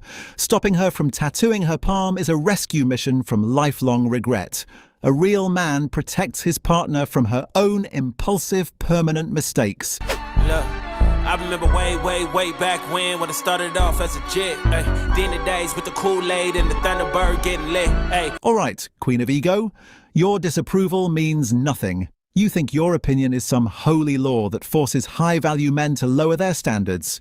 Wake up. Your value comes from who you are, not from your fragile, empty sense of entitlement.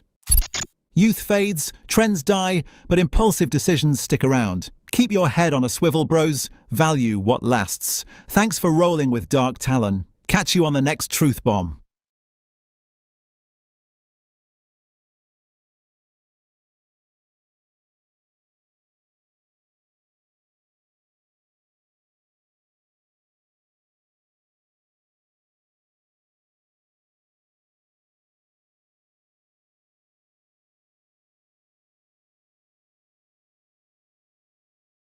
So you got approval from Thomas Jefferson. Yeah, James Madison. Did you get approval from the police department?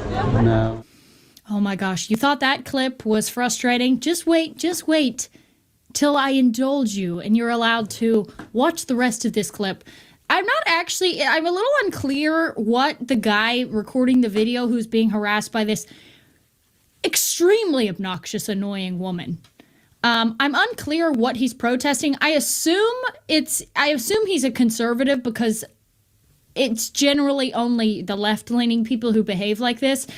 But this woman is an example of why, as you will see in this video, why women, okay, particularly if they look like that, should not be police officers, okay? Big problem. It's like mixing oil and vinegar or oil and water, whatever. Not a good combination, doesn't work or bode well for anyone who would get pulled over by a woman like this. And at least according to her, she's planning on becoming a police officer. So yay. If you are in this area, she looks like, I bet she's like Native American. So she's clearly, gonna milk that for all it's worth. And she's got a big chip on her shoulder. Sorry you lost, by the way. Sorry that we're just better at winning than you were. So take a look at this video and try not to have your head explode out of frustration, because this woman... So you got approval from Thomas Jefferson. Thomas Jefferson. Yeah, James Madison. Did you get approval from the police department? No, they don't rank as high as. Even the way that she's like, so you're trying to, like this, man, I want to call her the B word. It's really, really bad. I'm really holding back right now. But I know for myself, editing this out, I'm not going to swear. I will not, do not swear, do not say slurs, do not use slurs. This woman, everything about her is contrived. This is a person who is a loser trying to be cool. Okay? That's what it is. And if you know anything of my opinion on police officers, the reason why I'm not a fan is because it's always this type of person who ends up being a police officer. It's a loser, it's a nobody who wants a position of ultimate power. So they'll finally feel special, finally feel cool, finally feel like something. This is a person who has nothing to offer. First of all, not attractive. Second of all, overweight. Third of all, not smart. Fourth of all, clearly not strong enough to be a police officer of any worth, by the way. And terrible attitude also. Imagine getting pulled over by this person. It would almost, at that point, if I got pulled over by this person, it would definitely not even be worth trying to concoct a tale, contrive a story to get out of the ticket. But it would almost be worth acting like a person of color. How they sometimes, I'm not assuming that they act bad when they get pulled over. I'm just saying sometimes, the way they respond. At one point, I could honestly empathize with how they respond when they get pulled over, and I would be tempted to act the same way. Those guys do. All right. Well, I'll give you a couple bits of information. I can call the head of the police department because him and I are tight, and I'm training to be a police officer in about a year. Okay, good. Him and me are tight. I'm training to be an officer. And you saw her eyes light up. Like she finally felt like, I have some power. I'm cool. I am something. Study astrophysics. This is not the message to give to people to convey what you want to convey. What is? The Bible, right? So if I take these signs down, you're gonna call the cops? Because I know the cops, and I know UFPD, and they're not going to arrest me. Well, we had... Oh my gosh, it just keeps getting worse. Worse and worse. I'm studying astrophysics. Proceeds to lay out the whole resume, which is most likely concocted. Although honestly, I take that back. Considering the state of education in America today, considering the state of people who get accepted into the Ivies, which, by the way, the CIA must be like really hurting for the fact that DEI became a thing, because the Harvard, Yale, especially Yale, has always been like a breeding ground for finding new feds. Like the CIA literally goes, you can go on Yale's website and see sites or pages about them and their relationship with the CIA and how they recruit from Yale. So it must really suck to be a recruiter for the CIA when these are the sorts of applicants that you're having to sift through. The best and the brightest, folks, that is an astrophysicist or whatever. Good thing she won't actually be in control of sending anyone to the moon, since that doesn't happen. Here's a company you probably haven't heard of yet. But what's happening in the last 4 weeks is worth paying attention to. Saga Metals, trading as SAGMF in the US and Saga in Canada. They're operating up in Labrador. So, do you want me to call Sergeant? Sure. All right, By all I'll means. call Sergeant Cooper. Yeah, please. University knows we're here. Yeah, And please have them call. bring him here. Please. No. Assuming she's not lying, Sergeant, please do not hire this woman. Do not hire this woman. If this is how she is, it's like if you have a friend who gossips about your other friends, you can just safely assume that they are also gossiping about you. If this is the trouble she is giving a random person, imagine the trouble she will give to you. She's not even in the police force yet, and she's already calling you up. Sergeant, oh yeah? This is like the energy of a rich kid who's like, do you know who my dad is? I'm going to call my dad. But it's even worse because she doesn't even have like a rich dad to call. Like, this is like, I'm going to call my dad for peasants. That's perfectly fine with me. Him and I are quite tight. Good. Well, we'd love to have a conversation. No, yeah, with we can talk all together. you. Okay. Because they know me well. So is your goal to get us off this plaza or something? My goal is to send you a different message, one from college students. Okay. Hey, Well, I would like to talk to badge number 88, Sergeant Cooper of UFPD. Isn't that fun? Yeah, Is it fun when you're it amusing. happens to Oh, she thinks she's reveling in this. Oh my gosh. The misogynists were right. The misogynists were right. Women should not hold any position of power. Ever. Except for me. Except for me. If I was a dictator, trust me, I would turn this country around in a second, and I would be a brutal dictator. One for the history books. Aside from me as a dictator, as a fascismo dictator. No. Absolutely not. You're amusing. You're using 911 Hello? and they're asking you questions. You have to take that system seriously. Yes, could you put me on the line with UFPD?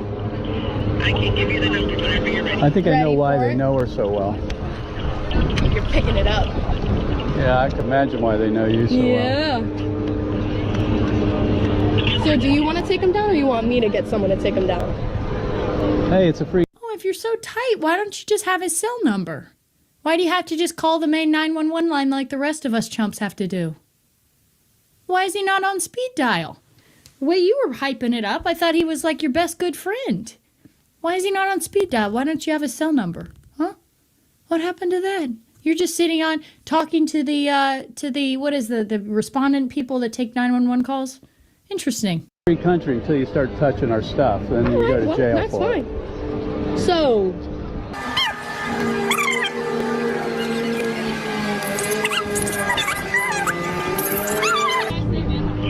it's funny, isn't it? You can put it on YouTube.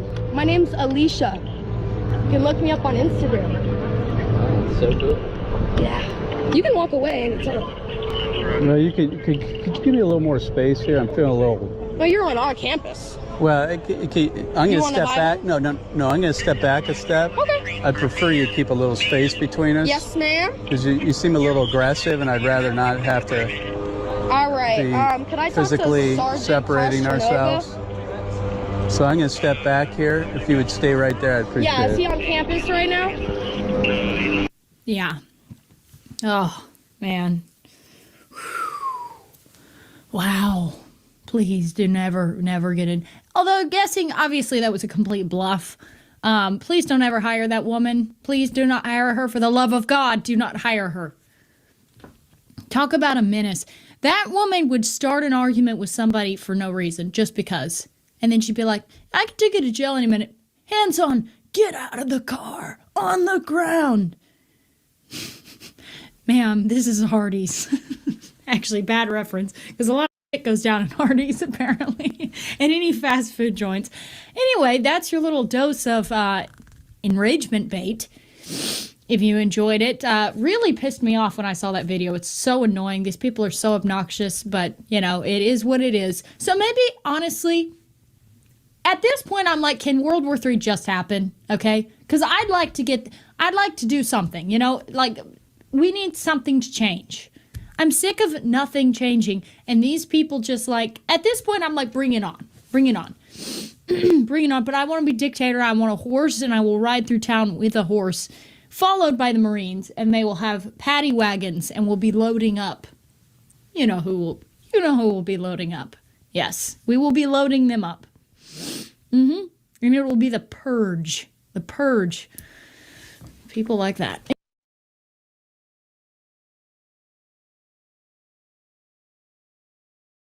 Foster home after having been in a lockdown facility for almost 2 years. So there started some of the to where I didn't have to go home.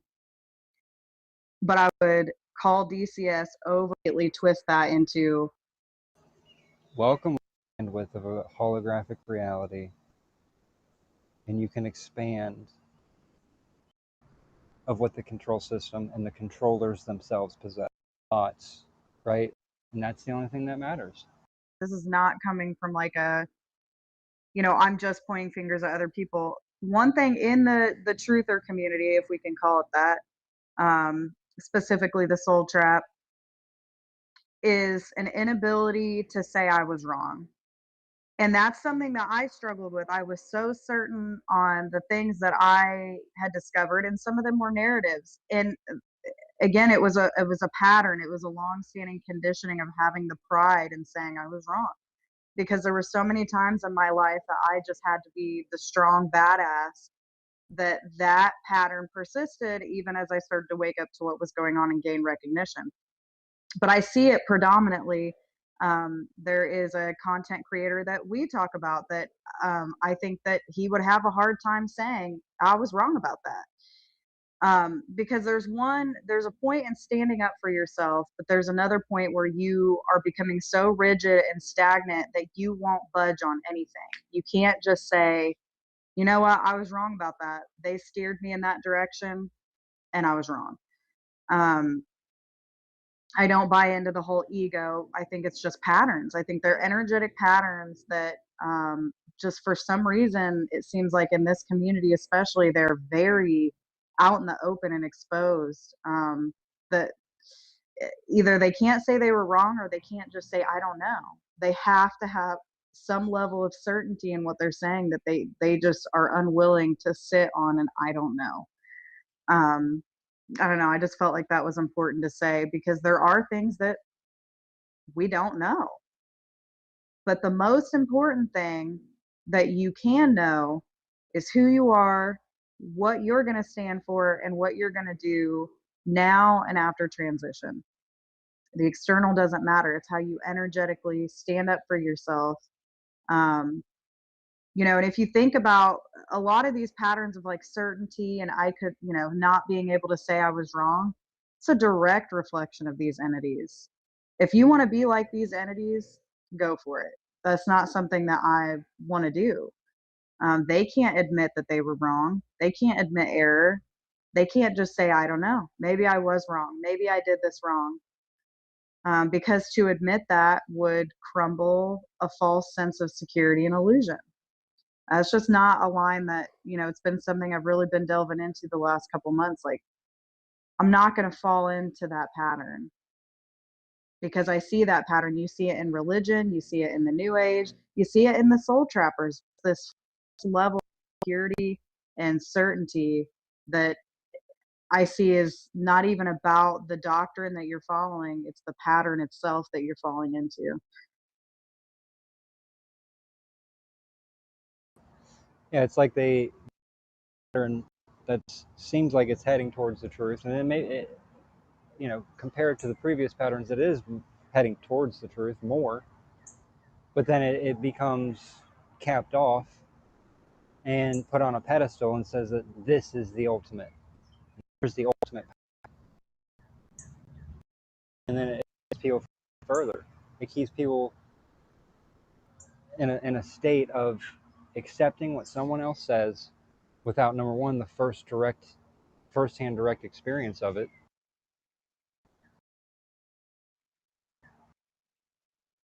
It's like somebody, you can kind of get energetic as that, and you'll know, like, if you're someone that is genuinely ready, more ready than not ready to face this intelligence, you'll get a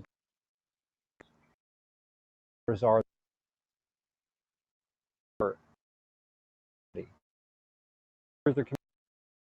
That pattern are not, because they're focused on one subdivision. They're not taking into account all the data, all the experience, and what goes beyond itself.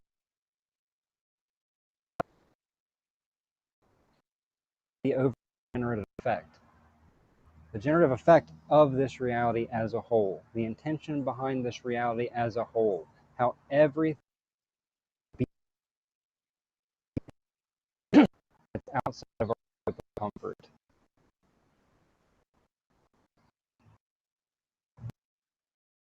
If, have you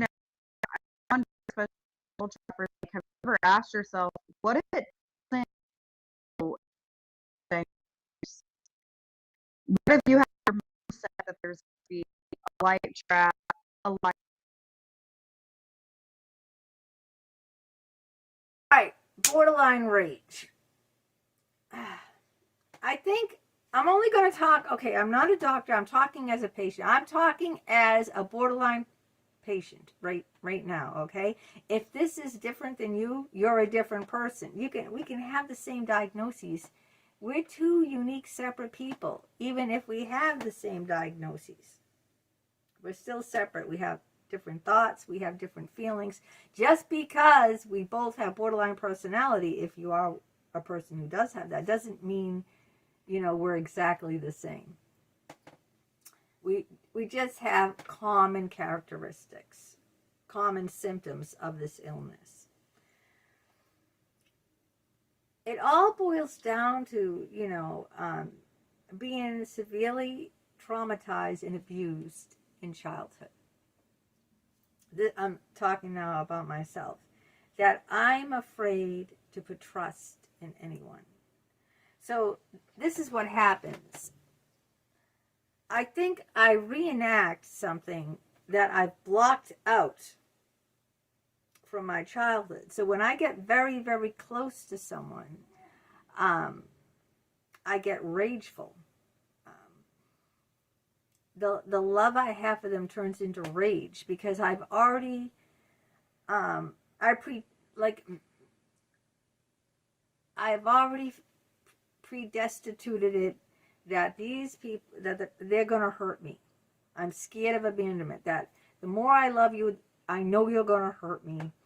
And so this is a weird thing for you non-borderlines. You're never going to get this. So automatically, I'm angry at you before you hurt me. I mean, I think a lot of borderlines can understand this, but your non-borderlines, you people who don't have this illness, will be like looking at me right now like, what? What do you mean you're angry at someone before they do something? How can that be? You know, that doesn't make any sense. All right. Does mental illness make sense? Do I say to my schizophrenic father when he's hearing voices, I don't hear any voices. How could you be hearing voices? I don't hear them. Where? I don't hear them. Because I know my dad had schizophrenia, a severe crippling mental illness that you can hear voices and have hallucinations and delusions. So I understand why he's hearing voices, because he has schizophrenia. I don't say to him, well, I don't hear them, because I don't have schizophrenia. And if you're saying, how can you possibly be angry at someone when they haven't done anything to you? It's because you don't have borderline personality disorder. So you don't understand, you know, I don't even understand it. It's the fear of abandonment. That's understandable. I'm so afraid that you're going to hurt me that it's almost like I want to let you go. I want to end this relationship before you hurt me. See, I want to pull the plug on it before you really break my heart in two. I'm going to pull the plug on it. I'm going to be so angry and rageful because I know you're going to do this to me. I know you're going to hurt me. And I'm feeling closer and closer and closer. So the closer I feel, the closer I feel toward the person, the more love I have. You know, the fear of abandonment gets higher and higher as my love gets stronger and stronger. The fear of abandonment gets higher and higher. And now I'm just expecting you to hurt me. I'm just expecting it. You know what I mean? And now I'm starting to get rageful. Even though you might have not done anything, or you might have done something very little. Something that someone else, like someone commented, oh, why don't you just let it roll off your shoulders? Or, you know, let it go in one ear and out the other. Because you don't have borderline personality disorder. Okay? You can do that. But me, I have a severe mental illness. I can't do that. I wish I could. If I could, I wouldn't be a borderline now, would I? I wouldn't be suffering with and carrying the weight of this, like I said, is like carrying a ton of bricks. And each time someone says something or does something to hurt me, another brick goes on and another brick goes on. And there's only so many heavy bricks I can carry without collapsing. I think I used that analogy in another video that I did. But so what happens here is the more emotionally invested I am with you, the higher the fear of abandonment goes up. And any little thing you do can hurt me like 100 times. Like anything that if I really love you intensely, you know, yeah. And I really love Dick and Jim very intensely. So the least little thing they did or said would set me off because, you know, I was scared they were going to abandon me. And guess what? They did abandon me. So I was right. So it's kind of like giving them a sentence of guilty before they committed the crime. See, that's what I was doing. It's like, you know, I already know you're going to hurt me. So you're already guilty. Even before you've done it, you're going to do it. I know you're going to do it. Everyone I've loved has always let me down. You're not going to be any different. You're going to let me down.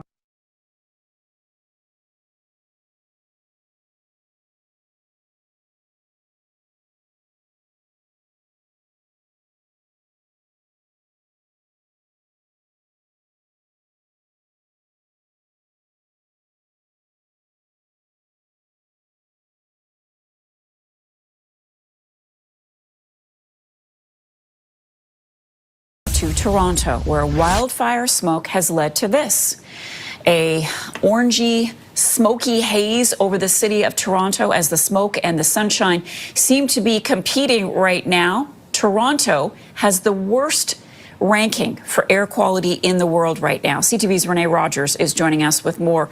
Renee, that picture really tells the story. How is the smoke affecting the quality of the air that we're all breathing right now? Well, you said it there, Marcia. Air quality in Toronto has reached the absolute worst in the world. It got there at about 9 o'clock this morning and is currently still there. That's according to IQ Air, which actually tracks air quality data right across the world. Now, this is, of course, because of wildfire smoke that is drifting down from northwestern Ontario into much of southern Ontario. And it is expected to last, Marcia, for at least the next couple of days. So Environment Canada has issued an orange air quality warning saying that the smoke is causing reduced visibility, but also very poor air quality, which it says puts everyone at risk, regardless of your age or your health status. So it's telling you a couple of things to do. It says first, limit your time outdoors and to reschedule any outdoor sports, activities, and events. So things like running, like we're seeing there, that is something that you might want to put off on days like this. Now, it also says you might notice some mild symptoms, things like eye, nose, throat irritation, and more serious symptoms include wheezing, chest pains, and a severe cough. Now, it does say that if you think you're having a medical emergency, to, of course, go and contact a healthcare provider. Now, it's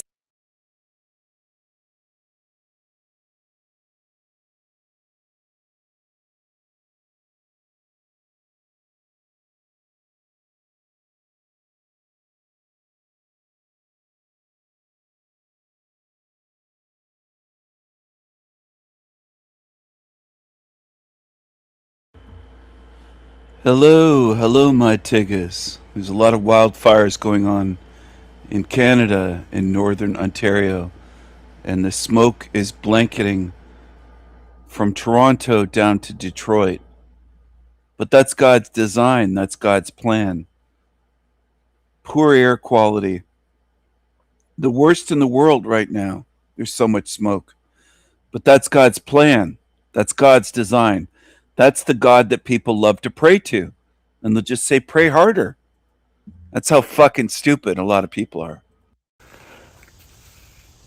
So if this is all like a stage play to get you to believe in this world, and you have all these characters running around deceiving you on the world stage, who just to mock you.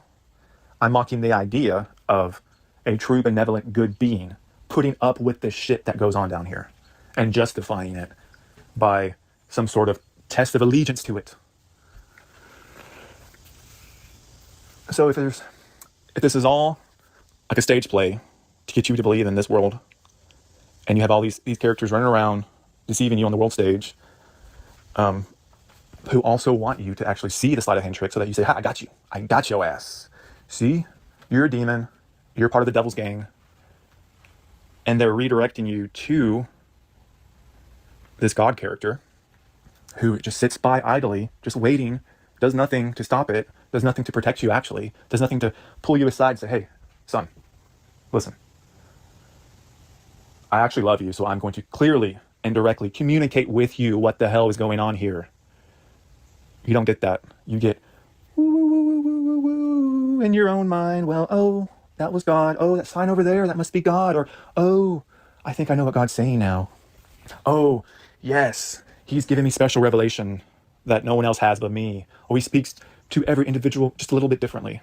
Here's one thing that I realized when I was a Christian, that all of these people who say they have a direct relationship with God, okay? Imagine that. You have a one-on-one direct relationship with God. They say that a lot. It's not a religion, it's a relationship, okay? And all these people, they are stuck in the most basic, elementary lies of this world. And that's what really woke me up. I was like, wait a second. Back in the day, like, wait a second. You say that you have a direct communication with God. You commune with him daily. Jesus is your best friend. He leads and guides you on a daily basis. And yet I see that there has been no communication about the most basic, elementary things that are deceiving you, that are manipulating you, that are causing your downfall. Like all the conspiracy stuff. Oh yeah, they wear the mask and they took the you know what's, and they believe in all the media and they believe in politics and they give their money to the mega million church denominations and they believe in all these preachers who are making bank off of you, and they eat all the poisonous toxic foods, and they believe in all the mainstream narratives about the reality that they're in. But I have a direct relationship with God, and he refuses to tell me the most basic elementary things about the realm that I'm in. What kind of relationship is that? Then you got the truthers, the truther bunch who say, okay, well, God did show me these stuff. God showed me that this world is not a ball spinning in space. God showed me that there are demonic entities running the world. It's a one world government. The Bible did talk about that, didn't they? So, okay, so what makes you so special? That you got this information. And all these other people, I guarantee you, most of these people that I met, they actually did love Jesus with their whole heart, and they did try to do good. Well, I don't actually know that for sure, but they seemed like they did. Put on a good show if they didn't. But they didn't, nothing was told to them. Evil can exist here. Evil obviously runs this place. Evil manipulates and deceives all that are in here. So what makes you so certain that the evil that pretends to try to keep you away from your religion is actually pushing you towards that religion, pushing you towards any religion, pushing you towards any spiritual thing, whether it be New Age, Christianity, Islam, fill in the blank, whatever religious experience you want to have? Because at the end of the simulation, what do they all have in common? All of them try to justify why this realm exists. All of them. And that the reason you're here is to overcome the deception, find the truth, and return back to the original creator or creators, or learn your lessons, or do your test, or which one of them states that the creator of this world is absolute pure evil in every way imaginable, and only a sick mind could create such a sick place, and only a sick mind could gaslight its creation and put the blame on them. Whoo, man.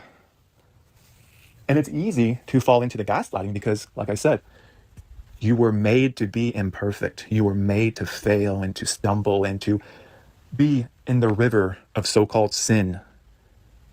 and you have the internal desires, mind, and habits of a lowly animal, that you have to fight that every moment of your existence here. It's a constant warfare on a being that just wants to be without the constant tug of war between good and bad. You were never afforded that, at least here. What you got instead was the psychological torture of being in an evil world and wanting to be good and always failing and always thinking that it was all your fault, when the whole thing was rigged from the beginning. The whole thing was rigged from the very start. So, I mean, it's not hopeless. It is. If you believe in these things, it seems kind of bleak and hopeless to like actually consider these things. I know I've been there when I first had to deal with this, honestly. And it's not fun. Your life doesn't get better. But you do, in my case, I have a clarity. I'm more clear on what this realm is. It's still a confusing hall of mirrors, but I know that whatever the hell it is unacceptable, and it's an injustice to put any conscious, sentient being in, and then blame them or try to make them jump through hoops or crawl on their knees or dance around the tiptoe of the lily flowers and say, I want to worship you. Just get me the fuck out of here, and I will dance and sing at your feet for all of eternity. God.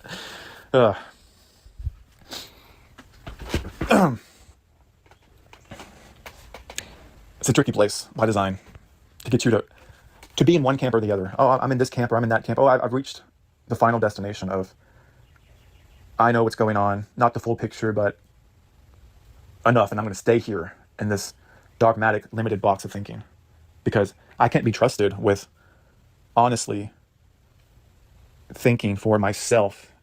And even if it leads me down avenues that are scary or dark or don't make me feel good, that's part of actually being a sovereign being and saying, I don't like this. I don't like this whole thing. Even if what you're saying is true, God, and you're doing all this, I don't think it's right or justified. And am I going to be punished for that now? Is a child going to be punished for eternity for merely questioning his own parents who say they so-called love them unconditionally? You see, it just don't fly. It just doesn't fly.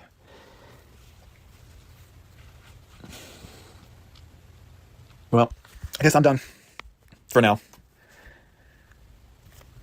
I hope you can, if you do believe in the things that I'm talking against, I hope you can at least understand why I would think that, why I would be at the point where I am after believing all of that.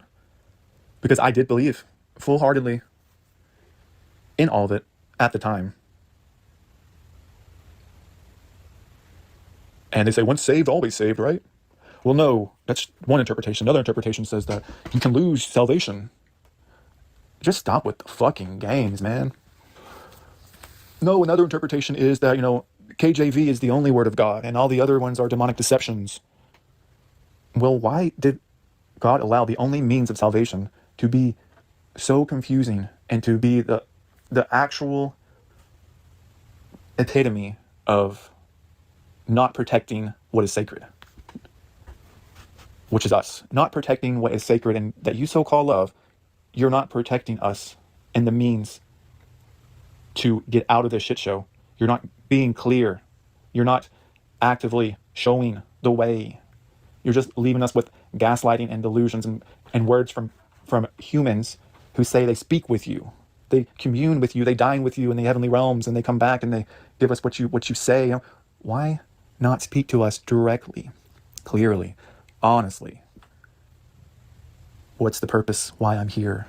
Why is this actually going on? Don't tell me to go read the book. Tell me, like a good father would tell me, set me straight. And then you realize, oh, well, God can't communicate with us impure creatures. Holiness cannot be in the presence of unholiness. Well, fuck that. So you're just going to let us be down here forever and be deceived and tortured in all the worst ways imaginable, psychologically, emotionally, mentally, spiritually? And it's just too icky. It's too icky for you to do anything about. Well, I sent my son 2,000 years ago, mind you. And he did everything that I need him to do. So what are you saying? Well, it's been 2,000 years. Nothing's changed. Everything's actually got worse. Well, I did write that in the Bible. It's part of my word. Things would get worse. Then what was the fucking point? And he did everything that I need him to do. So what are you saying? Well, it's been 2,000 years. Nothing's changed. Everything's actually got worse. Well, I did write that in the Bible. It's part of my word. Things would get worse. Then what was the fucking point? Why didn't it end? Why didn't it end when sin was overcome and defeated? Death was defeated. No, it wasn't. It still continues. Well, actually, it wasn't 2,000 years ago because Satan's little season changed the history books, changed the dates on everything, and actually the 1 is actually a J. So actually, all the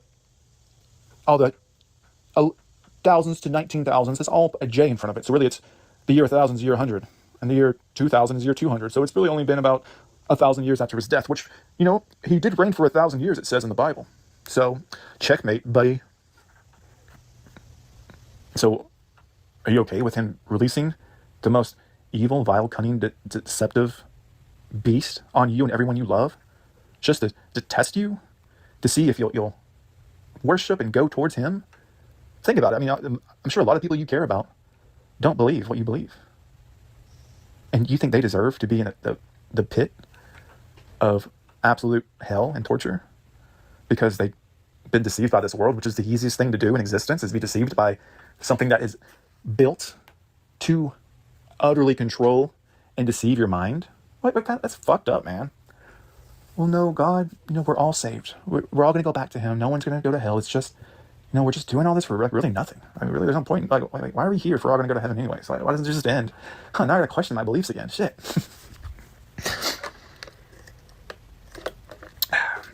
Okay, I guess I'm done now.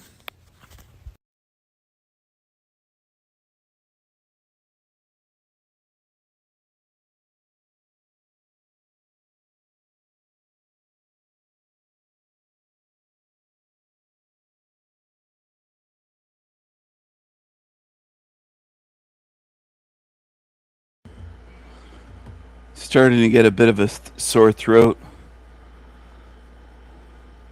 I don't know what's wrong with Joshua. Our God is an awesome God. Our God is an awesome God. He reigns from heaven above. He fucks your minds with false love. People love their God in this realm, no matter what, no matter how bad this place gets. The whole place could become on fire, could flood the place. Whatever happens in this realm, people are going to love, praise, worship what they call God. That's what humans do. It's very human. I don't even know if most people understand what I mean by that. They hear me say it's very human and they're probably going, oh yeah, human's good. It's good to be human. It's good to be a zombie. It's good to be a mindless zombie worshiper of a monster. Your God could burn millions of animals and most of you would applaud. Most humans would praise and applaud and glorify your monstrous God. That's what humans are good at. And I know this bothers people to hear. I know it does. I know that. I know a lot about how the human psyche works, not just the human ego. But humans don't like to be called out on their shit. Most people on earth glorify sadistic, cruel, evil monsters. And you want me to believe, most of you want me to believe that humans are good. You've tried to gaslight me my whole fucking life. And by you, I mean as a collective. Humanity. Are you good? Well, then why do you worship evil? If you're so good, why do you worship, praise, glorify evil? Why? Why? And how can you be good if you're doing that? How the fuck can you be good? If you're praying for help to a monster that I've identified and shown what it has done. And you praise that thing. How does that make you good? What if you fuckers were praising pedophiles? Would it make you good? It's almost unbelievable what humans do. You're so warped as a group. Again, I'm not talking individually here. And that's another problem with humans. You take things personally. A lot of people do. When I talk about humanity, they take it all personally. If you don't praise monsters, then I'm not talking about you. But people do that. They just take it personally. Which makes it even more difficult to reach anyone. Because everything's taken fucking personally. And people go by feelings and insecurity and paranoia and all these layers of things before the truth can ever reach you. And most people will never set those things aside and say, I'm just going to see if it's true or not. I'm going to set aside my insecurities, my religious beliefs, my paranoia, my worries, my feelings. I'm going to try to put that to the side, temporarily at least, for maybe a few minutes if they can fucking handle it. And just listen and say, is it true or not? And have I been worshiping monsters my whole life? And I think you have. I think you've been praying to monsters, praising monsters, glorifying them, not just your so-called God, but politicians, all kinds of monsters in this realm, celebrities that eat babies, and you've been glorifying them and putting them on pedestals, putting them, creatures that put babies' blood on their faces. They do all sorts of sick things, and people put them on the highest pedestals. You just love celebrities. And that includes a lot of so-called truthers. And it isn't just, well, it's a lot of them. It's a lot. It's not just the few that I've covered recently. A lot of them love celebrities. And they'll insist that they're awake and they're worshiping. You're worshiping absolute fucking demons. And then you try to convince me that you're awake, and you try to gaslight me, and oh, Stephen's so bad. He's bashing us for loving our celebrities. You love demons. That's what most of you humans do. You worship demons. That's the truth.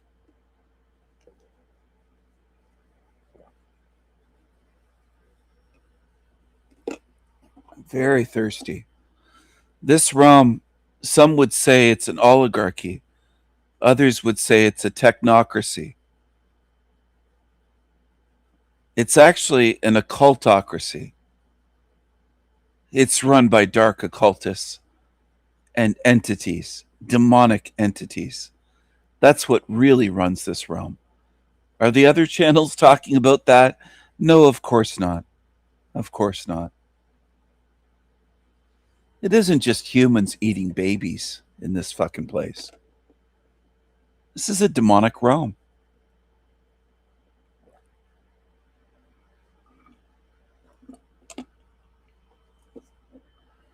This is a realm of immense darkness and evil. I'm not saying that to bring you down. I'm not saying it to make you depressed.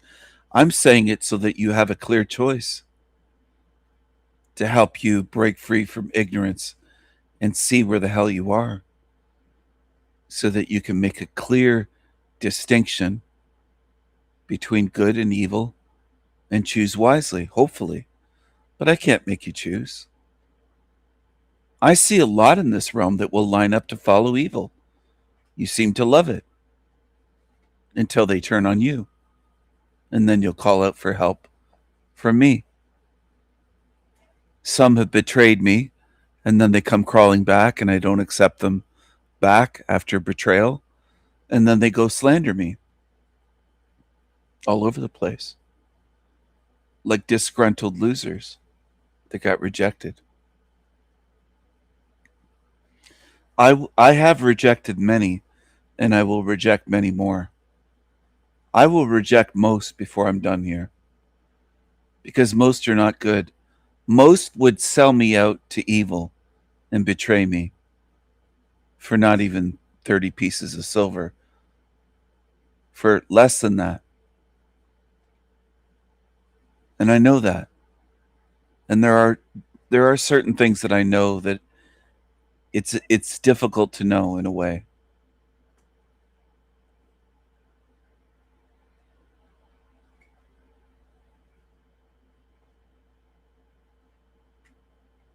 To know that most people would betray me is not easy, to be in this realm and to keep trying to help when I know most are just shit, trash.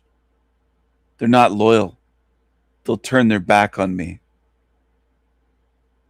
Ones that I've helped see things they never would have seen in this lifetime without my guidance, help, videos, model, chatting with them privately, helping them for years to try to see where they are and how this works.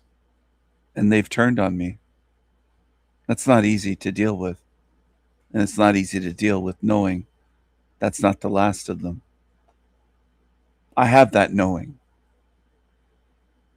And you don't have to understand. A lot of you don't. You can't see anything.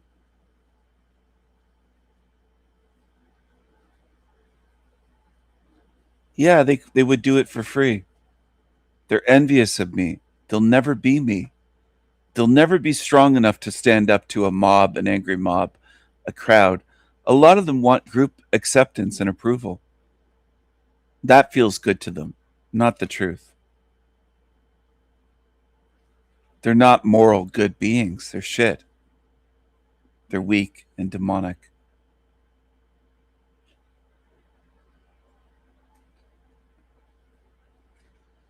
That's the way this place is.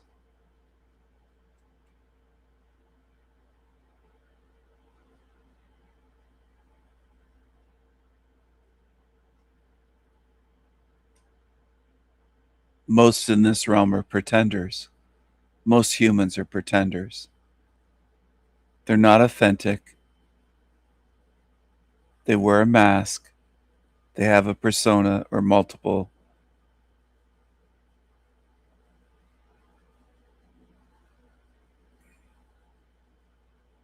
They're fake. They're phony. They're not beings of principles and values.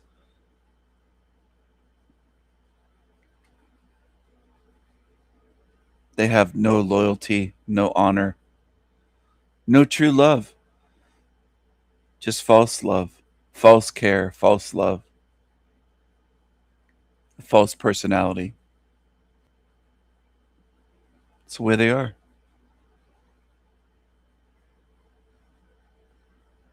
Have you noticed some people haven't been around for a long while? It's interesting, isn't it? I've tried to reach out to some of them. Now, evil would lie and say, oh, well, they hate Stephen. Stephen did something to them. That's why they left. I didn't do anything to them. People are free to leave. People are free to come and go from my channels and from my life. That's their choice.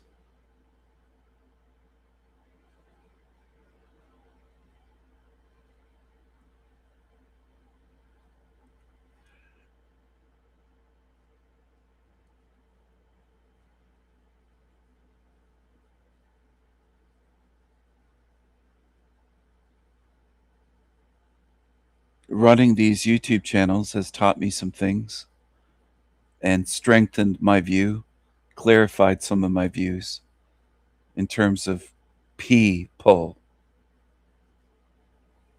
and human behavior. I've even wondered at times if there is any true, loyal, honorable human beings on earth, or if eventually all betray. I'm not including myself. I'm not human. I'm not from here. I don't care what my meat suit looks like.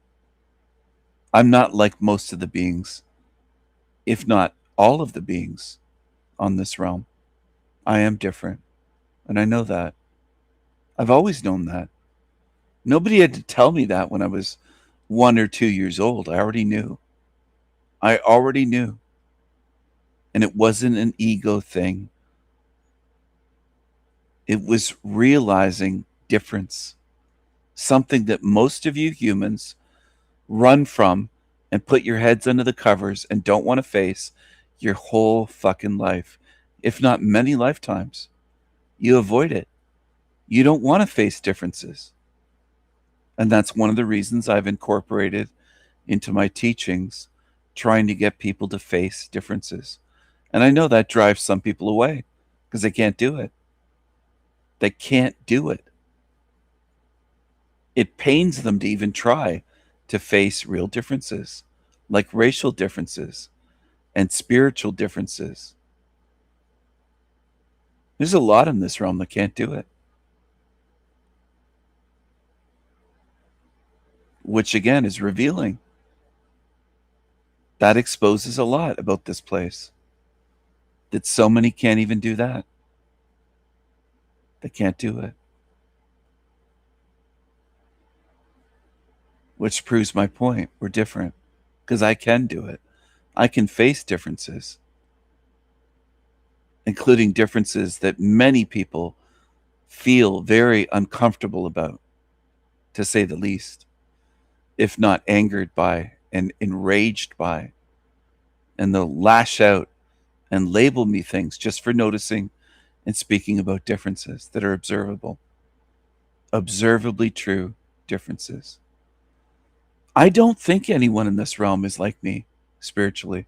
I also don't assume that anyone is as strong as I am spiritually, because I know what my strength is. I don't belong here. I'm never coming back here again, ever. I'm not having another lifetime, another incarnation here, never.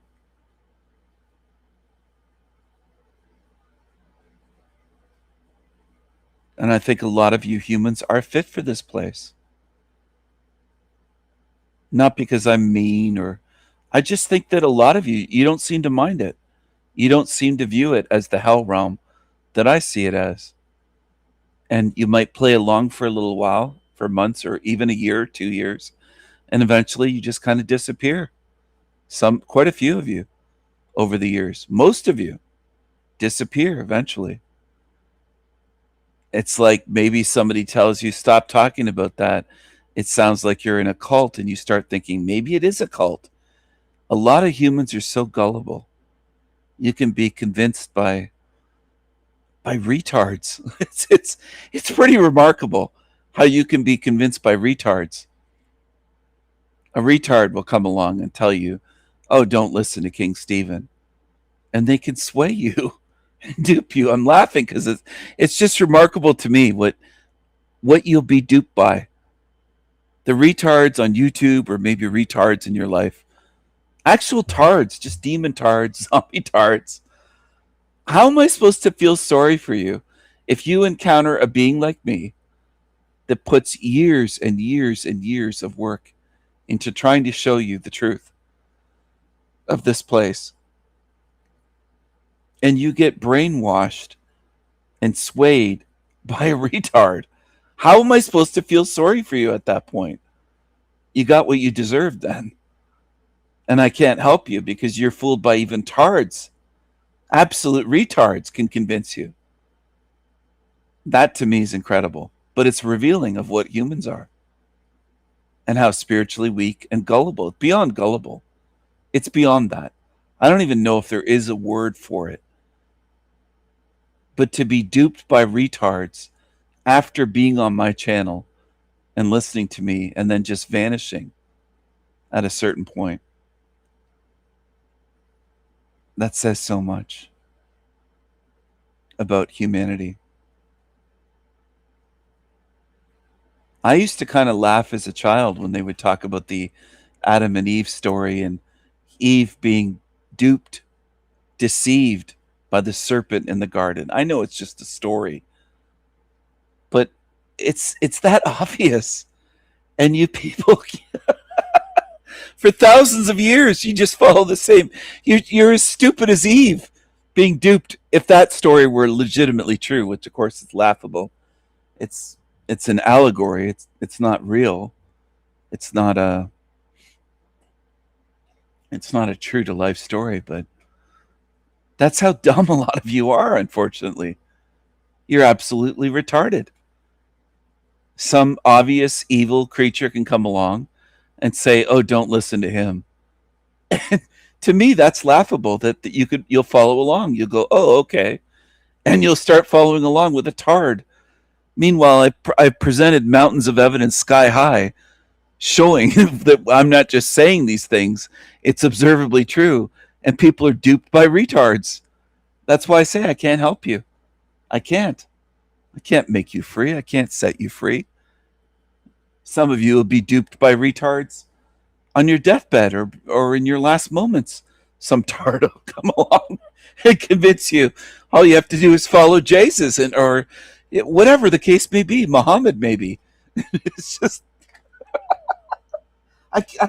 I wish I could help you. I didn't spend all these years trying for nothing, but the thing is, I know most humans are just, if you can get duped by tards at this point, how am I supposed to help you? What can I do for you? And as I said, certain times people have said, "You don't owe us anything, Stephen." People will treat me like I owe them something, and I'll say, "How can I help you? What do I owe you?" I've even said that to people, live and in person, by the way. What do I owe you? Ones that I've helped that have never helped me, and they don't know what to say, but they're treating me that way, as though I owe them something. And that's very human. It's very widespread in your world with humanity. It's very widespread. What do I owe you? Because, and they're confused a little bit, but it's because you're treating me like I fucking owe you something. Just like the people that will spend a year or 2 years here and then just vanish without even a goodbye. Not just from me, but from the group, from the channel, from everyone. They just disappear. As though none of this meant anything and none of us mean anything to them at all. And that's happened time and time and time again. And that shows me something about humans.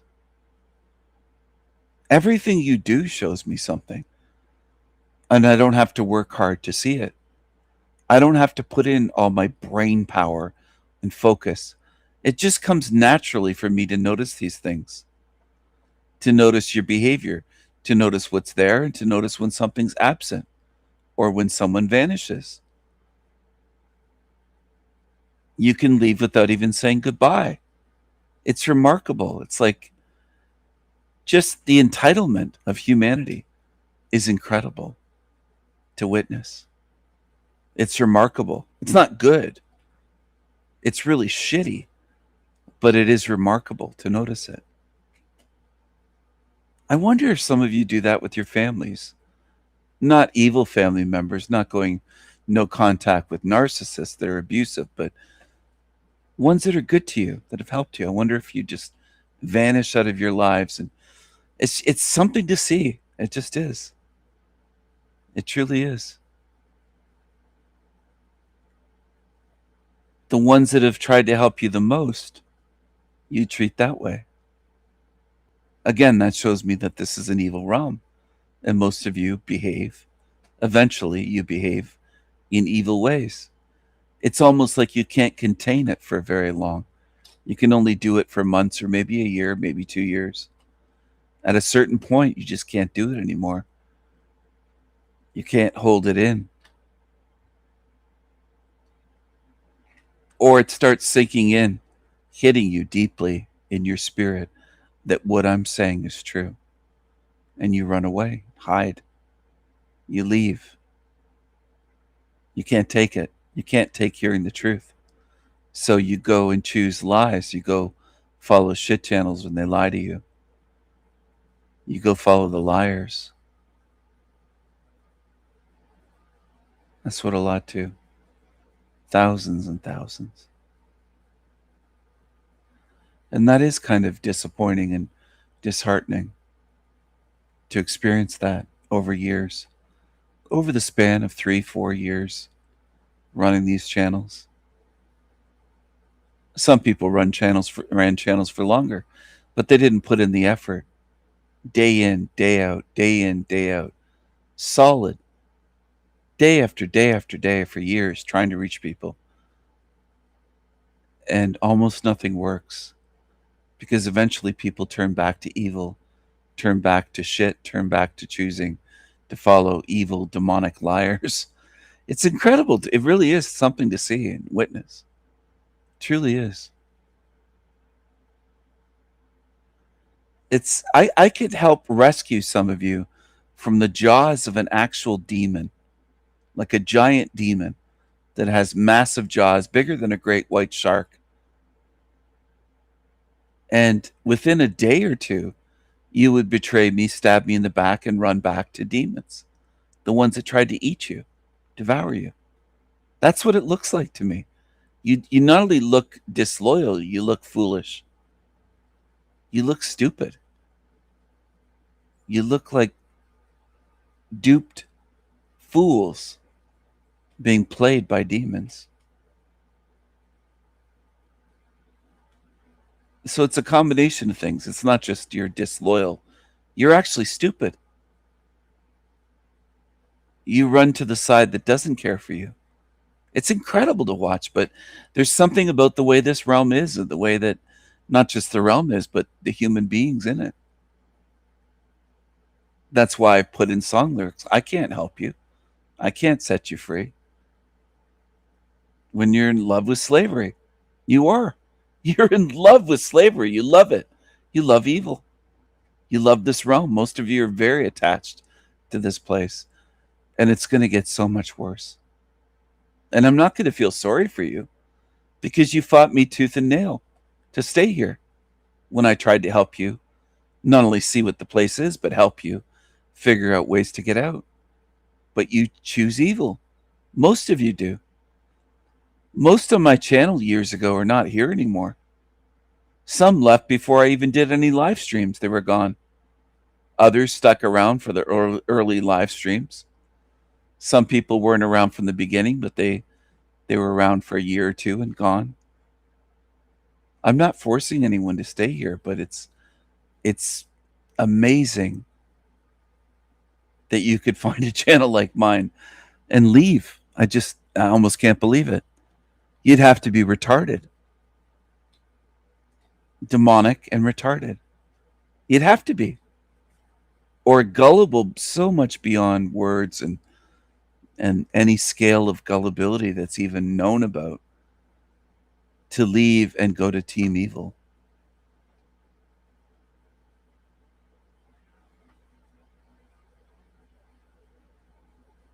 I don't think the majority of humans make good choices at all in this place. And the example I gave earlier was all the women with tattoos and the huge heavy gauge nose rings, the septum pig snout piercings.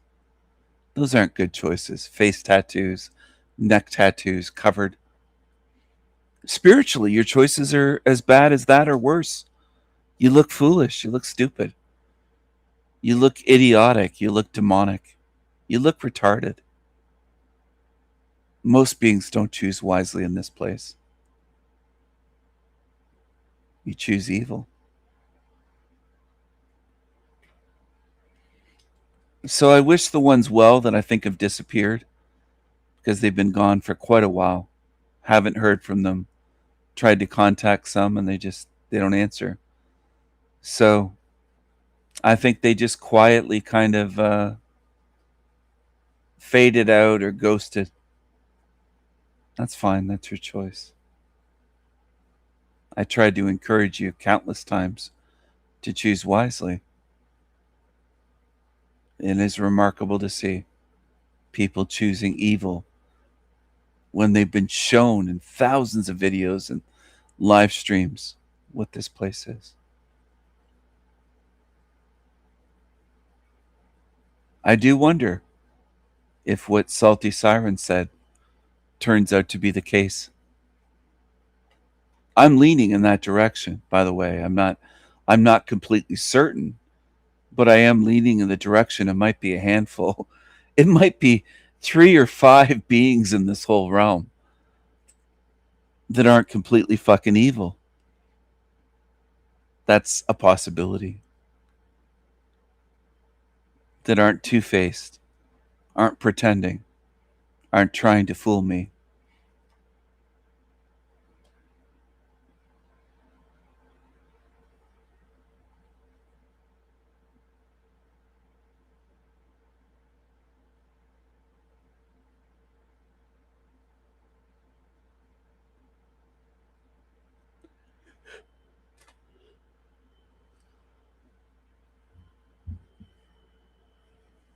It's been very smoky here from the wildfires. Starting to get a sore throat, headache, some eye irritation, even though I just have my AC going and all my windows closed. Still some manages to come in. It's very smoky out. Heavy smoke drifting from all those wildfires. And some of you fools would say that's God's plan. It's God's design. It's nature. It's Mother Nature. Most of you will make excuses into your grave. Some of you, I can imagine, before it even happens, will call out for help. After you mocked me, laughed at me, slandered me, attacked me, stood against me, were evil towards me, you'll call out for my help. In the end, when you see me as a spirit, recognize my, call it a spiritual signature. I won't look the way I do here, but you'll recognize me. You'll see what I mean. You'll call out for help. You didn't want my help here. I couldn't trust you here, so why should I trust you out there? Out of body.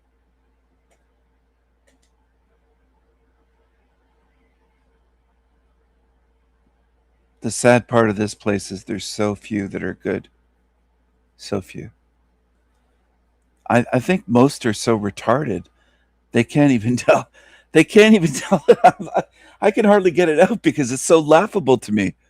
They can't even fucking tell that I'm a different type of being compared to the retards they watch. They're just, it's almost unbelievable to me. It just is. It's like the Two Wolves video that I made years ago, trying to get people to be able to tell the difference between my channel and these shit channels, and they just can't tell. So I can't help them. You might as well be like a retarded kid taking off your sneakers and chewing on the rubber soles.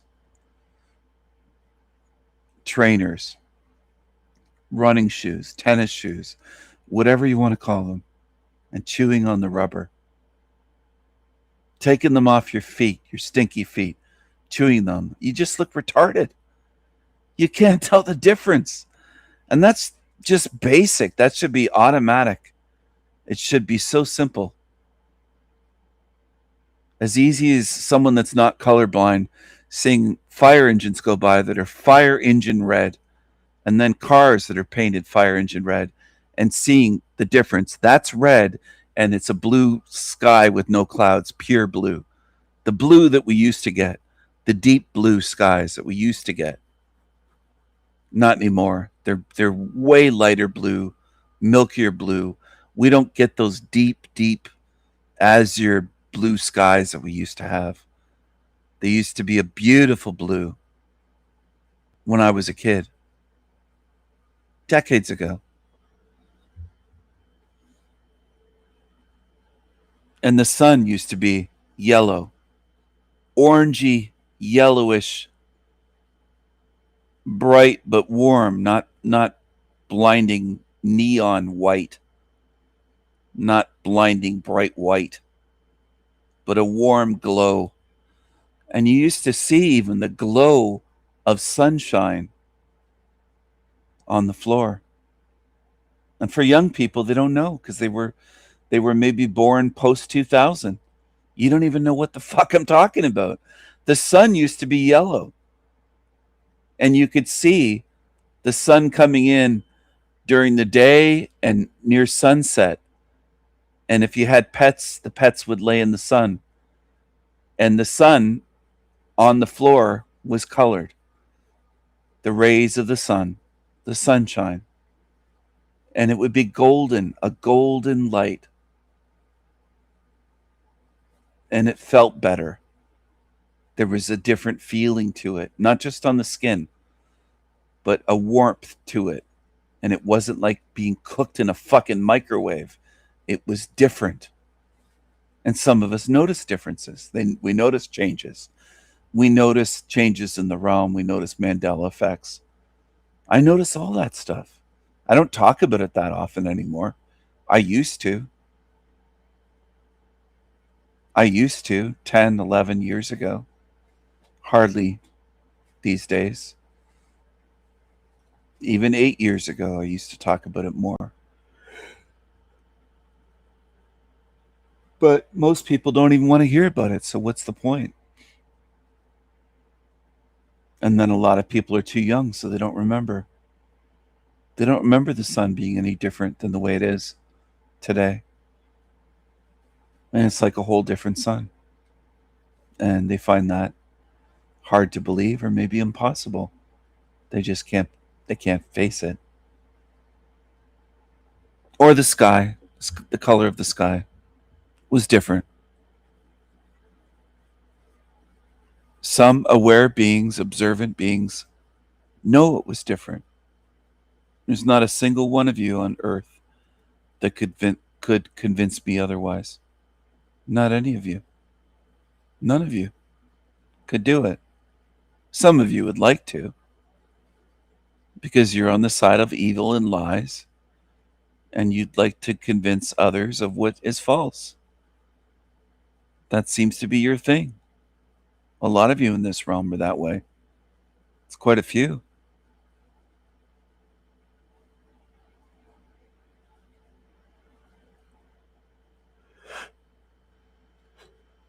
You're with the liars. You side with liars. You don't care what the truth is.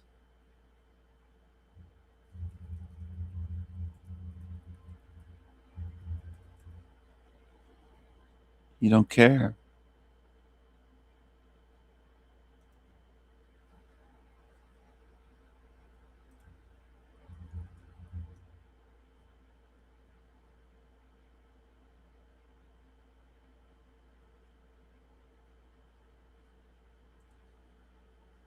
You love the lies. And I know that's true. I know there's ones that lurk on my channel that love the lies.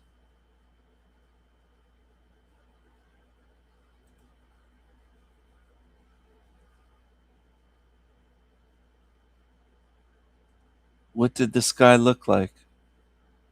Yeah, the thunder's not the same. It's different. You're right. I've heard thunder that sounded like a fucking tape recorder. It sounded so fake. It sounded like Matrix shit. It sounded artificial. I totally agree with you. I totally agree. And most beings in this realm, they don't notice anything. They can't do it. This realm is designed to gaslight us. And I think that's part of what's going on. I took this photo many years ago. This is the way the sky used to look. Look at the blue above the rooftop of that little beach observatory beach tower. See that? Up above the clouds. I can't remember the last time I saw a sky with dark, deep blue like that. It's been years. Years. The sky used to be very beautiful blue. Not this washed out, kind of milky, diluted, unsaturated shit sky. It used to be so much nicer to look at the sky and the clouds. The clouds were different back then and before this photo. This photo is actually one of the last times that I recall seeing the sky this way. I uploaded this in 2015, but the picture was before then. The picture was before 2015. The picture was before 2010. So this picture is many years old. Because when I took this picture, my mom was still alive. But when I uploaded it to Fine Art America's 2015. So yeah, it was way back in the 90s. But this picture was in the earlier 2000s, before 2010. Yeah, the sun is so strong, but it's like a white light blinding, like almost like a microwave cooking. It's totally changed.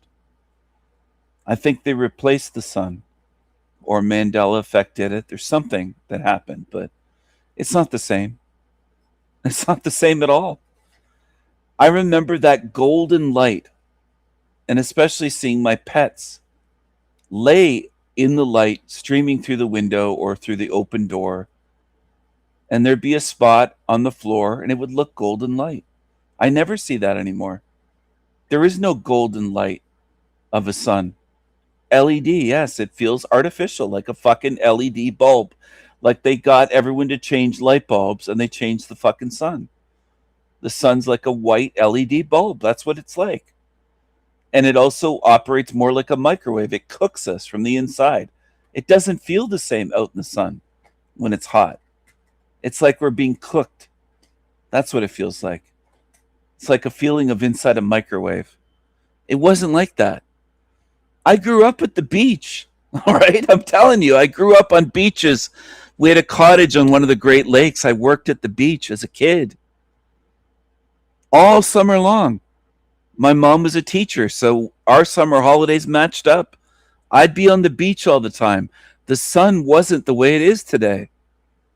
It's not the same.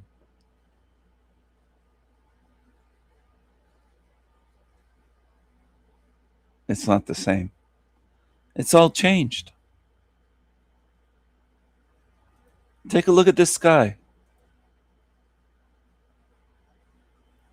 That's a photo by me. Abstract angel artist. Beach tower in blue sky.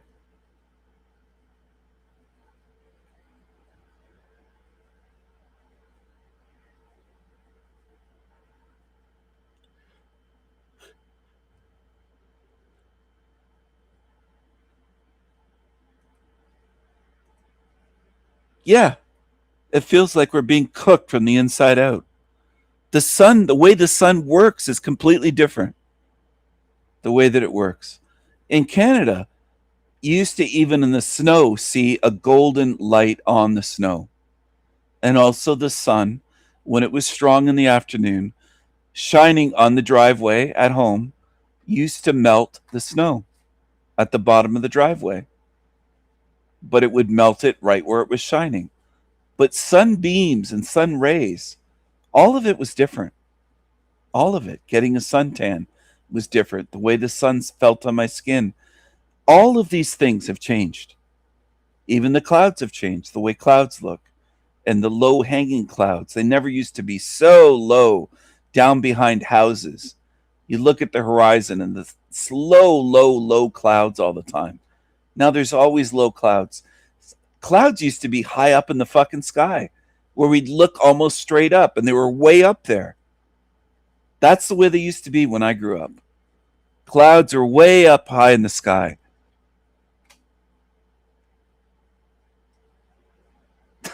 A warm fuzzy feeling in your coochie chakra.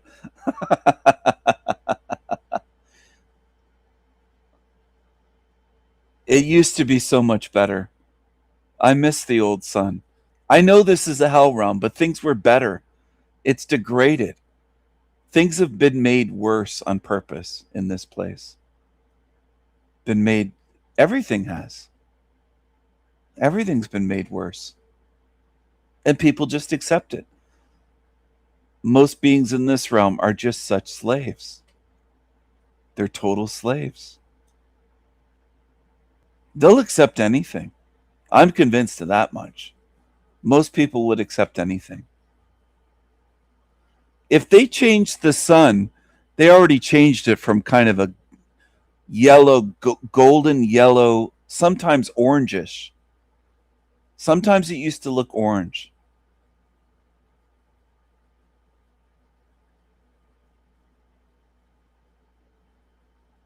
It's changed completely.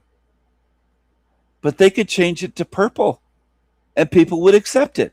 People would say, oh, it was always purple, or are you just misremembering things, or, oh, come on, Stephen, maybe it's just pollution, or it's this or that. I don't know if it's dying, but I think they've changed it. I think they managed to, on purpose, change the sun. That's what I think. I think somehow evil has changed the sun in this place. Either changed it or replaced it with an artificial sun, which is a possibility that we have a totally artificial sun where it was a different type of thing before, and now it's something entirely different. And people just think, well, that's the sun. It's a light up there. Well, it doesn't seem the same at all to me. It's not the same at all. But they could replace Hillary Clinton. They could replace Trump with doubles. They do that all the time. Biden. They just replace shit, and people just go along with it. Do you know how many different versions of Biden and Hillary Clinton and even Trump? You look at Trump when he was younger, it seems like a different personality. Trump was kind of soft-spoken. He wasn't this arrogant, loud. He was different. If you look at Trump in his early 30s or maybe his late 20s, when he first started to become really famous, he was different. Biden, there's different Bidens. There's different Hillary Clintons over the years.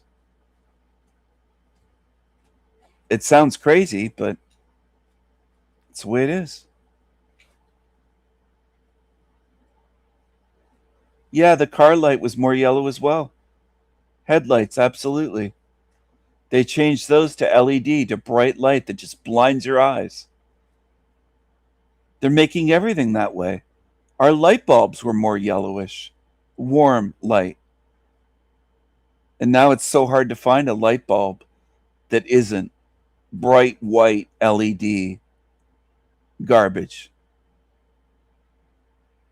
So they've done that on purpose with everything. Headlights, the sun, our light bulbs, everything.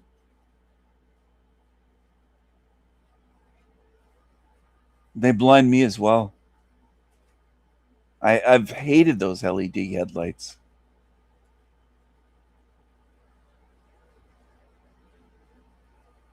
Especially when you're driving out in the country in the dark.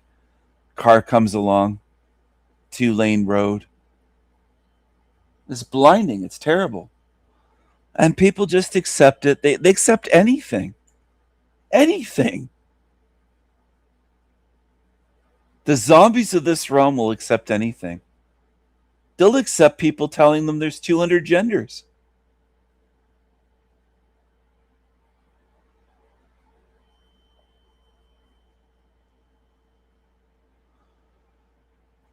Oh, what did your daughter say about the headlights? LED.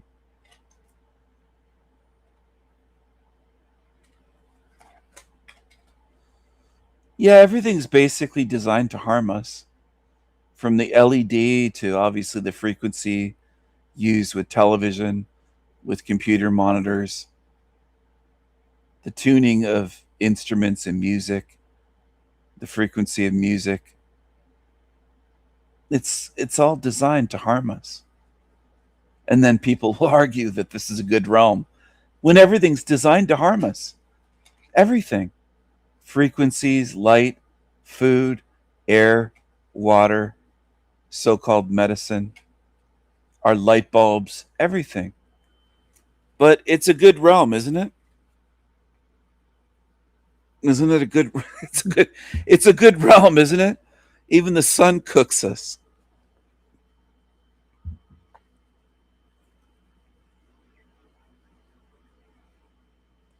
Hydration was always a thing, but getting dehydrated now is so easy because the sun cooks you. It wasn't like that before.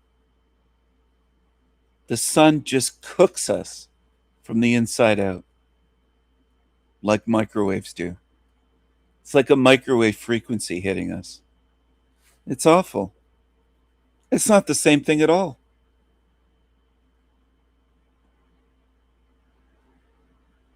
I used to work on the beach in the summer as a kid, get a suntan.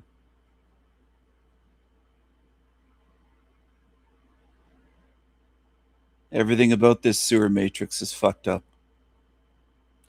If you ever looked at the amount of sewage, I know I go back to that a lot, but it is a sewer matrix.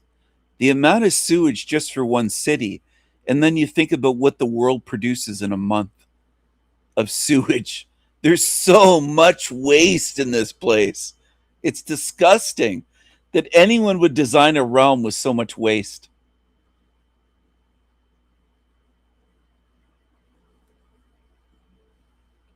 We need these huge places with tanks for all the waste. Multiple treatment places per city, per medium to large size city. Multiple huge treatment plants for the waste.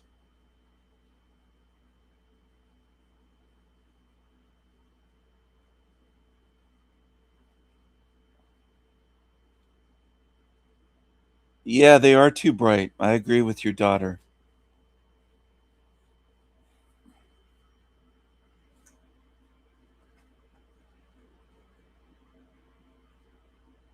They're absurdly bright. They're obscenely bright. They're brighter than any of the YouTubers that I cover on my channel. These lights are way brighter. Oh, oh man. This place is messed up.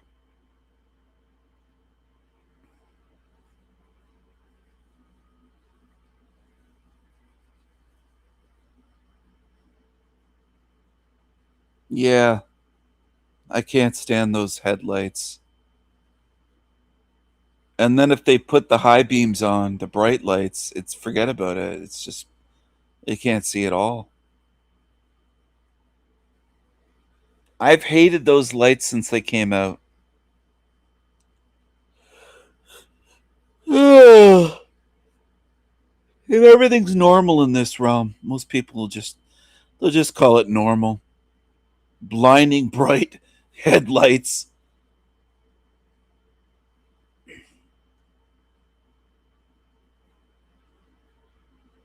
This place is methed up.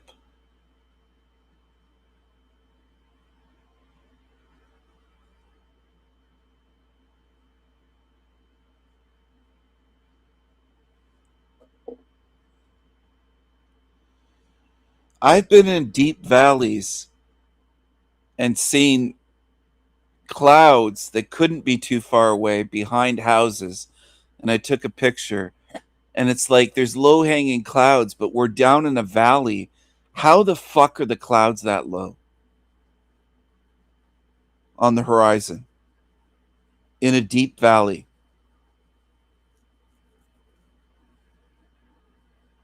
It's just so weird. And I noticed that about a decade ago. It's not a real recent thing, but around a decade ago, I started to notice the low-hanging clouds. And people were calling that a Mandela effect about 10 or 11 years ago. And it wasn't that way when I grew up. Like at my mom's place. I know I never saw clouds growing up that low. But they were. Later on. Just like new types of clouds that you never saw before. And they just gave them a name and said, oh yeah, those always existed. Well, how come I'm only seeing all these new types of clouds now? I just don't buy it. They just feed us lies and excuses and cover-ups. That's what this realm is about. And it's not just weather modification. I think it's deeper than that.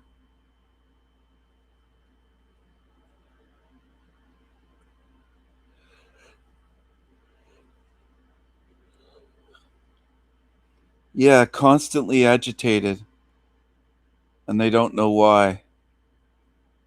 I'm glad she's able to vocalize it too. That's a good sign.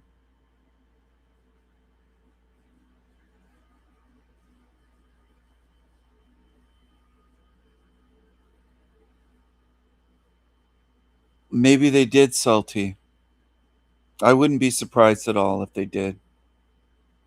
They've been fucking around with this place, and all of it just seems so fake,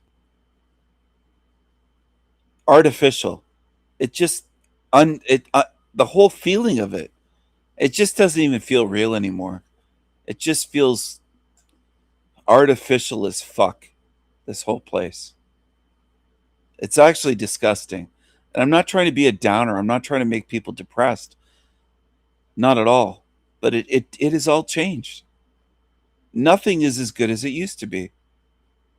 Nothing. Food used to taste better. There's a lot of people that notice that one. Food tasted better when I was a kid and teenager compared to now. Food tasted better. And I don't smoke cigarettes anymore, but cigarettes tasted better. I quit years ago. I quit smoking.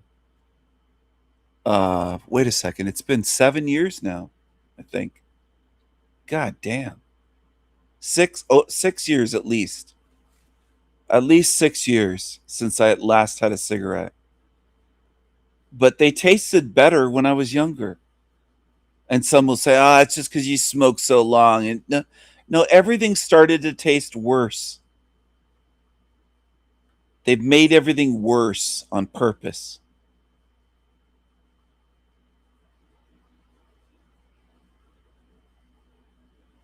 Could be.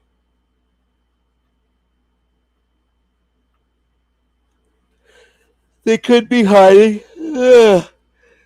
They could be hiding all kinds of technology. Hiding fake satellites on big weather balloons. Those huge, huge balloons that can stay aloft for 6 months, a year, 2 years, maybe 5 years. Some of them might be able to float for 5 years over the ocean. And that's how you have these satellite phones. Because towers only reach so far. They don't have real satellites in space. What they call satellites most likely are just tech floating on great big balloons, high altitude balloons that we can't see with the naked eye. Because they're just so far up. But they're not in space. All that shit is a lie. There's no floating, orbiting satellites. So that could be part of it. I'm not saying that's all of it, but they do try to hide everything they can when it comes to that kind of stuff. There could be more to it, though, than that they're hiding. You could be onto something. Covering up the sky. Oh, yeah. If Wendy were here, she'd be calling these polar bear yawns. It's smoky as hell outside. And they probably set a lot of these wildfires. Just tons of them. Hundreds burning. Hundreds of wildfires out of control. Hundreds. They're trying to smoke us out.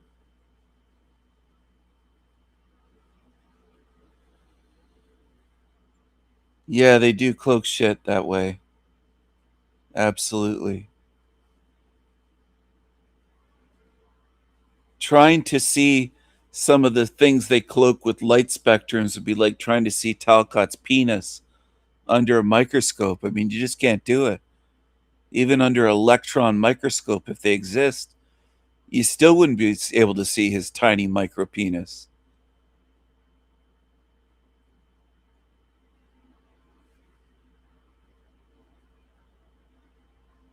Yeah, maybe they are going to build a giant data center, AI center. Could be. Could be a land grab. It could be some type of land grab. I just feel sorry for the wildlife and some of the people that live right where the fires are. I mean, it must be fucking horrendous. Yeah, Talcott has an innie, exactly. He hides his own penis inside of his body.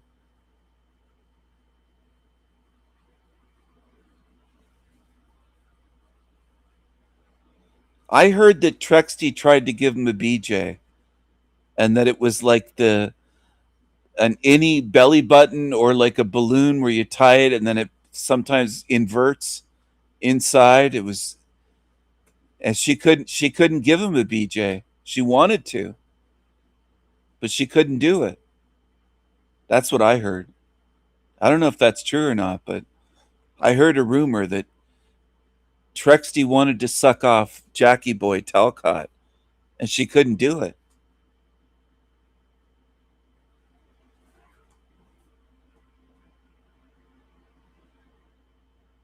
The other day, her trying to talk about Margot, and say, she kept saying, I'm talking to Jack. I'm talking to Jack. I don't want to talk to you, Margot. She wouldn't talk to Margot, yet she went on the panel because Margot was on there. It was just incredible. It was like, what the fuck? She couldn't even talk to Margot. It was one of the weirdest, bitchiest things I've seen in a while on a panel. It was such a bitch move to do that, for Trexty to go on there and to keep talking about Margot while she's there and just keep saying, I'm not talking to you. I'm talking to Jack. I'm talking to Jack.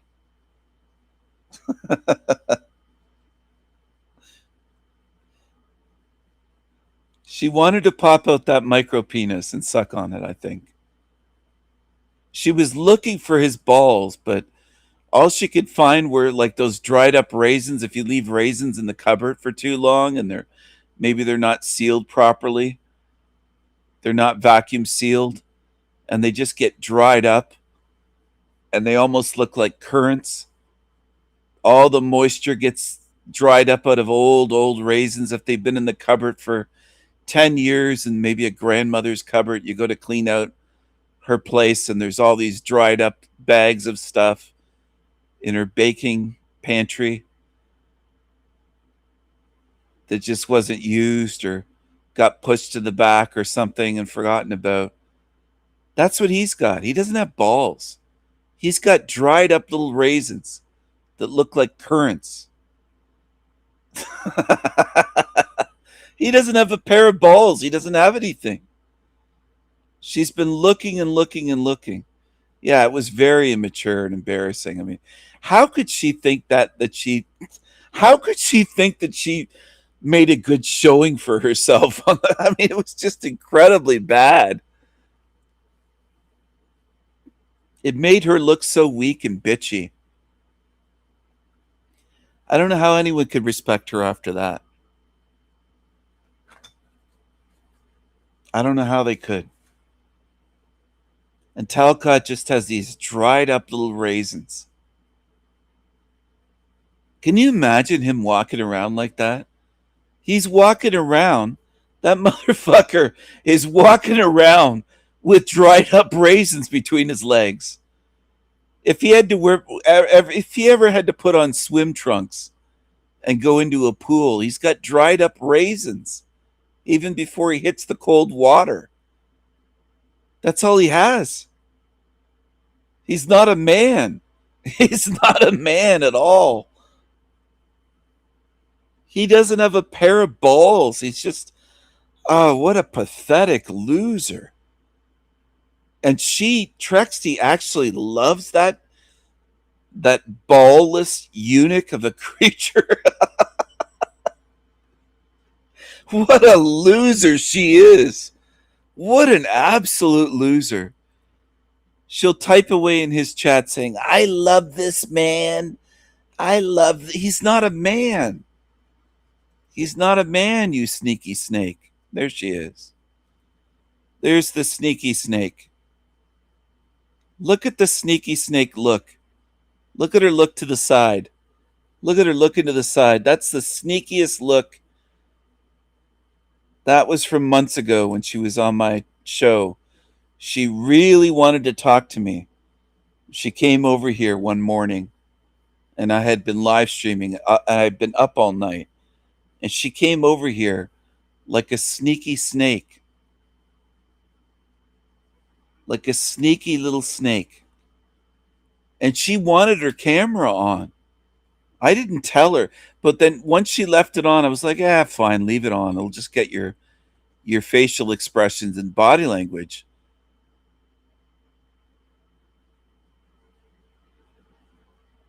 Yeah, they're so unbelievable. Yeah, exactly. They're that gross. They don't even seem real. Exactly. Look at the sneaky look on her face.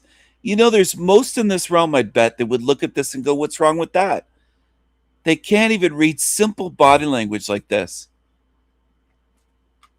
I call it a sneaky snake because it is a sneaky snake.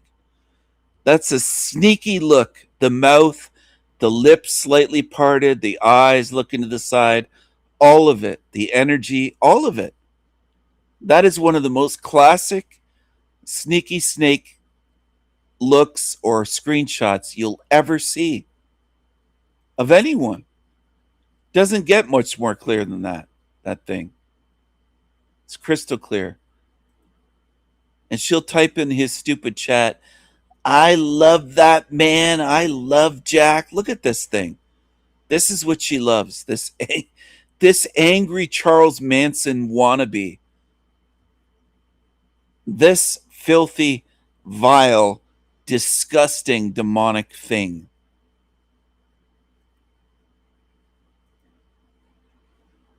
And that's the best she can do. Yeah, it's so obvious. That's why I know the people that can't see it, they're either demonic or they're liars pretending they can't see it. Because it's just so crystal clear. It's undeniable what these creatures are.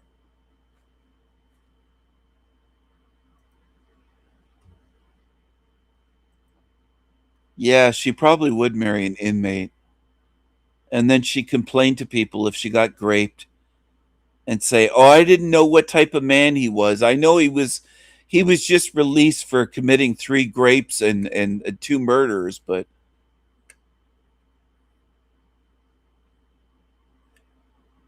yes, she does. It's what she does. She'll talk about me endlessly and then she'll lie and say that she's not obsessed. I can go months without mentioning her at all when I'm over there. And she'll be yapping away every day that I'm there as a guest on the show, on the panel. She'll be yapping away in the chat. And she's done that for about a year. And she can't even admit it. She'll say, I don't talk about you. She's such a liar. She just yaps and yaps and yaps about me. If I took screenshots for every time she said Steven in the chat, Steven this, Steven that, it would be thousands over the last 8 months to a year or so. Thousands. She said my name thousands of times. Obsessively.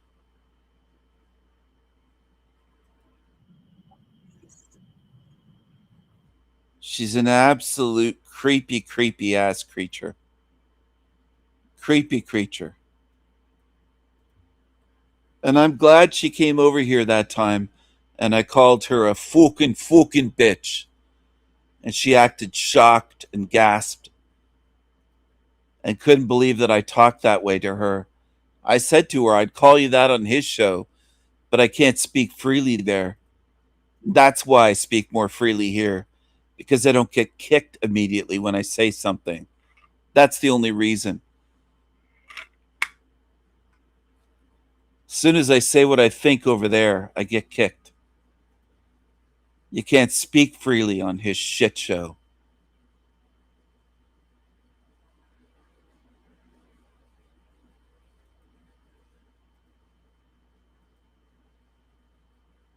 Any woman that would fall for a Talcott has serious issues.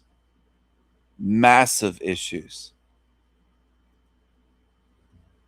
Mental and spiritual and moral. She is trash. When Snafu says Trexty's trash, I agree. I'm not going to disagree. She is trash. She's trash. Tired of the endless strife, living in a multicultural community always entails strife that is always a one-way street. We all know how that goes. A group of several dozen white people in Arkansas have decided to establish a white-only little community on private property on approximately 150 acres, but instead of being happy for them that they found peace and community and neighbors that they share common interests and cultures with, many, particularly on TikTok and in the liberal media, are very upset with them. Here's a little hit piece that NBC News put together on them. No blacks, no Jews, no gays. High up in the Ozark Hills, in the state of Arkansas, dozens of people have been working hard, building houses and a new type of community. It's called Return to the Land, and it is a town open to white people only. They are millennials and Gen Z, and this is a new update of age-old prejudice. What we've done here is establish a place where we have control over who our neighbors are, and that is just for the sake of preserving, our culture. Well, and protecting your community from you-know-who. A few years ago, I couldn't breathe, but then I started taking this, Comply. Now I breathe just fine. Side effects of Comply may include dizziness, obedience, improved breathing during police encounters, and sudden respect for authority. Do not resist while taking Comply. Ask your officer if Comply is right for you. This is a white culture, a whites only place. This guy's real quick. Ordinarily, such an endeavor would be illegal under the ridiculous laws that have been put in place in the once land of the free in the United States, which is supposed to enable people to have the right to assemble. That's part of the First Amendment, a right to assemble on public property and on private property with who you want, and to not allow who you don't want. But these guys are smart. They're operating it as a private members association, which has totally different rules than a public business or a landlord who owns some apartment complexes about who they can and cannot rent those apartments to. But the Arkansas Attorney General has launched an investigation into them anyway, and undoubtedly will try to sue them into bankruptcy for exercising what should be their First Amendment right, the freedom of association on private property. But when a group of black families bought several acres of land in Georgia to create a blacks-only community as a safe haven for their culture and an escape from white people, then of course CNN and other news outlets praised them for their amazing endeavor. You hear that? That is the sound of freedom. Feels really amazing. I cry every time I come here. Why were these two women interested in the prospect of buying a town in the first place? We needed to create a space and a place where we could be a village again, a tribe again. So Renee and Ashley reached out to family and friends, and together they bought what they intend to name Freedom, Georgia, a new black city. The owners hosted the Big Black Campout over Labor Day weekend. Supporters drove in from across the country. That is our vision, and to be able to pass this land down to my children and to the children that are represented by each of our 19 families as a piece of legacy. We're hoping to create legacy. Yeah, well, that's been about 5 years, but I don't think they've done anything other than turn that land into basically a campground. A whites-only community in Arkansas. This is where we're at in America today. Like, what the f*** do you mean you don't want to be around people that look like me? Us brown people are cool as hell. Positive vibes, good food, beautiful people. Like, what the f*** do you mean you guys want to live in a whites-only community?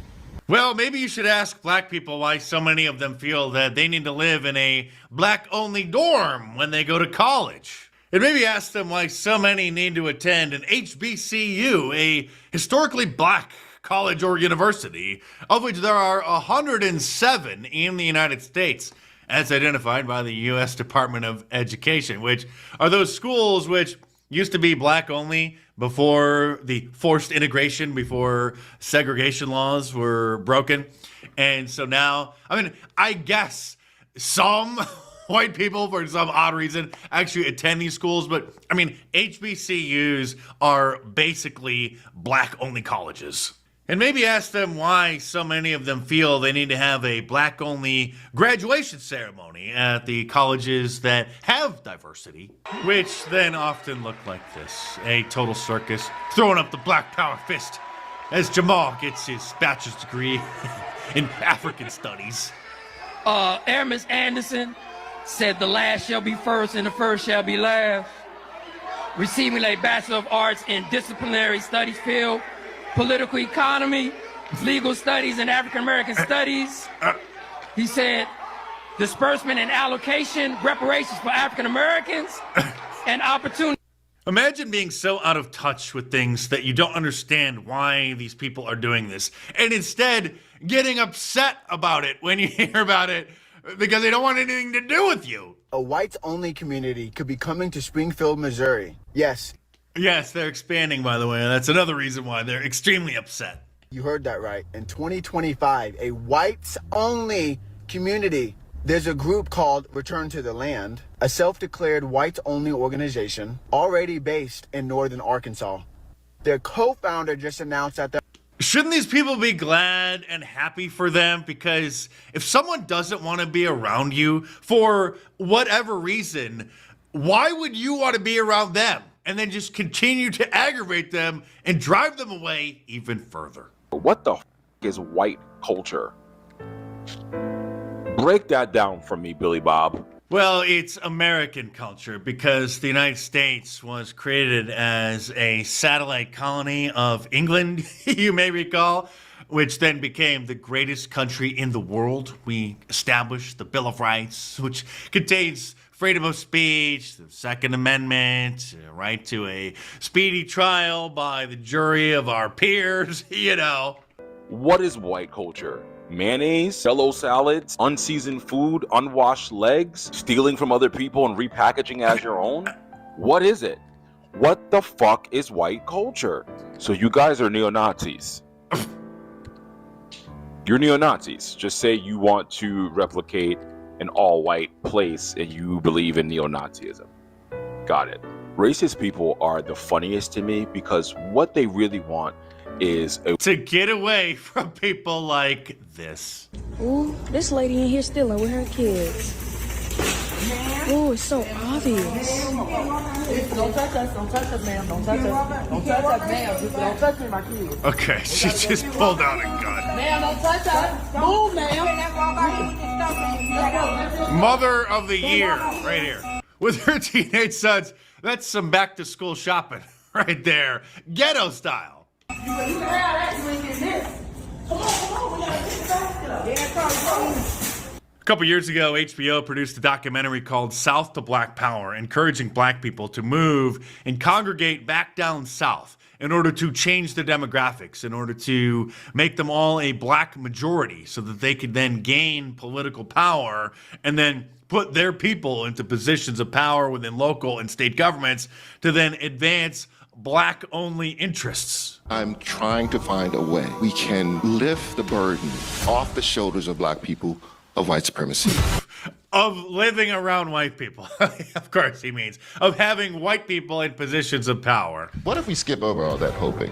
What if we skip over all of the pleading and the begging and the marching and the shouting and go straight to the power? During the Great Migration, about 6 million black people left the South for cities in the North and West. I suggest that black people return to the states with the highest percentages already of black people, where they can gain political power. Of course, it's always celebrated when blacks, Asians, Latinos, every non-white ethnic group decides to collectivize in order to strategize and vote and implement strategies that will preserve, protect, and advance their interests as an ethnic group. But as soon as a few dozen white people decide to just start a nice little community down in the South, then all hell breaks loose. Because of the increasing and now systemic anti-whiteism everybody is aware of in America over the last decade or so, with the rise of Black Lives Matter and then supercharged by the George Floyd insurrection,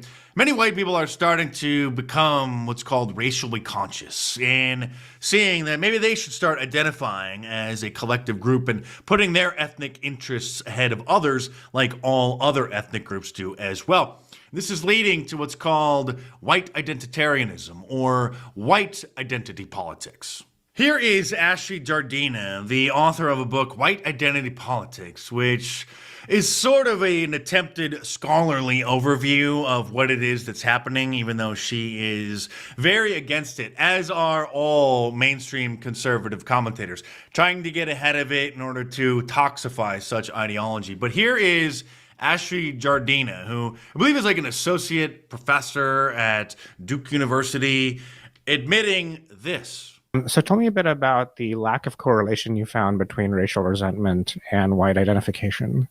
Yeah, this is something that I think people often find quite surprising. Part of it is the sort of motivation to wonder about the difference between white identity and racial attitudes. And I think a lot of people suspect that if you have a high level of white identity, then you probably do also have a high level of or high degree of racial resentment. And for those of you out there who are thinking about correlations, the correlation actually between white identity and racial resentment is only about 0.13, just a very small correlation.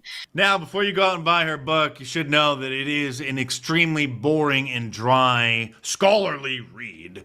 Jared Taylor's book, on the other hand, which covers white identity, which is the title of his book, White Identity, Racial Consciousness in the 21st Century. Well, I guess I'm not supposed to endorse this book because then I'll be called a white supremacist. So I will neither confirm nor deny whether or not I have purchased this book off of thriftbooks.com or booksamillion.com or ebay.com after I saw that it was banned on amazon.com. The mainstream conservatives are really wrestling with this as white people are tracking to become a minority in the United States as a whole in the next 20 years. Something else they don't want to talk about is the fact that white people are already and have been a minority in like a half a dozen different states in this country for years.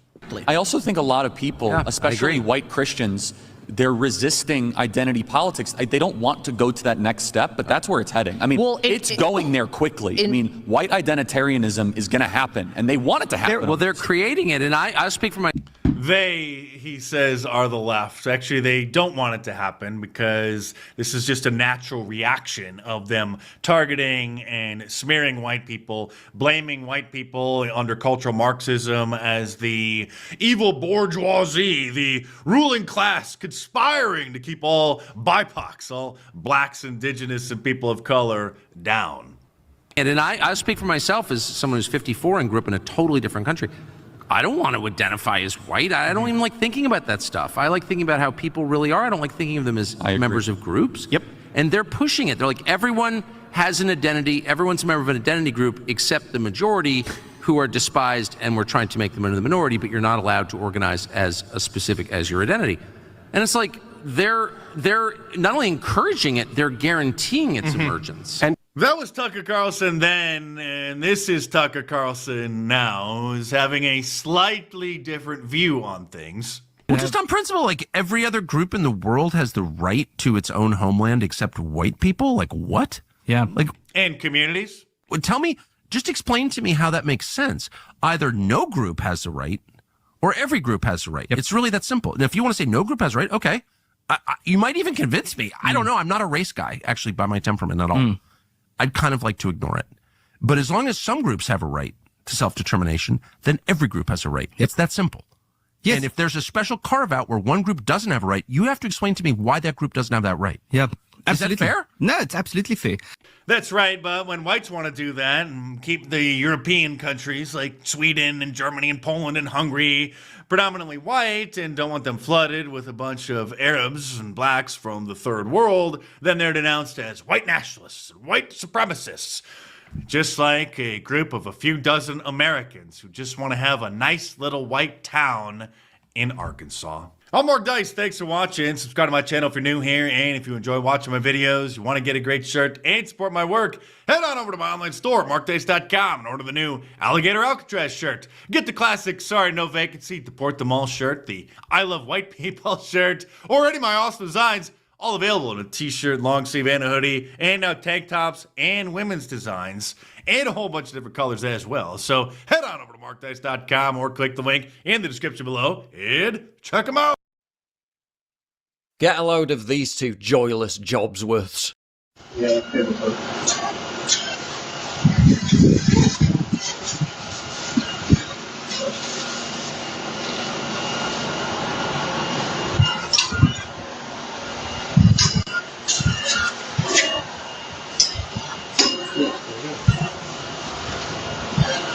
This is in Portsmouth, where the Lib Dem Council is now removing England flags from private residences. Portsmouth City Council said the decision to remove the flag was to comply with the local authorities' fire safety policy. Yeah, a flag being hung on a steel bar on concrete. That's apparently a fire hazard. Fire hazard my arse. This is the same council that removed England flags painted on roundabouts during the Raise the Colours campaign, supposedly in the name of public safety. While the same council themselves literally painted this on a zebra crossing. The gay flags hung outside the City Hall apparently aren't a fire hazard either. But the flag suddenly becomes a fire hazard when the colours are red and white. Yeah, something tells me this isn't about public safety. It's not even really about the World Cup. Any display of the England flag for any reason whatsoever is considered a heinous thought crime and must be swiftly punished. They're even trying to charge the owner of the flag a fee to get it back after they stole it. It's happening all across the country. In Cheshire, where England flags and bunting have been deemed antisocial and ordered removed. Apparently rainbow-coloured pina colada bunting is absolutely fine though. While in the leftist hellhole of Bristol, Green Party-run council, they were at least more honest in explaining why the England flags couldn't be put up. Because they're not welcoming to people who aren't English. LGBT flags not being welcoming to people who aren't LGBT? Well, I guess some flags are more equal than others. This is how one street reacted.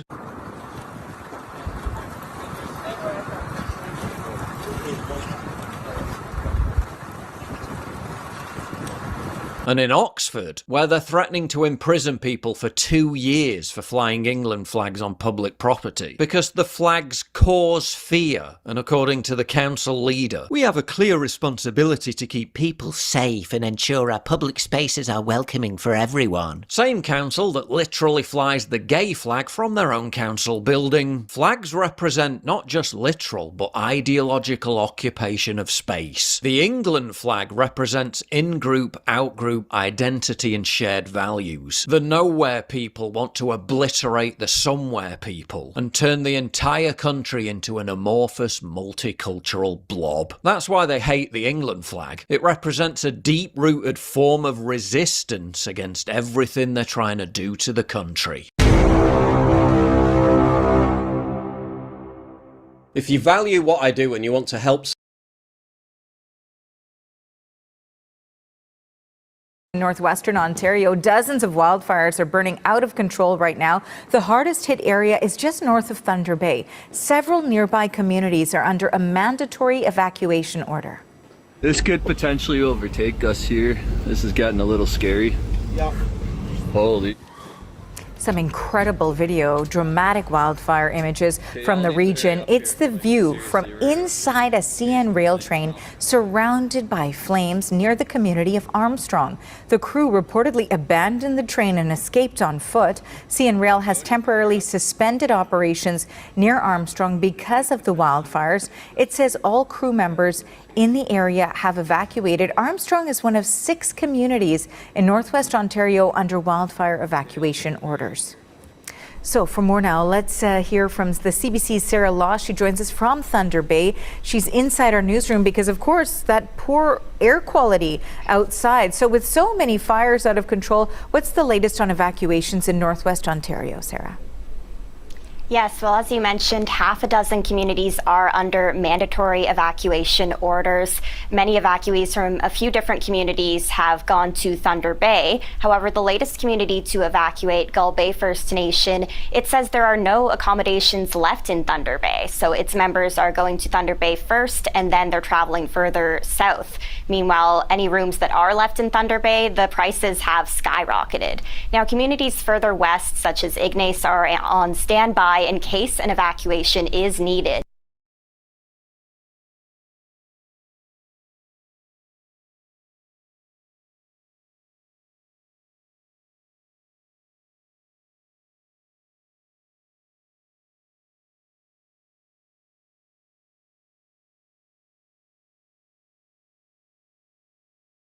And I looked over and there were all these people. It must have been like 50 or 100 people. And they're all like, "Hi, how are you?" And I started recognizing them. And of course, the first one I saw was my adoptive mother, who had died when I was 12. Both my grandfathers, both my grandmothers at that point, a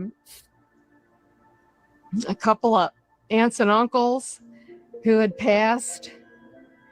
And it was all like, "Oh, we're so happy to see you. We have watched over you, every single day. And, we're so proud of you." And I was like, there's nothing to be proud of. It's like, I'm a total screw up.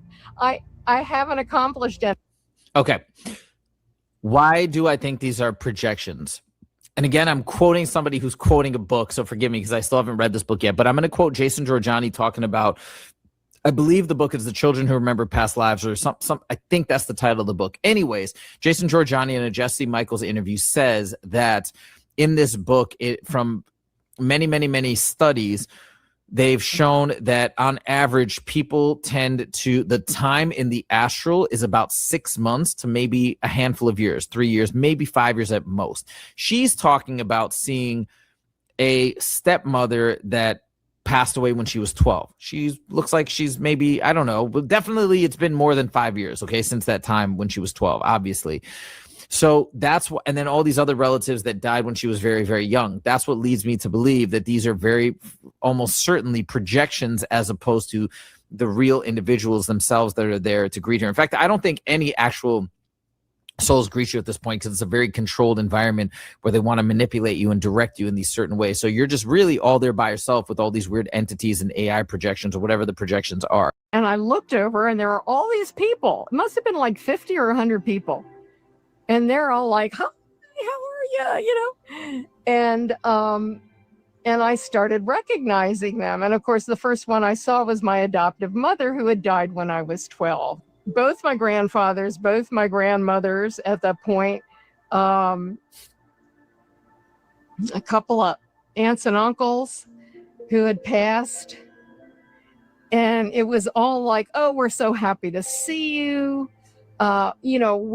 We have watched over you, every single day. And, we're so proud of you." And I was like, there's nothing to be proud of. It's like, I'm a total screw up. I haven't accomplished it. Okay. Why do I think these are projections? And again, I'm quoting somebody who's quoting a book, so forgive me because I still haven't read this book yet, but I'm going to quote Jason Georgiani talking about, I believe the book is The Children Who Remember Past Lives, or some.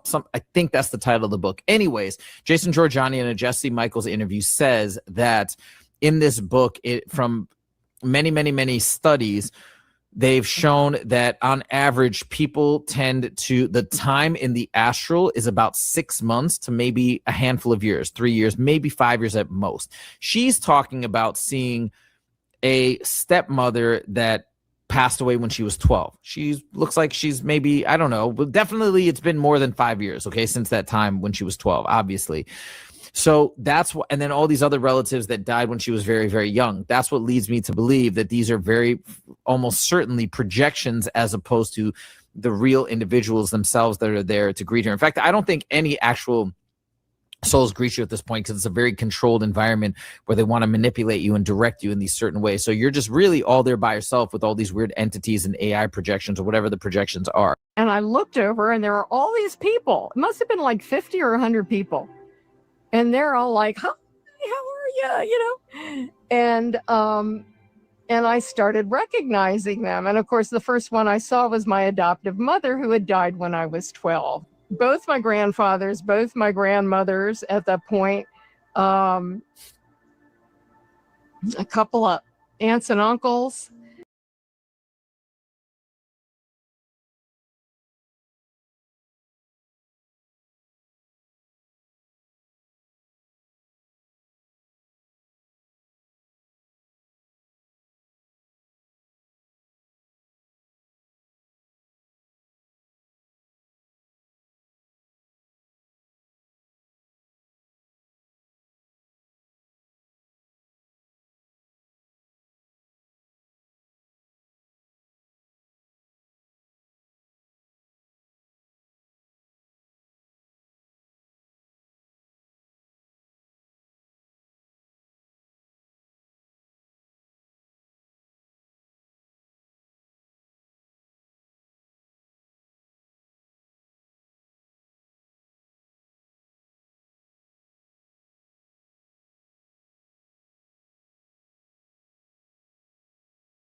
What's up, everybody? Welcome back to another video from Pink Tourmaline. And this one is massive. This one is huge. And this book, that I'm reviewing comes on the heels of my actual interview with Isabella Green, which is actually happening later today. So you're going to see this video drop, and then shortly thereafter, you're going to see the interview drop. This is one of the best books, if not the best book, I think I've read on this entire topic, because she covers so many things. She gives us a big picture, and she ties up so many loose ends that were in my mind anyways. So I can't say enough positive things about this book. And we're going to get into it. This is also my way of breaking it down and solidifying a lot of the concepts in my mind in preparation for my interview, like I said, which is happening in a very short time. So without further ado, we got to get into the mix and let's talk about this incredible book. Here we go. So I've broken it down with a lot of excerpts that cover particular topics. And without further ado, here we go. First, she describes astral projection, which I think is interesting, along with a couple other techniques as well. So she says, in her own words, the technique is relatively simple. You need to slow your physical system down to such a degree that you become able to lift or vibrate your non-physical form out of your body. In most cases, you will be able to turn around and observe your body lying there while you find yourself standing next to it in your non-physical form. Astral projecting is usually the result of very deep relaxation, and you can learn this technique on your own or from a teacher, which is obviously something that I believe I've been trying to do via meditation and via going to Monroe. There's a concept that she talks about a lot called the fake void compared to the true void. We're going to get to the true void later in some other excerpts. But what is the fake void? It is this black space that you go to where you think you're outside of the matrix, but it's actually still a realm constructed within the confines of the matrix. Very, very trippy, very deceptive. In my recent remote viewing experiences, which I facilitated during out-of-body travel outside of the Earth matrix while looking in, I've seen the layout of the system with the black outer ring, the fake void, and the multiple colorful layers underneath, blending into each other way that made them difficult to count. This means I did not count the dimensions of the matrix myself. But Darius's 12 astral dimensions make a lot of sense to me. So what she's saying here is when you're in this fake void, you can still see these different colorful layers. And I think she's also referring to Darius right here, saying that what he is seeing as the 12 realms and these levels that he, I think, is perceiving as the entire expanse of creation is still just a view from within the matrix, and he's not being able to see outside of the matrix. So food for thought, but very interesting. We're going to get to how you distinguish between being the fake void and the true void later on. This is an interesting excerpt. She talks about Bob Monroe. This is somebody that I've become very familiar with after going to the Monroe Institute. She says, interestingly enough, and Loosh, what is Loosh? We're going to talk about this right now. In chapter 13, he mentions the same exact visual. He describes the rays collecting and transmitting Loosh love energy where it is most needed. Monroe also called Earth a carefully designed school of compressed learning to learn how to be high-quality Loosh love producers. It's interesting the way he describes it, because a lot of New Age thinking says that Earth is a school. We're here to learn lessons, sort of like this infinite repeat of lessons that we seem to never graduate from. We'll get to that later. But he also describes it as a school, but not for our own benefit, but as a school, almost a training ground to make us the highest producers of Loosh possible, some sort of a factory, some sort of a farm. Now, this is where Isabella Green is describing what is remote viewing in her definition. So this might sound surprising to you, but I consider remote viewing a subcategory of astral projecting, which I haven't heard it described this way before. It's interesting. Simply because to successfully remote view, we either need to project our consciousness non-locally, to travel to a location in our astral form, or merge our consciousness with the energetic fabric of reality that contains all information. Remote viewing is also done in deep relaxation while we remain fully aware of our objective and our humanness. In most cases, the targets that people remote view are within the matrix realms as well. And then she has this other category. She has two other categories that I don't hear other people define or describe. First is, what is spirit travel? Spirit travel occurs as a result of the cosmic cobra breath practice, not necessarily during sleep and not necessarily with one's kundalini fully awakened. It lands you in the dark space of the fake void, but you retain your humanness and the memory of your intent. And from there, you can instantly hop into any of the realms within the greater matrix construct that we perceive as cosmic without experiencing speed or hitting a firmament. Now, this is interesting because when we talk about the fake void, so this idea of retaining your humanness and memory of your intent, she says if you retain all of that, that is a clear indication that you're in the fake void and not the true void. So just FYI, but this is what she describes as spirit travel in contrast to quantum travel. And this seems to be the highest objective. I'll find out for sure when I interview her, but I believe that's what I'm understanding. Quantum travel is facilitated via cosmic cobra breath. This is kind of her keys to the escaping the prison, cosmic cobra breath. Coupled with mid-sleep meditation, the rapid movement of our kundalini energy opens our exit point, the so-called 1,000-petaled lotus, and we blast out of the body through the top of the head like a bullet out of a gun.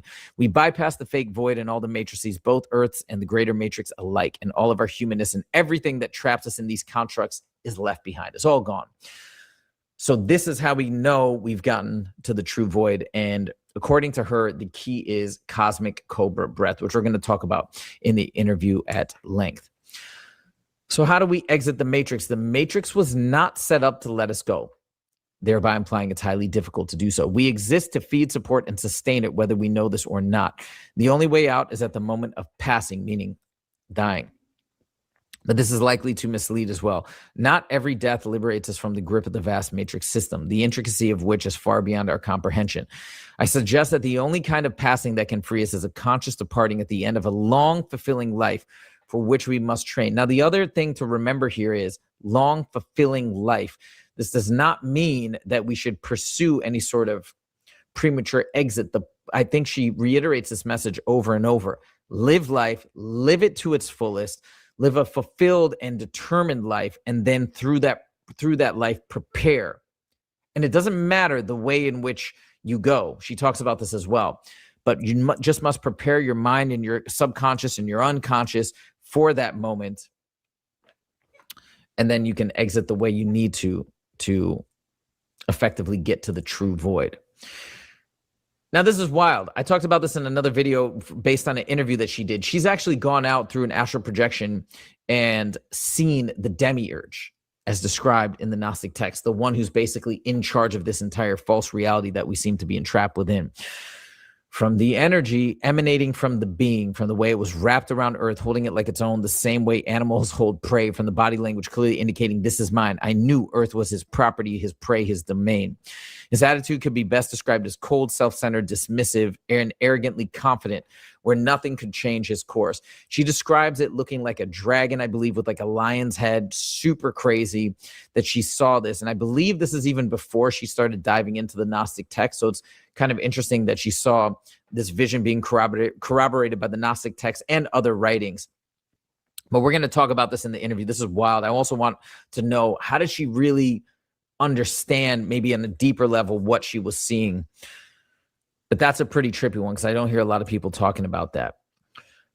Now, this is Isabella Green's take on the gods. Gods meaning gods of different religions, specifically the Hindu texts and whatnot. So what are these gods, or who are they, and what were their objectives when they're teaching humans things?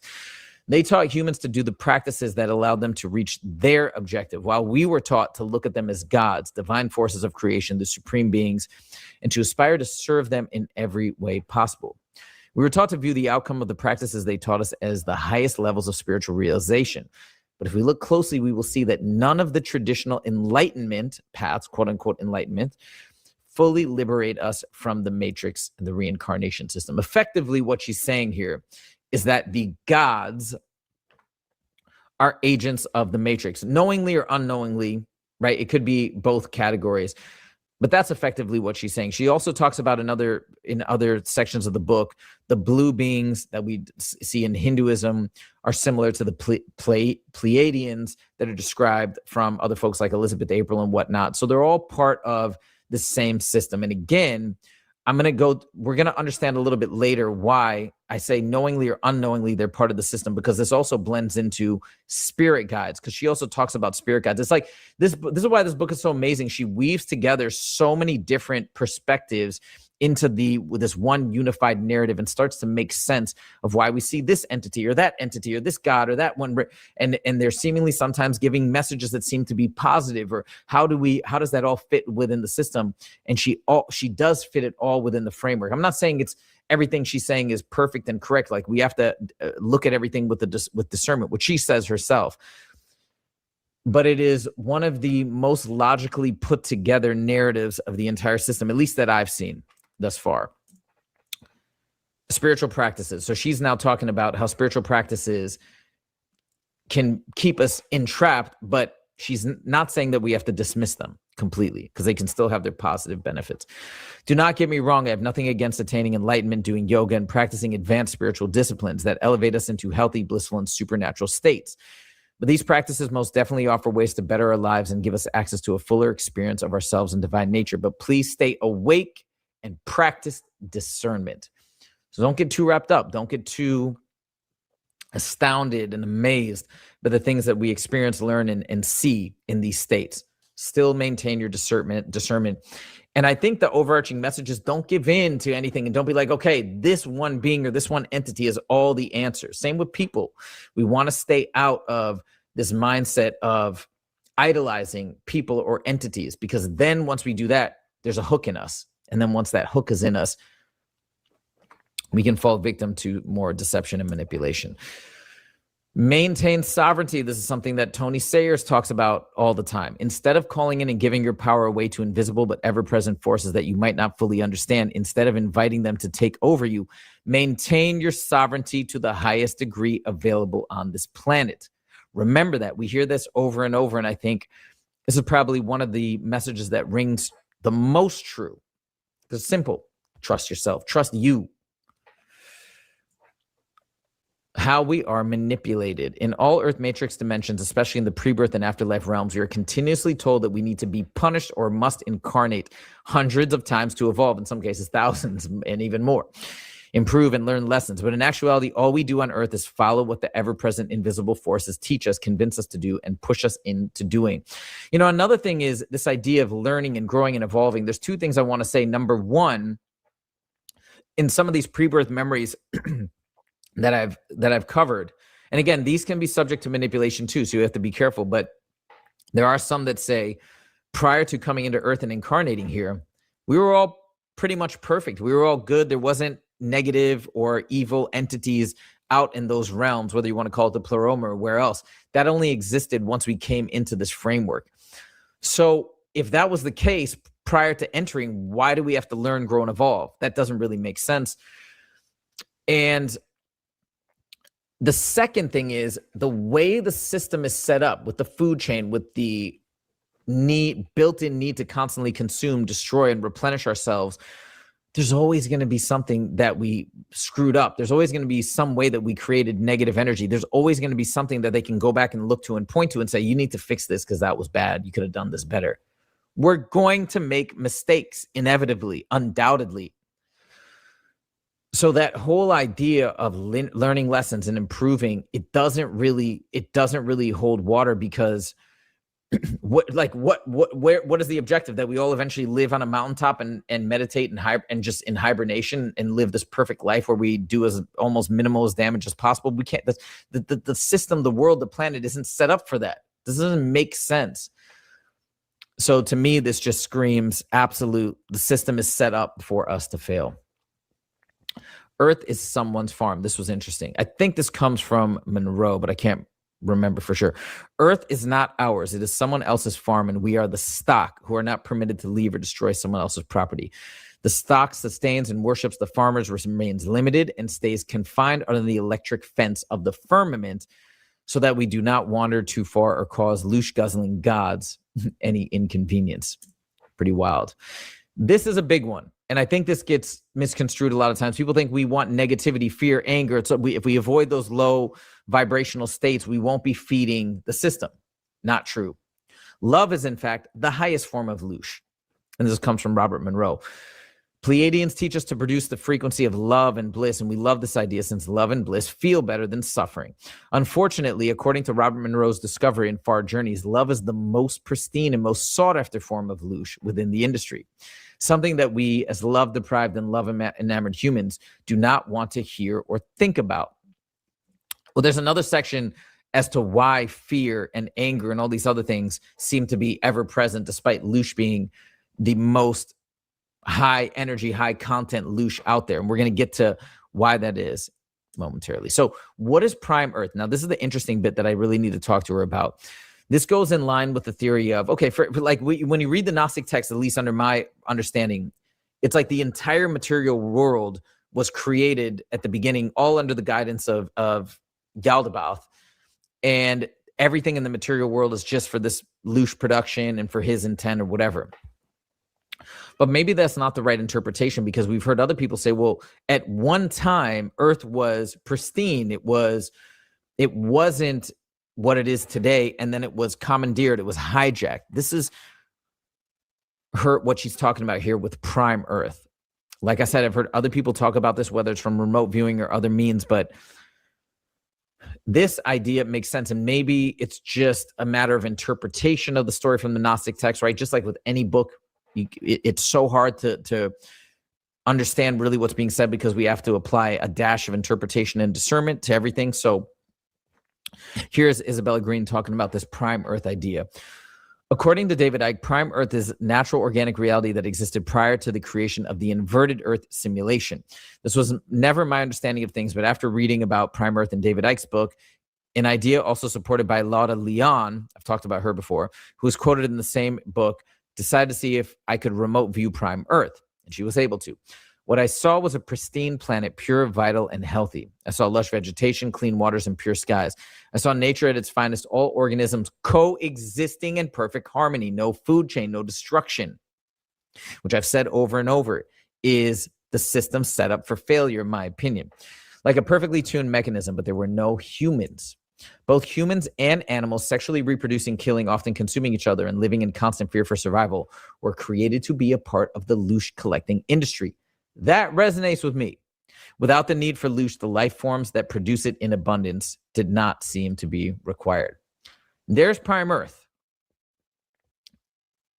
If we want to talk about why is the food chain here, why do all these things exist when they seem perverse, they seem ill-fitted to any sort of journey for true learning and growth, well, it apparently wasn't here before. Apparently existence was quite different and quite harmonious.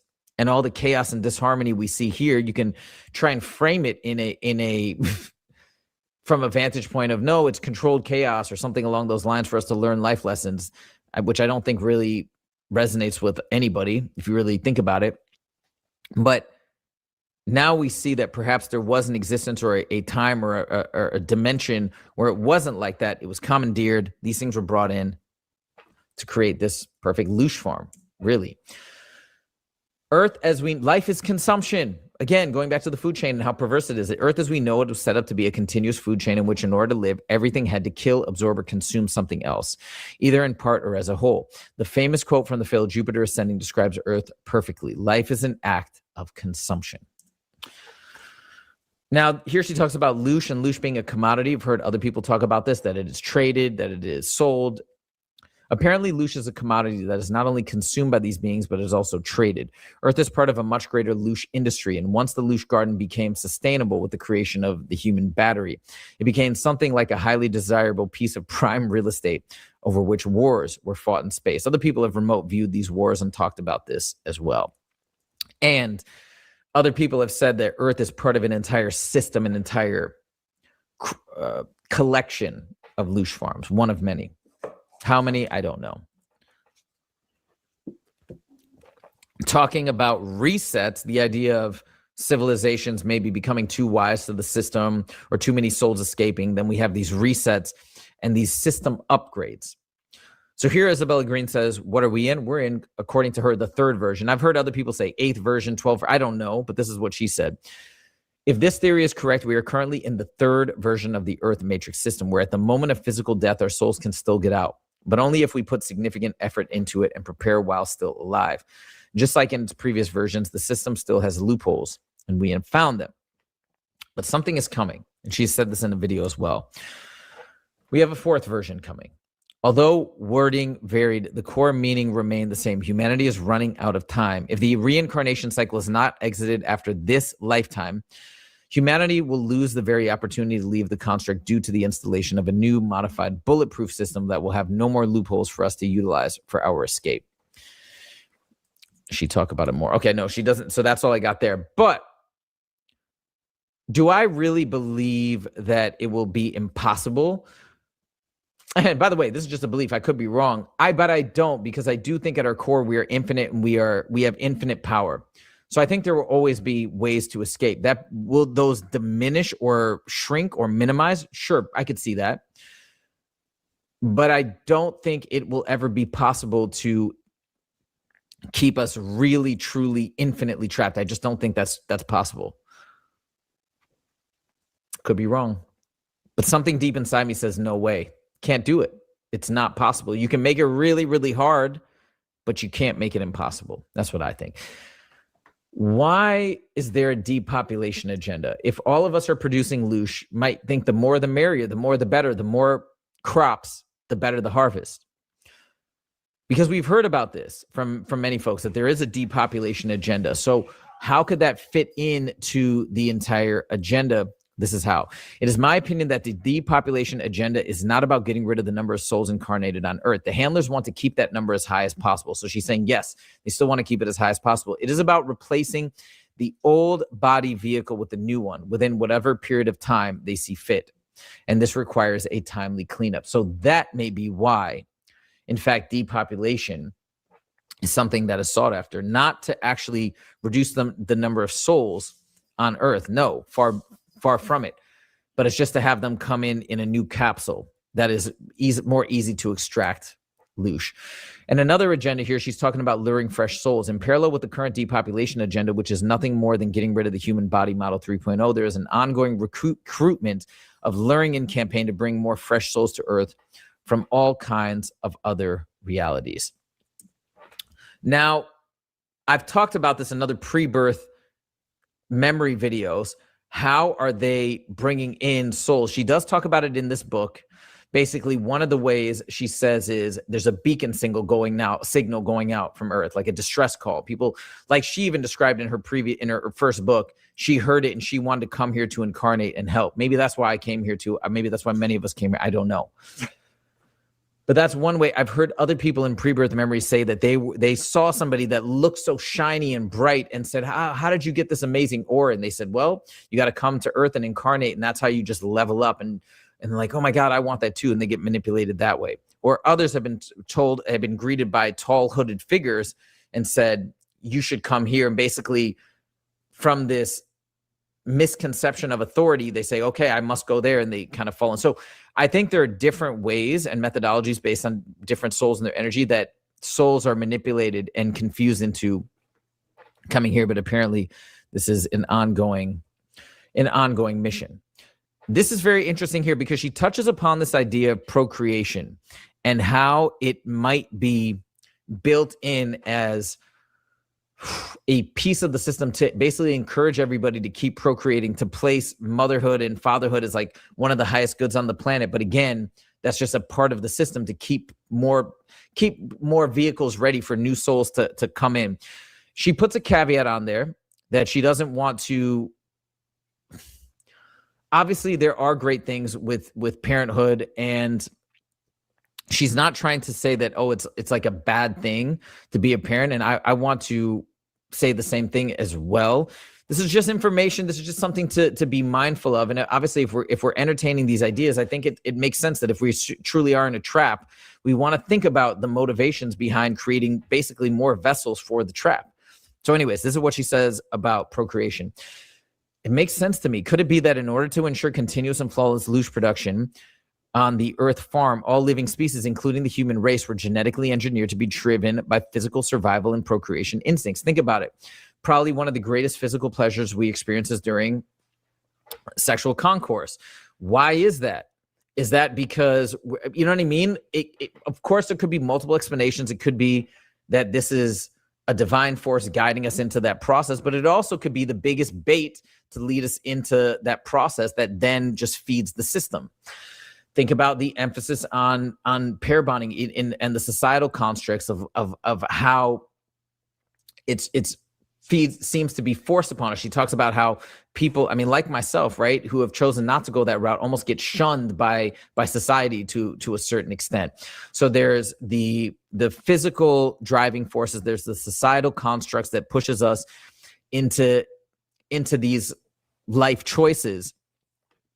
And then also look at, you can see so many things. I think there's just so much disharmony then when you get into a lot of these situations. Not in all, okay, but for a lot of people, it's difficult to be in these lengthy relationships with families, with kids. It creates a lot of stress. I mean, we hear it all the time. Relationships are work, and certainly they are. But is that, again, a mantra from above putting us into these situations to just like keep the loose streams going? Again, food for thought. I'm not saying I know one way or the other, but these are things that I think we should all consider before just blindly going into the norm and falling into these basic societal constructs that we take for given or granted. Could it be that in order to make procreation bulletproof within the human population, where some members were able to overcome this drive and choose not to propagate the species, procreation was linked to societal pressure and also something the majority of humans were unable to resist? Love, right? Again, talking about those societal pressures, same thing.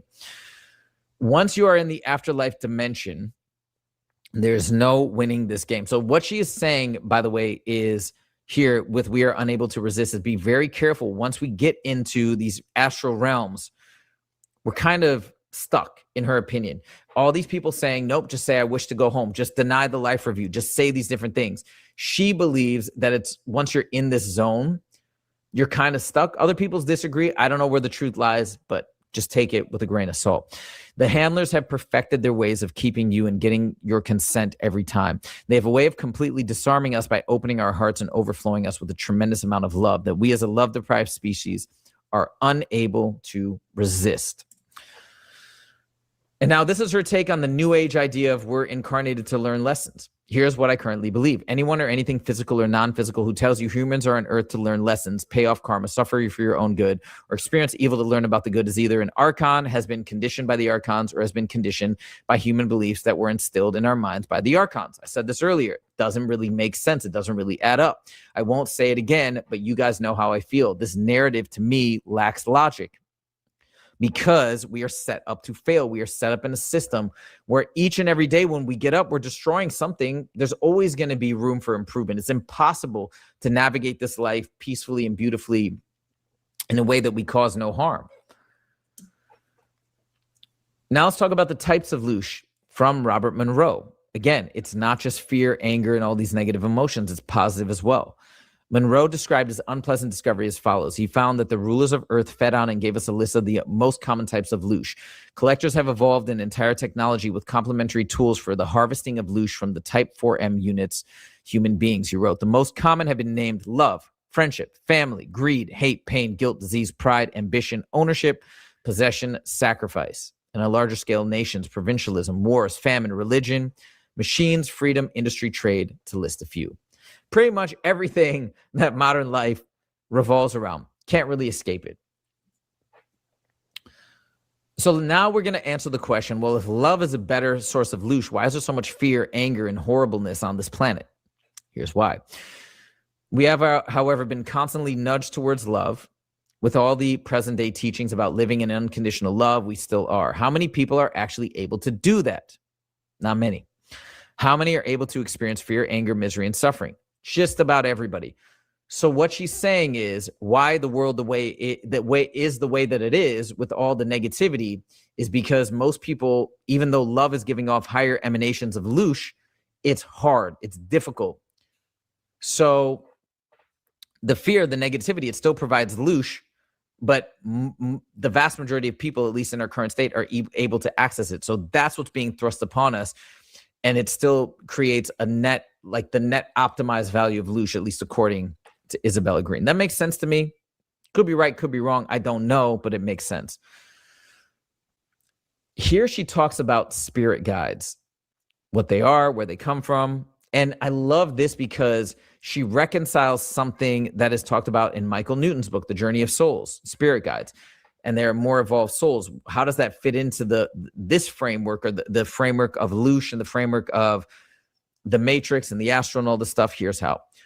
Spirit guides are not deliberate liars and mean well, but they operate within the system's dominion, within the Matrix. Blinded by the unspeakable lightness and beauty of the astral realms they find themselves in after graduating, enlightenment, whatever that means, Earth, and conditioned by the archonic agenda while still on Earth, they have little chance to question the system or have full awareness of the agenda behind it. What are they saying spirit guides are? They're us that have been basically manipulated into believing we have graduated, and then we don't have to incarnate here anymore, and that seems great, but we're still stuck in the Matrix. And then we're guiding other souls, again, not necessarily trying to actively manipulate, but we're part of the system that has manipulated us. And so then we just continue it going forward. That's why it's probably hard to tell when these spirit guides are they being deceitful or not? No, they're probably, as far as they know, they probably are being truthful. This might be one of the places where discernment fails us, because they are, as far as they know, being open and honest and truthful.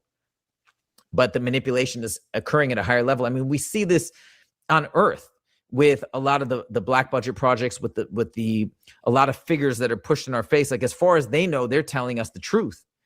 But again, the truth as disseminated to them via compartmentalization and otherwise. And this is usually the best delivery vehicle for the misinformation and disinformation. So wild. Again, that's why this book is incredible. So going forward with spirit guides, just as humanity was right here on Earth, it appears that all of these spirit guides have been persuaded by the archonic system to support the afterlife and Matrix agendas. Up until recent years, humanity barely had any access to a perspective different from what was drilled into them by the archons and their servers.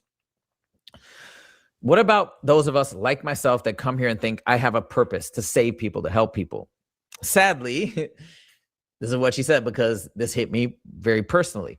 And what do you think about the recurring notion of having a big purpose on Earth? Every single person who's had a regression, near-death experience, or pre-birth memory believes in this. Both in the afterlife and in the pre-birth realms, souls are programmed to believe that they're going Earth to make a difference. Like, I feel that. I felt that since I was a kid. But she's saying that's part of the construct and part of the programming. Maybe that's what might keep us here. No, I want to keep coming back because I need to keep helping more people, even if we see the deception and the manipulation. It's very interesting. And then what about all these past life regressions and the information that we get from those? All of this is a clear indication that information collected through hypnotic regression is nothing more than archonic programming. Some people may not like to hear this, but it makes sense. She also talks about psychedelics. We have to be wary of psychedelics. I've done DMT. I've talked about it. This gives me a new perspective on these types of experiences. The reason for this is that earth-based plants and fungi, along with their spirit forms, are simply not able to give us access outside of the Matrix. She says this because they're inherently part of the Matrix. So just as with hypnotic regressions, take with a grain of salt the information you receive during your psychedelic trips. And remember that too, it comes from within the Matrix. What about living a happy life? Is all lost? Should we just give up on living a happy life? No. And this is great, because I do try my hardest to live a happy life. I am living a happy life. Yes, it is possible to take advantage of the loopholes within the simulation to allow us to enjoy our lives right in the middle of the Matrix game. We can own our power of manifestation as creator beings and remain sovereign without giving our power to any external forces. We can regulate our feelings and states of being by monitoring our attitudes and perspectives. I love that. I mean, obviously I love that because that's how I'm already living. It's kind of confirmation bias. But nevertheless, it resonates with me. Let me know if it resonates with you as well. What about this idea of enlightenment? Do we have to be enlightened? And I need to get more clarification from her when I talk to her about what this means. But she says you can be completely unenlightened and learn how to direct yourself out of the Matrix structures and into the true void at the end of your life. And that will be the end of your incarnations. And then she said, or you can be totally enlightened and find that you're still pulled into the next level of the system. So enlightenment is not a prerequisite. So she says, how do we exit the Matrix? Kundalini. The practices that allow us to exit the cycle of rebirth and the entire Matrix construct are intended to help us wake up and gain control over our Kundalini energy, which in a nutshell is the rocket fuel that gets us out. To achieve this, we utilize the cosmic cobra breath known as Tantric Kriya Kundalini Pranayam, along with mid-sleep meditations. Now, when we exit, what if we see entities that are telling us, come here, come there, you made it, you did it, you've exited? If entities are present, they are not taking you out of the Matrix. They might take you to the next level of the game at the best, but there's a lot of room for deception here, so I wouldn't count on any such assistance. There are no beings of any sort within the true void, which is ultimately where she says we should aim to go. And we have one chance. The only window of opportunity to quantum jump out of the matrix is at the very moment the soul exits the body at death. There will be no other chances, according to her. Now, as we go on this quest to figure out what to do, to figure out how to escape the trap, she says we may experience positive interference. If the happy occurrence is perfectly timed to when you were just about to start your training and have only just started your practice or have only just begun to notice the results, it is a clear indication that you are looking at positive external interference. Behind this interference is your system's intent to nudge you to drop your practice and give all of your attention to a shiny new thing. She talks about interference as a new love interest, maybe a new job, or maybe these positive things that come into your life and distract you. Beware of that. If that doesn't work, you could get negative interference to derail you. If we are on the path and we need to know the game, then you could get negative interference. This could play out as a string of challenging circumstances or uncomfortable events that suddenly hit out of nowhere, continuing one after the next until a person's nervous system is shot. Okay, so these are things to beware of on this path. Now, she talks more about Kundalini energy. What is it exactly? Because it seems to be so central to her philosophy of how we escape. The only way to achieve this is to train tirelessly here and now, while we still have a body equipped with the very thing we need to accomplish our goal, Kundalini energy. We do the practices to awaken Kundalini energy, which we use as rocket fuel for our soul to propel itself out of all matrices in one instant quantum jump. There we have it, ladies and gentlemen.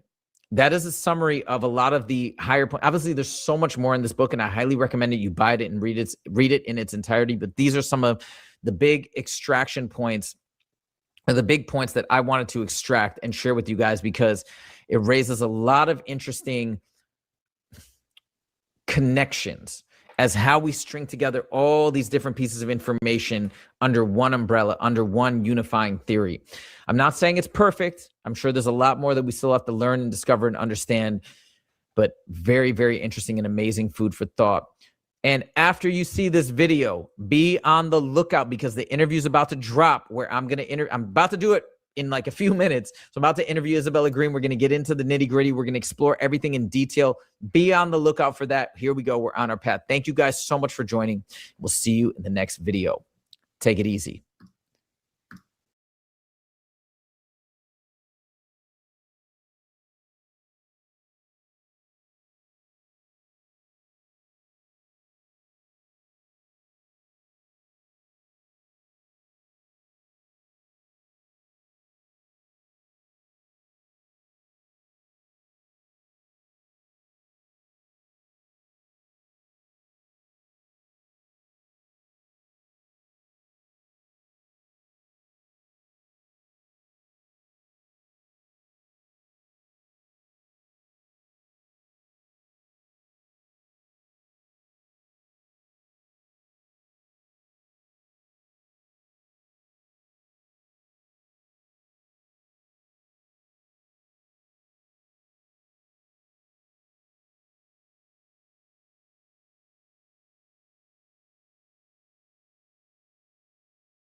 How's it?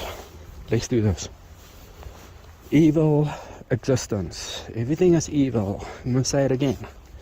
Everything is evil except this awareness, which is talking to you right now.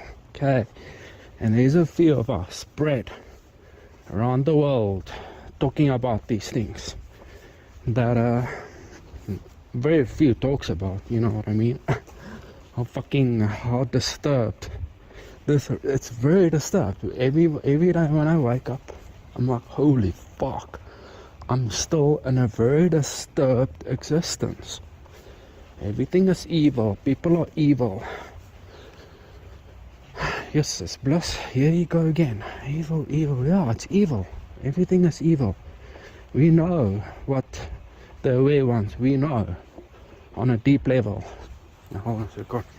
We know on a deep level that what is right and what is wrong. Okay? So the slavery ain't right. The body that's been programmed or rearranged are hard bodies by the parasite.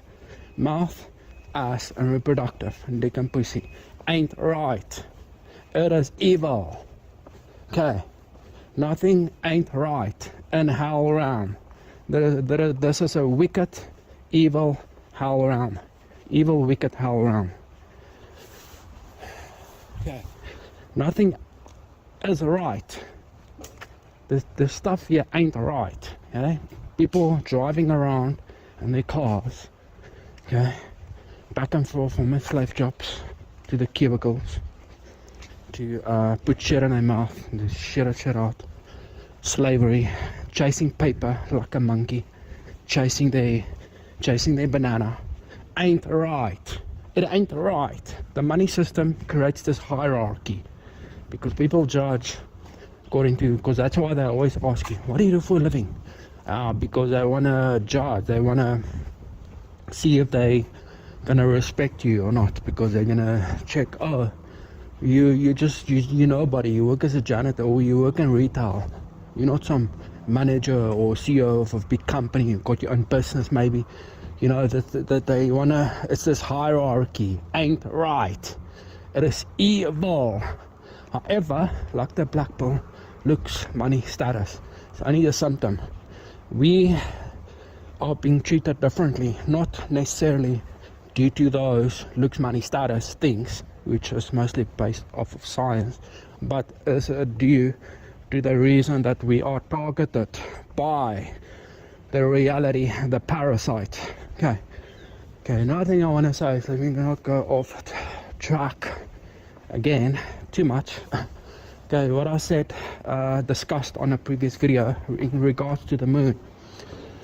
Okay, the moon is, to get the right wording, to get the wording right, the moon is a artificial construct built by aliens. The moon is, listen, I'm going to expose these entities. It's my mission. It's my mission. I told you, I am one of the most desperate peeps in this evil realm. Okay, if not the most, I don't know, or whatever. Okay, but I know there are others out there as well that's got this urge to spread awareness of this evil realm. Okay, so I'm very desperate as fuck. I will do whatever. Okay, not even death will stop me. Not even hunger, whatever. But anyway, yeah. So the moon is an artificial construct built by aliens. That's where they hide. It's not from another dimensional reality. They are physical beings. Physical. If an alien stands right in front of you, touch him, it's physical. It's a hardware body like ours, bones, flesh. But it's not. I don't know what if it's all also organic matter, what their bodies are made of. Like ourselves, organic matter, bones, tendons, fat and muscle and whatever, but it is physical. That's what I want to say. It is technology. It's just technology. They don't come from other planets or other galaxies or from inside the water, inside the earth. No, the moon is out of place. The whole earth is a motherboard, it's hardware. Now you and I, including all animals, everything, all living organisms within this entire hardware realm is acting as a current that walks around constantly. People driving around constantly, always forcing us. Nature is the AI, it's the evil, it's forcing us to do this shit, forcing us to stand up and go about your day. And it's getting you addicted to an evil reality. Just admit it. Yes, yeah, I'm addicted, you see, to whatever. It could be video games, could be weed, could be alcohol, could be whacking your willy, swiping your punani, whatever the fuck. But we're all addicted to something or some things, okay? Whether even exercise, dopamine, chasing this, chasing that. It's just an addiction. It's just a chasing game that leads to nowhere. It's meaningless. This existence must go. Like, while we're here, okay, someone asked me that, well, why are we still here if we know the truth and everything is meaningless, and see that we should just exit.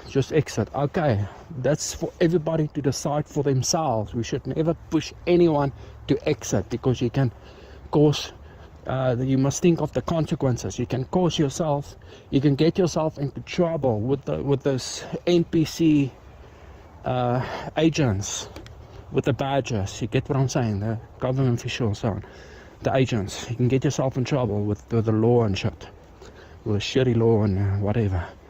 So we should never push anyone to exit. Let them decide for themselves. Okay, I do not judge. Suicide makes perfectly sense, knowing what I know. But remember, we got survival programming going on. We got this evil survival programming, the survival instinct, programmed within our central nervous systems to keep us in the game. So it's not that easy. So what we do is, okay, while I'm busy overcoming the evil survival programming, I might as well spread the word and expose these entities while I'm in the flesh monster, okay, that's been programmed that's made in the image of the parasite. Okay, they're doing all evil. My body is doing evil, everything is evil. But while I'm here, I'm spreading the word. This is my mission. I don't know how many people will stumble in these videos next 50 years or not, but there's other people out there as well that's making these videos, these kind of videos, to try to expose this place and to say we are not of this, we are not, how can I say, we're not part of this fuckfest. We reject this world, we reject the programming, the evil nature, and everything that goes along with it. And a breeding program, especially the breeding program, is like they're at the top of the evil. If you look at it like a pyramid, the breeding program is the most evil thing in this entire realm. It was they rearranged our parasitic bodies to replication. Every living organism within this entire existence is walking around with a replication dick and pussy. And you get what I'm saying? It's evil. It's fucking, what the fuck is going on? Am I asking this shit? Holy fucking God. Praise the Lord. Okay, let's do this. The moon is an artificial construct built by aliens. Full stop. This is my final conclusion thus far. August 2026. The sun, okay, this is hypothetically speaking, the sun could be the energy source consciousness as a ball of energy, okay, and the moon is a motherboard. Okay, so what I want to say is that every living creature within this evil realm, walking around and driving around and running around and chasing cheeks and chowing other things and doing this, doing that, is acting like a current for Motherboard Earth. The Motherboard Earth is okay, as part of the parasite. It's the parasite. It's absorbing our energy in the ground. It's acting like a semiconductor. It's hardware, I'm telling you. So motherboard, okay. So it extracts our loosh, if you will, negativity, our emotion, every sort of emotion. Even when you sleep, you dream shit. You get what I'm saying? But I'm gonna say it as I said, and I'm gonna say it again. Dreams are fucking nonsense. It's all bullshit. This implanted programs by the aliens. They've got technology to implant false programs within your mind. Even if you write them down, doesn't mean shit. You cannot trust your dreams. You can only trust yourself. Your own awareness. You know what I mean? You should be pissed 24/7 because this whole reality is one big deception. Your dreams are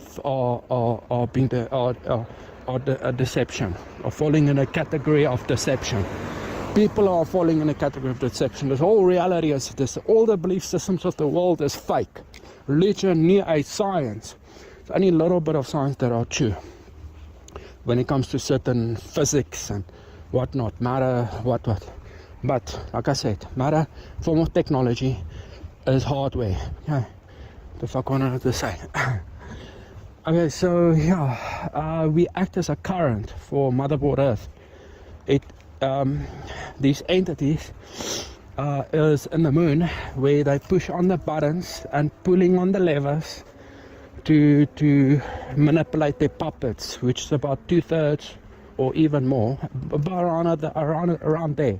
2/3 of the humans, the Homo sapiens species, to do their bidding. Mostly people on the main stage, like Donald Trump and Elon Musk and Bill Gates. Those people, they're all puppets. They're all Hylics, all Hylics, organic portals, morphing, reptilian, fake motherfuckers. That's put there and being controlled, literally soulless, literally stealing our creativity and our energy from our consciousness, which is the real deal, in a fucking robot. They're all robots. 2/3 of the human race are robots, okay? You don't trust anybody.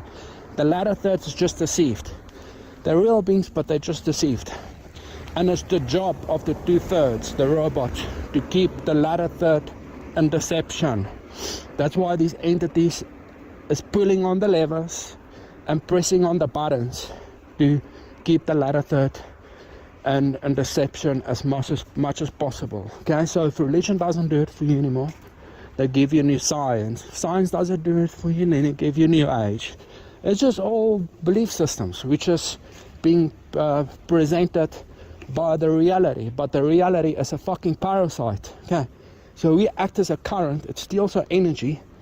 The latter third, real beings, including us, the awake ones, through your emotions, high emotions, low emotions, all loose, goes into the ground and into the soil, and the trees, the plants and the grass and the animals, all other living things, absorbs that energy, and it gets harvested like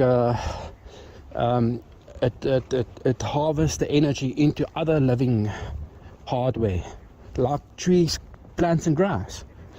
And it grows like crops, and it multiplies that energy through replication. It's what I'm saying. The Motherboard Earth is a farm.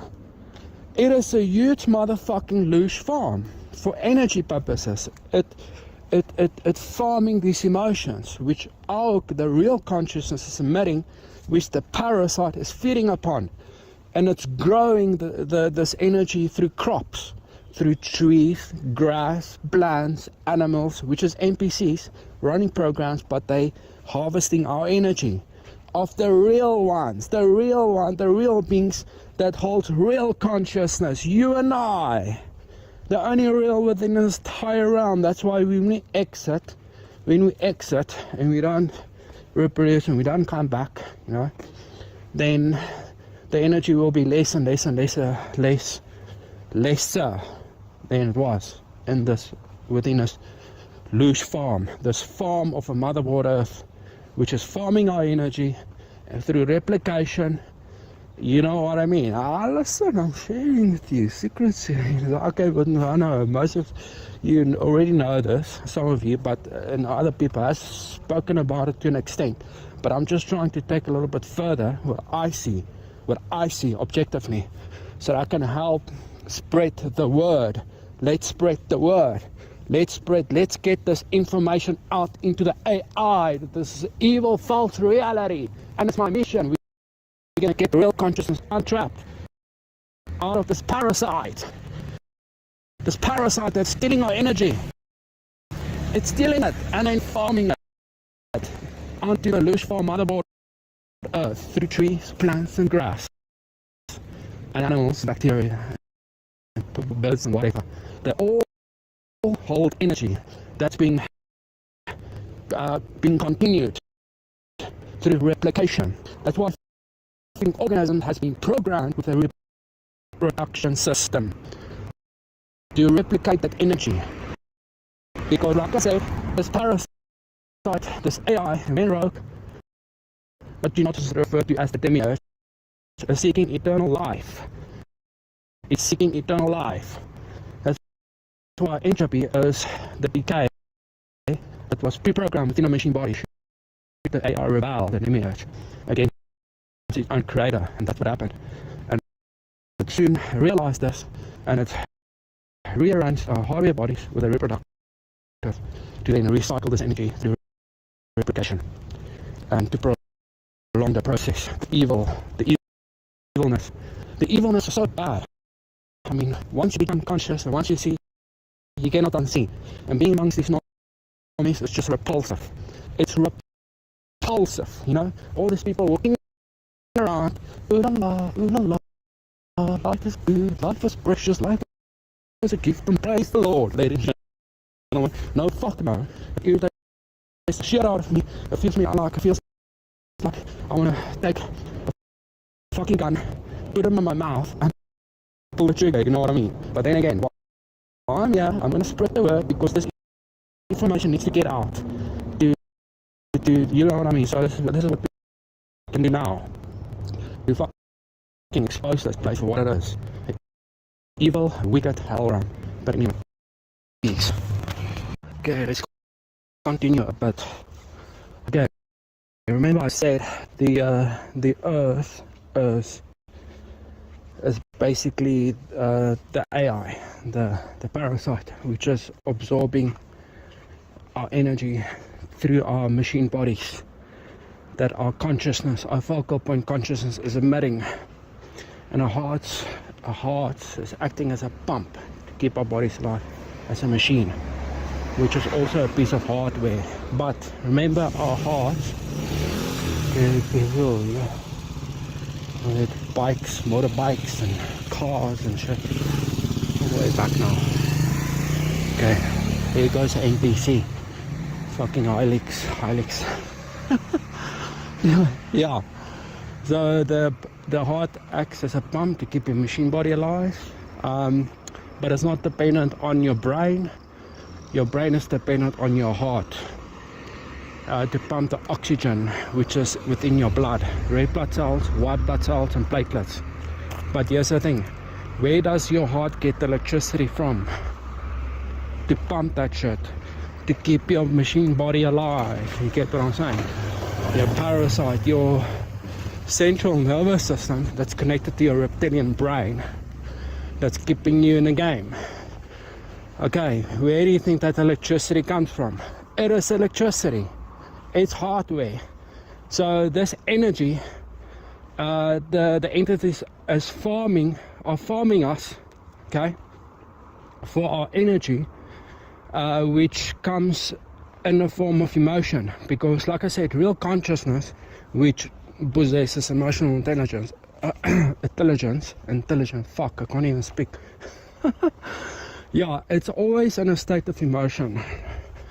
It always is in a state of emotion. Even when you sleep, that's when you dream. You always dream. It's just that sometimes you don't remember, but they erase that shit. They erase most dreams. Some dreams you remember, they probably don't erase it properly with their technology. Then that's where you remember bits and pieces of the dream you had the previous night, to extract your lush, to extract the desired emotion, which according to the dream, whether it was a nightmare and you feel shitty, and fear, they love fear. These entities love to extract fear, which is a form of negativity. Okay, there's a lot of fear in this world. Okay, and so yeah, so what I want to say is, where do you think the electricity comes from that that's pumping your heart. It's not coming from your brain. It's not coming from outside. Where's it coming from? Your focal point consciousness, which is fused with your central nervous system and is connected to your reptilian brain, okay? And your body is the outer shell machine. The machine body is the outer shell to make you walk, to make you do things, your hands, your arms, the bones, whatnot. Okay, so electricity is, so that's what I'm saying. Consciousness emits electricity. Real consciousness emits electricity as a form of energy through emotion. And they are harvesting this electricity, aka energy, emotion, emotional energy equals electricity. So not really like electricity that we think like AC or DC, but it's similar. Okay, so they harvest this electricity for Motherboard Earth to keep the Motherboard Earth alive, which is this reality. It's the parasite. It's the ground you're walking on. It's also the air that you breathe in. It's also in the air. The air is filled with particles, oxygen plus nitrogen particles, which has mass and is a form of hardware. The only thing that is not hardware or technology within this reality is, or within its existence, including what you think are stars, it's not stars. There's no space, like I stated previous video, and it's just like fucking, it's UFOs. I know, I see them, I know that they know that I know that they are there, and they can hear me speaking because I'm using a technological device, a mobile, which they can log in and you know, and hack my shit and listening to what I'm saying. Because now I don't care. I know I can do that shit and yeah, whatever. But this is my mission. Yeah. But in a kind of like scared to an extent, because they're thinking, fuck, why is this one so much aware of our existence? They don't like the idea. They will expose themselves to an extent to some people around the world, but only, like I said, to an extent. They won't do it on a mass scale. They won't do that. Like, for instance, if you want to compare to a Hollywood movie, for example, let's say, what was that movie, 2016 alien movie, Arrivals. Have you checked that movie? Quite good. But anyway, yeah, so they won't do that shit, but they will, like I said, appear, oh, there's a UFO there, there's a UFO there, and there, and then people take pictures, they make videos, they do recordings on their mobiles, and they upload to YouTube or whatever, their groups, their blogs, Reddits, post, and Quora, what. But like I said, they won't make an announcement. Here we are, this is what we are, and then obviously more people is gonna become suspicious, because they don't want the deceived, the latter third, deceived real consciousness to become suspicious. They're thinking, whoa, what the fuck? Wait, they don't come from outer space. They part of the reality. They part of the AI, the demiurge, the parasite. They little popping, they devices being used as puppets by the parasite. And the earth is a farm to farm this electricity through emotion, which is a form of energy, our consciousness, the focal point consciousness, the real consciousness, which is trapped currently within this false reality. It's using it to farm to farm through other, like I said, trees, plants, grass, and animals and whatnot, which is coming from us, you and I. You listening to this, yes, you got real consciousness. If you possess emotional intelligence, and you're able to question the shit, that's proof that you are a real one. You're a real being.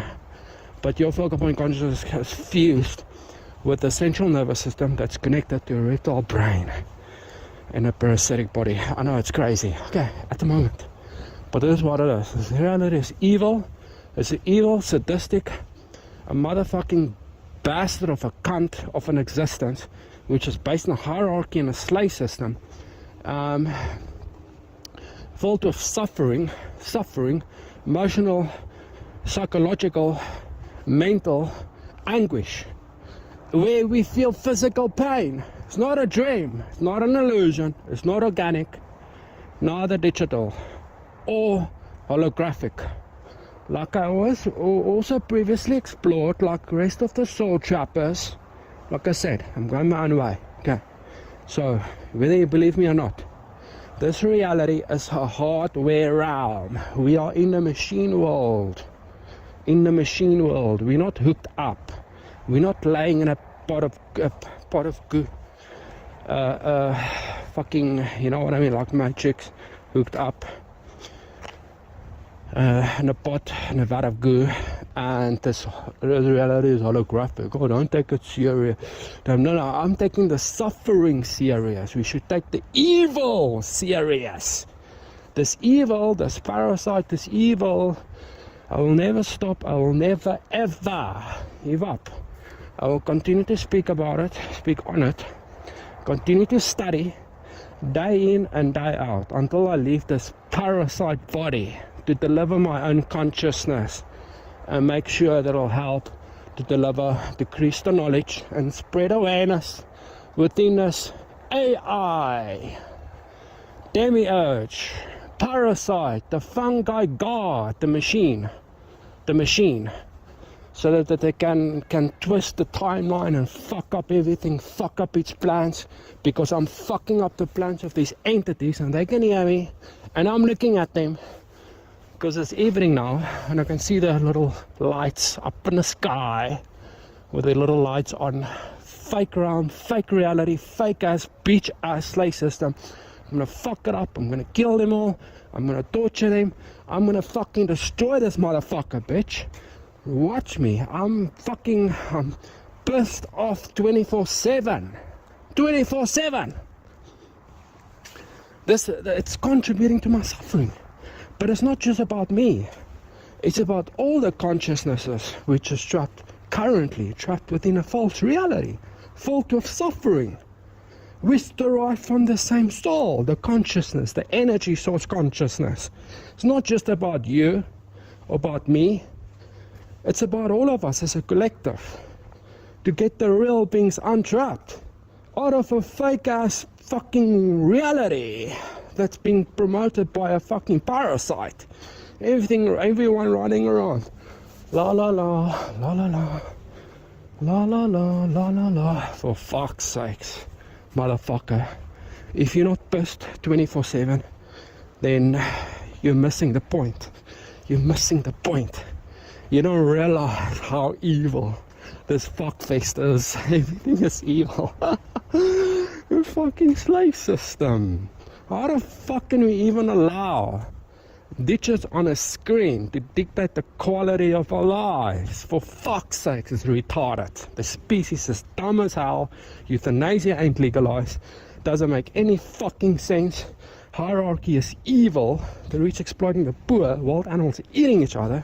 And we've got fucking central nervous systems connected to a reptilian brain. It's keeping us in a fucking evil reality. Fuck this place.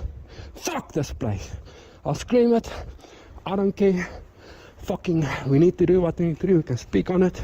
Continue to do your research. Do not believe me if you don't want to. Everyone has got their own timing. But like I said, we need to speak on it now. We need to do it now. Every day. And you know what? I think this society is gonna collapse before within the next 50. I'll say 50 years. Okay, what is it? 2026. Before 2100, this The shit show is coming down. Watch. Okay, you're not gonna be here because you'll probably be dead by then. Depends how old you are now. But we'll notice it because, like I said, we didn't come from nothing. It was a transfer. You'll witness the downfall of this parasite. I will witness the downfall of this very parasitic reality. Mark my words. Yeah. But there's a part of me that is undercover. I cannot say everything, but there's a reason why some of us are here and doing this and searching our asses off, because this is what it is. Even if you think it's part of the program, it could be part of the script that was manipulated before we entered into the game, so we can spread awareness and let everybody know this reality is evil as fuck. And we need to do what we need to do, and we should never stop and never give up until we can find peace for the real consciousness that is currently trapped within a fucking parasite. It is not a joke, because it's fault of fucking suffering and these fucking NPCs walking around la la la la la la. You get what I'm saying? It repulses me. It repulses me to my core. I can't handle this bullshit, this evil. I want to destroy fucking everything, motherfucker. I'm telling you, every day, I want to fuck it up. I want to fuck up this parasite. I want to destroy all these aliens. I want to hit them in their faces. Okay, I want to twist their necks, put them all in a room and torture them. Okay, it feels like the longer I stay within a very evil, sadistic and parasitic reality, it's making me psycho and schizo. No, I'm serious. This reality ain't good, okay? That really ain't good. We're just being honest with ourselves. I'm not being negative. I'm just saying the way it is. And keep on researching, because our consciousness depends on it.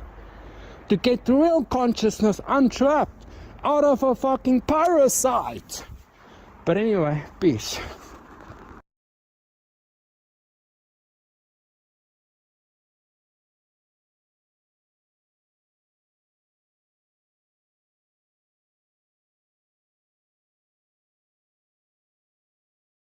Can exercise, and this guy behind me keep on following me.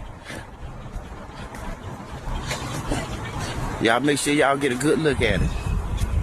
I'm not, oh Lord. What's up, folks? Welcome back to the show. Oh, the absolute state of our country. It's really hard to tell at this point what you're looking at exactly. It's like, okay, where am I at?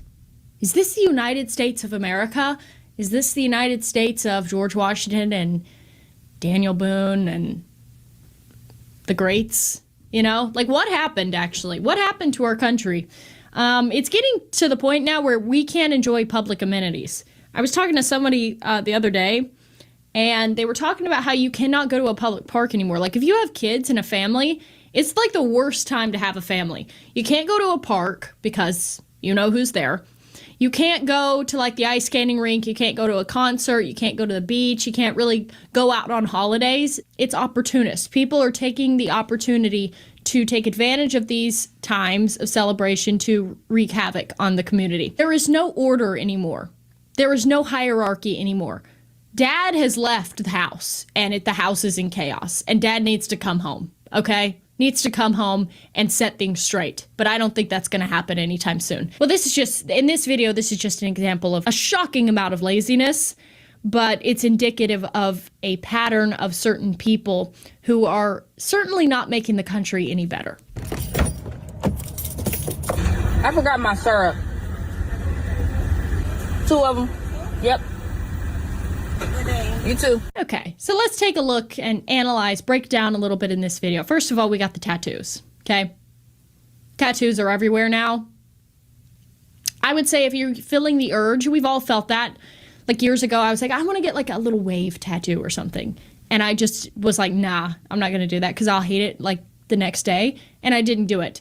Tattoos is a real sign of decay. Okay, it's marking up your body. It's not taking pride in your body. It's seeing your body as like, who cares? I'll just draw all over it. You got the ridiculous fingernails. You got the shower cap. You got the lashes. You got not even attempting to dress up to go out. And then the cherry on top is, I'll just go to a fast food restaurant and get syrup because I'm not going to go to the grocery store. Thank you. You too.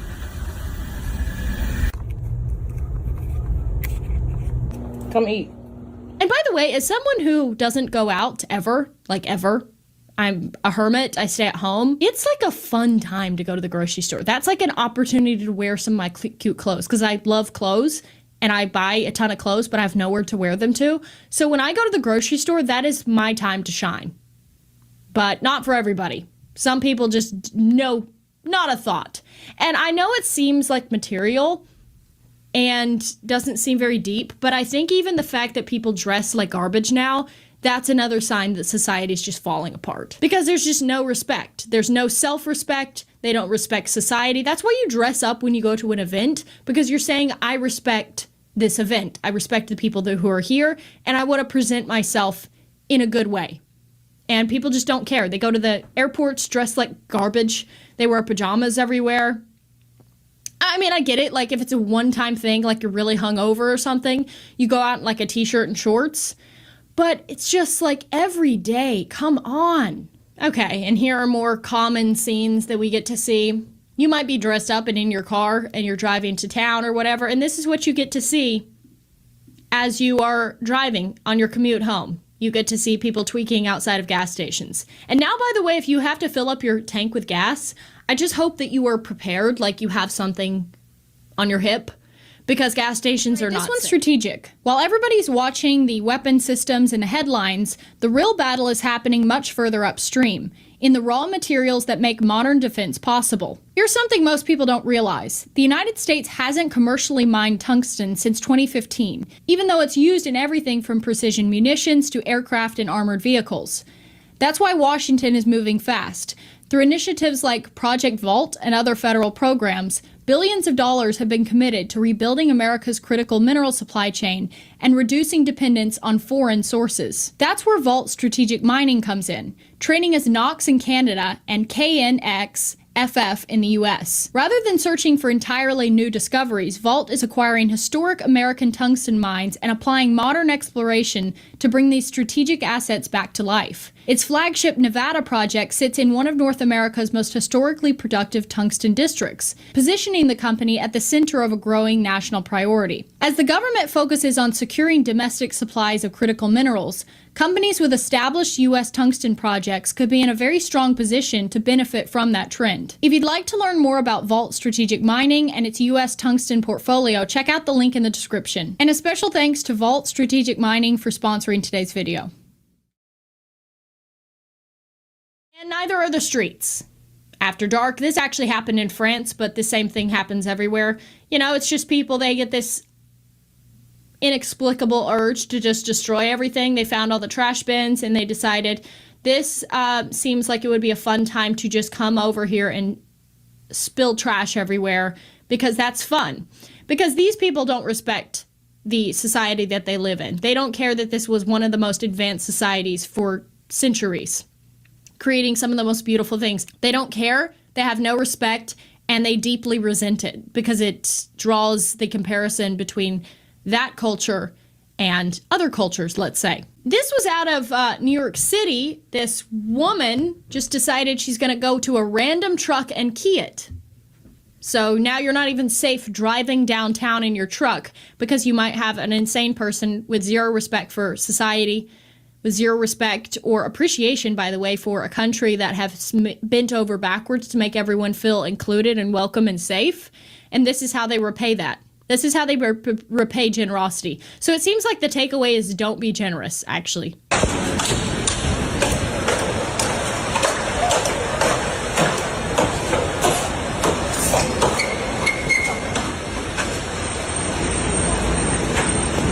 Or like in this video, Jay-Z fans, they rushed the gate before it was opened. And you can just see there's a guy, one of us, he comes out and he's looking around like, and basically the way he's just standing there is how all Americans are standing as we look out at the landscape of what our once great country has become.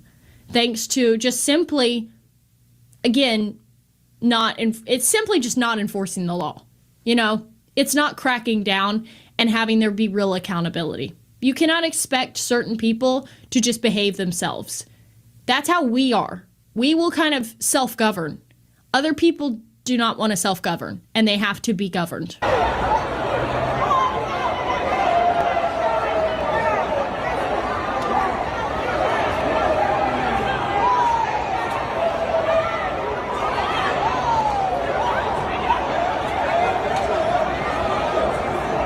Enter a person who thought he lives in a high-stress society, and he's just looking around like, what is happening?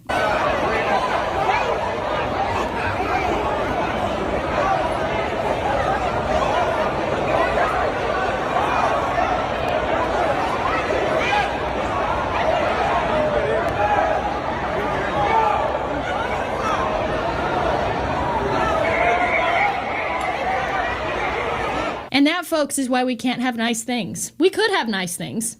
We all know what to do.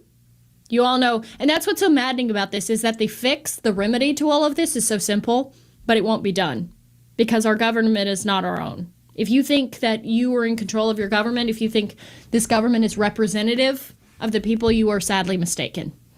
Okay? And I don't know what to tell you. We can't have nice things. You have to basically escape to the mountains of like West Virginia. And then you're dealing with crackheads and people addicted to substances because the green people came in and shut down all the mining that provided all the jobs. So, yeah, it's a disaster everywhere. And we better just, I don't even know what to do at this point. Like, I can point out the problems, but I'm not in politics. I'm not in government. I can't change anything. And I would just say, the best thing that we can do is just try to avoid and don't put yourself in harm's way.